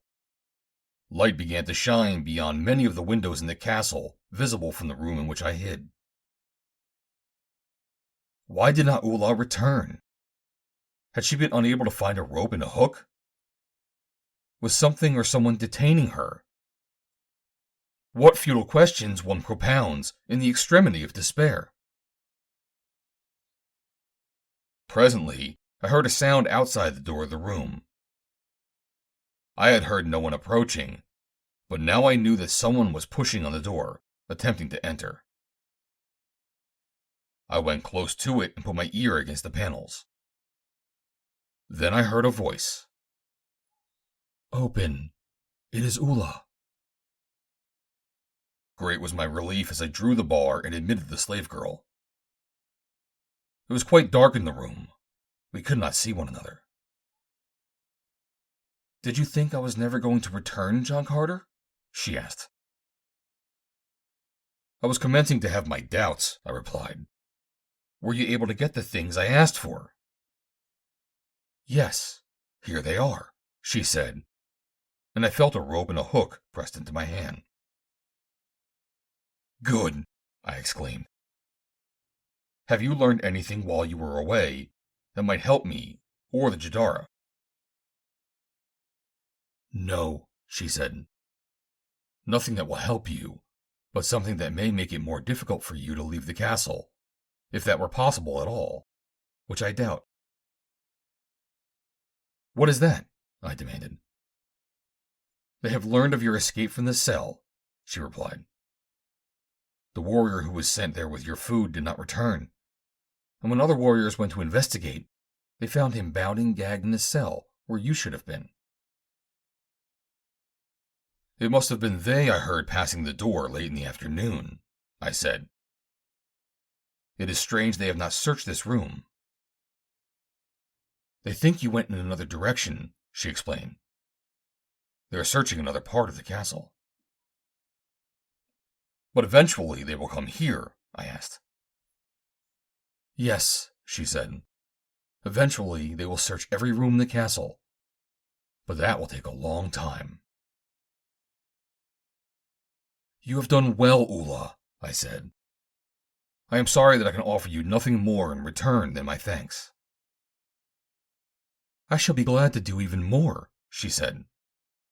There is nothing that I would not do to help you and the Jadara. There is nothing more that you can do, I told her. And now you had better go, before they find you here with me. You are sure that there is nothing more I can do? She asked. No, nothing, Ula. And I opened the door, and she went out. Goodbye and good luck, John Carter, she whispered as I closed the door behind her. I went at once to the window after rebolting the door. It was very dark outside.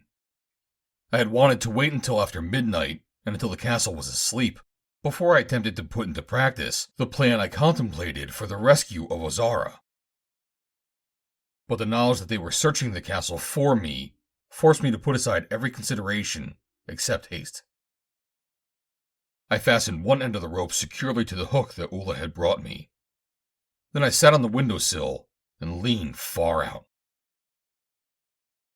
I took one end of the rope in my left hand, where I grasped the frame of the window, and held the hook in my right hand, permitting the slack of the rope to fall free beneath me against the side of the tower outside the window.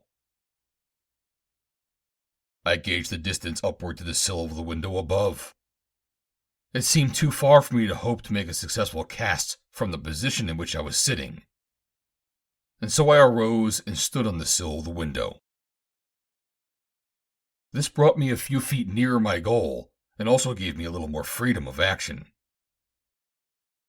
I was very anxious to be successful at my first cast, for I feared that if I missed, the rattling of the metal hook against the side of the tower might attract attention.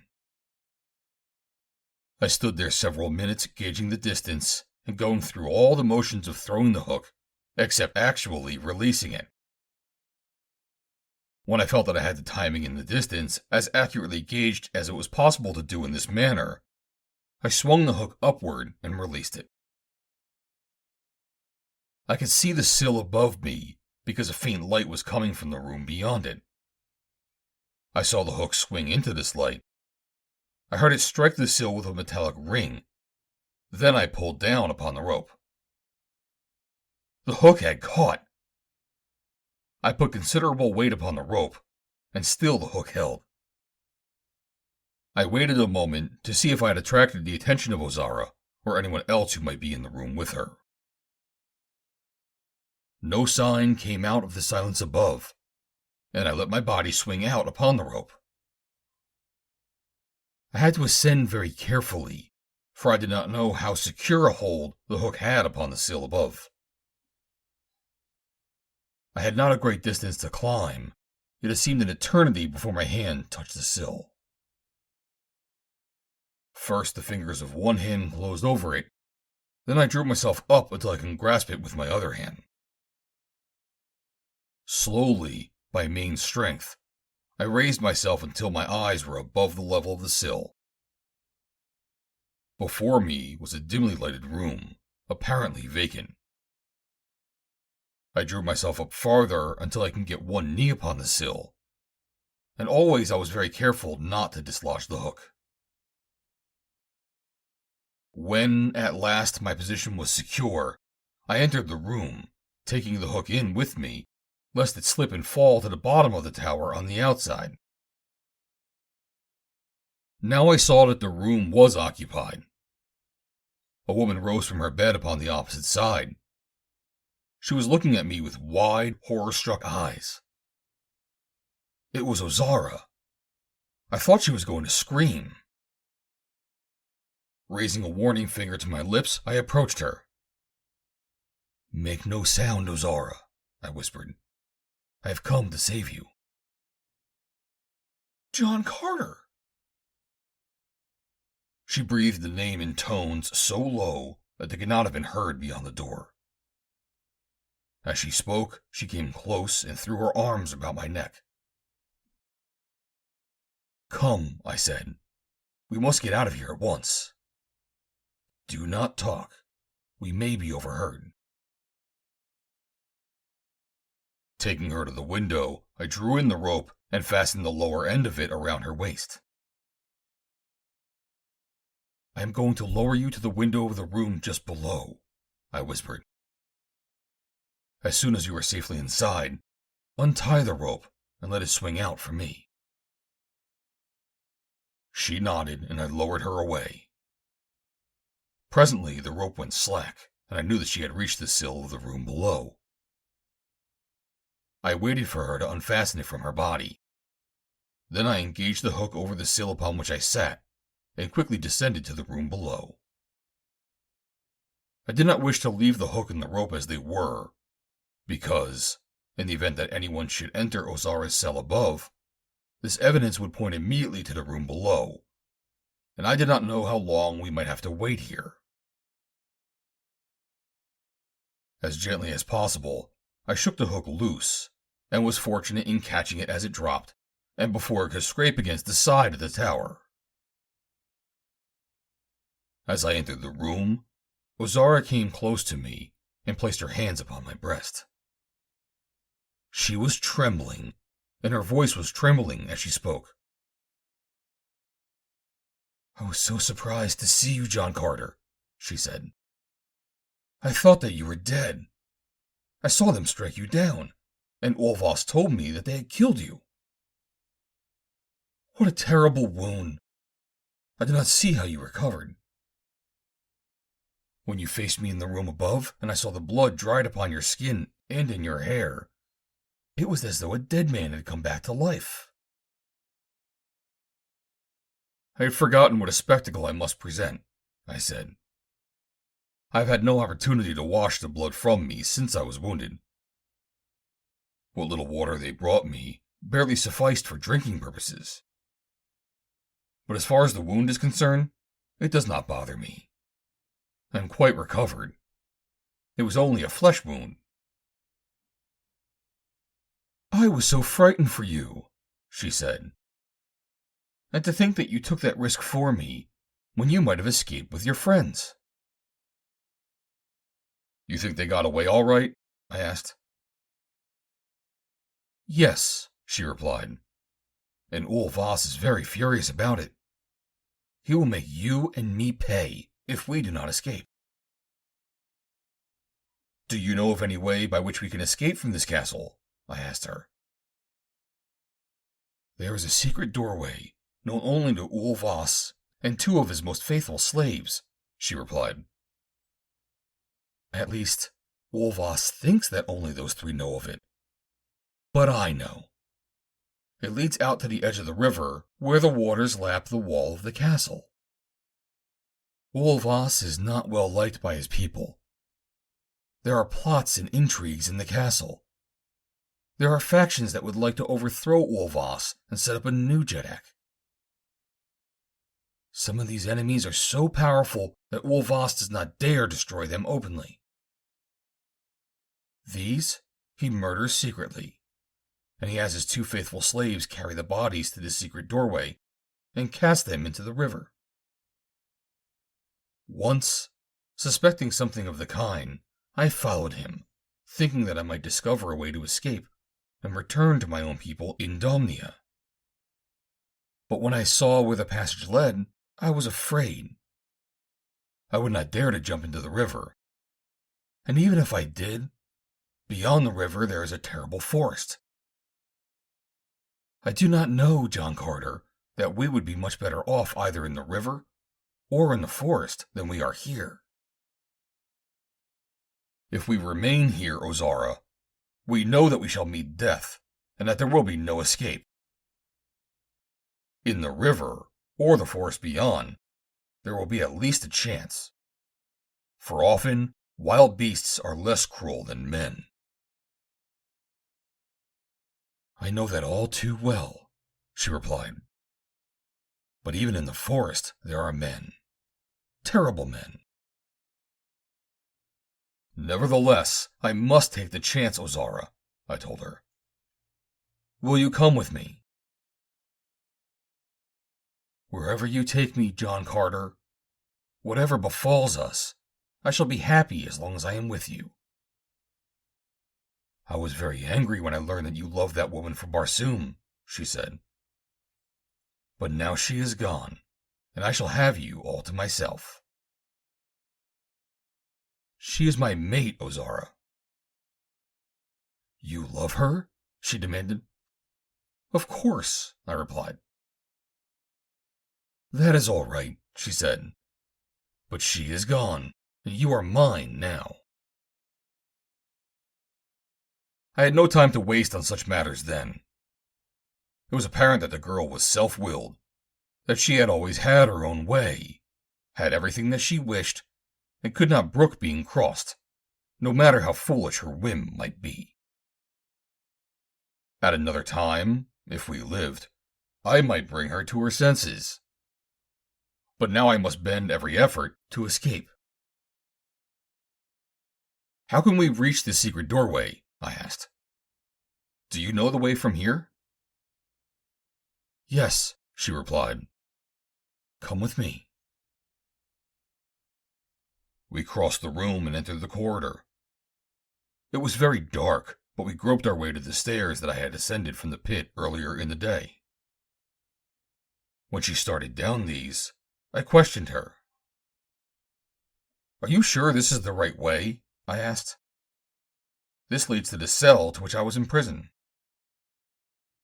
Perhaps it does, she said, but it also leads to a distant part of the castle, close to the river, where we shall find the doorway we are seeking.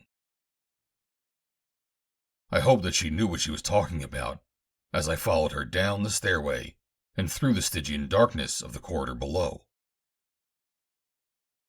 When I had come through it before, I had guided myself by pressing my right hand against the wall at my side.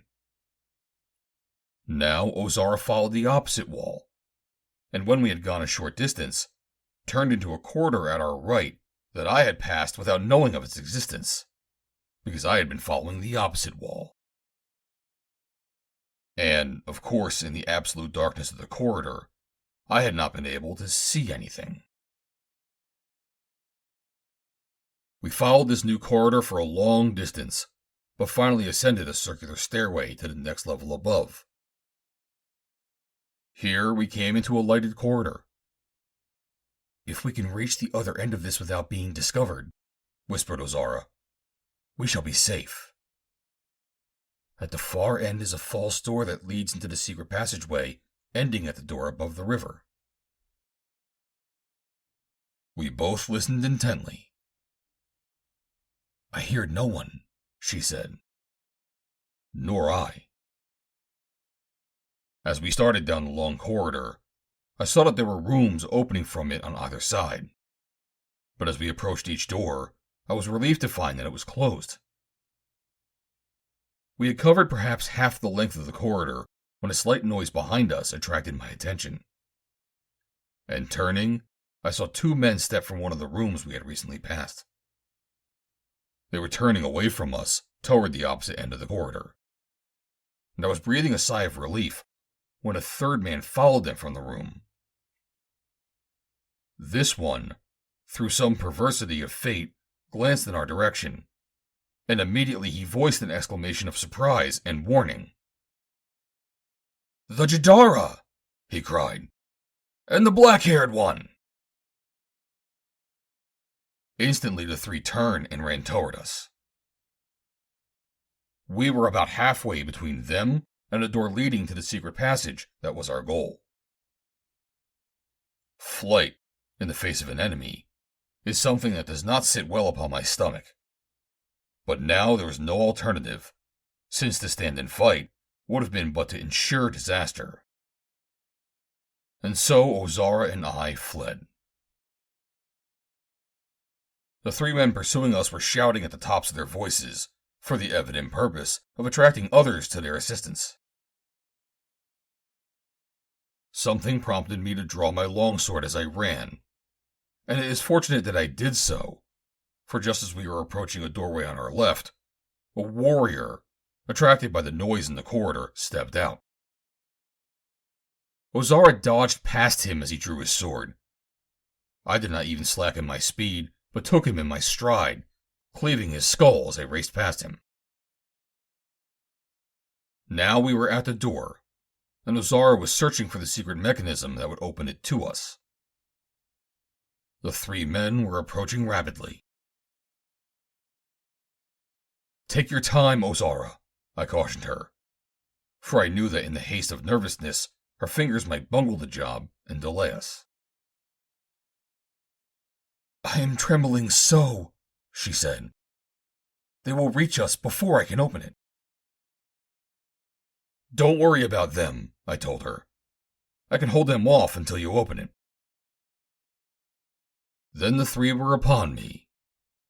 I recognized them as officers of the Jedak's Guard, because their trappings were the same as those worn by Zamak. And, I surmised, and rightly, that they were good swordsmen. The one in the lead was too impetuous.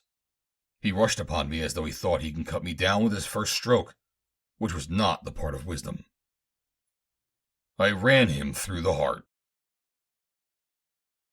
As he fell, the others were upon me, but they fought more cautiously. Yet, though there were two of them, and their blades were constantly thrusting and cutting in an endeavor to reach me, my own sword, moving with the speed of thought, wove a steel net of defense about me. But defense alone would not answer my purpose, for if they can keep me on the defensive, they could hold me here until reinforcements came, and then, by force of numbers, I must be overcome. In the instant, following a parry, my point reached out and pricked one of my adversaries sharply above the heart. Involuntarily, he shrank back, and as he did so, I turned upon his companion and opened his chest wide. Neither wound was mortal, but they slowed my adversaries down. Ozara was still fumbling with the door. Our situation promised to be most unpleasant if she were unable to open it.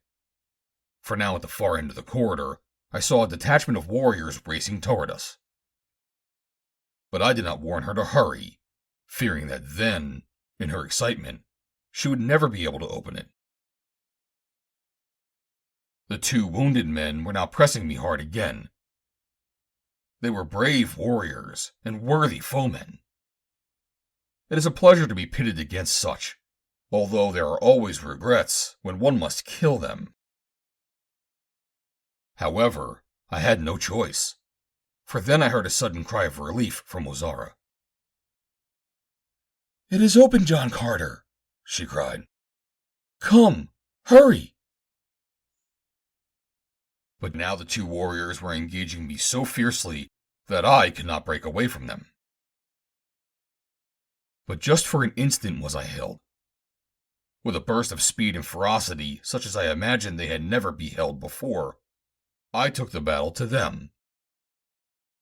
A vicious cut brought down one, and as he fell, I ran the other through the chest. The reinforcements running toward us had covered half the length of the corridor as I hurried through the doorway after Ozara and closed the door behind me. Now again we were in complete darkness. "Hurry!" cried Ozara. "The passageway is straight and level all the way to the door." Through the darkness we ran. I heard the men behind me open the door, and I knew that they were in the passageway at our rear. Fully 20 of them there must have been. Suddenly I ran full upon Ozara. We had come to the end of the passage, and she was standing at the door. This door she opened more quickly, and as it swung in, I saw the dark river flowing beneath us. Upon the opposite shore was the gloomy outline of the forest. How cold and mysterious this strange river looked. What mysteries, what dangers, What terrors lay in the sinister wood beyond? But I was only vaguely conscious of such thoughts. The warriors who would seize us and carry us back to death were almost upon us, as I took Ozara in my arms and jumped. End of Chapter 23. Chapter 24. Back to Barsoom. Dark, forbidding waters closed over our heads and swirled about us as we rose to the surface. And, equally dark and forbidding, the forest frowned upon us. Even the moaning of the wind in the trees seemed an eerie warning, forbidding, threatening. Behind us, the warriors in the doorway shouted curses upon us. I struck out for the opposite shore, holding Ozara in one arm and keeping her mouth and nose above water. She lay so limp that I thought she had fainted. Nor would I have been surprised, for even a woman of the strongest fiber might weaken after having undergone what she had had to during the last 2 days. But when we reached the opposite shore, she clambered out on the bank in full possession of all her faculties. "I thought that you had swooned," I said. "You lay so very still." "I do not swim," she replied. "But I knew that if I struggled, it would hamper you." There was even more to the erstwhile Jadara of the Taurids than I had imagined. "What are we going to do now, John Carter?" she asked. Her teeth were chattering from cold or terror, and she seemed very miserable. "You are cold," I said. "If I can find anything dry enough to burn, we shall have a fire." The girl came close to me. I could feel her body trembling against mine. "I am a little cold," she said. "But that is nothing. I am terribly afraid." "But why are you afraid now, Ozara? Do you think that Ulvas will send men after us?" "No, it is not that," she replied. "He couldn't make men come into this wood at night, and even by daylight they would hesitate to venture into it on this side of the river. Tomorrow he will know that it will be useless to send after us, for tomorrow we shall be dead." "What makes you say that?" I demanded. "The beasts," she said. "The beasts that hunt through the forest by night. We cannot escape them." "Yet you came here willingly." "Ulvas would have tortured us," she replied. "The beasts will be more merciful. Listen, you can hear them now." In the distance, I heard strange grunts, and then a fearsome roar. "They are not near us," I said. "They will come," she replied. "Then I had better get a fire started. That will keep them away." "Do you think so?" she asked. "I hope so." I knew that in any forest there must be deadwood, and so, although it was pitch dark, I commenced a search for fallen branches. And soon I had collected a little pile of these, and some dry leaves. The Taurids had not taken away my pocket pouch, and in it I still had the common Martian appliances for making fire. "You said that the Taurids would hesitate to enter the forest on this side of the river, even by day," I remarked, as I sought to ignite the dry leaves with which I hoped to start my fire. "Why is that?" "The Messinas," she replied. "They often come up the river in great numbers, hunting the Taurids. And unfortunate is he whom they find outside the castle walls. It is seldom, however, that they cross to the other side of the river." "Why do they hunt the Taurids?" I asked. "What do they want of them?" "Food," she replied. You don't mean to say that the Messinas eat human flesh? I demanded. She nodded. Yes, they are very fond of it. I had succeeded in igniting the leaves. Now I busied myself placing small twigs upon my newborn fire and building it up into a semblance of something worthwhile. But I was imprisoned for a long time with one of the Messinas, I reminded her. He seemed very friendly. Under those circumstances, of course, she said. He might not try to eat you. He might even become very friendly. But if you should meet him here in the forest with his own people, you would find him very different. They are hunting beasts, like all of the other creatures that inhabit the forest. My fire grew to quite a respectable size. It illuminated the forest and the surface of the river and the castle beyond. When it blazed up and revealed us, the turrets called across to us, prophesying our early death. The warmth of the fire was pleasant after our immersion from the cold water and our exposure to the chill of the forest night.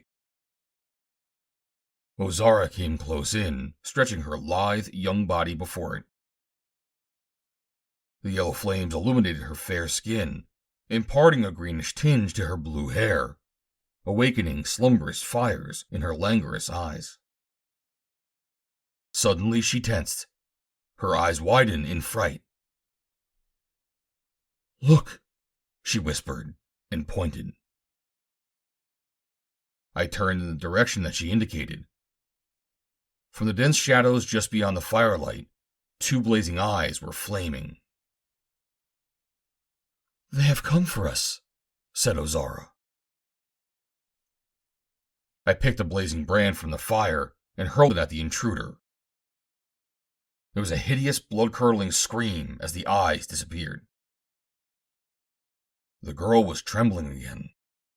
She cast affrighted glances in all directions.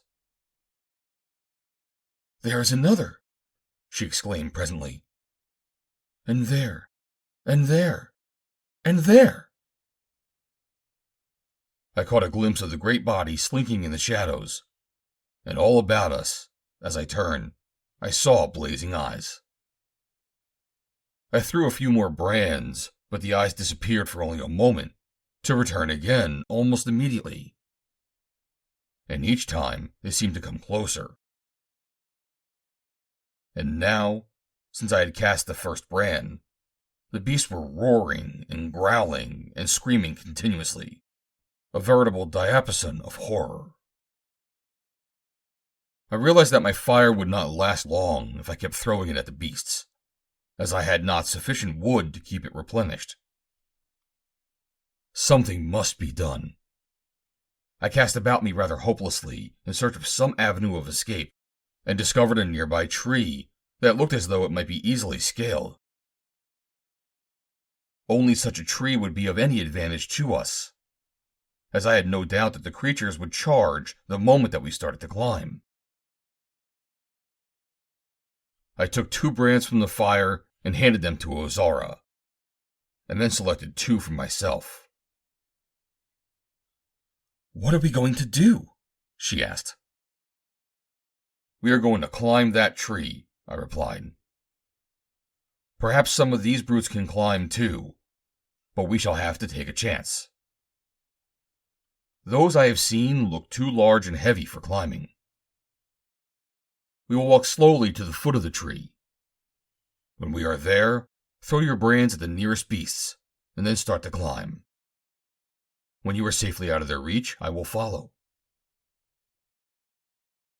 Soon we crossed from the fire to the tree, waving the blazing brands about us.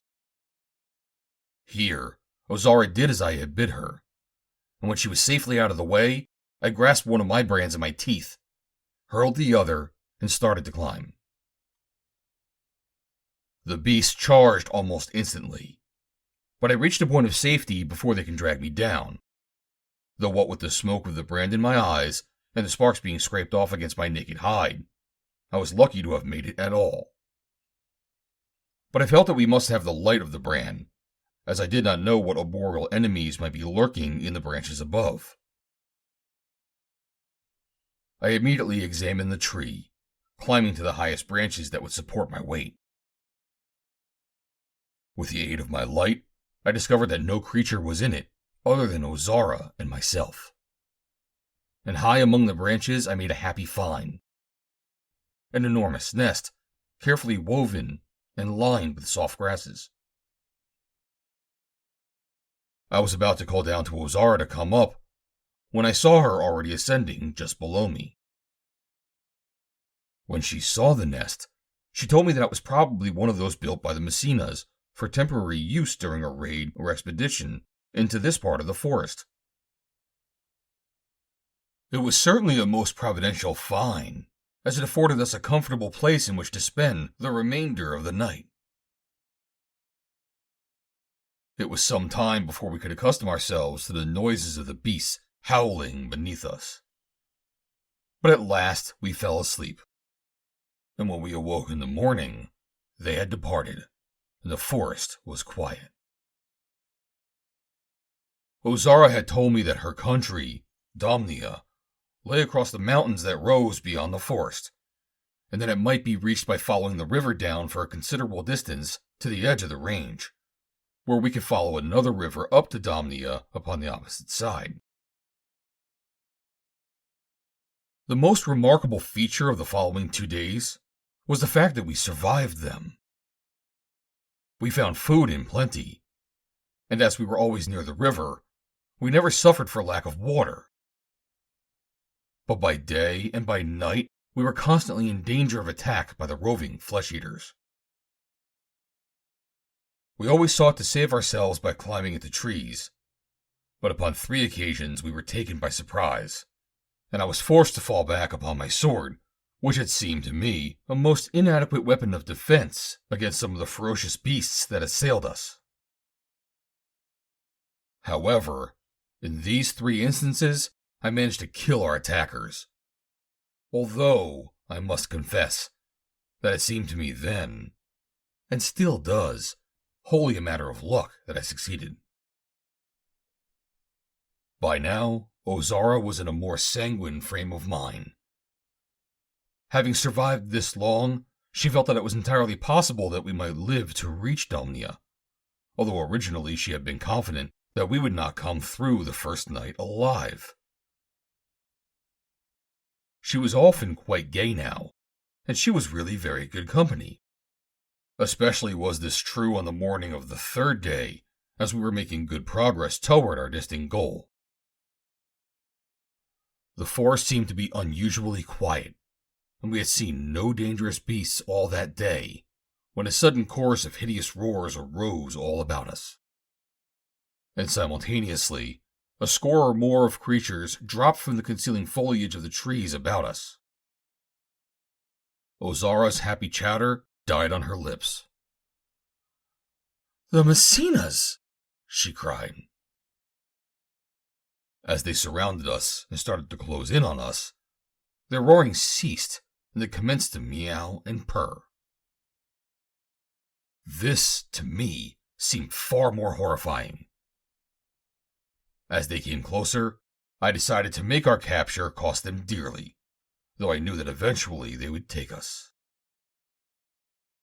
I had seen Umka fight, and I knew what to expect. Although they closed about me, they did not seem anxious to engage me. By pushing close to me on one side and then on the other, by giving away here and then there, I was forced to move about considerably. But I did not realize until it was too late that I was moving in the direction that they wished me to move, and in accordance with their designs. Presently they got me where they wanted me, beneath the branches of a great tree, and immediately a Messina dropped upon my shoulders and bore me to earth.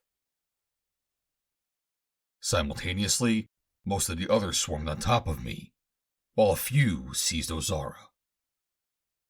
And thus they disarmed me before I could strike a blow.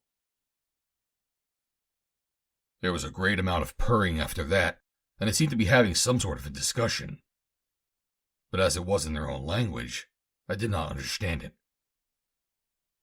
Presently, however, they started down the river, dragging us along with them.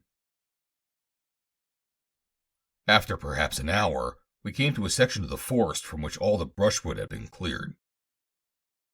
The ground beneath the trees was almost like a lawn. The branches of the trees were trimmed to a considerable distance about the ground. As we reached the edge of this park-like space, our captors set up a loud roaring, which was presently answered from the trees we were approaching. We were dragged to the foot of a great tree, up which several of our captors swarmed like cats. Then came the problem of getting us up. I could see that it puzzled the Messinas, as well it might have. The bole of the tree was so large in diameter that no ordinary man could scale it, and all the branches had been cut off much higher than a man could jump. I could easily have entered it, but I did not tell them so. Ozara, however, could never have succeeded alone. Presently, after considerable meowing and purring, and not a little growling, some of those in the tree above lowered a pliant liana. One of the Messinas on the ground seized Ozara above the waist with one arm, and the liana with his free hand and both his feet. Then those above hoisted this human elevator until it could find secure footing for itself and its passenger among the branches above. In like manner, I was hoisted into the tree, where, thereafter, the climbing was easy. We ascended only a few feet, however, before we came to a rude platform upon which was built one of the strange arboreal houses of the Messinas. Now, in all directions, I could see similar houses as far as my eyes could penetrate through the foliage. I could see that in some places, branches had been cut and laid from tree to tree to form walkways between the houses. In other places, there were only lianas where the Messinas must have crossed, hand over hand, from one tree to its neighbor. The house into which we were now conducted was quite large, and easily accommodated not only the 20-odd men that had captured us, but fully 50 more that soon congregated. The Messinas squatted upon their haunches facing the far end of the room, where sat, alone, a single male that I took to be their king. There was a great deal of meowing and purring as they discussed us in their language, and finally I became impatient. Recalling that Umka had spoken the language of the Taurids, I thought it not at all unlikely that some of these others might, and so I addressed them in that tongue. "Why have you captured us?" I demanded. "We are not your enemies. We were escaping from the Taurids, who are. They had us in prison and were about to kill us. Do any of you understand what I am saying?" "I understand you," replied the creature whom I took to be the king. "I understand your words, but your argument is meaningless. When we leave our houses and go down into the forest, we may mean harm to no creature. Yet that does not protect us from the beasts of prey that feed upon the flesh of their kill. There are few arguments that would satisfactorily overcome the cravings of the belly." "You mean that you're going to eat us?" I demanded. "Certainly," he replied. Ozara shrank closer to me. "So this is the end," she said. "And what a horrible end! It did us no good to escape from Ulvas." "We have at least had 3 days of freedom that we would not otherwise have had," I reminded her. "And, anyway, we must die sometime." The Messina king spoke to his people in their own tongue, and immediately they set up a great meowing and purring, as, With savage growls, a number of them seized Ozara and me and started to drag us toward the entrance. They had almost reached the doorway with us when a lone Messina entered and paused before us. "Umka!" I cried. "John Carter!" he exclaimed. "What are you doing here, and the Jadara of the Tarids?" "We escaped from Ulvas, and now we're about to be eaten by your people," I told him. Umka spoke to the men who were dragging us from the room. They hesitated a moment, and then they led us back before the Messina king, whom Umka addressed for several minutes. After he had ceased, the king and the others in the room carried on what appeared to be a heated discussion. When they had finished, Umka turned toward me. "You are to be set free," he said, "in return for what you did for me. But you must leave our country at once." "Nothing would suit us better," I replied. "Some of us are going with you to see that none of our people attack you while you are still in the land of the Messinas." After we had set out with our strange escort, I asked Umka to tell me what he knew of my friends. "After we left the castle of the Tarids," he explained, "we drifted around idly in the air for a long time. They wanted to follow the man who had taken the woman away in the other ship, but they did not know where to search. Today I looked down and saw that we were over Messina, and I asked them to put me on the ground. This they did, and they are still there for all I know, as they were taking fresh water aboard and were going to gather fruits and hunt for meat." It developed that the landing had been made at no great distance from where we then were, and at my request, he led us to the spot. As we approached it, the hearts of two of that party almost stopped beating, so great was the suspense. It quite easily might mean the difference between life and death for Ozara and me. And then we saw it, the strange craft, lying in a little clearing among the trees. Umka thought it best that he and his fellows should not approach the craft, as he might not be able to restrain them in the presence of these others whom they had not promised to protect. So we thanked him and bade him goodbye, and he and his weird companions melted into the forest. None of the three on the ship had noticed our approach, and we were quite close to her before they discovered us. They greeted us enthusiastically as two returned from the dead. Even Jean was genuinely pleased to see me. The assassin of Zodanga was furious for Gar Nal because he had broken his oath. And now, to my astonishment, the fellow threw his sword at my feet and swore eternal fealty to me. "Never in my life," he said, "have I fought shoulder to shoulder with such a swordsman, and never shall it be said that I have drawn sword against him." I accepted his service, and then I asked them how they had been able to maneuver the ship to this point.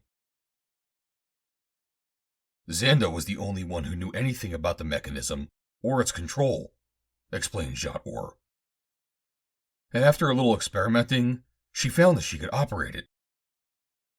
He looked proudly at her, and I read much in the smile that passed between them. "You seem none the worse off for your experiences, Xanda," I said. "In fact, you appear very happy." "I am very happy, Vandor," she replied. "Happier than I ever expected to be in my life." She emphasized the word Vandor, and I thought that I detected a smile lurking deep in her eyes.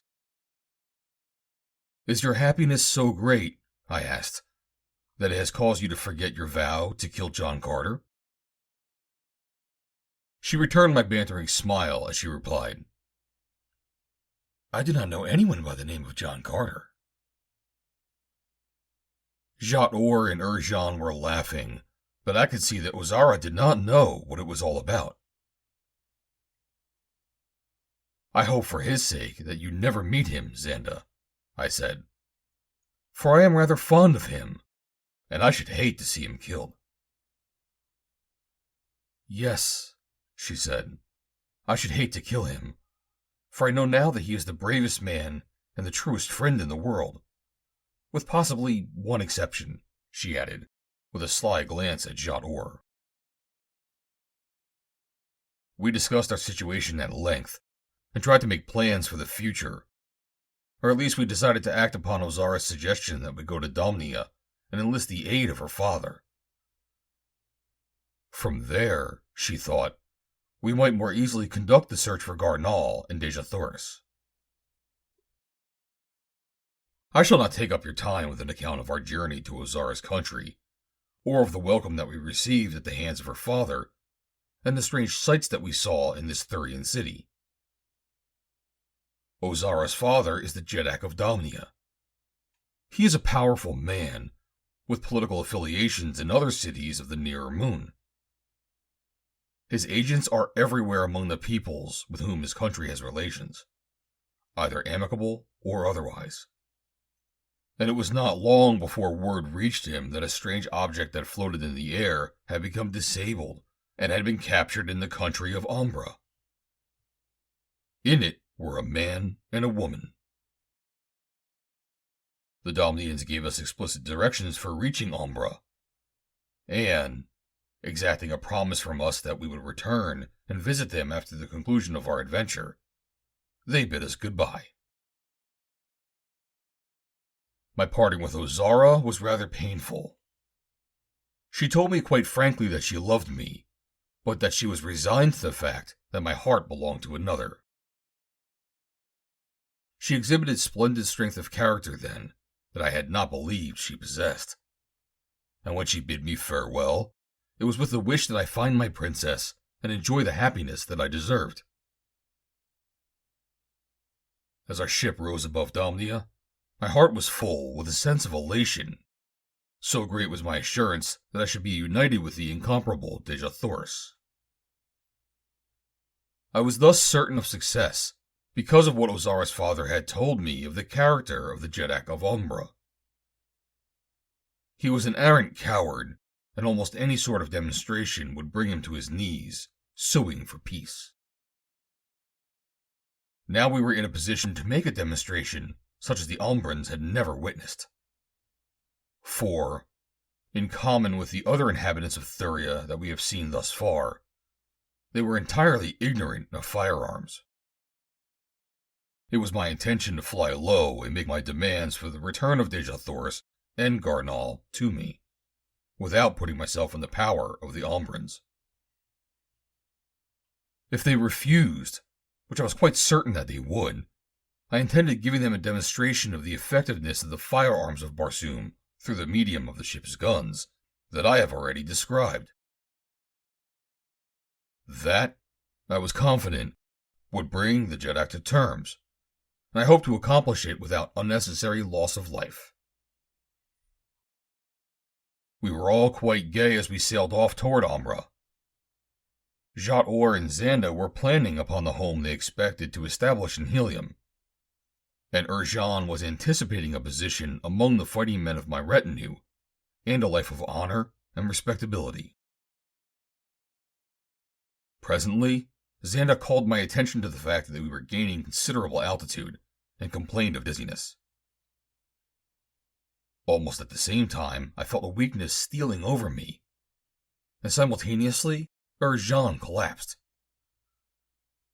Followed by Jat Or, I staggered to the control room, where a glance at the altimeter showed me that we had risen to dangerous heights.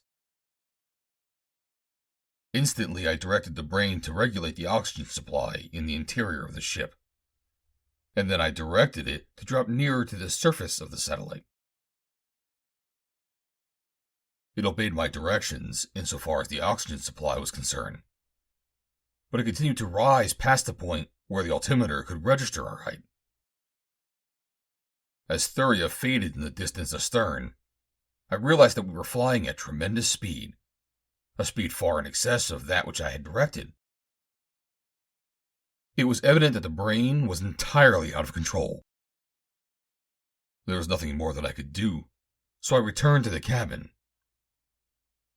Here I found that both Xanda and Jean had recovered, now that the oxygen supply had been replenished. I told them that the ship was running wild in space, and that our eventual fate could be nothing more than a matter of idle speculation. They knew as much about it as I. My hopes that had been so high were now completely dashed, and the farther that we sped from Thuria, the greater became my anguish, though I hid my personal feelings from my companions. It was not until it became apparent that we were headed for Barsoom that even hope of life was renewed in the breasts of any of us. As we drew near the surface of the planet, it became evident to me that the ship was fully under control, and I wondered whether or not the brain itself had discovered the power of original thought, for I knew that I was not controlling it, nor were any of my companions. It was night, a very dark night. The ship was approaching a large city. I could see the lights ahead, and as we drew closer, I recognized the city was Zidanga. As though guided by a human hand and brain, the ship slid silently across the eastern wall of the great city, dropped into the shadows of a dark avenue, and moved steadily toward its unknown destination. But not for long was the destination to be unknown. Presently, the neighborhood became familiar. We were moving very slowly. Xanda was with me in the control room, gazing through one of the forward ports. "The House of Fal Sivas!" she exclaimed. I recognized it too, and then just in front of us, I saw the open doors of the great hangar from which I had stolen the ship. With the utmost precision, the ship turned slowly about until its tail pointed toward the hangar doorway. Then it backed in and settled down upon its scaffolding. At my direction, the doors opened, and the ladder dropped out to the floor. And a moment later, I was searching for Fal Sivas to demand an explanation. Jean and Jat Or accompanied me with drawn swords, and Xanda followed close behind. I went at once to Fal Sivas' sleeping quarters. They were deserted, but as I was leaving them, I saw a note fastened beside the door. It was addressed to me. I opened it and read the following. From Fal Sivas of Zidanga, to JOHN CARTER of Helium. Let this be known. You betrayed me. You stole my ship. You thought that your puny mind could best that of the great Fal Sivas. Very well, John Carter. It shall be a duel of minds. My mind against yours. Let us see who will win. I am recalling the ship. I am directing it to return from wherever it may be, and at full speed. It is to allow no other brain to change its course. I am commanding it to return to its hangar and remain there forever unless it receives contrary directions from my brain. Know you then, John Carter, when you read this note, that I, Fal Sivas, have won, and that as long as I live, no other brain than mine can ever cause my ship to move. I might have dashed the ship to pieces against the ground, and thus destroyed you. But then I could not have gloated over you, as I now shall. Do not search for me. I am hidden where you can never find me. I have written. That is all. There was a grim finality about that note, and a certain authority that seemed to preclude even faint hope. I was crushed. In silence, I handed it to Jat Or and asked him to read it aloud to the others. When he had finished it, Jean drew his short sword and offered it to me hilt first. "It is I who am the cause of your sorrow," he said. "My life belongs to you. I offer it to you now in atonement." I shook my head and pushed his hand away. "You did not know what you were doing, Urjan," I said. "Perhaps it is not the end," said Xanda. "Where can Fal Sivas hide that determined men may not find him?" "Let us dedicate our lives to that purpose," said Jat Or. And there, in the quarters of Fal Sivas, we four swore to hunt him down. As we stepped out into the corridor, I saw a man approaching. He was tiptoeing stealthily in our direction. He did not see me instantly because he was casting an apprehensive glance back across his shoulder, as though fearful of discovery from that direction. When he faced me, we were both surprised. It was Rapas the Ulsio. At sight of Urjan and me standing side by side, the rat went ashen gray. He started to turn as though to run, but evidently he thought better of it, for he immediately faced us again and stood staring at us as though fascinated. As we approached him, he affected a silly grin. "Well, Vandor," he said, "this is a surprise. I am glad to see you." "Yes, you must be," I replied. "What are you doing here?" "I came to see Fal Sivas." "Did you expect to find him here?" demanded Urjan. "Yes," replied Rapas.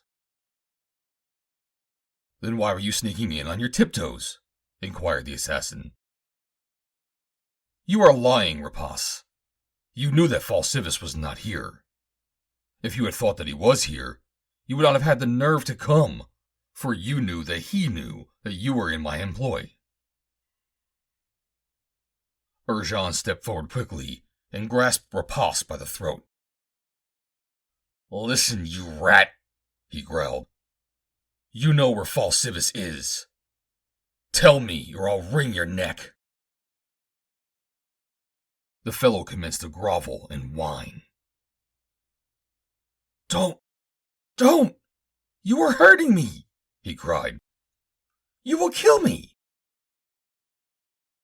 "At least you have told the truth for once," growled the assassin. "Quick now, out with it. Where is Fal Sivas?" "If I tell you, will you promise not to kill me?" asked the rat. "We will promise you that and more," I said. "Tell us where Fal Sivas is, and I'll give you your weight in treasure." "Speak up," said Urjan, giving the fellow a shake. "Fal Sivas is in the House of Gar Nal," whispered Rapas. "But don't tell him that I told you. Don't tell him that I told you, or he will kill me horribly." I did not dare turn Rapas loose, for fear he would betray us. And furthermore, he promised to gain entrance to Gar Nal's for us, and lead us to the room where we would find Fal Sivas.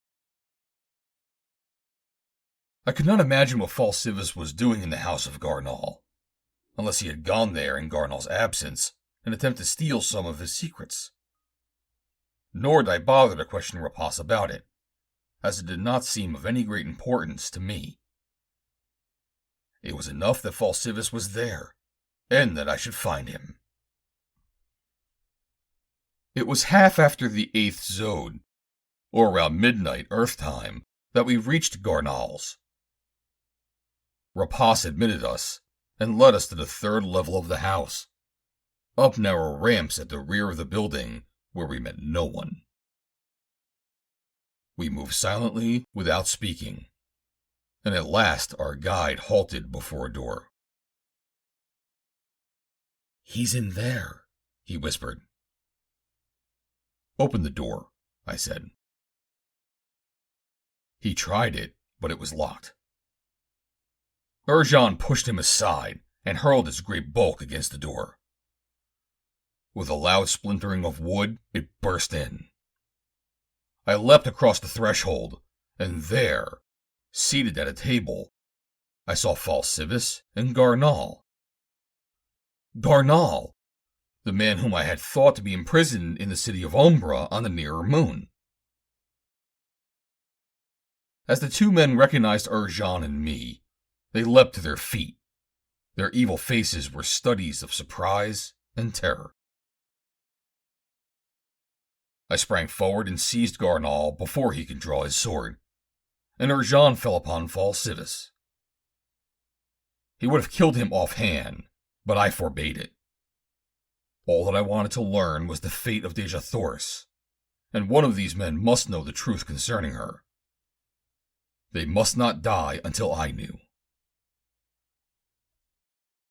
"What are you doing here, Gar Nal?" I demanded. "I thought you were a prisoner in Umbra." "I escaped," he replied. "Do you know where my princess is?" "Yes." "Where?" A cunning look entered his eyes. "You would like to know, wouldn't you?" he asked with a sneer. "But do you think Gar Nal is fool enough to tell you?" "No. As long as I know, and you don't, you will not dare to kill me." "I will get the truth out of him," growled Urjan. "Here, Rapas, heat a dagger for me. Heat it red hot." But when he looked around, Rapas was not there.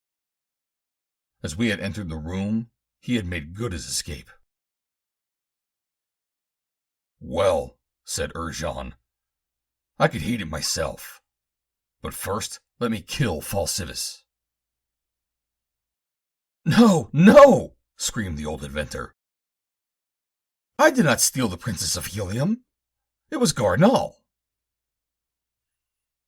And then the two commenced to accuse one another, and presently I discovered that after Gar Nal's return from Thuria, these two master inventors and great scoundrels had patched up a truce and joined forces because of their mutual fear of me. Gar Nal was to hide Fal Sivas, and in return, Fal Sivas was to show him the secret of his mechanical brain. They had both been certain at the last place in the world that I would look for Fal Sivas would be in the House of Gar Nal. Gar Nal had instructed his servants to say that he had never returned from his trip with Urjan, giving the impression that he was still upon Thuria, and he was planning to leave that very night for a distant hiding place. But all this annoyed me. I did not care about them or their plans. I wanted to know but one thing, and that was the fate of Jat Or. "Where is my princess, Gar Nal?" I demanded. "Tell me that, and I will spare your life." "She is still in Umbra," he replied. Then I turned upon Fal Sivas. "That is your death warrant, Fal Sivas," I told him. "Why?" he demanded. "What have I to do with it?" "You keep me from directing the brain that operates your ship, and only thus may I reach Umbra." Urjan raised his sword to cleave Fal Sivas' skull, but the coward went down upon his knees and begged for his life. "Spare me," he cried, "and I will turn the ship over to you, and let you control the brain." "I can't trust you," I said.